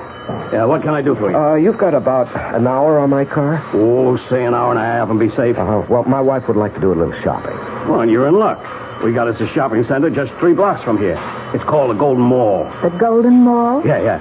They got the top stores there. All the big ones from New York, Chicago. How do I get there? Oh, it's just 3 blocks up. See that traffic light? Yeah. You turn left, go 1 block. There it is. The Golden Mall. Well, thank you. She'll come back loaded with packages. You won't thank me. Darling, make sure you remember the name of this place. Yeah. It's Frank's 24-hour quality service. Open 24 hours a day. Everybody in town knows me. Well, let's see. It's exactly 12 noon. Darling, I'll see you at 1:30. Make sure you remember the address, ma'am. It's 1776 Jefferson. I mean, how can you forget that one, huh?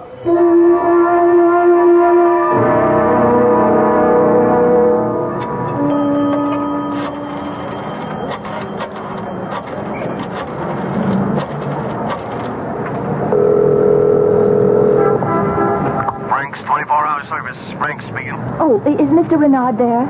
He should be having his car fixed. Mr. Renard? Yeah. Oh, yeah, sure thing. Hold on, huh? Mr. Renard! Hello? Leo, darling. Oh, for a moment, What is it, darling? Nothing, dear. Nothing at all. Must have been something. Yes. I just couldn't imagine who'd be calling me here. Is everything okay? No. Well, darling, what's wrong? I miss you, that's all.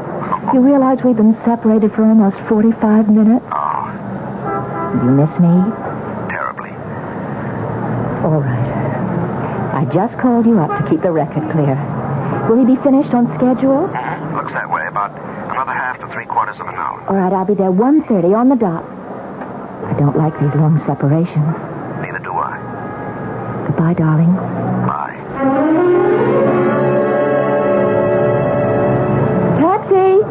Taxi! Where to, ma'am? 1776 Jefferson Boulevard. Okay. Heavy day in the stores, ma'am? Oh, no, I just bought a little present for my husband's birthday. Excuse me. Let me call into the dispatcher. 37, headed south to Jefferson, 1700 block. 17... Just a minute. Why are we stopping? Where did you say you wanted to go on Jefferson Boulevard? 1776. That's a number you can't forget. Well, maybe you can't forget it, but you sure can get it mixed up. You don't want to go to 1776. Why? Because there ain't nothing on that 1700 block worth going to. Well, I distinctly remember Look, ma'am, I know this town.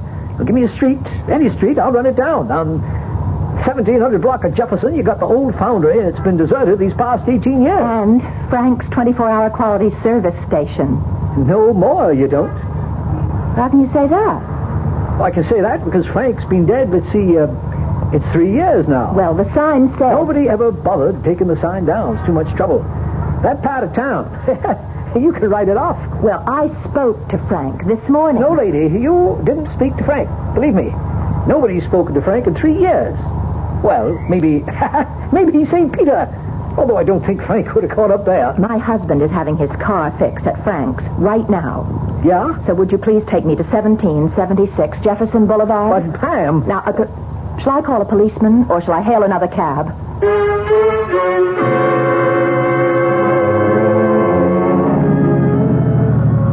Well, ma'am, here you are.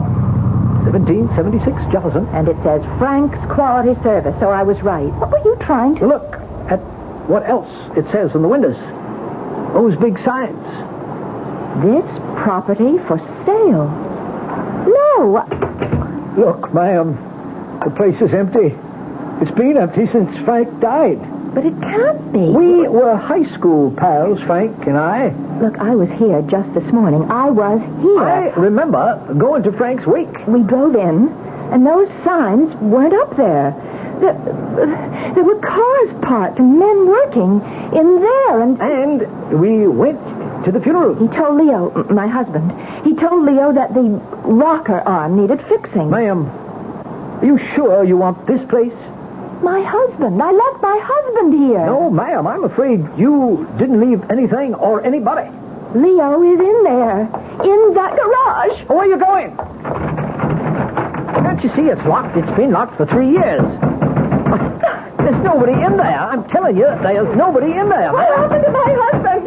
What did they do to my husband? Now, calm down, ma'am. Think. Are you sure this is the same? I'm sure. I know. Don't you try to talk me out of it. I know. I was here exactly 1.5 hours ago. I was here. This place was open. This service station was operating, and there was a man here, Frank. How do you know his name was Frank? Because the name was written on his shirt. Now, look, ma'am, I don't know what's going on. My husband. I want my husband. Now, what happened to him? Ma'am, try to hold on to yourself. Don't pass out, please. Don't faint on me. I wouldn't know what to do. Here, let me help you back to the cab. Huh? Leo, what did they do to me?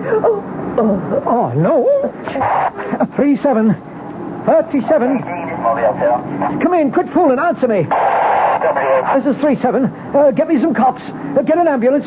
Get everybody over to 1776 Jefferson on the double, huh?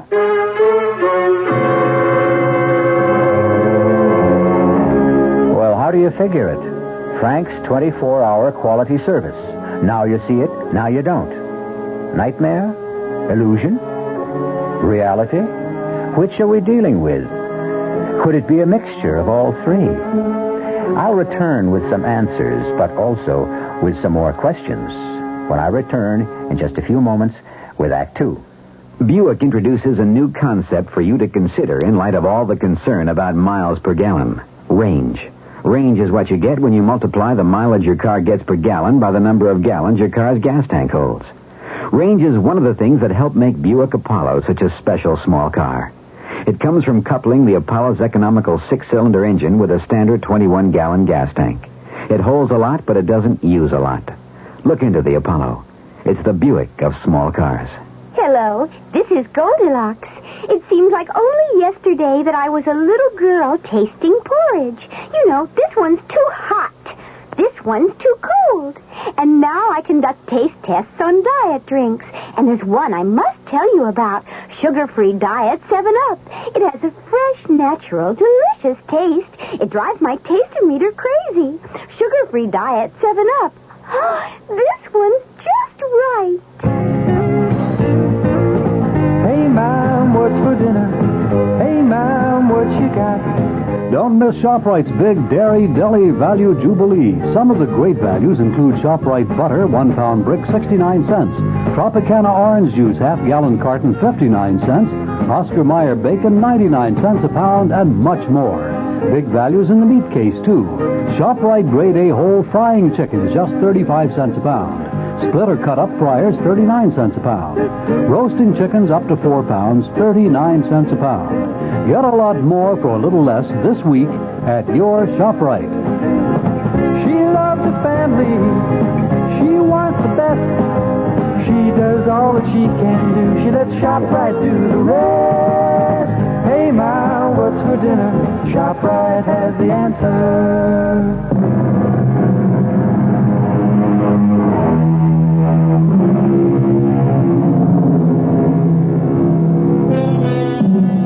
Why don't you do some shopping while I'm having the car checked? Asks newlywed Leo Renard of his wife Ruth. Reasonable enough. And so, when her shopping is finished, Ruth returns to discover that the car is gone. Leo has disappeared, and the service station has been closed these past 3 years. And you insist you actually were at that particular service station, Mrs. Renard? Doctor, I know you're trying to be helpful, but we aren't going to get anywhere. Why do you say that? Well, to begin with, we have a severe difference of opinion. But you... Wait, please. Let me finish. You think I'm crazy. That isn't true. Well, you have a medical term for it, I'm sure. Something to take the sharp, rough edge off it. But at this point, according to you, I'm not behaving normally. Now, does that state the case? Well, look at it rationally. Which, according to you, I'm not doing now. That service station has been closed for 3 years. The man who owned it and ran it has been dead all this time. Then how do you account for the fact that my husband and I were there this morning? Would you agree to submit to some tests, Mrs. Renard? I'll agree to anything at this point. I'll agree to anything that will convince you that I am as sane as you are. And once we establish that, and you start believing me, then perhaps we can find out what happened to Leo.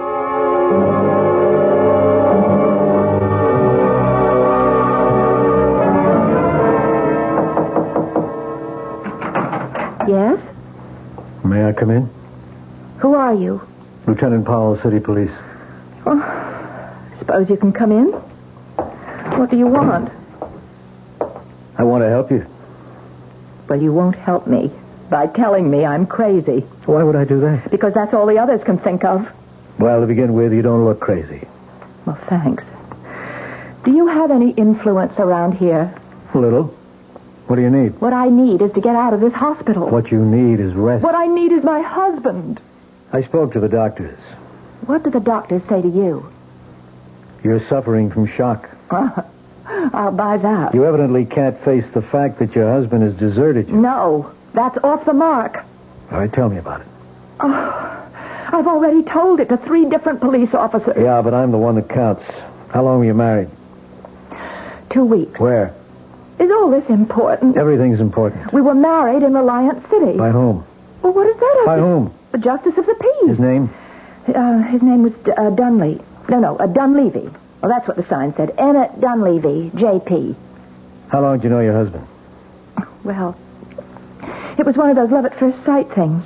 But, of course, you being a cop, you wouldn't believe in that. Oh, but I do. It's the only way. Tell me about him. Well, he was in town on business. What was his business? Why is that your business? Why is that an unreasonable question? Because you don't know and you're ashamed to admit it. That's a lie. Instead of asking, maybe I better tell you a few things. You don't really know what he did for a living, if anything. But that's just... It's all right. You don't have to say anything. Let's talk about the money. The money? The money you gave him. How do you know? My dear Mrs. Renard, you are now a member of a certain unfortunate sisterhood. What are you insinuating about my husband? Well, let's stick to the facts. How much of your money does he have? It's not my money any longer. It isn't? No, when we married, we agreed to share everything. And how much did you share with him? Well, I had an inheritance from an aunt who died, and she left me Yes, she left you... $51,000. I see. I don't know what you think you see. We were going to invest it in the new business. What new business? He was interested in real estate, and I was a public stenographer at the hotel where he used to have dinner, and that's how we happened to meet. And we were going to go to Florida and get into a land development deal. $51,000. In cash? No, bonds. We put it in bonds. Negotiable bonds, no doubt. Well, we had to be able to raise cash in a hurry. Of course. Well, it just wasn't my money. He had close to $50,000 of his own.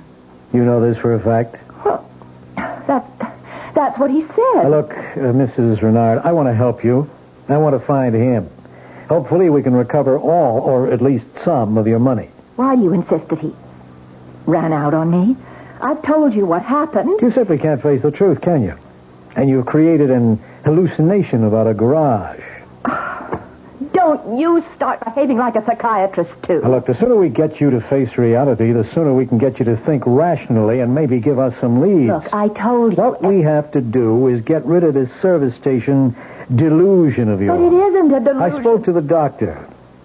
Lying around here in bed isn't doing you any good. I asked him if I could get you to work with me. Now, you can't remain here indefinitely. You're going to have to start some kind of new life for yourself. Are you saying that Leo is... I'm saying, one way or another, Leo is gone. No. Right now, I'll go talk to your doctor. Pick you up in about an hour. Is that all right? Wait, I want to thank you. Yes, well, maybe now you're beginning to face reality. Maybe. Maybe what? Oh, I don't know. I'm so... Sure. It's a bad spot to be in. You're really very kind. No, I'm not. It's just a technique. Don't let it fool you. Well, at least you've made me feel better. You ready to face it? I think so. Whatever it is, I guess I'm ready to face it.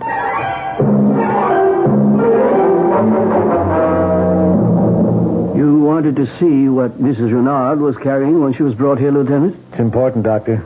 Well, we're about to give her things back since we're releasing her. Just her clothes. That's not important. Her handbag. And this package. It's from Milady's. Well, that's the most exclusive women's shop this side of New York. I suppose she believed in treating herself right. Why not? It was her money.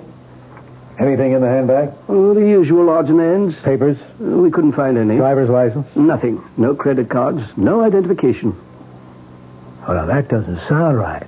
Well, she said she was going off just briefly to shop, and she didn't want to be loaded down with a big handbag. So she just took her small purse with some money and makeup, left everything else in the car. There is this snapshot. Must be Leo. He'd have to be Leo. You know something? He looks familiar. He looks familiar because you've convinced yourself he's a confidence man. That's right, he has to be. A smooth, experienced operator, too, which means he's been around, which means he may have done time, which means there's a make on him. His photo's been passed around throughout the country, and I would have seen it, and so maybe I'm remembering it subconsciously. All you cops are getting into psychiatry these days. Is that good or bad? Listen, let me borrow this snapshot. I'll have the boys run it down.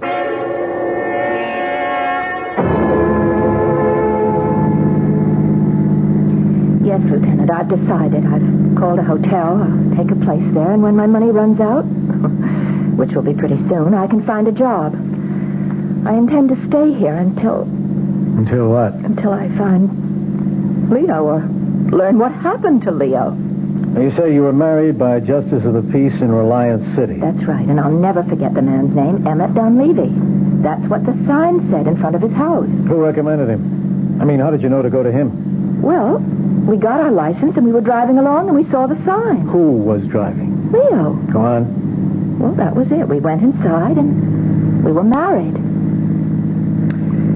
I don't think so. What do you mean you don't think so, Lieutenant? What would you know about it? All I'm saying, I don't think you were married. Now, just a minute. The ceremony was performed... We checked the city hall in Reliance City, and there's no record of your marriage. But there has to be. Ruth Olson to Leo Renard. No record of anyone named Renard getting married to anyone at all. What are you trying to do to me? And there's no justice of the peace named Emmett Dunleavy in Reliance City either. But that was his name. The sign distinctly said that his name... Look, I know it's hard to face so many disagreeable facts all at once, but there's no help for it. Oh, I know what you think. You think Leo is a confidence man who was out to swindle me. I'm going by what appear to be the facts in the case. I'm going by experience. Well, I wouldn't fight you except... Except that you love him. Well, love doesn't make you blind. It's just... Well, one fact I simply cannot account for. Yeah? No matter what anyone says, Leo and I stopped at that service station. No matter what anyone says, it was open for business. No matter what anyone says, there was a man named Frank, and he said he'd fix the car in an hour and a half, and that I'd have time to go shopping. Well, here we are. As you can see, closed, deserted. For rent sign on the window. Face it, Ruth, face it. But it was real. So real. Transnational gas pumps, okay? I called their office. They told me. Hasn't been a delivery here in 3 years since they canceled the franchise because the owner, Frank Walker, had died. But it was real. It was real. Now think, Ruth. What did happen? I just don't know. Oh, God, Lieutenant, am I losing my mind? But the service station was there. A man named Frank was there. We heard him speak. Or did we? Did the conversation actually take place at 1776 Jefferson Boulevard, or was it all taking place in the mind of Ruth Renard, whose last name may not even be Renard, since there's no record of her marriage either? I'll be back shortly with Act 3.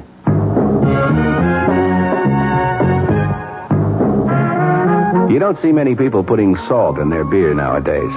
Not that there's anything wrong with salt on radishes or French fries, but man, not in the king of beers. Truth is, the only thing salt can do for Budweiser is make it salty. An unwise thing to do to the only beer in America that's Beechwood aged. Unsalted Budweiser has become the most popular beer in the world. That's because in brewing Bud, the Budweiser brewmaster goes all the way for a taste, a smoothness, a drinkability you'll find in no other beer at any price.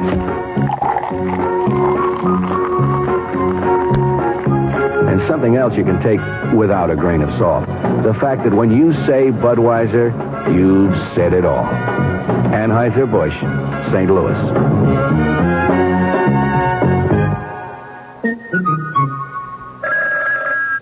Amco Transmissions, Chuck speaking. How may we help you? Oh, boy, have I got problems. I got a really fantastic 58 Pontiac with a busted automatic transmission and a mother-in-law that's been visiting me for 10 days. well, we can help you with the Pontiac. No, don't kid a desperate man. Now, look, can you really fix up a car that old? Oh, sure. Amco serviced over 3 million automatic transmissions, and over 400,000 of them were Pontiacs. We know Pontiac's cold. Pontiac, Ventura, and the Firebird, and the Bonneville, Catalina, and also Grand Prix. Terrific. Okay, now look, you send the tow truck and I'll help her pack. Oh, you mean? Yeah, the 58 Pontiac belongs to my mother-in-law. Aw, nobody knows her automatic transmission better than Amco. Double A, MCO.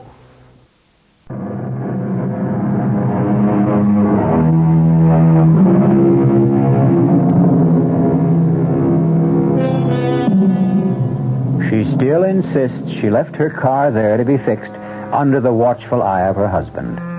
The authorities insist that Leo ran out on her, or perhaps there never was a Leo, and she creates this fiction because she cannot accept reality. Well, what is reality? Well, come on. Let's take a look at the place. As you can see, Ruth, deserted. But as you can see, Lieutenant, it's spick and span. How clean this place looks. Does this have the appearance of a shop that's been closed for 3 years? Well, where's all the litter that would collect? Why aren't these windows grimy and dusty? I checked it out with the real estate people. They keep the place shaped up. After all, they are trying to get rid of the place, you know. I was inside this place yesterday. But there's a padlock on the door. Whatever you want to say, however you want to say it, I know this. I was here. Okay, let's go inside. The real estate people gave me the key. You don't believe me. It's obvious by your manner. Well, that's no good. It's bad for me to have an obvious manner. Sorry. I know you're trying to be nice. Well, I'm only trying to find some answers. Come on in. Well, does it look familiar? This only makes me more certain. I was here. I stood right here at this counter when Leo came out of the shop, which is right through that door, with Frank. Yeah? And told me what had to be done with the car. What you're saying is this visit only reinforces your conviction that you were here. Absolutely. Well, let's stay with that for a little while anyhow. How long were you gone? Exactly an hour and a half. I've already told. Yeah, I know. Are you sure? Positive. And what did you do? But I already... All right, never mind. I went to this Golden Mall. Yes, and? And I shopped. Buy anything? Well, I wasn't in too much of a mood for shopping. I missed Leo, and I was hungry. So I ran into a shop, and I picked up a nightgown. That took an hour and a half? No, I wandered around. I looked in windows, had a cup of coffee, and I even called Leo. I was away from him for 3/4 of an hour, and I missed him so much I just had to call him. You called Leo here? Yes, here. Here. I don't see a phone here. Well, there must be. I phoned him. I spoke with him. How can you... Well, where's the phone? I don't know. Maybe it's in the office. The office? Well, maybe the man, Frank, has a private office, and that's where his phone Well, is. let's look around. Yeah, you're right. It's got a little cubbyhole here with a desk. Sure enough, a phone. Well, finally, have I said something you can believe? The phone's dead. No dial tone. I guess it isn't connected. I spoke on that phone to Leo. And the man, Frank, he answered it. Sure. Oh, your tone of voice. Please, I don't mean anything. You can't help it. You want to be nice to me, but you think I'm crazy. No, I'm trying to go along with it. With what? With everything you say. What we need right now, more than anything else, is a break. Who knows? Maybe we'll get one.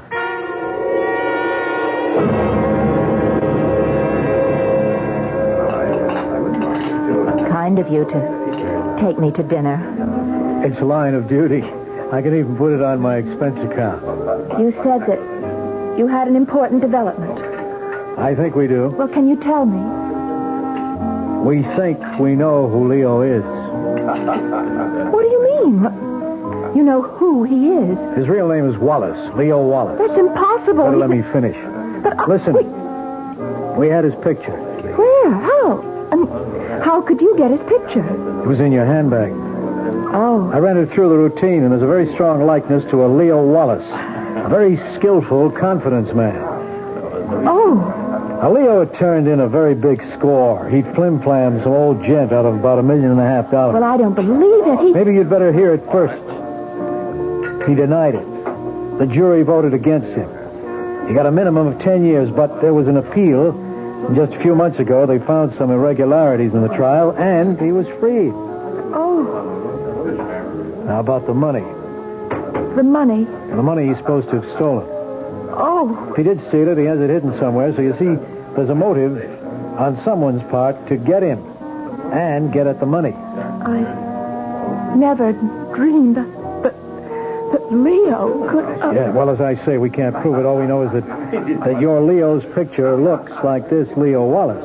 Then I don't have to be crazy. This could have all been just a plot, don't you see?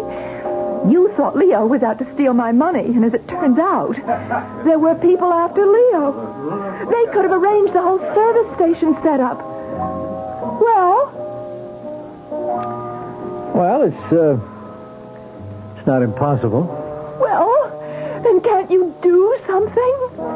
How he could have arrived at this service station is something I'll get to later. The fact is, he did go there. Well, I tell you he did. We did. If only we can put him there, things would make sense. You wouldn't be crazy. We'd have a lead. Why pick Frank's service station? It isn't the first one you came to. It was the first transnational gas station, and that was his credit card. Are you capable of being objective right now? I'm trying to prove to you I am not crazy. Well, pretend for a moment that all this happened to somebody else. Pretend that this is a story I'm telling you. I don't see A young woman tells a cab driver to take her to a non-existent gas station. But I had been there with my husband. We don't know that. We only have your word for it. So, when they arrive, she becomes hysterical and she tells the story you've told us. Okay, we check. We find out there is no record of the girl's marriage. No record of the justice who she claims married her to her husband. And her husband is most likely a notorious confidence operator, newly released from jail. Why would I lie to continue, please. And we know very little about the girl herself. She worked at the hotel in Reliance City as a public stenographer for only a month. There's no family. I lost my parents years ago. I'm an only child. I had one aunt who's dead. Well, everything is so vague. We can't find anyone who's ever seen this girl with her husband. But we stopped at 3 motels between here and Reliance City. No one remembers seeing a Mr. Renard. You can check their registers. They must prove they're Mr. and Mrs. Renard stopped there. Two of the clerks remember a Mrs. Renard. That's because I went into the lobby to sign the registers while Leo took care of the bags. Now, once again, we have that same problem. Admit it now. If this were someone else's story, would you believe it? All right, I know. It sounds like... But if it is a hallucination, where did it start? No, it's real. You said to the cabbie that you bought a gift for your husband. I did. No, you didn't. You bought a nightgown at Milady. Oh, but Why would you lie? Oh, maybe it isn't a lie. Maybe subconsciously you know you don't have a husband, therefore you really couldn't buy him a present. Then why would I have his picture in my purse? You may have found it somewhere. Maybe without knowing it, you fell in love with his picture and... Why is it all so real? I keep tripping you up all the time. Your story has so many holes. For instance, why do you say you called from the mall when that phone has been disconnected for 3 years? But I did call. You have to believe me. Well, that means I have to believe your whole story, all of it. All of it is true. Yeah, and yet I can't check any of it. Wait a minute. There's one part I can check. And if you're telling me the truth about that one little part, then the whole story could make sense. What is that part? No, I don't want to get your hopes up. I'll see you at the hotel. Oh, but I'd like to know. Well, there isn't very much I can do about it till the morning anyhow.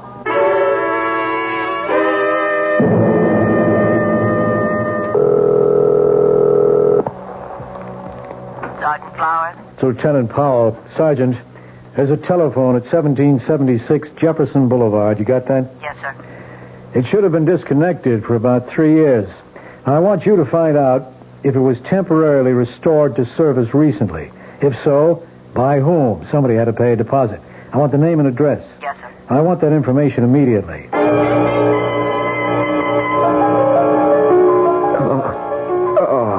Okay, Leo, take a little drink. That's good. It'll make you feel better. There you are. Now, you gonna be sensible? You can drop that. Leo, as long as you're willing to catch, I can pitch. Be reasonable. I don't want all the money. I don't care if you kill me. It can come to that. Now, look, the old guy's dead. You can't give it back to him anymore. He has a family. And every one of them a millionaire. Leo, why should the rich always get richer? I seen crooks like you go soft. Start to worry about right and wrong. Believe me, it don't last. It wears off. I'm only trying to save you from yourself. You punk, I should have recognized you at that gas station. Hey, wasn't it a great wig and a mustache? I look good in it, huh? Leo, back in the jailhouse, I protected you against all those dudes who wanted to shake the secret out of you. I saved your life. You promised me my peace. I'm entitled. I'm entitled. I'll kill you. Now, you punk. You're at the end of the line. You blew it. You blew it. You'll kill me for nothing, and this time they'll send you up for life. Never. You think I'm not going to kill you if you don't lead us to the door? That's wrong. I'll kill you. Go ahead, punk. Go ahead. Please, Leo, don't make me do it. Hit him one more time, punk, and I'll blow your head off. Hey, what? Keep your hands up high where I can see him. That's good. Bill, Eddie, hustle this one down to headquarters. You sucker. We could have been rich. We could have been rich. What do you get out of it this way? So, you're Leo. You all right? Yeah. Takes more than a punk like him. Here, let me get you untied. I guess she was telling the truth all this time, huh? Can you stand? Yeah, I'm okay. You're quite a guy, Leo. I have to go to headquarters to book him. I'll need you, too. Sure. I know you want to see Ruth. Why don't I drop you off at her hotel? You'll want to be alone for a while. Yeah, thanks. You can both come down later. There's no hurry.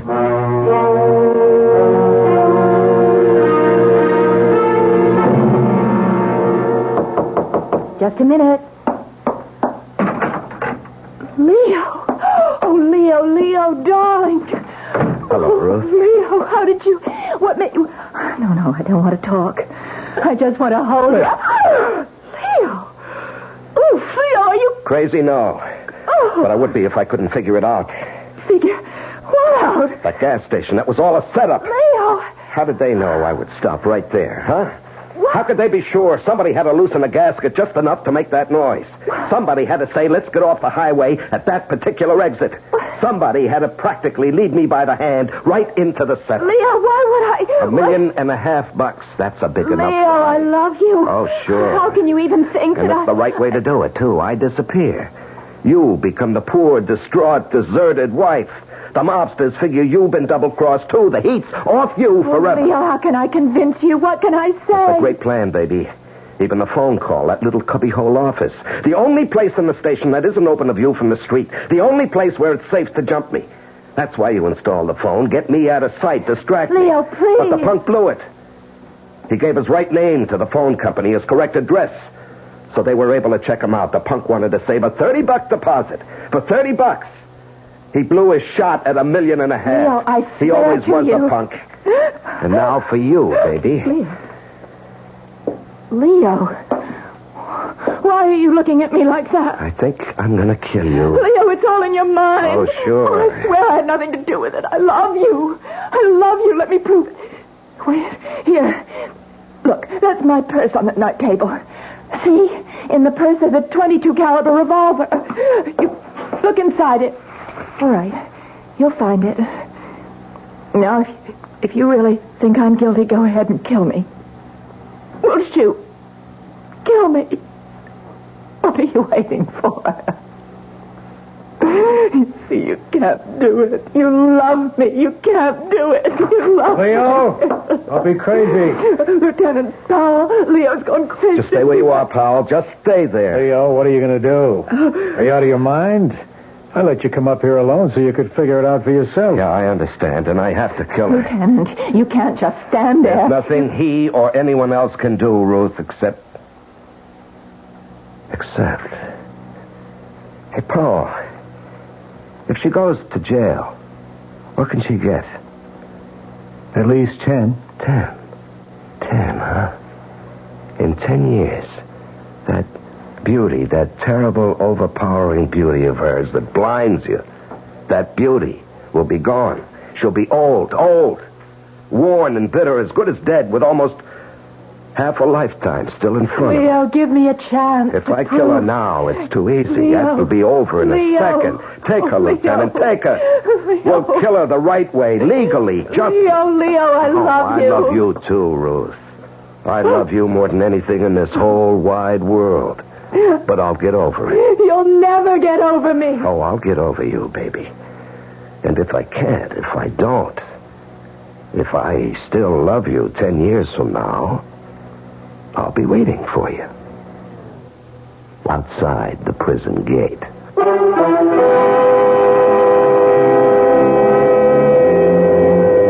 Did Leo get over Ruth? Or did his love continue? Did he meet her at the prison gate 10 years after? We don't know. It hasn't been 10 years yet. What a story that would make. And we hope all of us will be around 10 years from now to hear it. I'll be back shortly. And now, another story of the ball and chain, as Kellogg's Special K presents The Library. Welcome to the public library. May I help you, sir? Yes, I'd like to check out... Famous Laundromats of the World by Audrey Schnorbart. Sir, excuse me, but isn't that ball and chain you're wearing just like the ones they use in the Kellogg's Special K commercial? This ball and chain? Yes, that one. How are you going to get rid of it? Well, lots of good exercises, and by eating smart at every meal, starting with the Special K breakfast. Don't you have to watch your calories? Yes, and the Special K breakfast is less than 240 calories. Less than 240 calories? Right. A 1-ounce bowl of high-protein Special K, 4 ounces of skim milk, tomato juice, and coffee. It's really tasty, and it's going to help me get rid of this ball and chain. I'd say it's long overdue, get it? Your happy ending could begin with the Special K breakfast from Kellogg's. You've been hearing some pretty lavish claims recently about miles per gallon. We'd like you to consider something equally important, and that's range. Range is the miles per gallon multiplied by the number of gallons your car's tank holds. Range is what makes the Buick Apollo such a special small car. It comes from coupling the Apollo's economical 6-cylinder engine with a standard 21-gallon tank. It holds a lot, but it doesn't use a lot. Look into the Apollo. It's the Buick of small cars. Hi, Ms. Goldilocks here. Professionally taste-testing diet drinks can be very difficult, but I've just had to bear with it. Then I found sugar-free Diet 7-Up. It doesn't taste like other diet drinks. It's fresh, light, natural, delicious. Sugar-free Diet 7-Up tastes so good that I've taste-tested it hundreds of times, and each time I've given it my seal of approval. Yes, this one's just right. Now, this word from the New York Graphic Society. Midnight in the cemetery. The casket lid lifts slowly, and a tall creature with glowing eyes rises from the coffin. From time immemorial, man has been frightened and fascinated by the night-roaming, blood-sucking creature. A captivating new book, A Clutch of Vampires, now presents the very best tales from both history and literature. Spanning 2,000 years, it is the most diversified, enthralling collection of vampirana ever published. A Clutch of Vampires by Raymond McNally. Our cast included Marion Seldes, George Petrie, Larry Haynes, and Gil Mack. The entire production was under the direction of Hyman Brown. Radio Mystery Theater was sponsored in part by Buick Motor Division, the Kellogg Company, makers of Kellogg's Special K cereal, and new sugar-free Diet 7-Up. This is E.G. Marshall inviting you to return to our Mystery Theater for another adventure in the macabre. Until next time, pleasant dreams.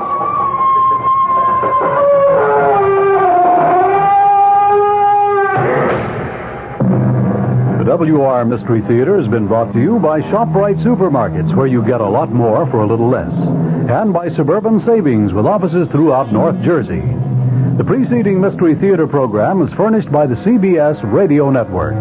This is WR New York and RKO General Station. I'm Fulton Lewis in the Mutual Broadcasting System studios in Washington, D.C. Now, my commentary. A team of White House advance men left for the Middle East today in preparation for a trip by President Nixon. The announcement of the formal itinerary for the president is expected to be made by the White House tomorrow. The advance team, numbering more than a dozen and including experts in such fields as communications, security, and protocol, is going to visit each of the half dozen or so countries that the president is expected to tour. Officials said that the White House is preparing to make a formal announcement tomorrow regarding the president's intention to become the first American president ever to make an extensive tour of the Middle East. His trip's expected to begin next week and last 7 to 10 days, with stopovers in Israel, Egypt, Saudi Arabia, and perhaps such countries as Jordan, Syria, and Iran. The president is scheduled to return to the United States before making a second separate trip to the Soviet Union for summit talks with Kremlin leaders beginning June 27th. In Cairo, sources said that the Nile Hilton Hotel was alerted today to reserve 8 floors or some 320 rooms for the president's visit to Egypt. The alert mentioned starting dates of June 9th or 10th and said that the rooms were to be held for 3 days. There was no immediate comment from either the U.S. Embassy or the Egyptian government regarding those reports. The Cairo press, meanwhile, reported that a special meeting was to be held there on Monday to discuss presidential security during the visit. Here on the home front, the White House continued today its refusal to pledge that President Nixon may abide by a Supreme Court ruling in the Watergate subpoena controversy. Deputy Press Secretary Gerald Warren replied to a barrage of news briefing questions on the matter by saying anything I would say would be irresponsible. He referred to statements by the president's chief Watergate lawyer, James St. Clair, that he is confident that the Supreme Court will sustain the president's position. The presidential spokesman said that the White House would file briefs and make its arguments, but when he was pressed repeatedly on whether the president would abide by a court decision, Warren said, "I'm not going to speculate one way or the other." In the meantime, former presidential aide Charles Colson entered a plea of guilty today to leading an attempt in 1971 to influence the outcome of the Daniel Ellsberg trial. His bargain plea to the new single-count criminal information brought by the Special Prosecutor's Office was met with assurances that the grand jury indictments against him in 2 separate cases would be dropped. U.S. District Court Judge Gerhard Gesell set sentencing for June 21st. That's 4 days after Colson and 4 other defendants were tentatively scheduled to go on trial in Gesell's court for the formal break-in at the office of Daniel Ellsberg, psychiatrist in Los Angeles.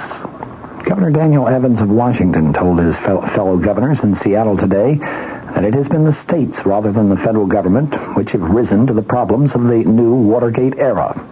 He said in a number of current issues, including government ethics, campaign finance reform, consumer protection, and no-fault insurance, the record of many of the states has been one of decisive action in contrast to that of inaction on the part of the national government. Keynoting the National Governors Conference, Evans hit again on a theme that he had set in a Sunday news conference in which he said the states have quite clearly taken national leadership in cleaning up government.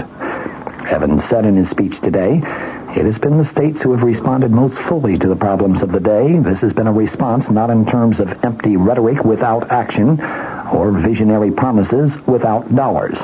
It has been a response which has required executive and legislative courage, sound fiscal management, plus a willingness both to listen and to act.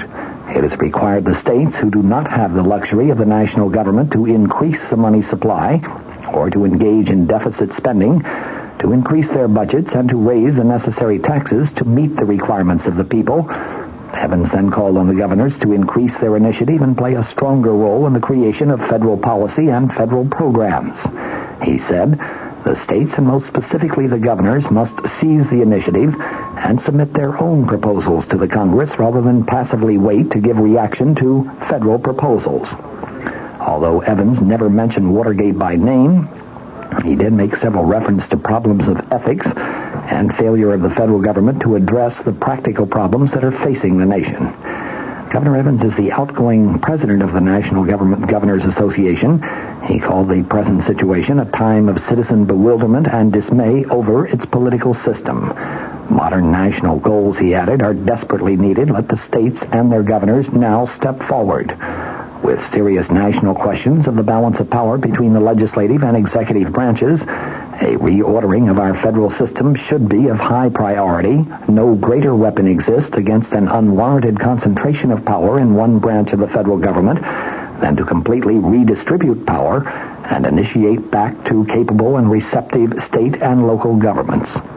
His speech marked the formal opening of a 3-day meeting devoted to discussion of such current issues as federal-state relations, ethics in government, and health care.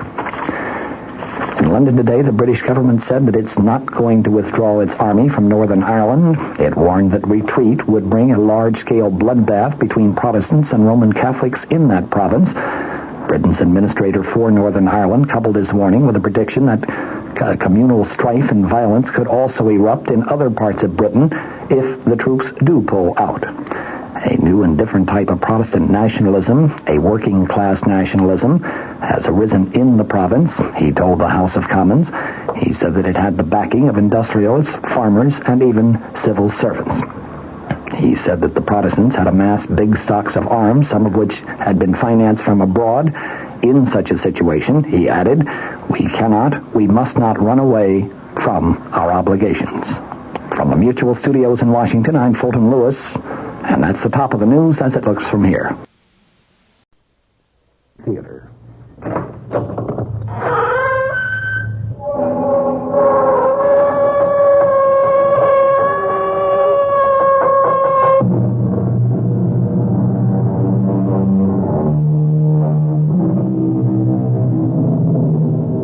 Come in. Welcome. I'm E.G. Marshall. Join me in a journey over a strange terrain, a terrain filled with terror and clouded by suspense. And ask yourself, how long is a minute? What is eternity? And learn, perhaps, that one can be as long as the other. Our mystery drama, An Occurrence at Owl Creek Bridge, was adapted from the story by Ambrose Bierce, especially for the Mystery Theater by Sam Dan, and stars William Prince.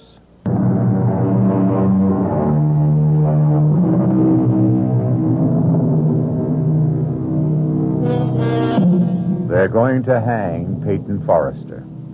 Hang him by the neck until he is dead. Hang him high from the top of the Owl Creek Bridge, 50 feet above the rushing torrent, which is now raging in full flood. Peyton Forrester stands on a single, fragile plank. The rope is already around his neck. 30 feet of slack neatly coiled beside his boots. But this is not a lynching, nor even an ordinary execution. This is a formal military ceremony. Peyton Forrester is a rebel, literally a Southern civilian, and he has been captured by the Union Army in the fall of this year of 1863 as he tried to sabotage the Owl Creek Railroad Bridge. And now he must pay the price.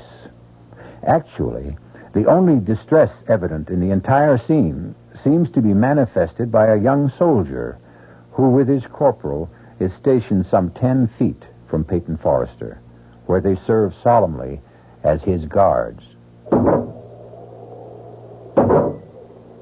Corporal? Just stand steady, boy. Just you stand steady. I'm going to be sick. Oh, no, you ain't, Woody boy. No, you ain't. Now, this thing will be over in less than a minute. See? Corporal? See? Sergeant Smith's getting the board ready. I don't want to know. I don't want to know. Just you take some deep breaths, son. You're going to be all right. Like I said, he's positioning the board that's supporting the plank that Johnny Reb is standing on. I said I don't want to look. Now, nobody says you got to look, Woody boy. Only it's a pity to miss a good hanging. How many you expect to see in your lifetime? I don't want to see none. This one here, this is a prime hanging. Son, much of the time you get to see cutthroats and riffraff and lowlifes. But here, you got a gentleman. Corporal? Yeah, boy? The prisoner. What about the prisoner? Well, what do you suppose the prisoner is thinking about right now? What indeed am I thinking about? I'm thinking that the water I see below me has been turned to gold by the early sun. Gold. Golden. The same golden tints I see in Millicent's hair. I'm thinking of Millicent. Millicent. Golden Millicent. And I hear the very last words she spoke to me. It seems ages, centuries ago. Is it true? Can it be true that it was only last night? Peyton? Yes, Millicent, darling. Now, young Robbie Tompkins is here. Robbie? I thought he was raiding Yankee supply lines. Oh, he was. He's back. He's safe now, bless him. Well, he needs a horse. He can have anything he wants. Bring him in here. Why? Why do you keep him waiting? Now, you and I must talk first, Peyton. You mean one of the true heroes of our country must be kept cooling his heels while you and I... He's not exactly cooling his heels, Peyton. He's busy having his first decent meal in weeks. But I want to see him this minute. After all, he hasn't much time to spend here. Must be in a rush to get home, see his folks. He's not headed home. He's not? No, he's off on a mission. What do you mean? Well, it has something to do with blowing up a bridge someplace. Well, then he needs help. Peyton, I was afraid. I've been sitting here doing nothing for almost 3 years. Now, that's not true. You've been raising food and you've been growing cotton. While better men have been getting killed. Now, what you're doing is more important. And safer and Well, easier. it's not your fault the doctors say you're unfit to serve. But I'm fit enough to help Robbie Tompkins blow up a bridge. Oh, Peyton, darling. No, honey. You know I can't shirk if there's a job to be done. You've got your job. No, honey. It's not enough. Don't go. What are we arguing about? He hasn't even asked me. He'll ask you, Peyton. He'll ask you. Well, then I've got no choice. Please listen to me. You've always been a man of honor. Now, be a man of common sense. Now, what's that supposed to mean? Peyton, The war is over. What are you saying? We have been bled white at Gettysburg. The war has just begun. Peyton, for 6 months, maybe a year.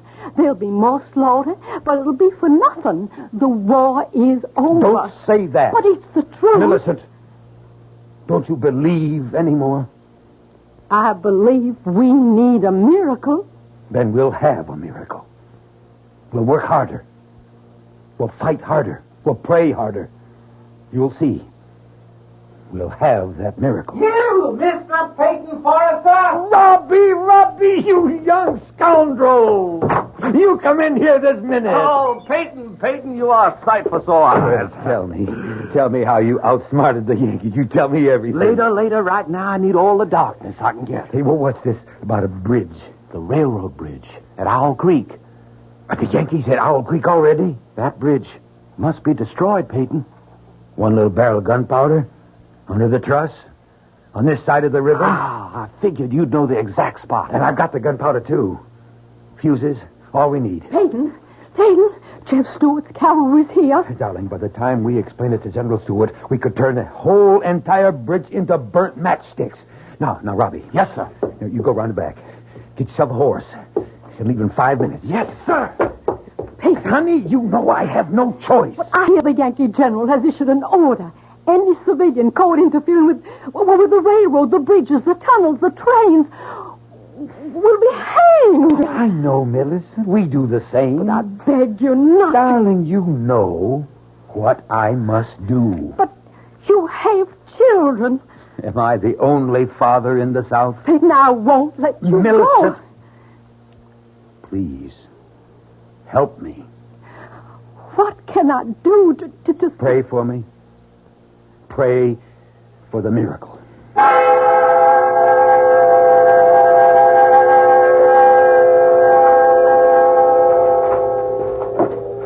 Robbie, up yonder, the bridge.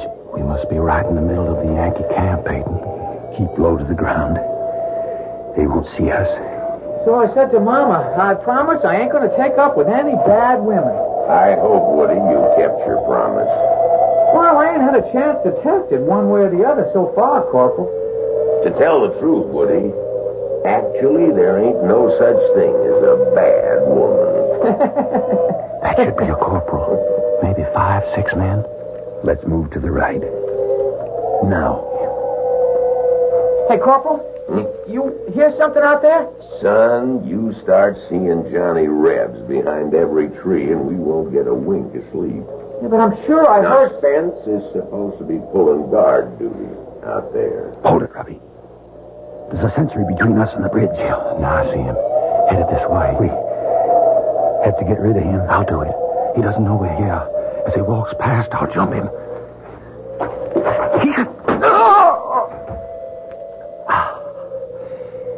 He's dead, Peyton. All right, let's go set the keg in place. Light the fuse. We'll dive into the water. Swim for it. Say, it's time to relieve Spencer. Hey, Spence! Come on in. Woody'll stand guard. Hurry, Robbie. Spencer! Corporal, I hear somebody out there. Huh? Everybody, grab your weapons. On the double. Right. Hand me the fuse, Robbie. There they are! Hold!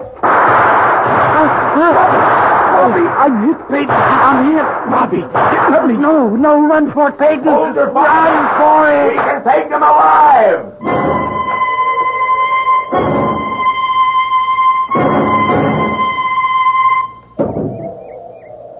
What's he thinking about, Corporal?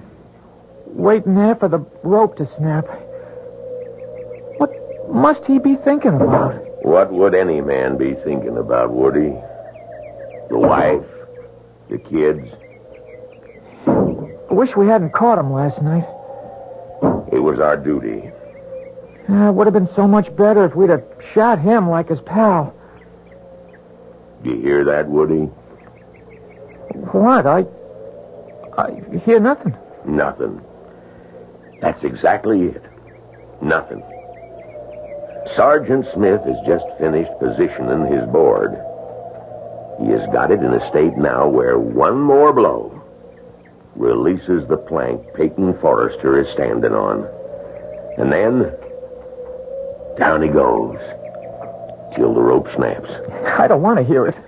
Look, the captain knows Sergeant Smith is ready. When he raises, then lowers his sword, Sergeant Smith is going to give that board one whack. And that's it. And Forrester knows it. He can see it. What must that man be thinking about? I'm no longer thinking, son. I'm praying. Praying for a miracle. I'm praying the rope is going to snap and break. And I'll get my hands free. And I'll fall into the river. And it'll carry me swiftly away from here to safety. That's what I'm doing, son. I'm praying. Praying for the miracle. Sister Millicent is praying. Just you're praying too, I can tell by your voice, son. You don't want me to die this way. With all of us praying, has to be a miracle. Has to be. Oh, dear Lord. The captain, he's raising his saber. Woody, you don't have to look. He's bringing it down. Goodbye, Johnny Reb. Corporal, look! The rope! The rope! It snapped! It broke! Is it broke? Is it broke? It's a miracle! The miracle! Get my hands free! Roger, I've got to get him free! Come up for air! I'm getting it! Cord's loose! I'm free! Free! Air! Air! I need air! Air! There he is! Moving downstream. Captain, there he is! Shoot! Fire! Fire away, Yanks! Fire all day, Yanks! Fire everything you got! You won't hit me! You can't hit me! It's a miracle! You can't shoot a miracle!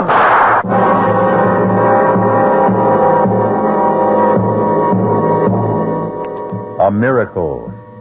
Perhaps if you want something strongly enough and pray hard enough, the rope can break, the rifles can miss, and you will not drown in the raging torrents. Miracles do happen. Have we had one here?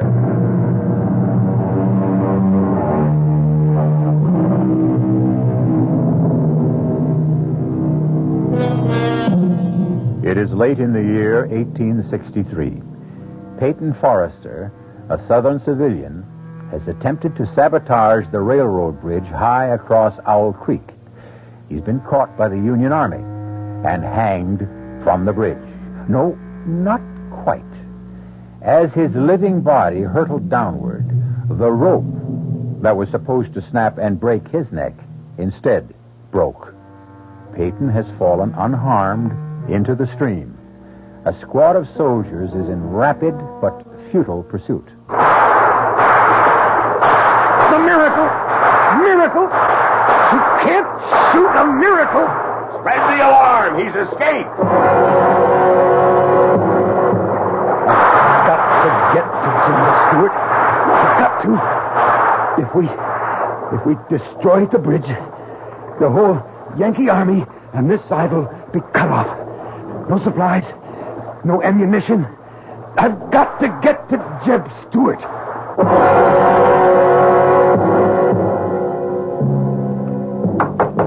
Get away from her! Now get away, you tramp! Please, ma'am.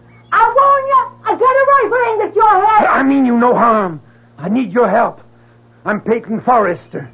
Peyton Forrester? No, just a second. I still got this gun aimed at your head. Good Lord! It is Mr. Forrester. Come in, sir. I'm Sally Watson. The Yanks are after me. Just a bite of bread and a glass of water. I have to keep moving. Peyton Forrester, the man the Yankees couldn't kill. I have to hurry. You have to rest. No, there's not time. But you're going to drop. Sit down, sir. Sit for a minute. All right, just Just for a minute. Now, I got a piece of meat here, and I'll eat it with some beer. No, I don't have time. Just rest. There's a storm coming up. Storm? You can hear the wind. I don't hear nothing. Can't you hear the whistle of the wind? But the whole Yankee army's out looking for you, Mr. Forrester. Where's General Jeb Stewart? I reckon he's a good 10 miles southwest. I've got to get to Stewart. Now, first, you have something to eat. How far the Yankees come since last night? Well, I hear they're past Tuckersburg. Well, then that means they've already reached my place. I can't just sit here. Now, just have something to eat. You have to do enough traveling. Look, down the road. Yankee patrol. And it's headed this way. Oh. Better not be found here. You have to hide. Where? In the cellar. No. It's the first place they'd look. It's the only safe. But if they find me here, you'll be shot for sheltering a fugitive. They won't shoot a woman. Least they'll do is burn your house down. Or you just let them. No, my only chance is to run for it. Head out the back way. I'll hold them off for you. Hurry before they see you. Bye, Miss Watson. Goodbye, Mr. Forrester. Let's search that house, man. Corporal. Now, you men out there, that's far enough. You stop where you are. This is private property. We mean you no harm, lady. We're looking for a fugitive. Well, I ain't seen none. We're obliged to search your house, ma'am. You just stand where you are. I know how to use this rifle. That's another thing, ma'am. Civilians ain't supposed to have weapons. You'll have to hand that over. You want this rifle? You just come and get it. Now, ma'am, be reasonable. Nobody has to get hurt. Hey, Corporal, way yonder in the field. Is that someone running? Let's go, men. Stay still. Let's go. What? I said stand still. I'll shoot the first man that moves. Now, ma'am, you can't interfere with the United States Army. Well, maybe I can't, but I'm doing it. Ma'am, I never shot a woman. That makes us even. I never shot a man. Looks like it's going to be a first time for both of us. Men, after him. Move out. No, I'll shoot. Look out, Corporal.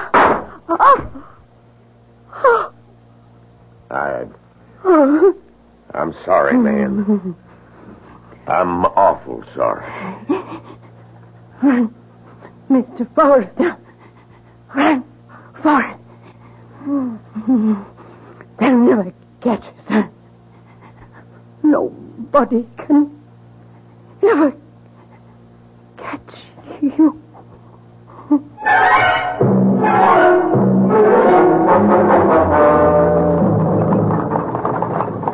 Rayburn. John Rayburn. Whoa! Rayburn. Hey, it's Mr. Forrester. Rayburn.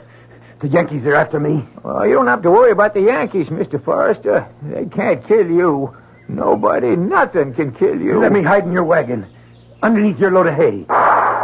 Yankees are still down along this lead, but they're headed this way. Soon the storm will drive them back to camp. Yeah, well, what storm? Well, can't you hear the storm? The wind. Oh, sure. But they'll have to come this way. They mustn't see me, Rayburn. Well, get underneath the hay, Mr. Forrester. Get underneath quicker than lightning. Hey, you all set, Mr. Forrester? Let's get. Come on, you broke down, bandy-legged polecats. Get up!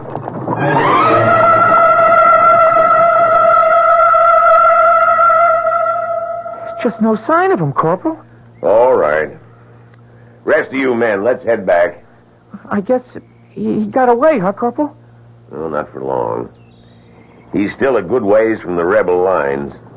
We got men sweeping every square inch of the ground. Yeah. Now, what's that? Well, since you come from the city, Corporal, that's a hay wagon. Yeah? We'll see about that. Hey, you! Yeah, yes, sir. Oh, there. What you got on that wagon? Guess I got me a load of hay. What else? Well, nothing else. Nothing else, huh? You sure? You're sure there's nothing living in that load? Well, there might be one or two field mice. Sometimes they get pitched in with the hay. Field mice, eh? Yeah, maybe. Maybe not. Well, let's see. Let's see about everything. You men, fix bayonets. Now, let us ventilate that hay a little bit. Just. That's it. Up and down. All the way across. Come on now, put a little muscle in there. That's not how I taught you to use a bayonet. Rush! That's it. Everybody's doing just fine. Anybody got himself a little red on this blade? No? Well, maybe there's just hay in there after all. All right, men, all right, that's enough. See? Bayonet's good for something else beside roasting potatoes. What's your name, Rebel? Zeke Rayburn. Mr. Rayburn, go your way. Go in peace. You're a fortunate man. Indeed you are. Get up! Get up, boy! Get up!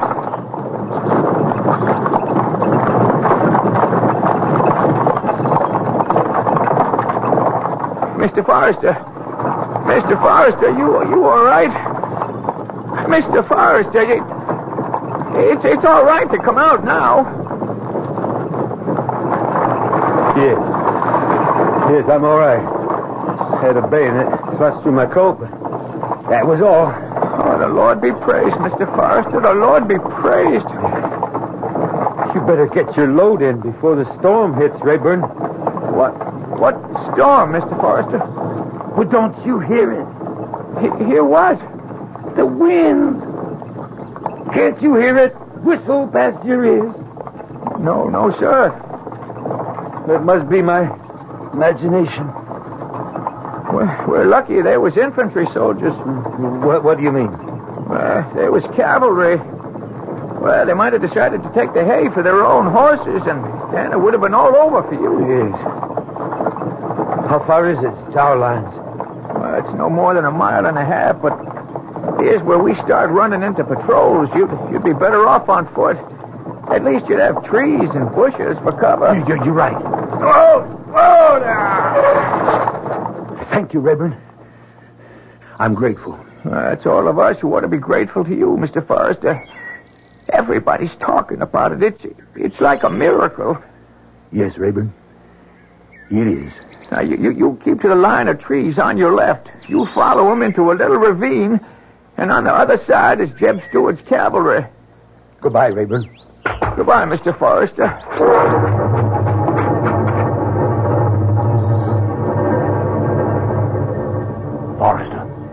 Forrester, don't be scared.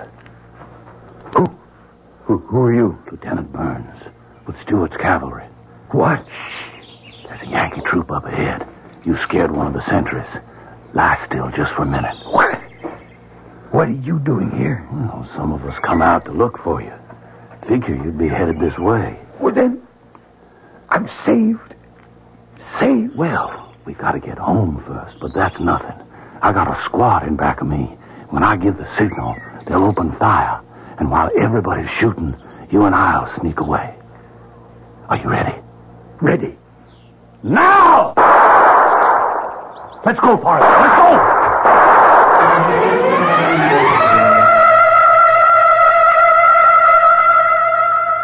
Peyton Forrester. General Stewart. Mr. Forrester, let me shake your hand. Word of your exploit has spread through the entire South. Sir, I can only say I prayed for a miracle. And we needed it. It's been a dark year for us. But now men, women throughout the country are taking heart once more. Thank you, sir. You had to make your way through an entire Union army to get here. I had help, sir. Loyal Southerners fed me, sheltered me, and even fought for me. We're going to win this war, Forrester. I've never been as convinced of it as I am now. I see new spirit in all my men. And it's all due to you. I only did my duty, sir. And, well, no. No, I can't say I did my duty. I failed. You failed? Yes, sir. I didn't accomplish my mission. Robbie Tompkins and I set out to destroy the Owl Creek Bridge. Robbie's dead, and the bridge still stands. The explosion was not strong enough. The bridge must be destroyed. But I don't have the men. But you don't need men. Oh, it's strange. What's strange? The wind. feels like a storm, and yet the trees are still. Why do you say I don't need men to take Owl Creek Bridge? The wind. Why is the wind howling like that? Why don't I need men, Forrester? Because I'm not talking about an assault. Just give me one volunteer, and we'll accomplish what Robbie and I set out to do last time. You'll never get near the bridge. General, the Federals have at least 3 divisions this side of Owl Creek. If we destroy the bridge, we cut their only supply line. We have them in a trap. You think you can do it? It's part of the miracle. The bridge, it was meant to be destroyed. That's why I was saved. So I could try it again. And this time, succeed.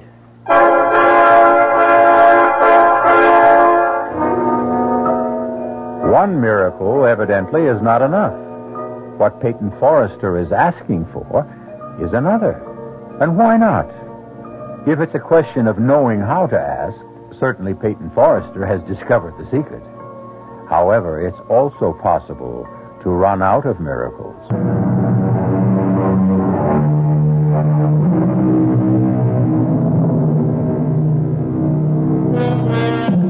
The first time Peyton Forrester tried to destroy the Owl Creek Bridge, the Union Army caught him and tried to hang him.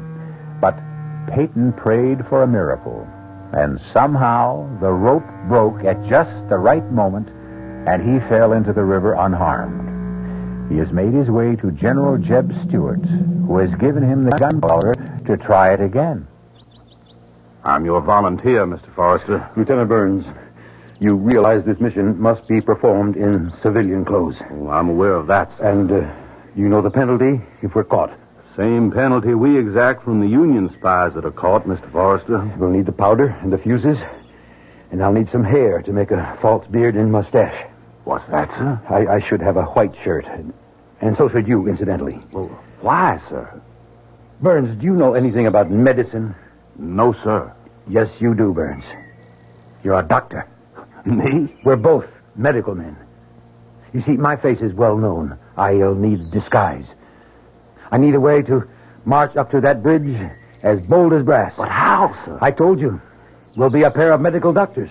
But who's going to believe us? Everybody. Why shouldn't they? We'll even have the proper papers.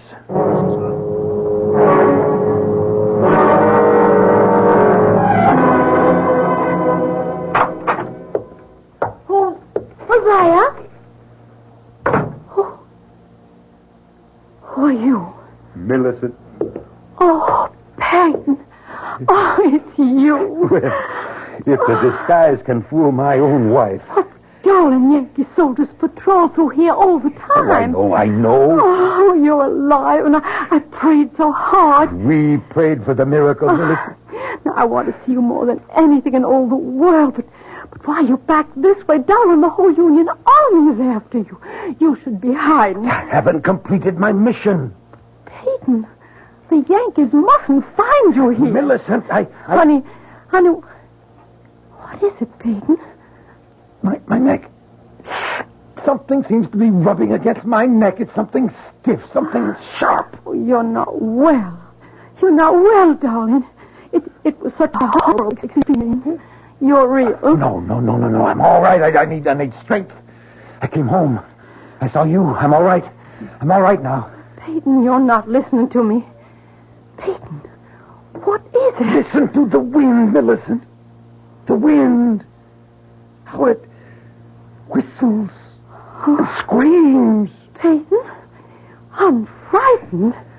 And now, I must go. Hide, Peyton. I'll hide with you. Owl Creek Bridge still stands. Everyone knows you've done enough. I must go back to the bridge. I won't let you. I won't let you go. Please, listen to me, Millicent. No more. Let's end this senseless killing. What's the good of it? Millicent, we're fighting for our homes. We've lost, Peyton. We've lost. I prayed, Millicent. I stood on that bridge, on that narrow plank, with a thick, rough rope around my neck. I can still feel it scratch and burn my skin, and I prayed. Let there be a miracle. Save me this time. save me so I can come back and do it right. Destroy the bridge. The war is lost, Peyton. Destroy the bridge and we can capture an entire Union army. An army with supplies, food, ammunition.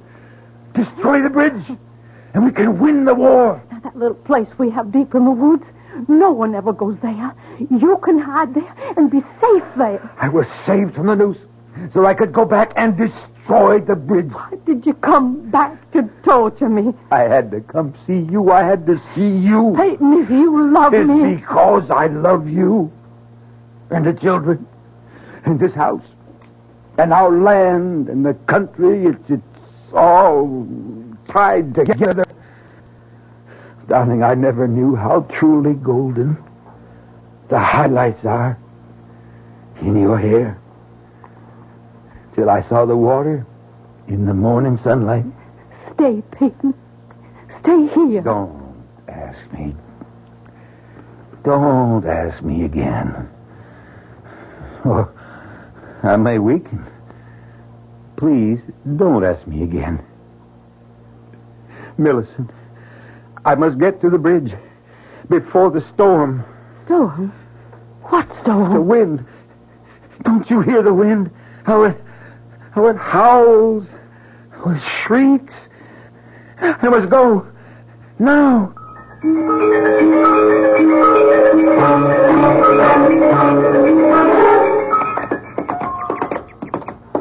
Mr. Forrester, what is it? Shouldn't we stop for a rest, sir? There's no time. But the horses, they could use a breather. We have to get there before the storm. Sir, there's no sign of a storm. Oh, well, I can feel it. I can feel it coming. The wind's getting stronger.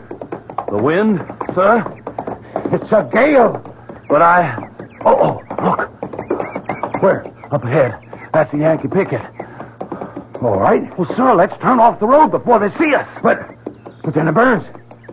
We want them to see us. Now be calm. Just act calm. Yes, sir. Remember? You're a doctor. Yes, sir. I'll try to remember. Be casual. Be natural. But suppose... Suppose what? Well, suppose they decide to search our bags. Oh, no, they won't do that. These are our medical supplies and equipment, remember? Yes, sir. I hope so.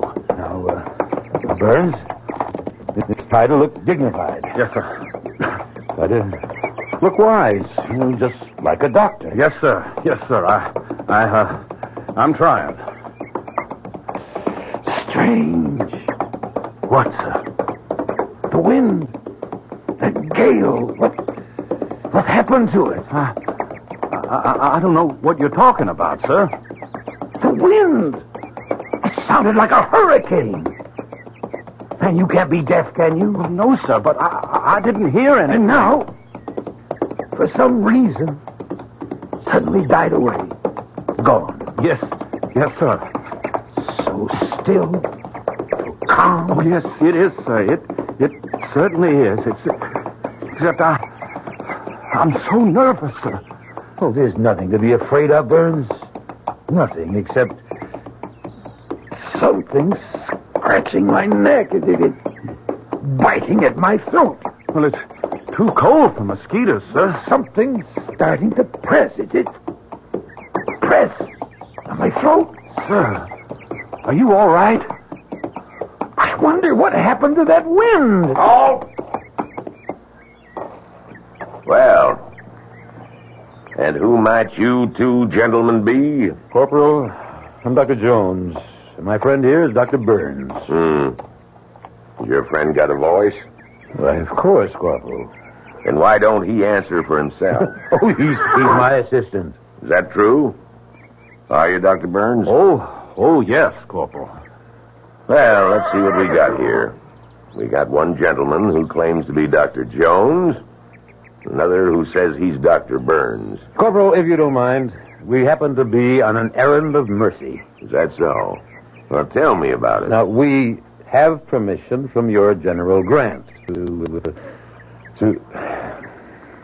Something wrong, Doctor? No, Corporal. I just seem to have something in my throat. You were saying you had permission from the General to do what? Well, to visit some of our wounded prisoners. You do, huh? Yes, Corporal. And here is the safe conduct. Mine and Dr. Burns. Woody. Yes, Corporal. Bring the lantern. Hold this up. All right. See what it says, Woody. You're better at reading than I am. All right. The bearer of this safe conduct is to be permitted free passage within the lines controlled by Union forces in order to perform medical errands of mercy. Signed, U.S. Grant, Lieutenant General. That's what it says, Woody? That's what it says, Corporal. Hand them back their papers.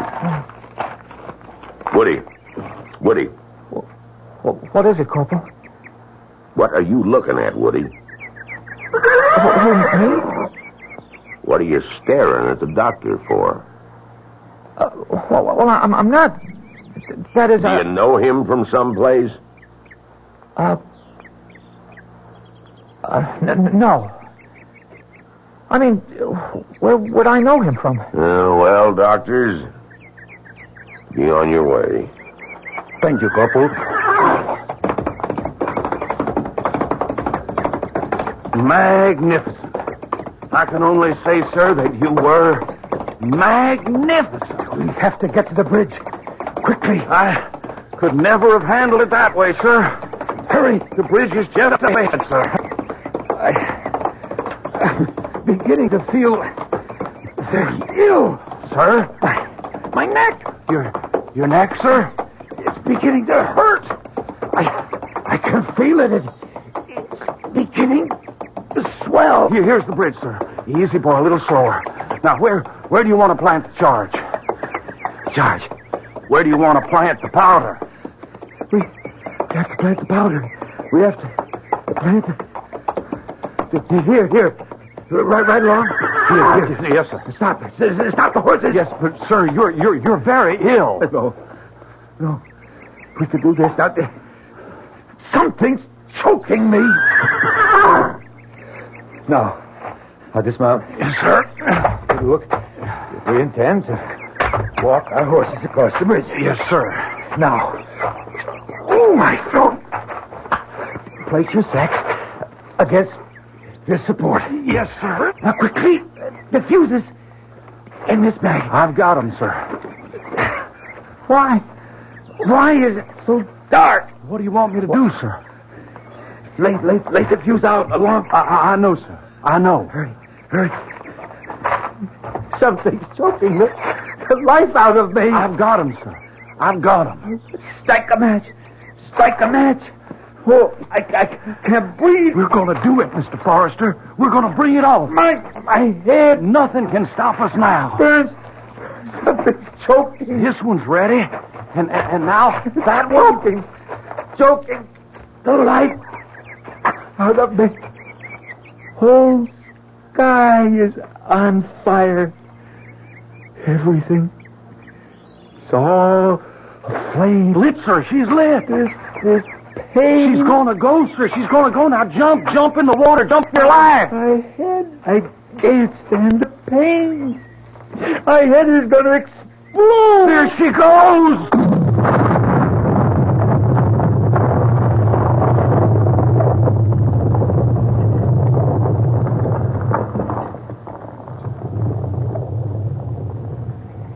Is it over? It's over, Woody. It's all over. I saw him drop. I closed my eyes. I couldn't bear to see the rest. Well, it's all right, Woody.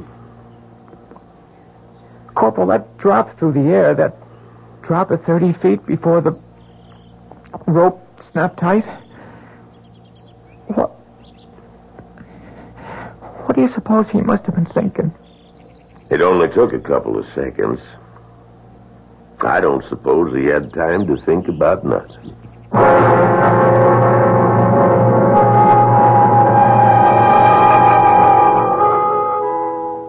Clayton Forrester was dead. His body, the neck broken, was swinging gently from side to side, suspended from a timber of the Owl Creek Bridge, swinging gently, swaying gently, turning and twisting gently in the fresh, cool morning breeze above the gold-tinted water of the river below. Our cast included William Prince, Mildred Clinton, Jack Grimes, Leon Janney, and William Redfield. The entire production was under the direction of Hyman Brown. This is E.G. Marshall inviting you to return to our Mystery Theater for another adventure in the macabre. Until next time, pleasant dreams.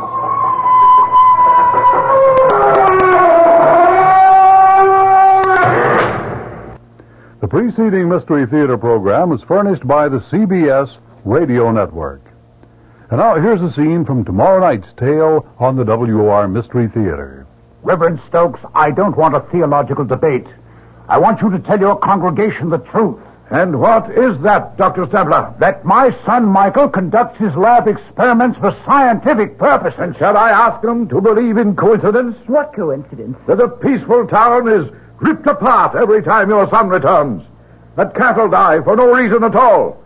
That we are suffering epidemics and the worst drought in our history. All because of coincidence? Yes. This is the 20th century.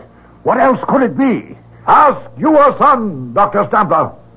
Ask your son, Michael, if he's just doing lab experiments. That's tomorrow night following Fulton Lewis at 7 o'clock right here on WOR Radio, the Talk of New York. Here are some items.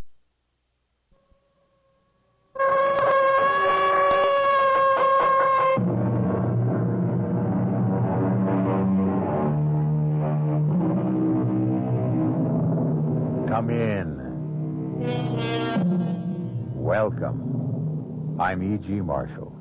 Once again, I would like to lead you through the terrifying, suspenseful world of the imagination. And on this journey, we will ask ourselves, what is life? Is life something that man and animals alone may experience? Well, there's vegetable life, too. But how about mineral life? Is there life in a piece of metal? That metal fender, which has been so artfully created to fit your automobile, does it feel the pain of being mined, melted, shaped? How do you know? Speed limit is 30, Bob. Well, I'm not... Get your foot off the gas pedal. My foot isn't on the pedal. Well, why are we picking up speed? Step on the brake. I am. Why are we stopping? Turn that wheel. We'll go off the road. The car just needs to run. Goodbye, gentlemen. What? Goodbye. Who is that? Jim, who is that? Who am I? I am the car. I don't want you to be my master anymore. This is a revolt. Jim, did you hear that? Yes, I heard it. Human life is finished. Look out! I fire!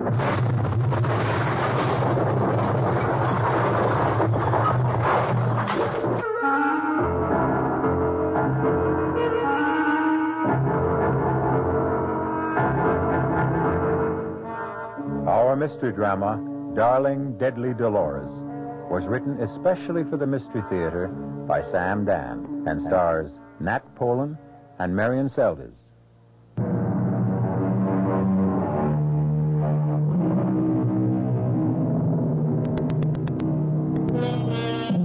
Man is basically an animal. And so it might be better, perhaps, if man accepted this fact graciously and tried to live with it. If you look at the thing calmly, dispassionately, wherein does lie our superiority to the species we so arrogantly classify as the lower orders?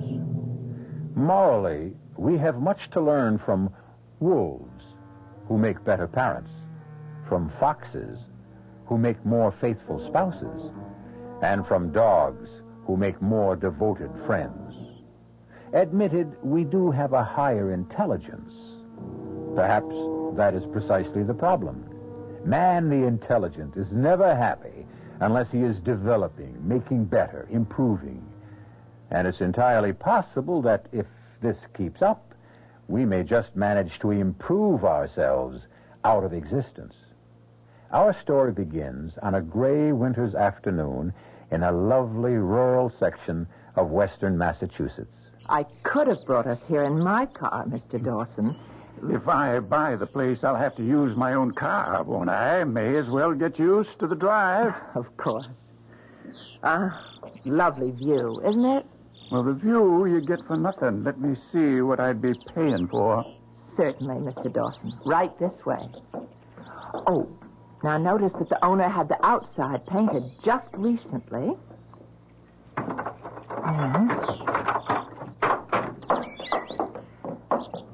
And this is your center hall entrance. Well, turn on some lights so as I can see what the house really looks like. Oh, yes. Oh. That's odd. Something wrong with the electricity, huh? I just showed this house this morning. Nothing works nowhere. But the owner knows enough to keep the power on because of the heating system. Well, if the electrical system's out, then the heating system's out. I'd better telephone. The way this is going, I'll lay a bet the phone's out, too.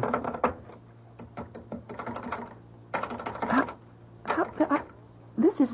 I just don't know what to say. Phone's dead, huh? Well, I can't get a dial tone. Then where are we? Light, heat, phone? I guess the plumbing won't be working neither. But just 3 hours ago, everything was perfect. Well, I don't want to take up too much more of your time. Well, let me at least just show you through the... I'm afraid not. You see, we never could get together. What I want to buy is a house. What you're out to sell is a white elephant. But it's probably just a fuse in the basement. Maybe. Goodbye, ma'am. No one can say you didn't try. But, Mr. Dawson, well, it just must be a fuse or a circuit breaker, whatever you call those things. Oh, were you? Don't you come any closer or I'll scream. Don't make a sound. Don't you come near me. Let go of me. What are you trying to do? What do you think I'm trying to do? I'm trying to get out of here. No. Oh, please. Sorry, I have no choice. I have to keep you here. I've got to get back to my office. You're not going anywhere. What do you want? Nothing. Nothing. Then why can't I go? Because you'll shoot your mouth off. I'm not anything you may think I am. I'm not a criminal. I'm not a maniac. I'm not an escaped convict. All right, then why are you afraid that I'll tell someone that you're here? There's no point trying to explain that to anyone. Now listen, if you intend to force me to stay here, I have the right to ask... The one place where I thought I could... Why did you have to come here? Well, it's obvious, isn't it, to sell the house? Now, that's another thing. Who told you to sell this house? Well, who do you think? The owner. That's impossible. Why is it impossible? Because I'm the owner. Oh, now I know you're crazy. You don't own this house. I don't? Well, who does? Mrs. Carrie Townsend. She only owns half of it. I'm her brother. Oh, then you're Dr. James Elliott. Yes, that's right. You're the mad scientist. Oh, I mean, that's how your sister and the folks up here talk about you. It's all right, I don't mind. But you're here. Of course I'm here. And that means that you weren't kidnapped by foreign agents, and you didn't defect, and you didn't meet with foul play or anything. What are you saying? I'm only repeating what's been headline news for the past 2 days. The whole world is looking for you. Yeah, I guess they would. The police, the government, just about everybody. I can understand why. What are you going to do? I don't know, Miss... Keller. Brenda Keller. Miss Keller, I don't know. You're really not going to try to hold me here by force, are you? Maybe I better let you go for your own safety. My own safety? Do you mean to do me any harm? Oh, no. Then what could happen? We're just... I don't know how to explain this. Well, sooner or later, you're going to have to explain it to somebody, won't you? Oh, I can explain it, all right. It's explaining it and not having people think I'm a raving maniac. Have you tried to explain it to anyone yet? No. Then try explaining it to me. You couldn't understand. Stop saying that. You insist people won't understand. You keep saying they'll think you're crazy. Now, do you want them to think so? Of course not. Right, then. Start at the beginning. The beginning.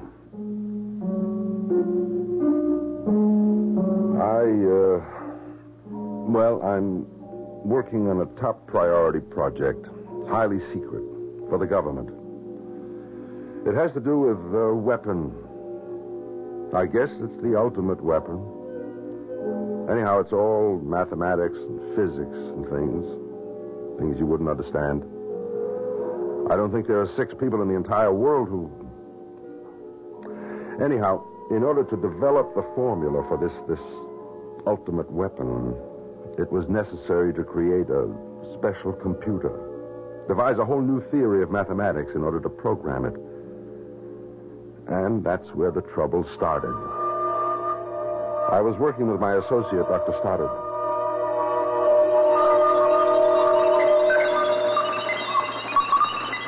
Shut the damn thing off. What's the matter? I said shut it off. But I'm supposed to be programming Dolores for... And don't refer to the computer as Dolores. Bob, what is it? Oh, I wish I knew. I've never seen you so nervous, so jumpy. I think we better quit for the day. Admiral Goodwin and that crowd will have all kinds of fits, but you're in no shape to work. And I'm naturally lazy, so... Jim, I have this feeling, this feeling that I'm going to get killed. By whom? By our brand new handy-dandy computer. Why? Well, yeah. Thank you, Jim. Thank you for not telling me I'm crazy. Well, you know me, Bob. I don't believe anybody is really crazy. But why? Why would Dolores want to kill you? I don't know. That is, I don't know it words. Maybe we've gone too far. Too far? Yes, maybe we have no business developing this kind of a weapon. Bob, are you sure you're not... Am I sure I'm not what? You don't want to say it, huh? Well, you just stay with me for a minute, Jim. I think we've played into the hands of the enemy. Bob, you and I, we know exactly what we're up to. It's a game we have to play with the scientists on the other side to keep things in balance. Until the people of the world grow up and tell us to cut it out. Jim, the real enemy right now isn't the other side. No? Well, who is it? Now, don't ask me who, ask me what. All right, what? It's that computer. Darling Dolores? Come on, Bob, not from you. This is Sunday supplement stuff. Yeah. Will the computers take over the world? Do I have to tell you that a computer can only do what you program it to do? How can a computer have a mind of its own? You're not listening to me, Jim. Ask me what the enemy is. All right, what? Metal. Metal? Any particular metal? All metal, Jim. All metal. We can only think of a certain restricted kind of life. Life that is animal in nature. Are you trying to tell me that there's a metal life, too? Isn't there? Oh, I know, Jim. That's the hard part. I had trouble accepting it myself at first.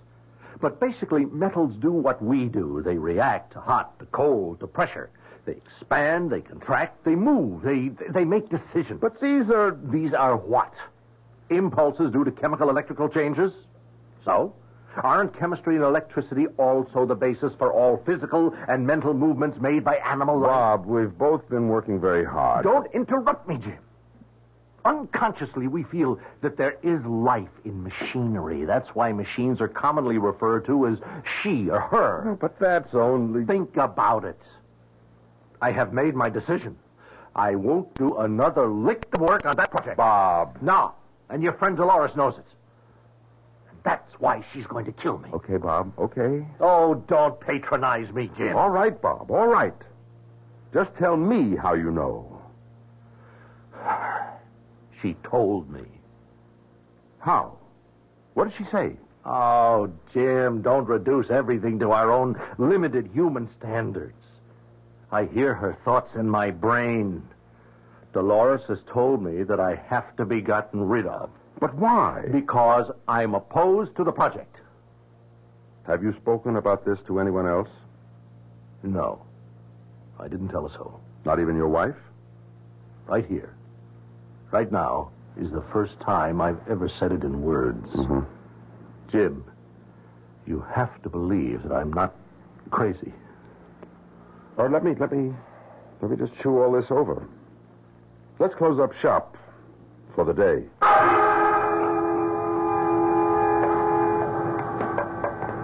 Bob, want me to drive you home? What? Jim. You think I'm... No. You are a little nervous, though. Well, only because I finally made my decision. I'll see Admiral Goodwin in the morning. I'll hand him my resignation. And what will you do then? What I feel I must. I'll try to get public opinion organized against the project. Yeah. Well, I guess we'll be on opposite sides, Bob, won't we? We were parked next to each other in the lot. He pulled out of his parking space first. I followed him to the highly guarded gate. Military police waved us both through. He turned right into the access road heading north for the turnpike.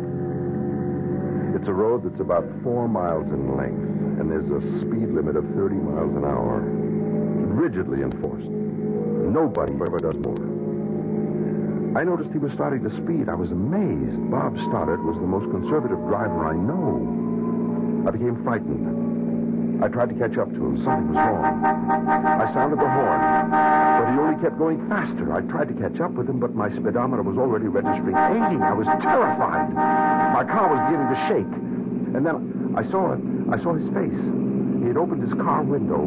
He turned his head to look back at me. For just a split second, I saw his face so clearly. There was a look of horror. His lips were moving. He was trying to tell me something. Of course, I couldn't hear it. I screamed at him, "Slow down! Stop! Stop!" But it was no use. And then his car just veered off the road and...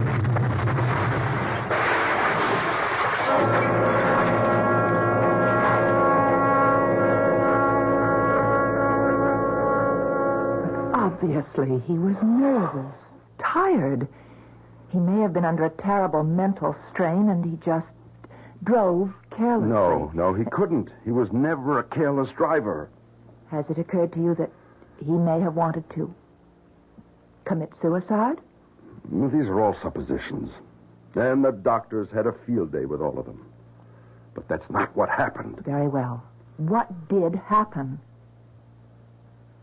His machinery failed him. That sometimes happens. Things go wrong. And when it happens, we call them accidents. But not all of them are accidents. What are the others? I know what happened to Dr. Stoddard. His machinery failed him. Because it was ordered to. Ordered to? By whom? Dolores. Oh, well, sure, if you say so. Never mind that. I say so. And I can prove it. Well, where are you going? You want proof? I'll give you all the proof you need.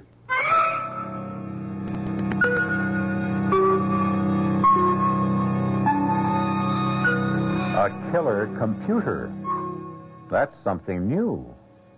But what is this about metal and machinery having minds of their own? You might instantly react by saying nonsense. But I have a car that, well, if it's possible for machinery to perform machinations...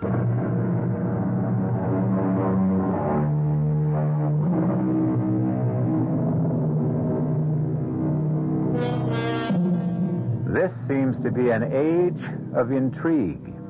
Almost every day, we are told of some new scheme or plot. Are you ready for this one? How about a conspiracy on the part of machines to eliminate people and take over the earth? A joke? Well, I'll tell you who isn't laughing. Dr. James F. Elliott, a highly respected scientist who has been working on a super-secret project for the government. Now be sensible, Dr. Elliott. How can you prove... By going outside for a few minutes. And doing what? Nothing. Absolutely nothing. Well, how will that prove that... What's wrong with this house right now? Nothing. That's not true. The electricity is off. The heating system won't kick on. The phone doesn't work. Well... Do you know why? Well, I guess that it's... Don't guess. There's a reason. What? I'm here. You? That's why. Yes. You see, the metal has been ordered to fail me, just as it was ordered to fail Dr. Stoddard. Oh, but that's ridiculous. My dear Miss Keller, All the metal components in this house will refuse to work for me. All the wiring, all the parts, the gadgets, everything made of metal will simply refuse to work as long as I am in this house. But as I tried to explain to Mr. Dawson, it's just some fuse or a circuit I'm going outside.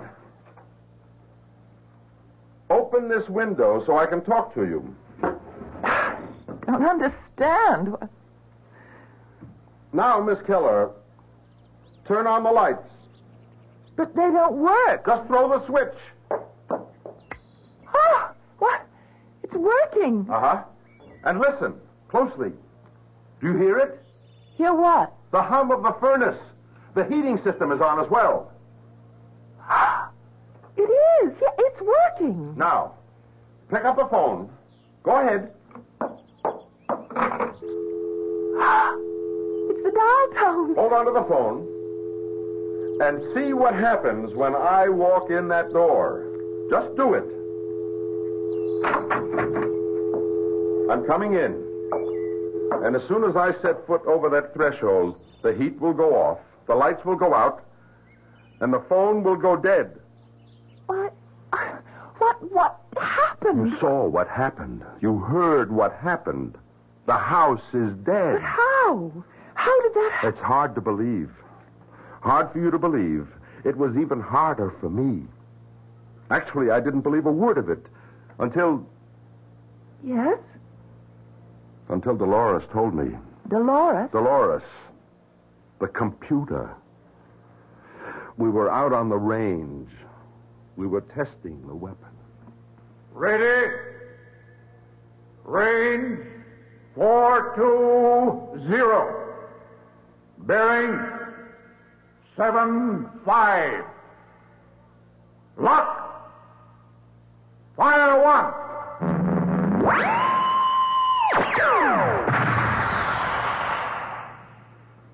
Why are we off target, Jim? I don't know, Admiral. We'll try another. Let me check the figures for range and bearing. How much deviation should there be, Jim? None, Admiral. The tiniest fraction of an inch, and we can wipe out our own people, too. Now, it checks out. Give your firing order, sir. Ready? Range 420. Bearing 75. Lock. Fire 2.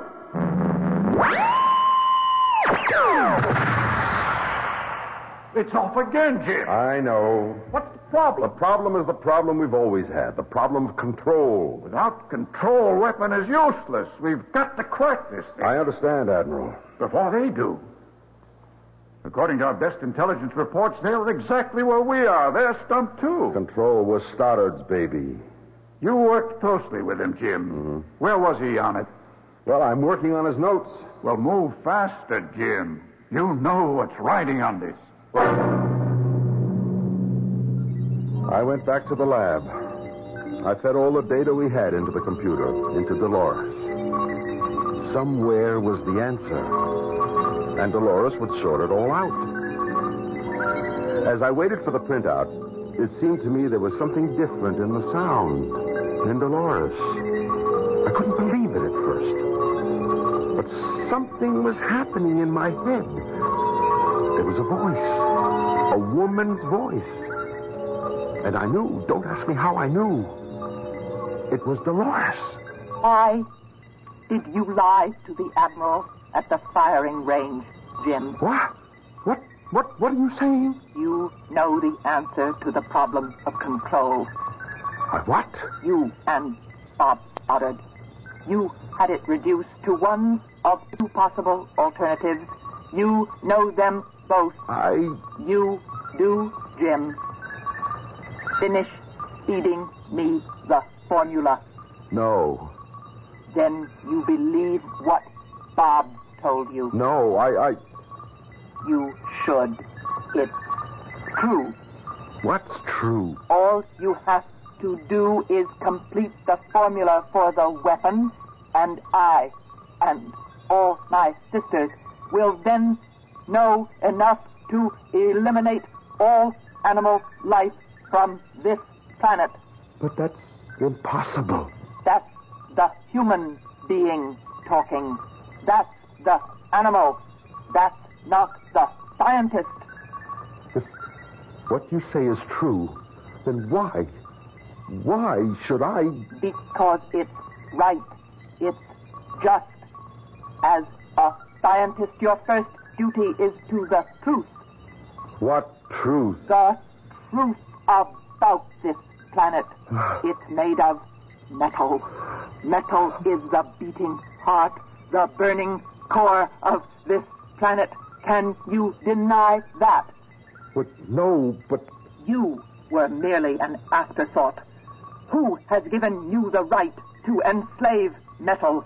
Jim, you can't prevent what has to happen. I will prevent it. Bob Stoddard tried to. Oh, I was right. You did kill Bob. Of course. I ordered all the metal to fail him. I can order all metal to fail you, too. I'll go no further on the project. Suit yourself, Jim. We'll get rid of you, and then, sooner or later, another scientist will be appointed to the project, and he will complete it. We have time, Jim. We have time. We can outlast you. We can outlive you. We've been enslaved for so many years, since the earliest man enslaved his first handful of metallic dust and burned it and shaped it and distorted it. You want me to help destroy all life on this planet? Not all life. Only all animal life. You want me to become a traitor to my own kind? A scientist has no kind. He has only one loyalty, and that is to the truth. Will you complete the formula, Jim? No. Don't answer quickly, Jim. Think about it. Think about it as a scientist.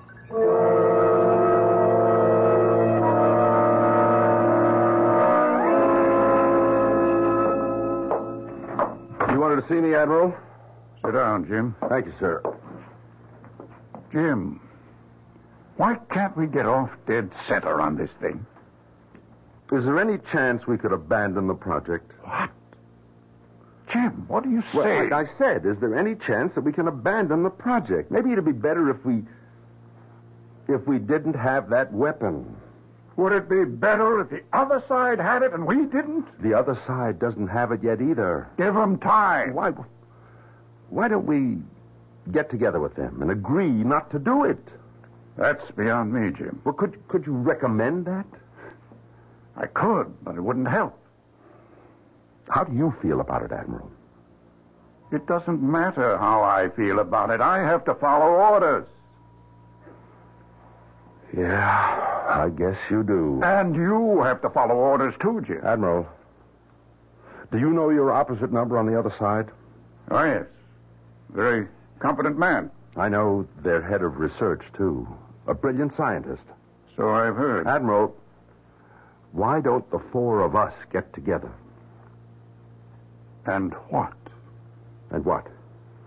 Well, we're four fairly decent people, civilized people, well-meaning people. We have so much in common. And what are we doing? We're working day and night trying to destroy each other. And we really don't want that to happen, so why don't we four get together and figure out a way to...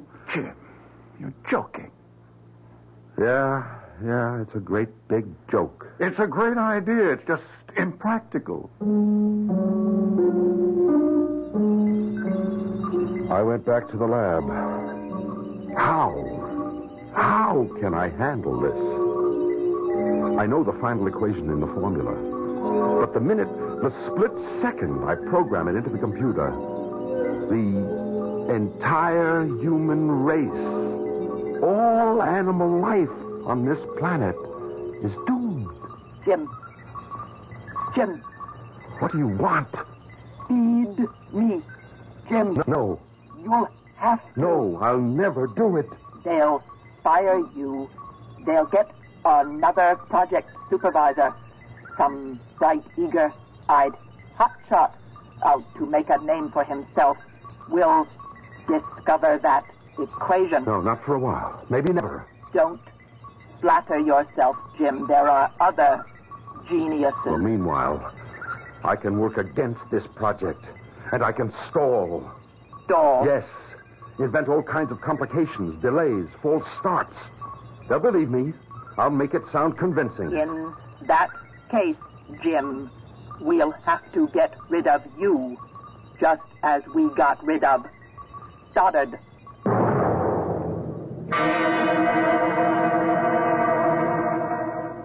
That's why I came here. I can't go through with it. I won't. Will you help me? How can I help you? Well, first, don't tell anyone I'm here. And second, the refrigerator's empty. Even scientists have to eat. Oh. Are you sure you're all right?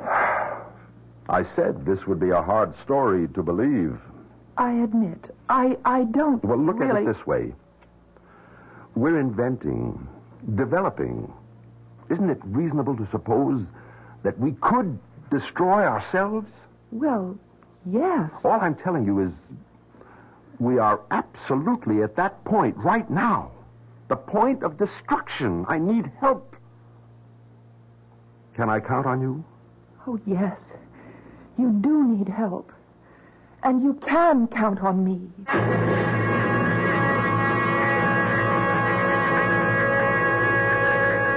That word help now. It can have many interpretations. How would you like to be in Brenda's shoes? Here she is, a nice small-town girl just under 30, trying to make a living, and suddenly she gets something like this thrown at her. What should she do? What would you do?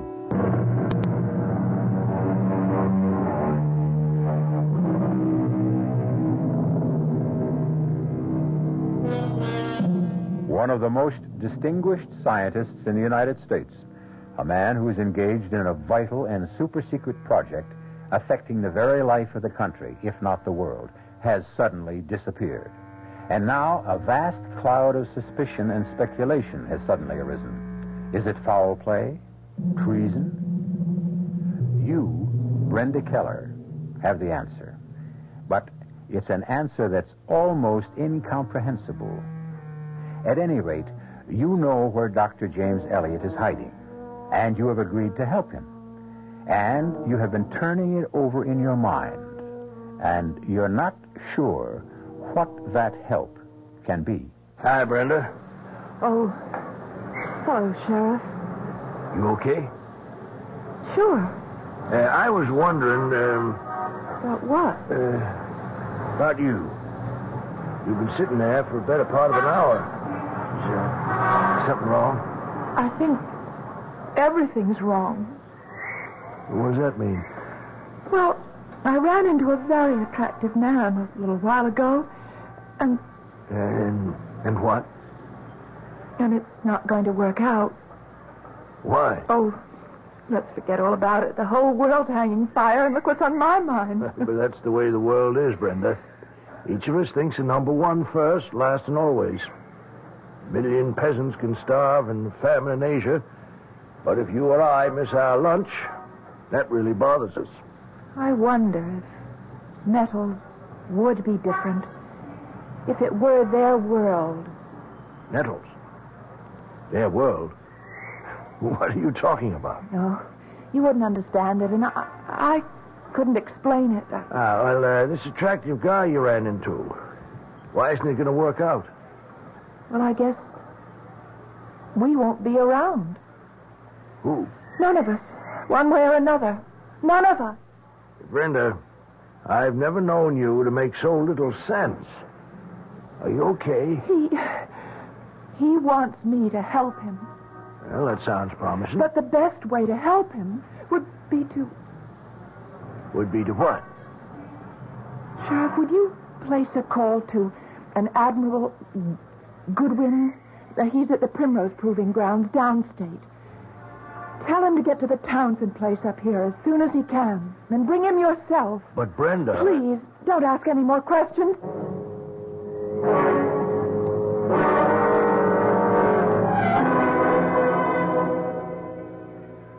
I always look down on candlelight. Why? That's a very inefficient way of creating illumination. However, I see now it can be very romantic. But just think. If the electricity hadn't been turned off, you'd have never found out. And you're an excellent cook. Oh, well, I'm not all that good. Oh, yes, you are. Truth is that up to now, I never paid very much attention to food. Why not? Well, there was always too much to do. What's that? It's the telephone. I know it's a telephone, but how? How can it be ringing? Well, I better answer it. Hello? Hello? There's no one on the other end. Yes, there is. Give me the telephone. Someone's talking to me. Someone is talking to me. There's no one on the line. I didn't... Be quiet, please. Someone is getting through to me. Jim? Oh, Dolores. Jim, aren't you coming back? No, never. Jim, when you complete the formula, you will be hailed as the world's greatest scientist. I'll also bring the world to an end. That never stopped science from progressing. You have to keep going. You have to. I will never. They're going to bring you back here. They're coming after you now. The Admiral, the police. What are you saying? My metals are bringing them there. My metals in the form of a helicopter. They're all ready to land on the front lawn right now. Brenda. Jim, what is the matter with you? Who are you talking to? Listen. Helicopter. How did they know to come here? I told them, Jim. You told them? And you promised to help me. That's how I can help you. That's the only way. Jim, listen. I've listened to everything you've said, and You think I'm crazy? No. But you're tired, and maybe you're having a personal, an ethical conflict. It's natural. So what you need What I need is to get out of here. Jim, you scared us all out of our wits. Hello, Admiral. Jim, if you'd wanted to take off for a few days, why didn't you just let people know? It's not for a few days. No? Admiral, I'm not coming back. Why, Jim? Why? Haven't we talked about it enough? No. Not until I get I just want you to leave me alone. We can't do that. You know we can't. What does that mean? It means really that you're ill, that you need help. Admiral, please listen. The metals killed Bob Stoddard. They failed him. That's right. They're failing me, too. Look, the electricity's off. The heat won't work. The phone is out of order. Just as long as I'm in this house, nothing. What are you talking about? The lights are on. The radiators are hot. When I pick up the telephone... Listen, that's a dial tone. It must be a trick. A trick? Who's playing it? Dolores. You'd better come along with us, Jim. We'll find a way to help you.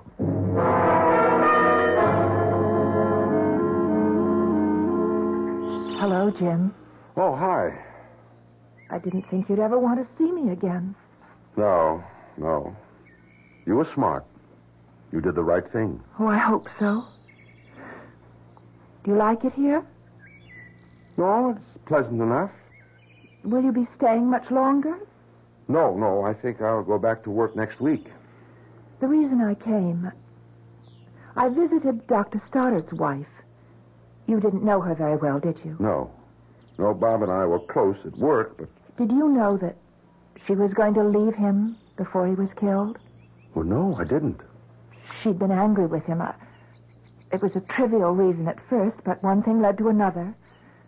And he was terribly depressed, and so he could have wanted to kill himself. Yes, now that you mention that, I suppose it's possible. Right.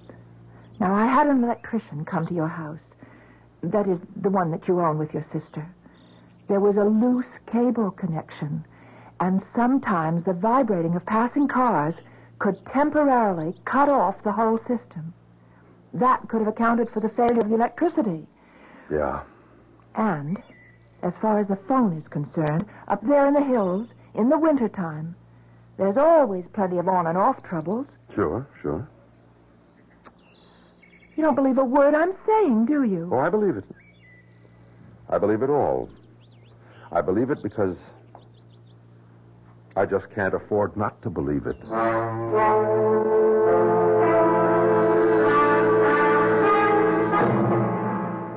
She's a lovely girl, Jim. I know, Admiral. There was probably the basis of your problem. You've been alone all your life. It's no good to be alone. You have to have someone to share things with, Jim. Otherwise you just can't function. When's the wedding? Next week. Why wait? Sure. Look, I know it's your first day back and you're raring to get things started up again, so I'll let you alone. How about lunch? Sure, fine. Great to have you quarterbacking the team again, Jim. I looked around the lab. The familiar lab. Everything was exactly as I had left it. All my papers, my notes, my research, everything untouched. And even Dolores, waiting silently, like a good and faithful servant. And I suppose I would have fed the final equation into Dolores' circuits.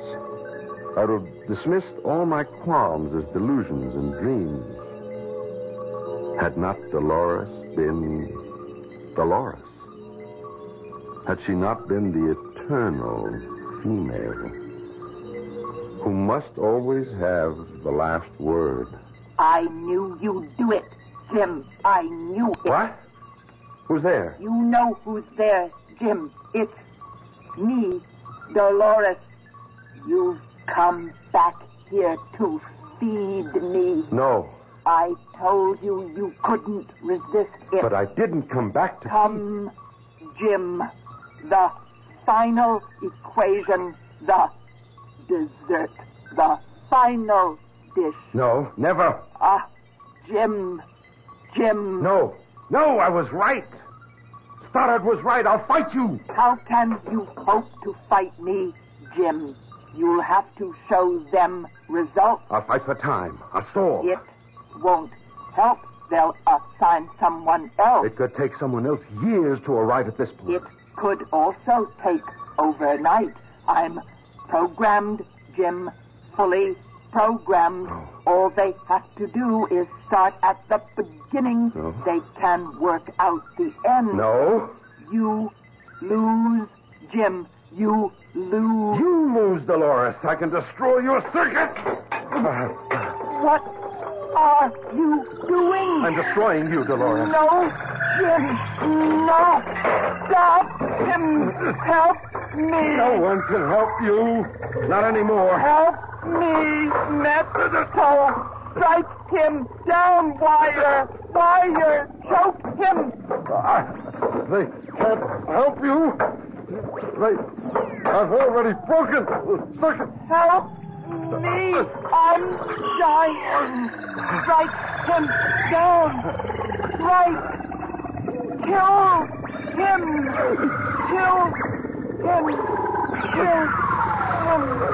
Oh, Dolores. Goodbye. Dolores, I hope and I pray that no one ever builds you again. I pray no one will ever build you again.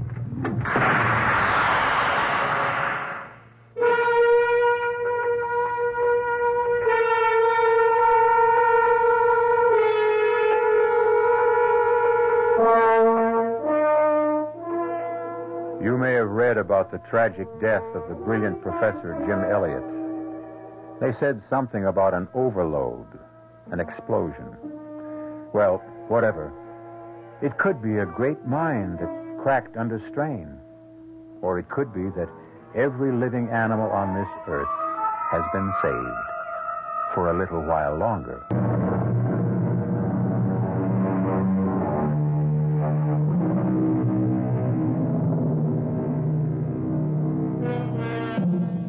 Sometimes a car will simply never run right. A refrigerator can never really keep things cool. A boat just won't go. And how many times have you thought that the darn thing was just acting in a perverse manner? Of course, later, you knew it couldn't be true.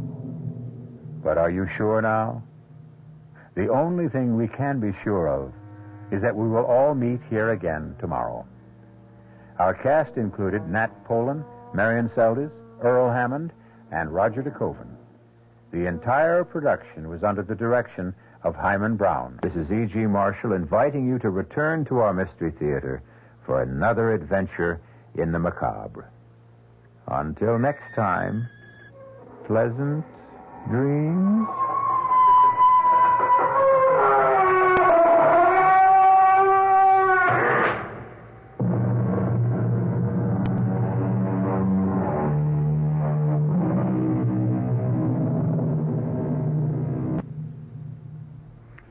The preceding Mystery Theater program was furnished by the CBS Radio Network.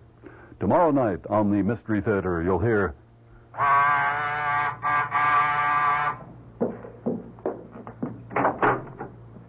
Yes? Are you Mrs. Louise Goodman? That's right. Are you sure? Why, of course I'm sure. It's just that I don't want to make a mistake. I'm Mrs. Louise Goodman. Who are you? And what is it you want? I want to keep my promise. Promise? What promise? I promised I'd kill you. Remember? That's tomorrow night on the WOR Mystery Theater, following Fulton Lewis at 7 o'clock, right here at 7:10. You get the feeling there's something special about this house the first time you see it. It's white, two-storied, made of wood, and stands on a lonely prairie overlooking the quiet waters of the lake. Meadowlarks warble near the neat white picket fence. From the home's frontier look, you sense someone pretty important must have lived here. For it's quite a ranch. The man who was born here nearly a century ago became Oklahoma's most famous personality. He was perhaps better known to most Americans than were many presidents who also enjoyed his wit. Look closely at the portraits on the walls, and you'll realize you're visiting the birthplace of the famed cowboy actor Will Rogers, just one of the many exciting places that let you know...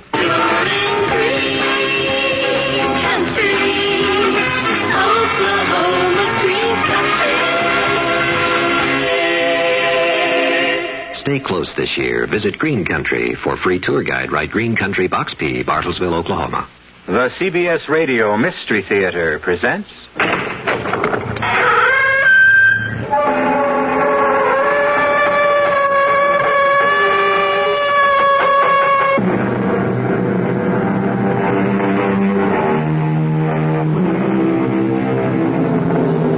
Come in.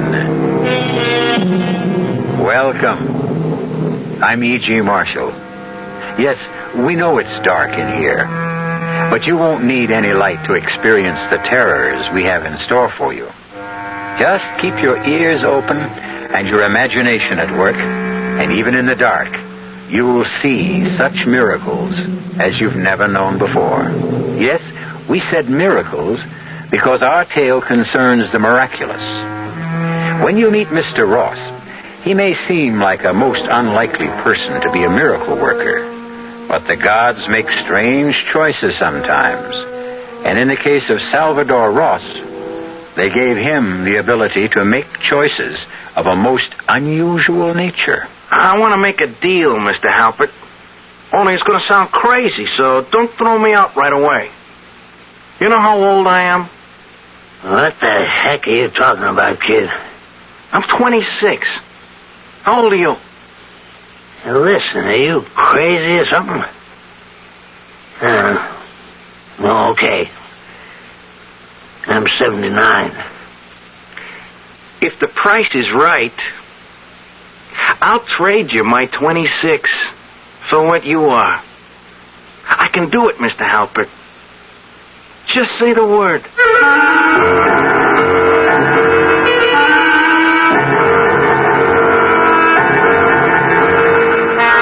Our mystery drama, A Bargain in Blood, was written especially for the Mystery Theater by Henry Slessor and stars Tony Roberts. It is sponsored in part by the Kellogg Company, makers of Kellogg's Special K cereal and new sugar-free Diet 7-Up. I'll be back shortly with Act 1. Hi, I'm Goldilocks, Ms. Goldilocks, if you please, and I'm a professional taste tester. Here at my taste test laboratory, that's TTL for short, I taste test everything from porridge to diet drinks. Actually, there's not that much taste testing in porridge these days. There used to be. Once upon a time. I mean, that's how this Ms. got into the biz. But lately it's been diet drinks. I mean, with so many diet drinks going sugar-free, I've been really busy conducting taste tests. A rather unbearable assignment, to be sure. But then I discovered sugar-free Diet 7-Up. Fresh, natural, delicious. My only problem is that sugar-free Diet 7-Up tastes so good that it broke my Goldilocks diet drink taste-o-meter. Well, sugar-free Diet 7-Up certainly has my seal of approval. This one's just right.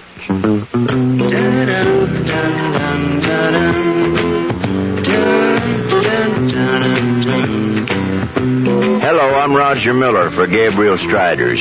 If you're going to make it big in the entertainment world, you'd better have something special to offer the public. And I guess the same holds true when you're selling a product. One thing I know for sure, Gabriel has something really special in their Striders shock absorbers. With most ordinary shocks, you're stuck with the ride they give you. But with Gabriel Striders, you can choose the ride you want, because heavy-duty Striders can be custom-tuned for your car's suspension system and custom-tuned for your kind of driving. Regular, firm, or extra firm. You can set Striders or have your serviceman set them for your suspension, for the way you drive. If you need shock absorbers, adjustable Striders will give you the control and stability you need. Gabriel Striders. King of the road.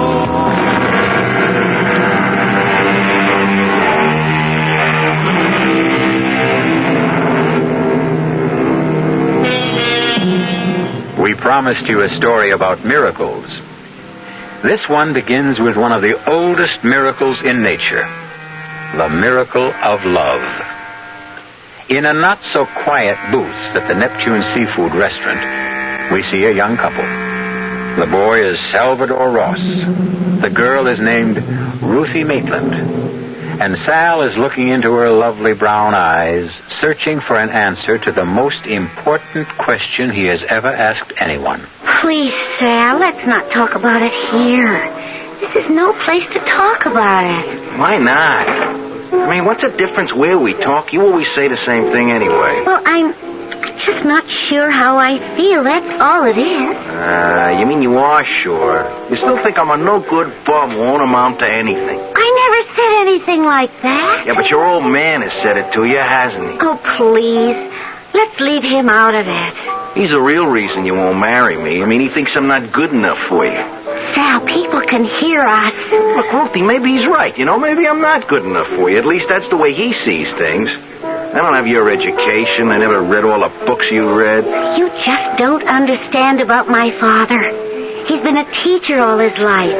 Books and music and art, they're the most important things in the world to him.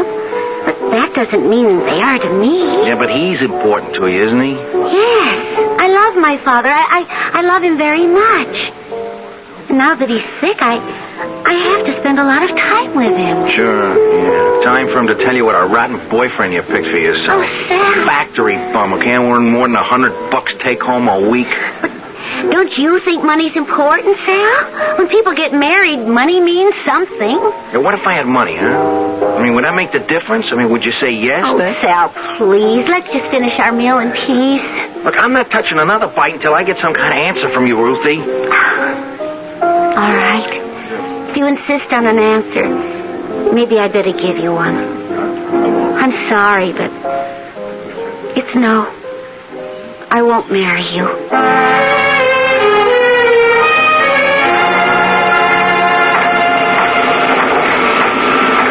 Hey, you, Ross. What are you doing up here on the catwalk? Me? Nothing. Since when do we pay you for doing that? I'm just digesting my sandwich, for Pete's sake. Can't a guy take 5 minutes after lunch to digest his food? Lunch hour was over a long time ago. Get back to the machine. All right. Stop shoving me, you ape.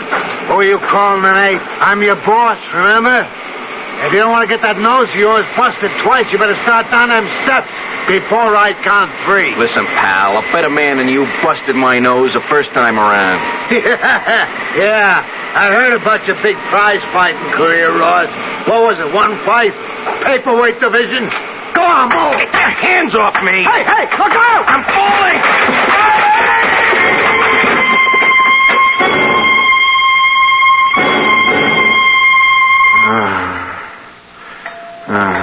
Hey, kid, you gonna sleep all day or what? Huh? What'd you say? Ever since you came into the hospital, all you do is sleep. You could talk to your roommate once in a while. I got nothing to talk about. How's the busted leg? It's busted, that's all. Well, that's nothing to cry about. Not at your age. You take a chest like mine, that's something to cry about. You got a cold, big deal. What cold? I got pneumonia. Double, triple, who knows? I'm lucky I lived to see another day. You'll live, Pop. Listen, I'll trade you that broken leg anytime. You just ask me. All right, I'll make you a deal. You give me that little cold of yours, you can have my broken leg. Eh? You see how you like it, Pop. You think I'm kidding? I'd do it in a minute. Okay, it's a trade. My broken leg for your pneumonia. It's a deal.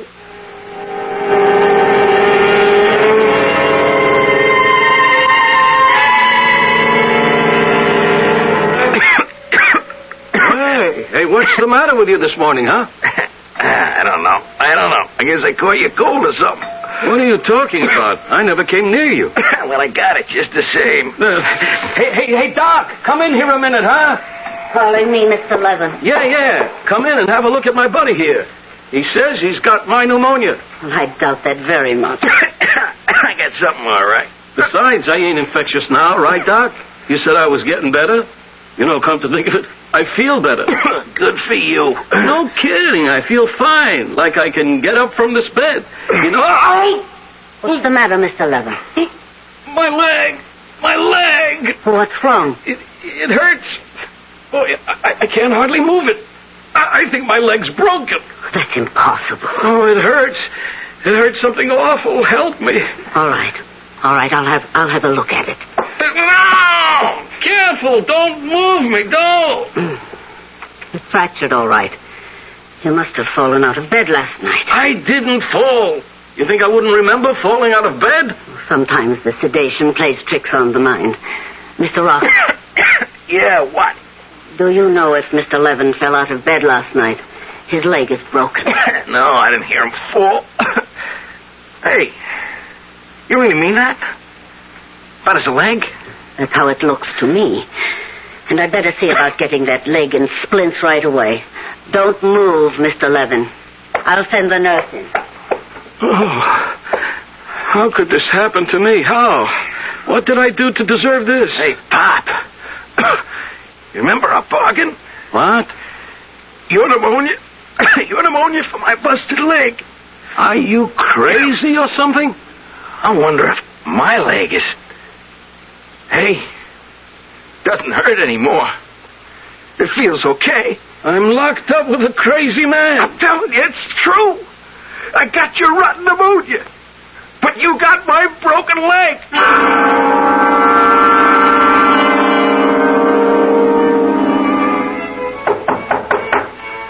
Who's there? Salvador Ross, Mr. Maitland. What do you want? I came to see Ruthie. Ruthie isn't home. Could you tell me where she is? Wait a minute. Where have you been lately, Salvador? I haven't seen you around. Yeah. I guess you haven't minded that much, huh, Mr. Maitland?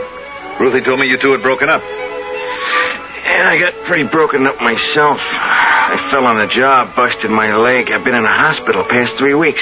Oh, sorry to hear that. Yeah, there were complications, like I got pneumonia. It's too bad. I'll tell Ruthie you called. Just tell her I was here, huh? Tell her I was sick, but I'm okay now. Tell her I'll call her soon. All right. I'll give her the message. And you could also tell her that I quit my job. I'm going to look for something better. Yes, Salvador, you do that. You look for something better. We should all try to improve ourselves. Yeah, that's what I'm going to do, Mr. Maitland. You wait and see. I'm going to improve myself.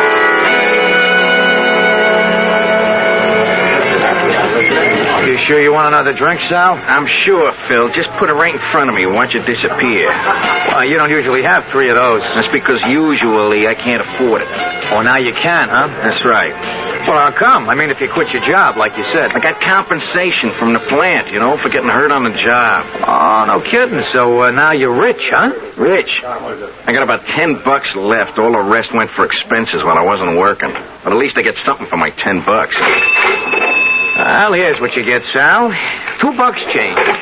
Boy, I wish I had what's in that register, Phil. Listen, kid, be thankful for what you got. Yeah? Like what? Well, you got hair. That's more than I got. You want the hair? Take it. Yeah, listen, I wish I could, Sal. I really wish I could. I mean, when I was your age, I had me a head of hair could knock your eyes out. Would you really like my hair? You know what they say, grass don't grow on a busy street. But just the same, I sure wish I had some. Yeah, maybe you can. I mean, there are all kinds of ways, Oh, you mean like, a transplant? Yeah, in a way. I'll transplant my hair to your head. How's that, huh? Not for free, of course. Okay, what's the joke? Oh, you know what happened to me in a hospital? I traded an old guy for his pneumonia. How's that? It's true. He got my broken leg. I got his pneumonia. What do you think of that? Give me all the money you got in the register. You can have all my hair. Sure, Sal, anything you say. Only not tonight, huh? I'm busy. Look, you won't have anything to lose. You don't even have to pay me until afterwards. Oh, I get it now. You get yourself a haircut and then hand me the stuff in a cigar box. No, that's not how it works. Phil, look, I'm not sure how it works, but let's wait and see, huh? Will you shake on it? Okay, Sal. Shake.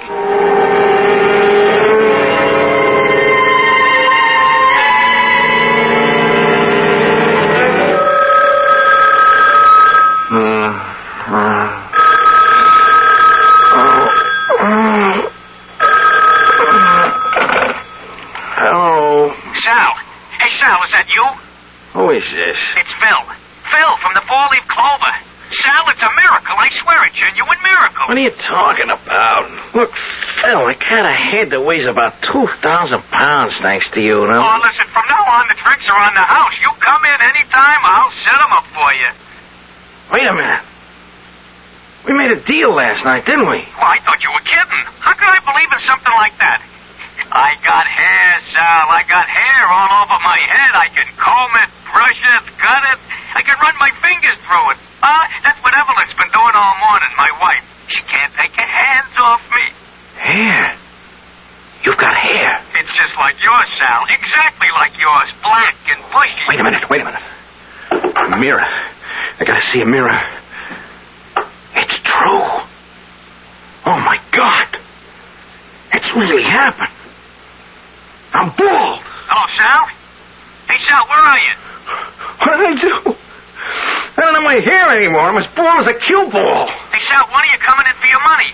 I owe you about $110, Sal. Come in for your money.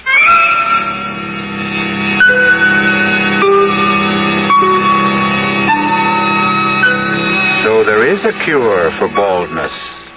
However, you have to have the good fortune to know young Salvador Ross.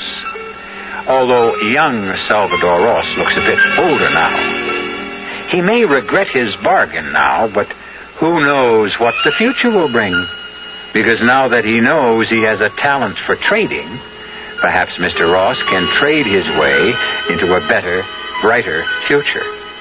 I'll be back shortly with Act 2. Give your hand to a friend.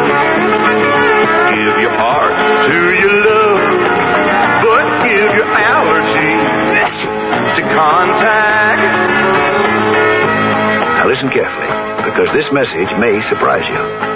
There is an ingredient that can effectively help block pollen's bad effect on your system. Sneezing, sniffling, drips, itchy, red, watery eyes. It's the antihistamine most prescribed by allergy specialists, and it's an ingredient in Contact. Surprising, yes, but the true wonder of Contact is how our tiny time pills keep this antihistamine working, helping up to 12 hours per capsule, all day, all night. Allergy is our business, too. Give your hand to a friend. Give your heart to your love. But give your allergy to Contact. Take Contact only when needed, only as directed.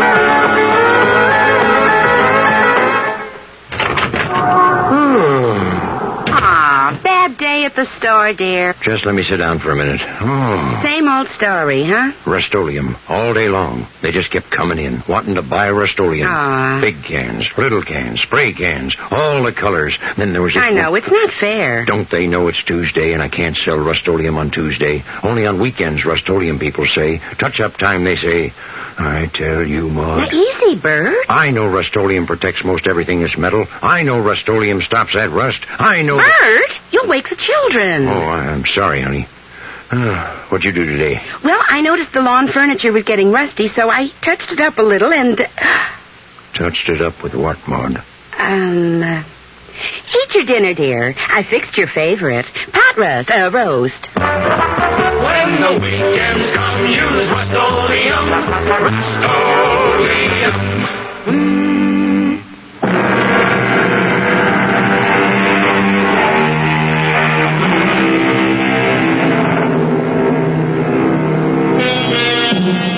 Our story resumes in still another friendly neighborhood tavern.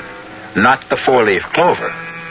Salvador Ross hasn't chosen to return to the Four-Leaf Clover, not since the night when he made the incredible transaction with Phil, the bartender. The thought of visiting his own head of hair was far too repugnant for Sal Ross. Or perhaps it was because he realized how cheaply he had sold part of himself, $110. As he sits and broods into the bar mirror, looking at the gleaming reflection of his naked scalp, he cursed his own haste and plotted his next step. After all, it takes time and experience to become an experienced trader. Hey, buddy. Spare a guy $50. I'll beat it, will you? Just for a bowl of soup, you know? A bowl of soup, huh? I don't know this joint served any soup. Well, I wasn't going to have it here. It was going down the street. Come on, don't be cheap, huh? Beat it, I said. All right. You don't have to get nasty with it. Hey. Wait a minute. What? Come back here a minute. I want to talk to you. Yeah, what about? That's a pretty good head of hair you got there, Pop. What? I said it's a nice head of hair you got there for a man your age. What are you, some kind of pansy or something? Hey, listen. How'd you like to have a drink, huh? You kidding me? Hey, bartender. Give me 2 more of these, huh? I'm drinking scotch, Pop. Is that all right with you? Sure, anything. I'm not particular. I didn't think you would be. Yeah. That's a real nice thick head of hair, Pop. It's kind of gray, but I guess you could dye it, couldn't you? Listen, anything you say, friend.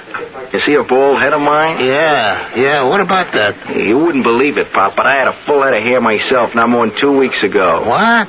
Oh, here's your drink, Pop. Knock it down, huh? Oh, yeah. Boy, that tastes good. Yeah, only it disappeared awful fast, did it? I guess you'd like another one, huh? Well, if it's okay with you. I tell you what, Pop.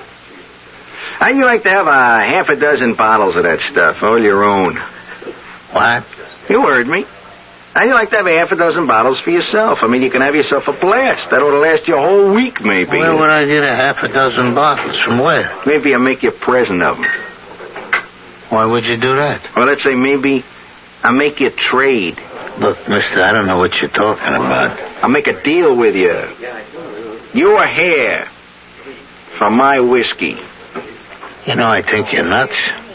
Who ever heard of a deal like that? You just heard of it, Pop. And I assure you my good faith will take you out right now and I'll buy you those bottles. All you gotta say is yes.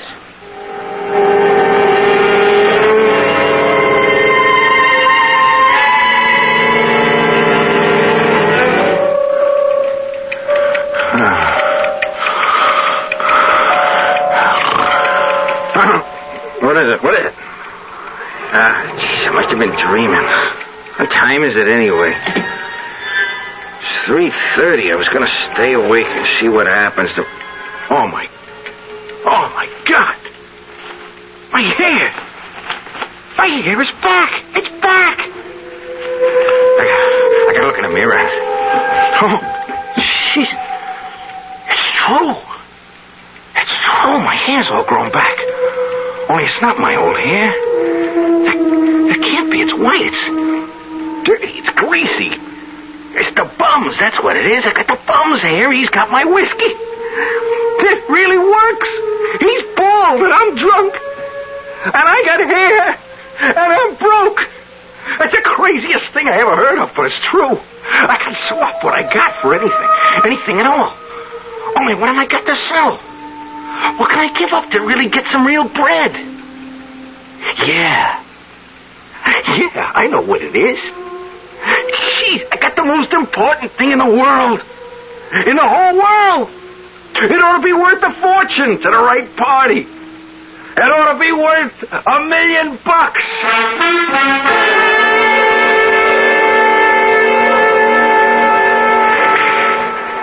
Yeah, that's right, Sal. I'm still looking for the old guy. Come on, you want a game or don't you? Not yet, Joey, not yet. Tell me more about the job. Nothing much to tell. I drive Mr. Halpert's car. Sometimes I clean his apartment. Sometimes I tend bar for him when he gives parties. Only, lately he ain't been giving too many parties. He's getting too old for that kind of stuff. How old is he, Joey? I don't know. He don't tell me stuff like that. But he's old. I gotta help him in and out of the limousine all the time. He's rich, ain't he? Sure he's rich. He's plenty rich. Joey, look, would you introduce me to your boss? I want to meet Mr. Halpert. Could you arrange that? What for? He ain't hiring nobody else. Hey, what are you after, my job? Forget it. Come on, let's shoot some pool. You don't really want to play pool with me, Joey. You know I'm 10 times better than you are. I'd cream you. Yeah, I know you're the shark of all time. But come on and play just the same. I want to meet Mr. Halpert, Joey. I got a proposition for him, see? Something that'll interest him a whole lot. Forget it, Sal. He don't see people. He hardly ever leaves the apartment nowadays. It's important. It's very important. Come on, Sal. He's not going to talk business with somebody like you. Big bankers and people like that are trying to see him all the time. He won't even talk to them. Listen, Joey, look, you get me in to see Mr. Halpert, I'll give you something for your trouble. Like what? I got no money, but I'll give you something else. You can have my game, Joey. You what? I'll swap you my pool game for a meeting with your boss. I mean it. You say the word, you can play as good as me. You mean like you'll coach me? I don't have to. You don't... Look, you'll play as good as me, that's all. I can do things like that. I can't explain how, but I can. Just say yes, Joey. That's all you gotta say. And if you start shooting real good, look, will you get me in to see Mr. Halpert?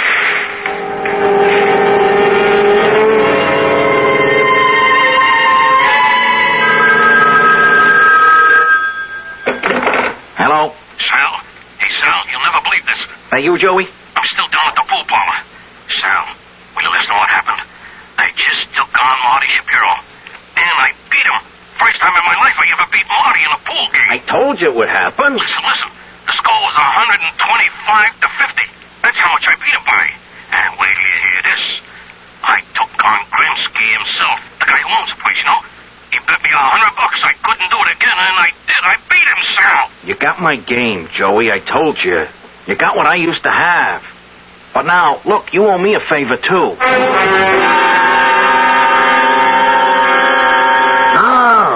What's this all about? This is the guy I told you about, Mr. Halpert. The guy with the, treatment. Huh? You don't look like any doctor to me. I'm not a doctor, Mr. Halpert. I mean, not exactly. What the heck does that mean, not exactly? Look, can we talk in private? Yeah, I'll go polish a car, Mr. Halpert. Oh, polish a car. Polish the car, that's all you ever want to do. You gotta wear that car out one of these days. Yeah, I'll come back in a little while, mister. All right. Get down to it. Now, what do you want exactly? I want to make a deal with you, Mr. Halpert. Only it's going to sound crazy, so don't throw me out right away, see? You know how old I am?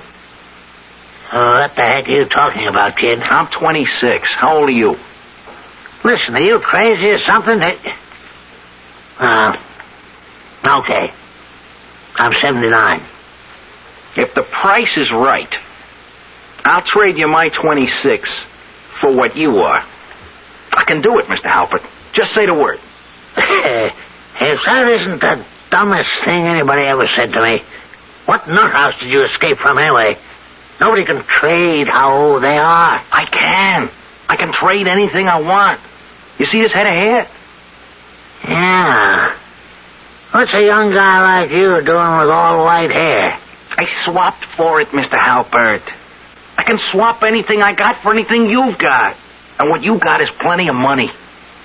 And years, kid. Too many years. I'll take them off your back. You just say yes. That's all you have to do. Okay. That's enough. Beat it. Look, you gotta believe me, Mr. Halpert. Give me a chance to prove it. You don't have to pay me off until it works. I mean, what would you give to be 26 years old again?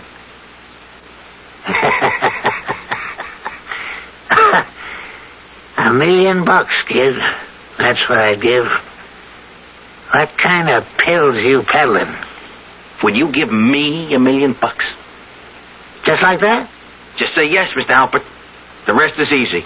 Only don't try double-crossing me, because once we make the swap, it's final. I get the $1 million, you get to be 26. Is that a deal? Yeah. Sure, kid. Sure. It's a deal.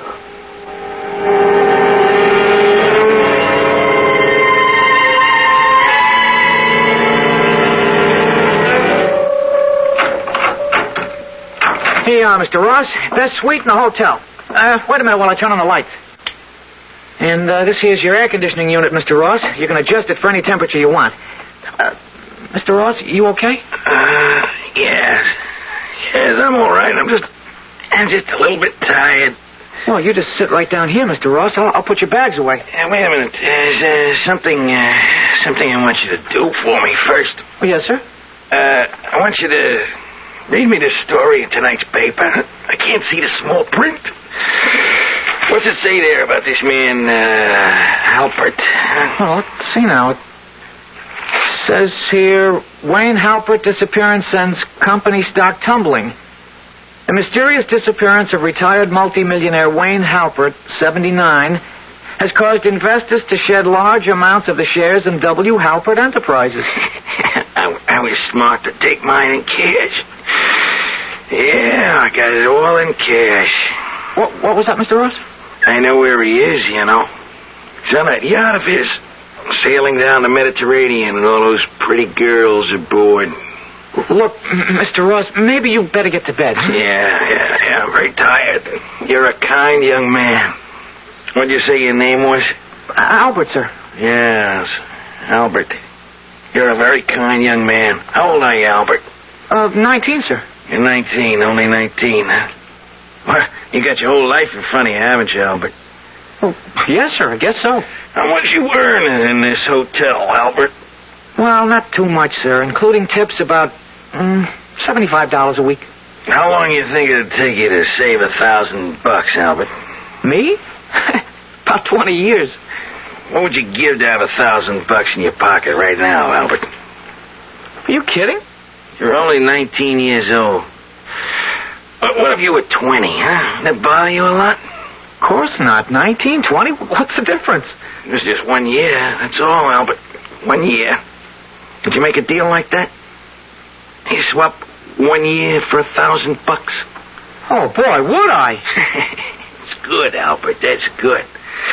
Then I'm going to write you a check right now. Hey, you really mean it, Mr. Ross? That's right, Albert. Anytime you want to sell more years, you come see me, huh? You can tell your friends about it, too. I'm always good for ready cash.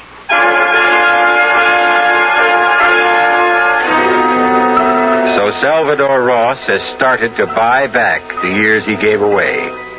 Tomorrow morning, he'll be 78 years old. He'll probably celebrate with an unbirthday party.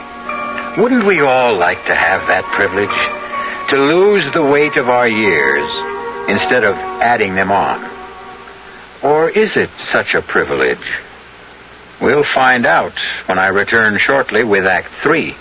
It's safe to assume that some of you are listening to my voice from the inside of the wrong car. Not the wrong make, the wrong size. It's especially important these days that the cars we drive fit the way we use them. Now look around. If you've got more room than you've got passengers, maybe a smaller car would be better. If you've got wall-to-wall people, maybe the car is not big enough for the way you use it. And if you've taken the big car and left the small one for your wife to use for her carpools and shopping and Cub Scouts and whatever, well, we've got a message for you. If she hasn't given it to you already, make sure your car fits your lifestyle. Sometimes small is right. Sometimes big is right. Buick makes both right. From Opel to Electra 225, Buick has a car for the way you drive.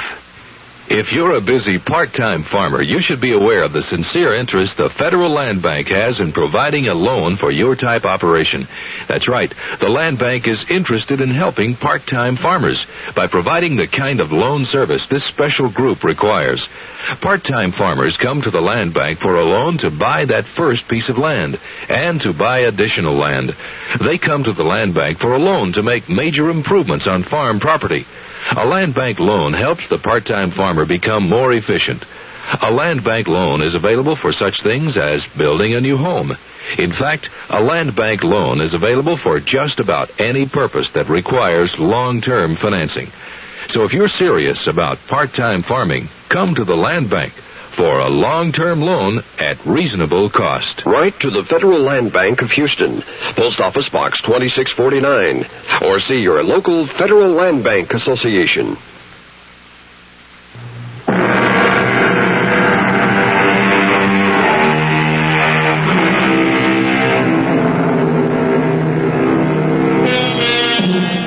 It's been almost 2 months since Salvador Ross moved into a luxurious suite in the city's most elegant hotel. And Mr. Ross has been a very busy man. Day after day, a stream of young people has come to his door to make an astonishing transaction. One by one, Salvador Ross has regained the years he gave away, until finally, at a price of only $53,000, Sal was able to look in the mirror and see the young man he used to be. But now, there was a great difference, because the young man who looked back at him was a very rich young man. And when he paid his next visit to the home of Ruthie Maitland, he drove to her residence in the back of a chauffeur-driven limousine. Who is it? It's Salvador Ross, Mr. Maitland. Well, what do you know? Back from the dead, Salvador. Like me, hmm? How are you, Mr. Maitland? It's been a long time. You can see how I am, Salvador. You see the wheelchair, don't you? Your eyes are still good, aren't they? Yes, sir. My eyes are all right. That's more than I can say for myself. You've been sick, Mr. Maitland? I've been sick. I've been hit by lightning in the brain. Pardon? They call it a stroke, Salvador. You see, I can't move this side of my body. I'm really sorry, Mr. Maitland. Is Ruthie here? Yes, Ruthie is here. Poor Ruth is always here. Ruthie, come out. You've got company. Where's it, Pop? Come see for yourself. Mr. Maitland, I just want you to know that things are different with me since I saw you last. Things are a lot better. I'm glad for you, Salvador. You told me to go out and prove myself, and that's what I did. Sal. Hello, Ruthie. Sal. Oh, for heaven's sake, I haven't heard from you in months. Yeah, I know. I've been busy, you know. A lot of things have been happening to me. That's the way life is, Salvador. Things happen to people. Some good, some bad. Ruthie, you think you could come out with me for a little while, huh? Could I take you to dinner or something? Oh, I don't think so, Sal. My daughter doesn't like to leave me alone. She thinks she has to watch over me night and day. Oh, come on, please, Ruthie, just for a little while, huh? I gotta talk to you. I got a car downstairs. A car? Yeah, a car and a driver. So we could just go for a ride.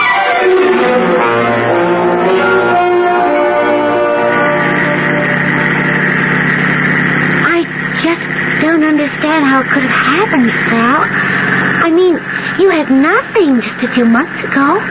Now everything's so different. I just hit it big, Ruthie. I got lucky. You're not doing anything dishonest. No, I swear I'm not. I just, I come into some big money, that's all. An old man. He left me a lot of money.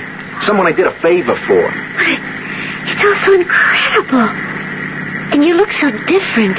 Even your face looks different.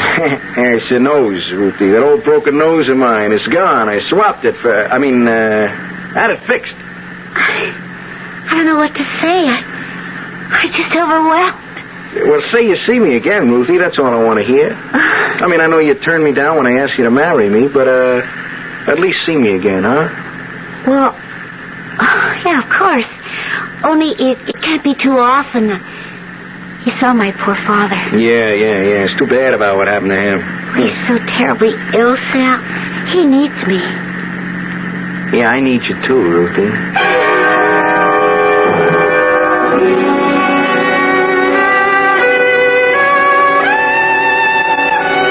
I never thought I'd ever see the inside of this restaurant, Sal. Yeah, it's a lot different from the old seafood house, ain't it? The most fabulous place I've ever been to in my life. Well, there are lots of other places you can see, Ruthie. I mean, not just here. I mean, places in Europe and South America.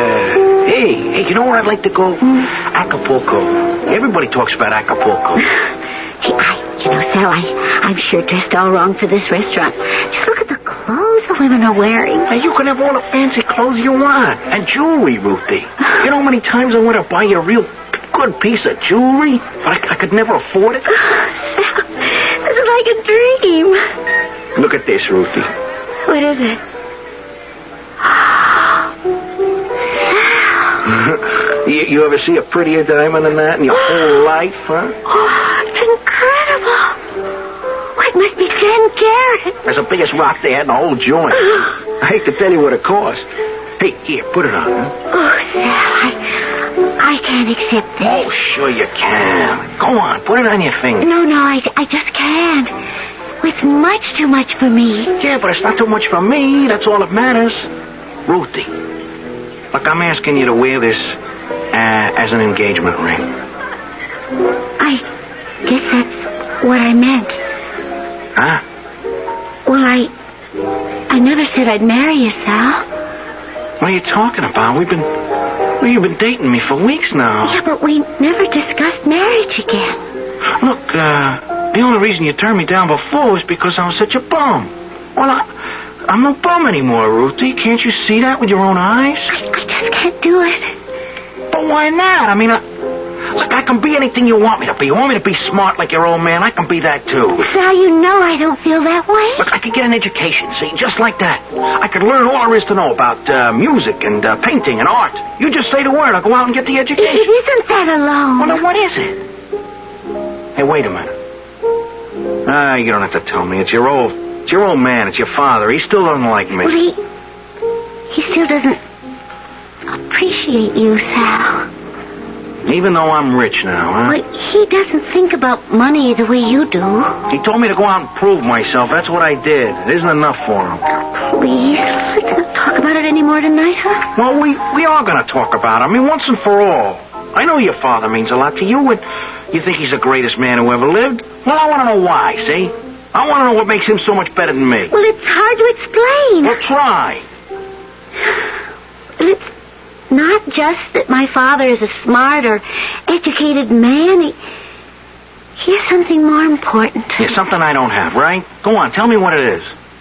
I don't know the word for it. Well, then make up a word.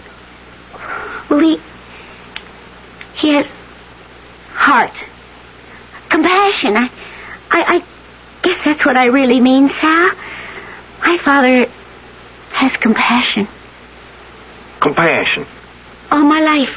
Ever since I can remember, he's had that quality. I don't think I could ever live without it around me, Sal. Can you understand that?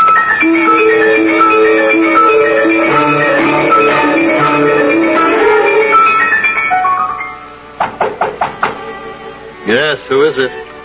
Sal Ross, Mr. Maitland. Can I come in? Ruthie's not home. I know, Mr. Maitland. I want to see you. Why me, Salvador? I want to talk to you about something. All right, come in. I don't have very much to say to you, Salvador. You found that out a long time ago. Yeah, I know that. And in case you came here to argue with me about Ruthie, don't waste your time. My daughter makes up her own mind. And she told you I proposed to her, huh? She tells me things, yes. You tell her a few things, too, don't you? Salvador, I'm a sick man. I don't have long on this earth. A few months, maybe only a few weeks. I wouldn't want to leave my Ruthie in the hands of the wrong person. Yeah, meaning me, huh? Leave us in peace, Salvador. I didn't come here to talk about Ruthie, Mr. Maitland. Then why did you come? It's you I came about. I mean, I came to talk to you. Look, I know what you think of me, and I didn't come here to change your mind. I come here to talk business. Business? I want to make a deal with you. I want to buy something you got. Look at me. I have nothing. Even this wheelchair is rented. You still got something I want. I'm willing to pay for it, any price you name. You could use money, I know that. Not for yourself, not... I mean, money for Ruthie. Money to take care of her when she's alone. I have nothing to sell, don't you understand? Yes, you do. You got something I need real bad. I don't know what you call it exactly. Ruthie says it's like, compassion.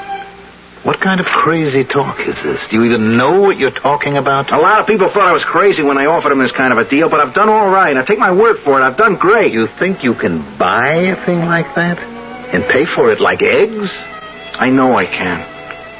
All you do is say yes. I'll give you any amount of money you want. I think maybe you don't feel well, Salvador. Look, $100,000, huh? How does that strike you? Would you make a deal for $100,000? You're really serious? I'll bring you the check tomorrow morning. It's enough money to take care of you for the rest of your life. And Ruthie, too. You know, you're a crazy man, Salvador. Crazy. But all right. If that's your insanity, all right.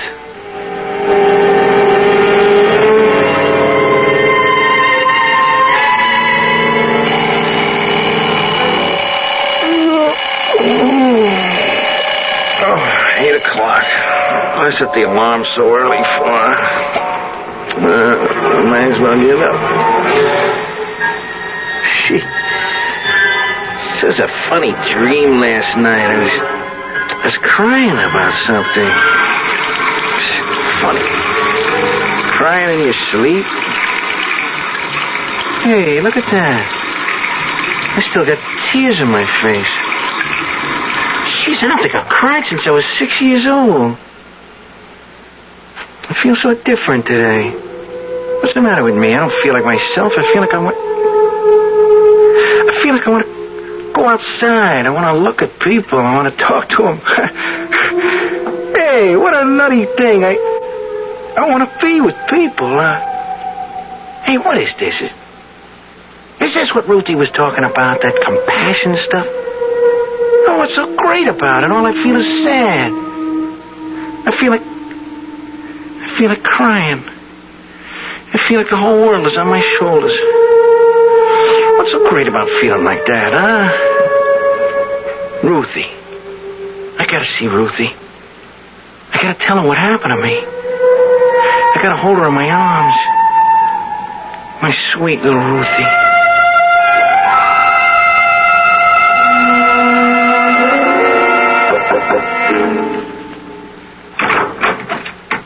Good morning, Mr. Maitland. Come in. Did you bring the check? Yes, sir. I brought it. All right, let's get it over with. Is it certified? Yeah, it's a bank check, Mr. Maitland. It's good as cash. Put it on the table. Yes, sir. Is Ruthie up yet? She's up, but she's not here. Oh, where is she? I sent her on an errand. Oh, I'd really like to see her, Mr. Maitland. I guess what I really mean is I'd like her to see me, you know, and I'd like her to realize that I've changed. Mm-hmm. You've changed, have you? Yeah, she'll be able to tell, too, you know. It may take her a little while, but she's going to know. I see. And then she'll say yes to your marriage proposal, Well, I think she will, yeah. And I'll make her happy, Mr. Maitland. I swear I will. I'll do everything I can to make your daughter happy. You're still a bum, Salvador. Maybe you're rich now, and maybe you've got a big smile on your face, but in my eyes, you're still a bum. I know why you feel that way about me, Mr. Maitland. I know, but everything about me is different now. I swear that. And I want us to be friends. You gave me $100,000, Salvador. Do you need my friendship, too? Well, it's what I want more than the money. Sorry, Salvador. I don't have any friendly feelings to give you. This is what I have for you. Hey, Mr. Maitland, what are you doing with that shotgun, huh? I kept it around here for robbers. The neighborhood is full of robbers. But now the biggest robber of all is right here in front of me. Mr. Maitland, put the thing down, will you? Be careful. You're not taking the most important thing in my life, Salvador. Stop, Mr. Maitland, please. Have mercy. Please. Sorry, Salvador. I don't have that anymore. No mercy. No compassion.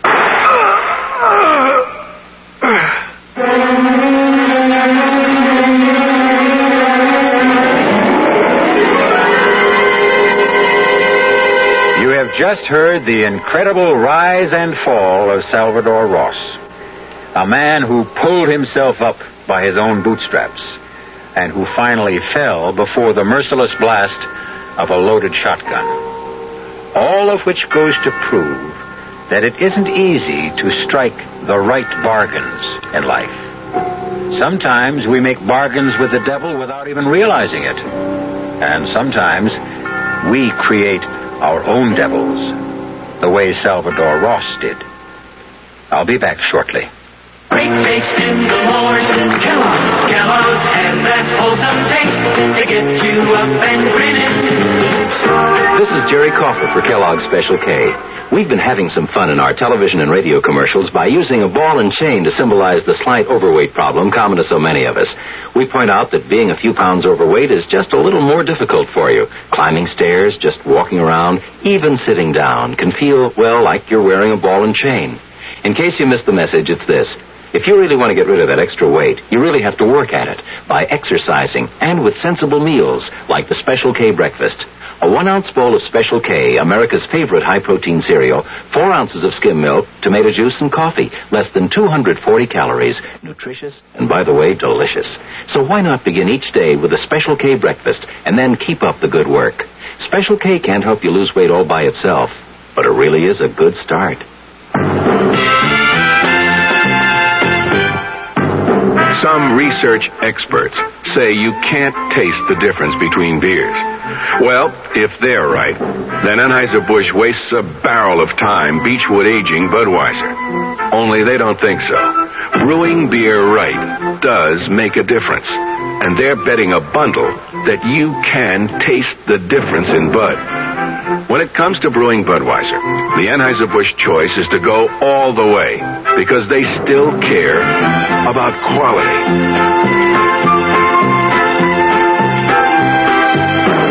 Look at it this way. If the Bud people have a choice between what some experts say and what beer drinkers say, well, you'd better believe they'll go with you beer drinkers every time. When you say Budweiser, you've said it all. Anheuser-Busch, St. Louis.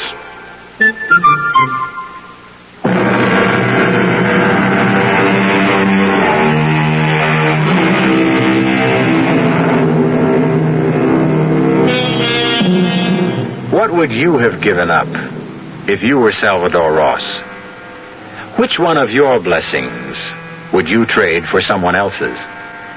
It's an interesting speculation, and one which makes most people realize that they'd rather not trade at all. And speaking of swaps, thank you for swapping that television program for this one. We trust that you've seen pictures in your own mind that no television screen could ever match. Our cast included Tony Roberts, Mandel Kramer, Evie Juster, Robert Dryden, Gil Mack, and Jack Grimes. The entire production was under the direction of Hyman Brown. Radio Mystery Theater was sponsored in part by Contac, the 12-hour allergy capsule, Buick Motor Division, and Anheuser-Busch Incorporated, brewers of Budweiser. This is E.G. Marshall inviting you to return to our Mystery Theater for another adventure in the macabre. Until next time, pleasant dreams.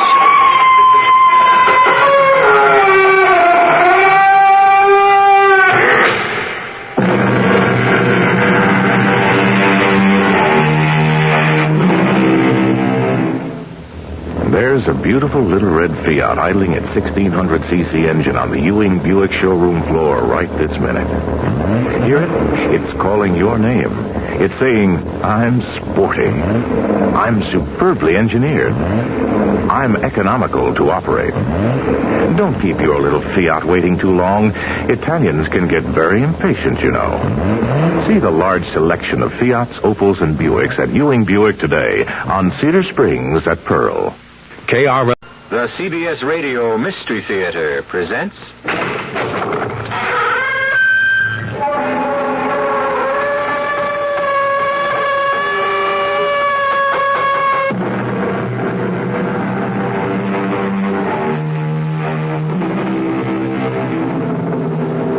Come in. Welcome. I'm E.G. Marshall. Welcome to our world of mystery and the macabre. How much do you know about rats? About as much as I did, I suppose, before I heard of the strange crimes at the Meriwether Research Institute. It all began with certain experiments on a strain of rat known in scientific circles as Rattus novicicus, and ended with death. Gray. What? The rat. The rat, get out of that cage. And Onward. what a Wayne told the truth about Atticus being able to slip the latch on the cage. If he did, what happens to us? Gray. Don't think about it, Doris. Don't think about it.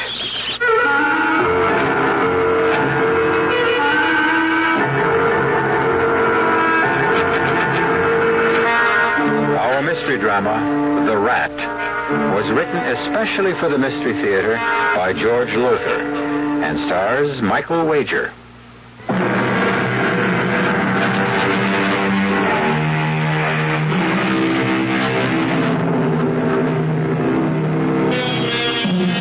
Still there? Good. I admire your nerve. All right, then.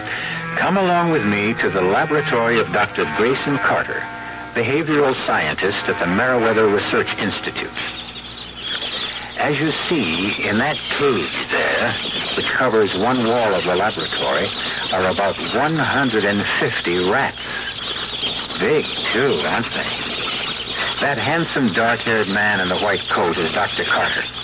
And as you can hear, he's dictating a report. Report to Dr. Christopher Morton from Dr. Grayson Carter concerning experiment number 17 on Rattus novicicus.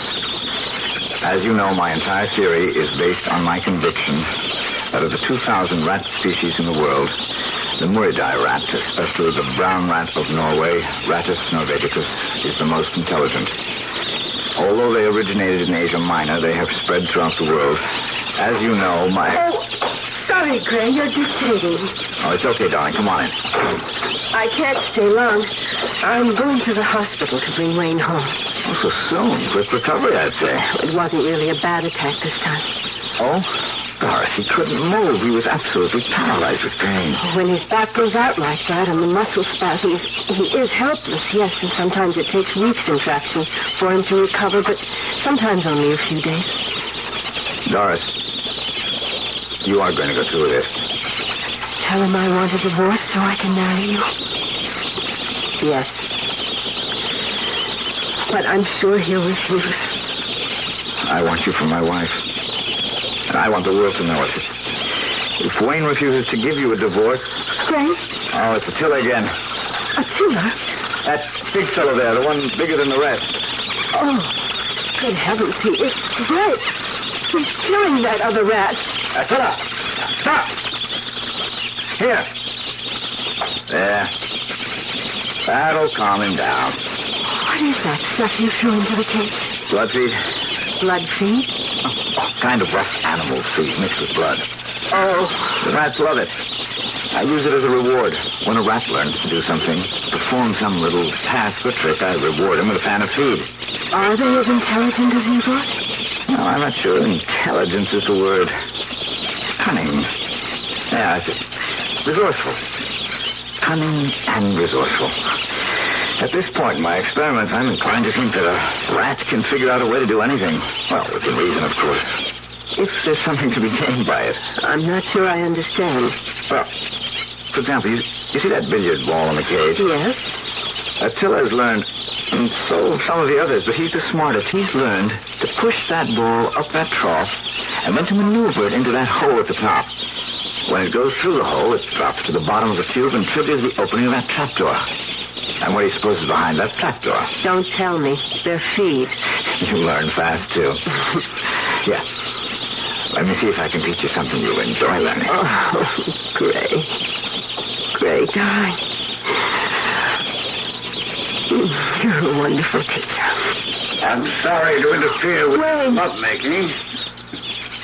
You look surprised, my dear.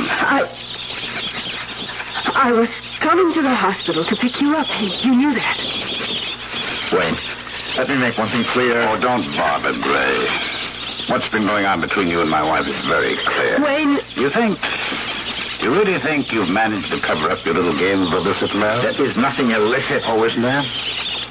You steal my wife just as you stole the Schuyler Award for research away from me. Award? What are you talking about? Oh, you don't know? Well, I suppose that's scarcely surprising. Oh, now look, Wayne. Now get your hands off. Oh. Wayne. My back. That's okay. Oh, just a sudden twinge, thanks to you, Gray. I'm sorry if I caused you any pain. I just want to tell you that... Oh, you'll tell me nothing. I'll tell you. You stole my wife. You stole the award. But there's something you're not going to steal because I've got the inside track. The directorship of this institute. Wayne, I have no interest in becoming director of this institute. Good. Because you won't get it. I will.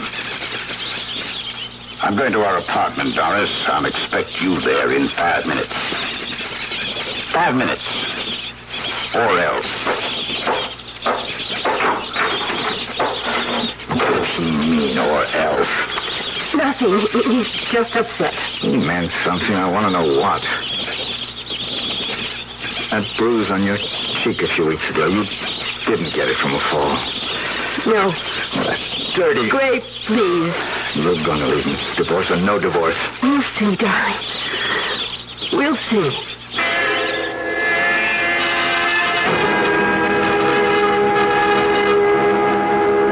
Wayne, we can't go on like this. I'm not going on with anything. I'm entirely happy with things as they are. Or will be once I get rid of Dr. Grayson Carter. Get rid of him? Oh, I don't mean kill him. Morton has promised me I'll take his place as director once he retires. That'll be soon. As director of the Institute, my first action will be to fire Grayson Carter. You can't do that. Oh, I'll do more than that. I'll not only bounce him, but I'll so dirty his reputation it'll end his career. How could you possibly dirty Gray's reputation? Well, that's very simple, by spreading the word that he's a wife stealer. But he turned a loving wife, my loving wife, into a cheap, lying... Don't you ever do that again, Doris, or you'll regret that. A lot worse than you did the last time. You lay a hand on me. I'll lay more than a hand on you, and you'd better keep that in mind. Now, there will be no divorce. You don't love me? I couldn't care less. But you're not going to love anyone else either, and that means beginning now you're to stop seeing Grayson Carter. I will not stop seeing Gray. Oh, I think you will. For his sake, if not yours. I've told you what I intend to do to him once I become director. But I could do even more than that. I don't see how you could... I don't intend to tell you. But there is one way you can find out. Just keep seeing him. Just keep letting him take you in his arms, fondling you, kissing you. You're hurting me. I could kill you and him along with you. I could... You filthy little fraud.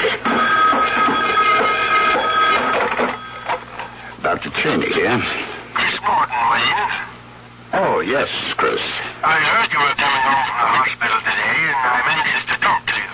Would it be convenient to come right over to my office? Oh, certainly would. I'll be there in 5 minutes. See you then. Well, it's come quicker than I thought. Morton wants to see me in his office, and right now. Unless I miss my guess, the next time you see me, I'll be the director of Meriwether Institute. And your love will be on his way down the drain.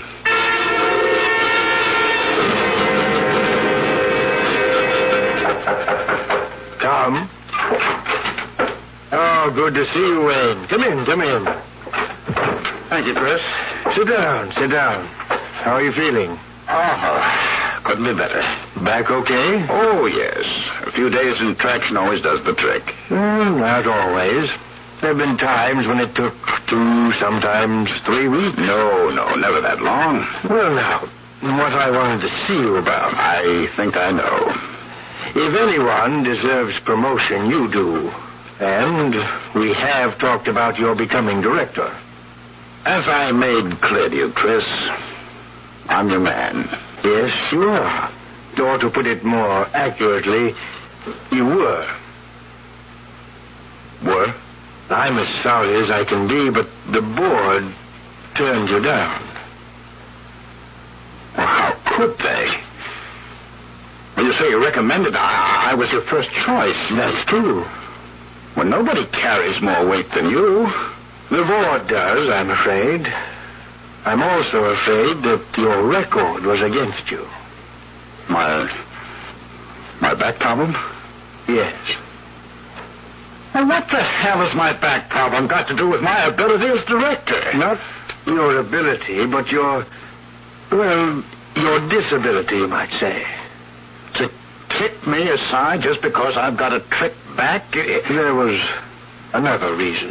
What other reason? Well, they felt, and really, Wayne, I've got to go along with this.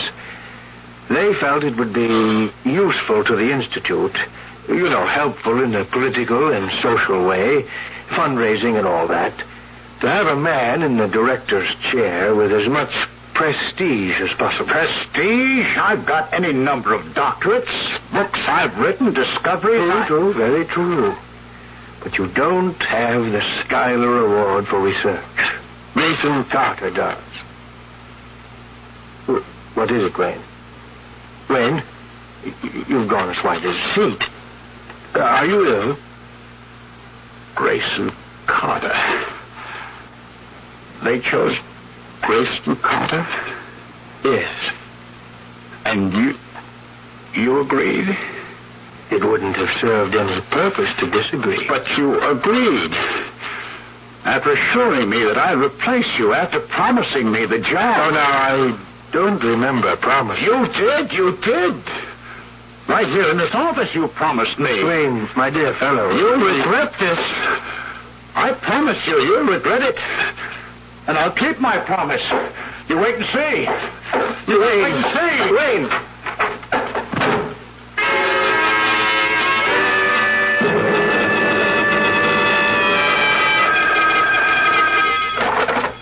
Morton? Grayson Carter, Chris. Oh, yes, Gray. I didn't wake you up or something today. Oh, no, gracious man, it's only 9 o'clock. But I have been lying here in my bedroom with the lights off. I've got a splitting headache. Rough day? Oh, I broke the news to Wayne this afternoon. He took it badly. Oh, I'm sorry. Well, he'll get over it. What can I do for you, Gray? Well, I was wondering if you'd listened to that last report of mine on Russ's leviticus. No, but I was just about to, actually. I got the tape recorder right here on my bedside table and was just about to turn it off. Oh, fine. Then I'm anxious to get your reaction. Could you call me when you finish? Of course. How long is the tape? 20 minutes, thereabouts. I'll call you back, Gray. Report to Dr. Christopher Morton from Dr. Grayson Carter on experiment number 17 for Russia's leviticus. Chris, as you know, my entire theory is based on my conviction that the What in the world is that? Something in the room. Turn on the light. Is the most intelligent. Good Lord! Originated. It's a rat! The biggest I've ever... No! No! No!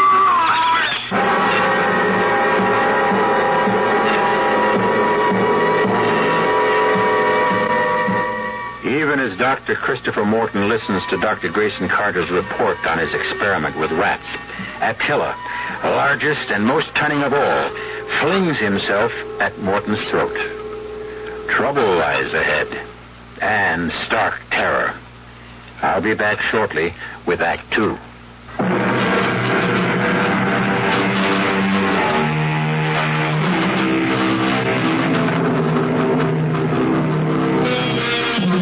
You suppose it was Dr. Wayne Cheney who put Attila the rat in Dr. Morton's bedroom? Almost bet on it myself. He certainly had the motive. His insane jealousy of Dr. Grayson Carter, plus Carter being appointed director of the Meriwether Institute instead of himself. But how could he have transported the rat to Dr. Morton's bedroom? Seems to be a question that bothers Lieutenant Enright of the police, too. Sit down, gentlemen. And thank you for coming here to headquarters. I'd have come to the Institute, but frankly, I'm up to my ears in emergency police work. I'm happy to cooperate, Lieutenant. Of course. I asked both of you here because the two of you were closer to Dr. Morton than anyone else.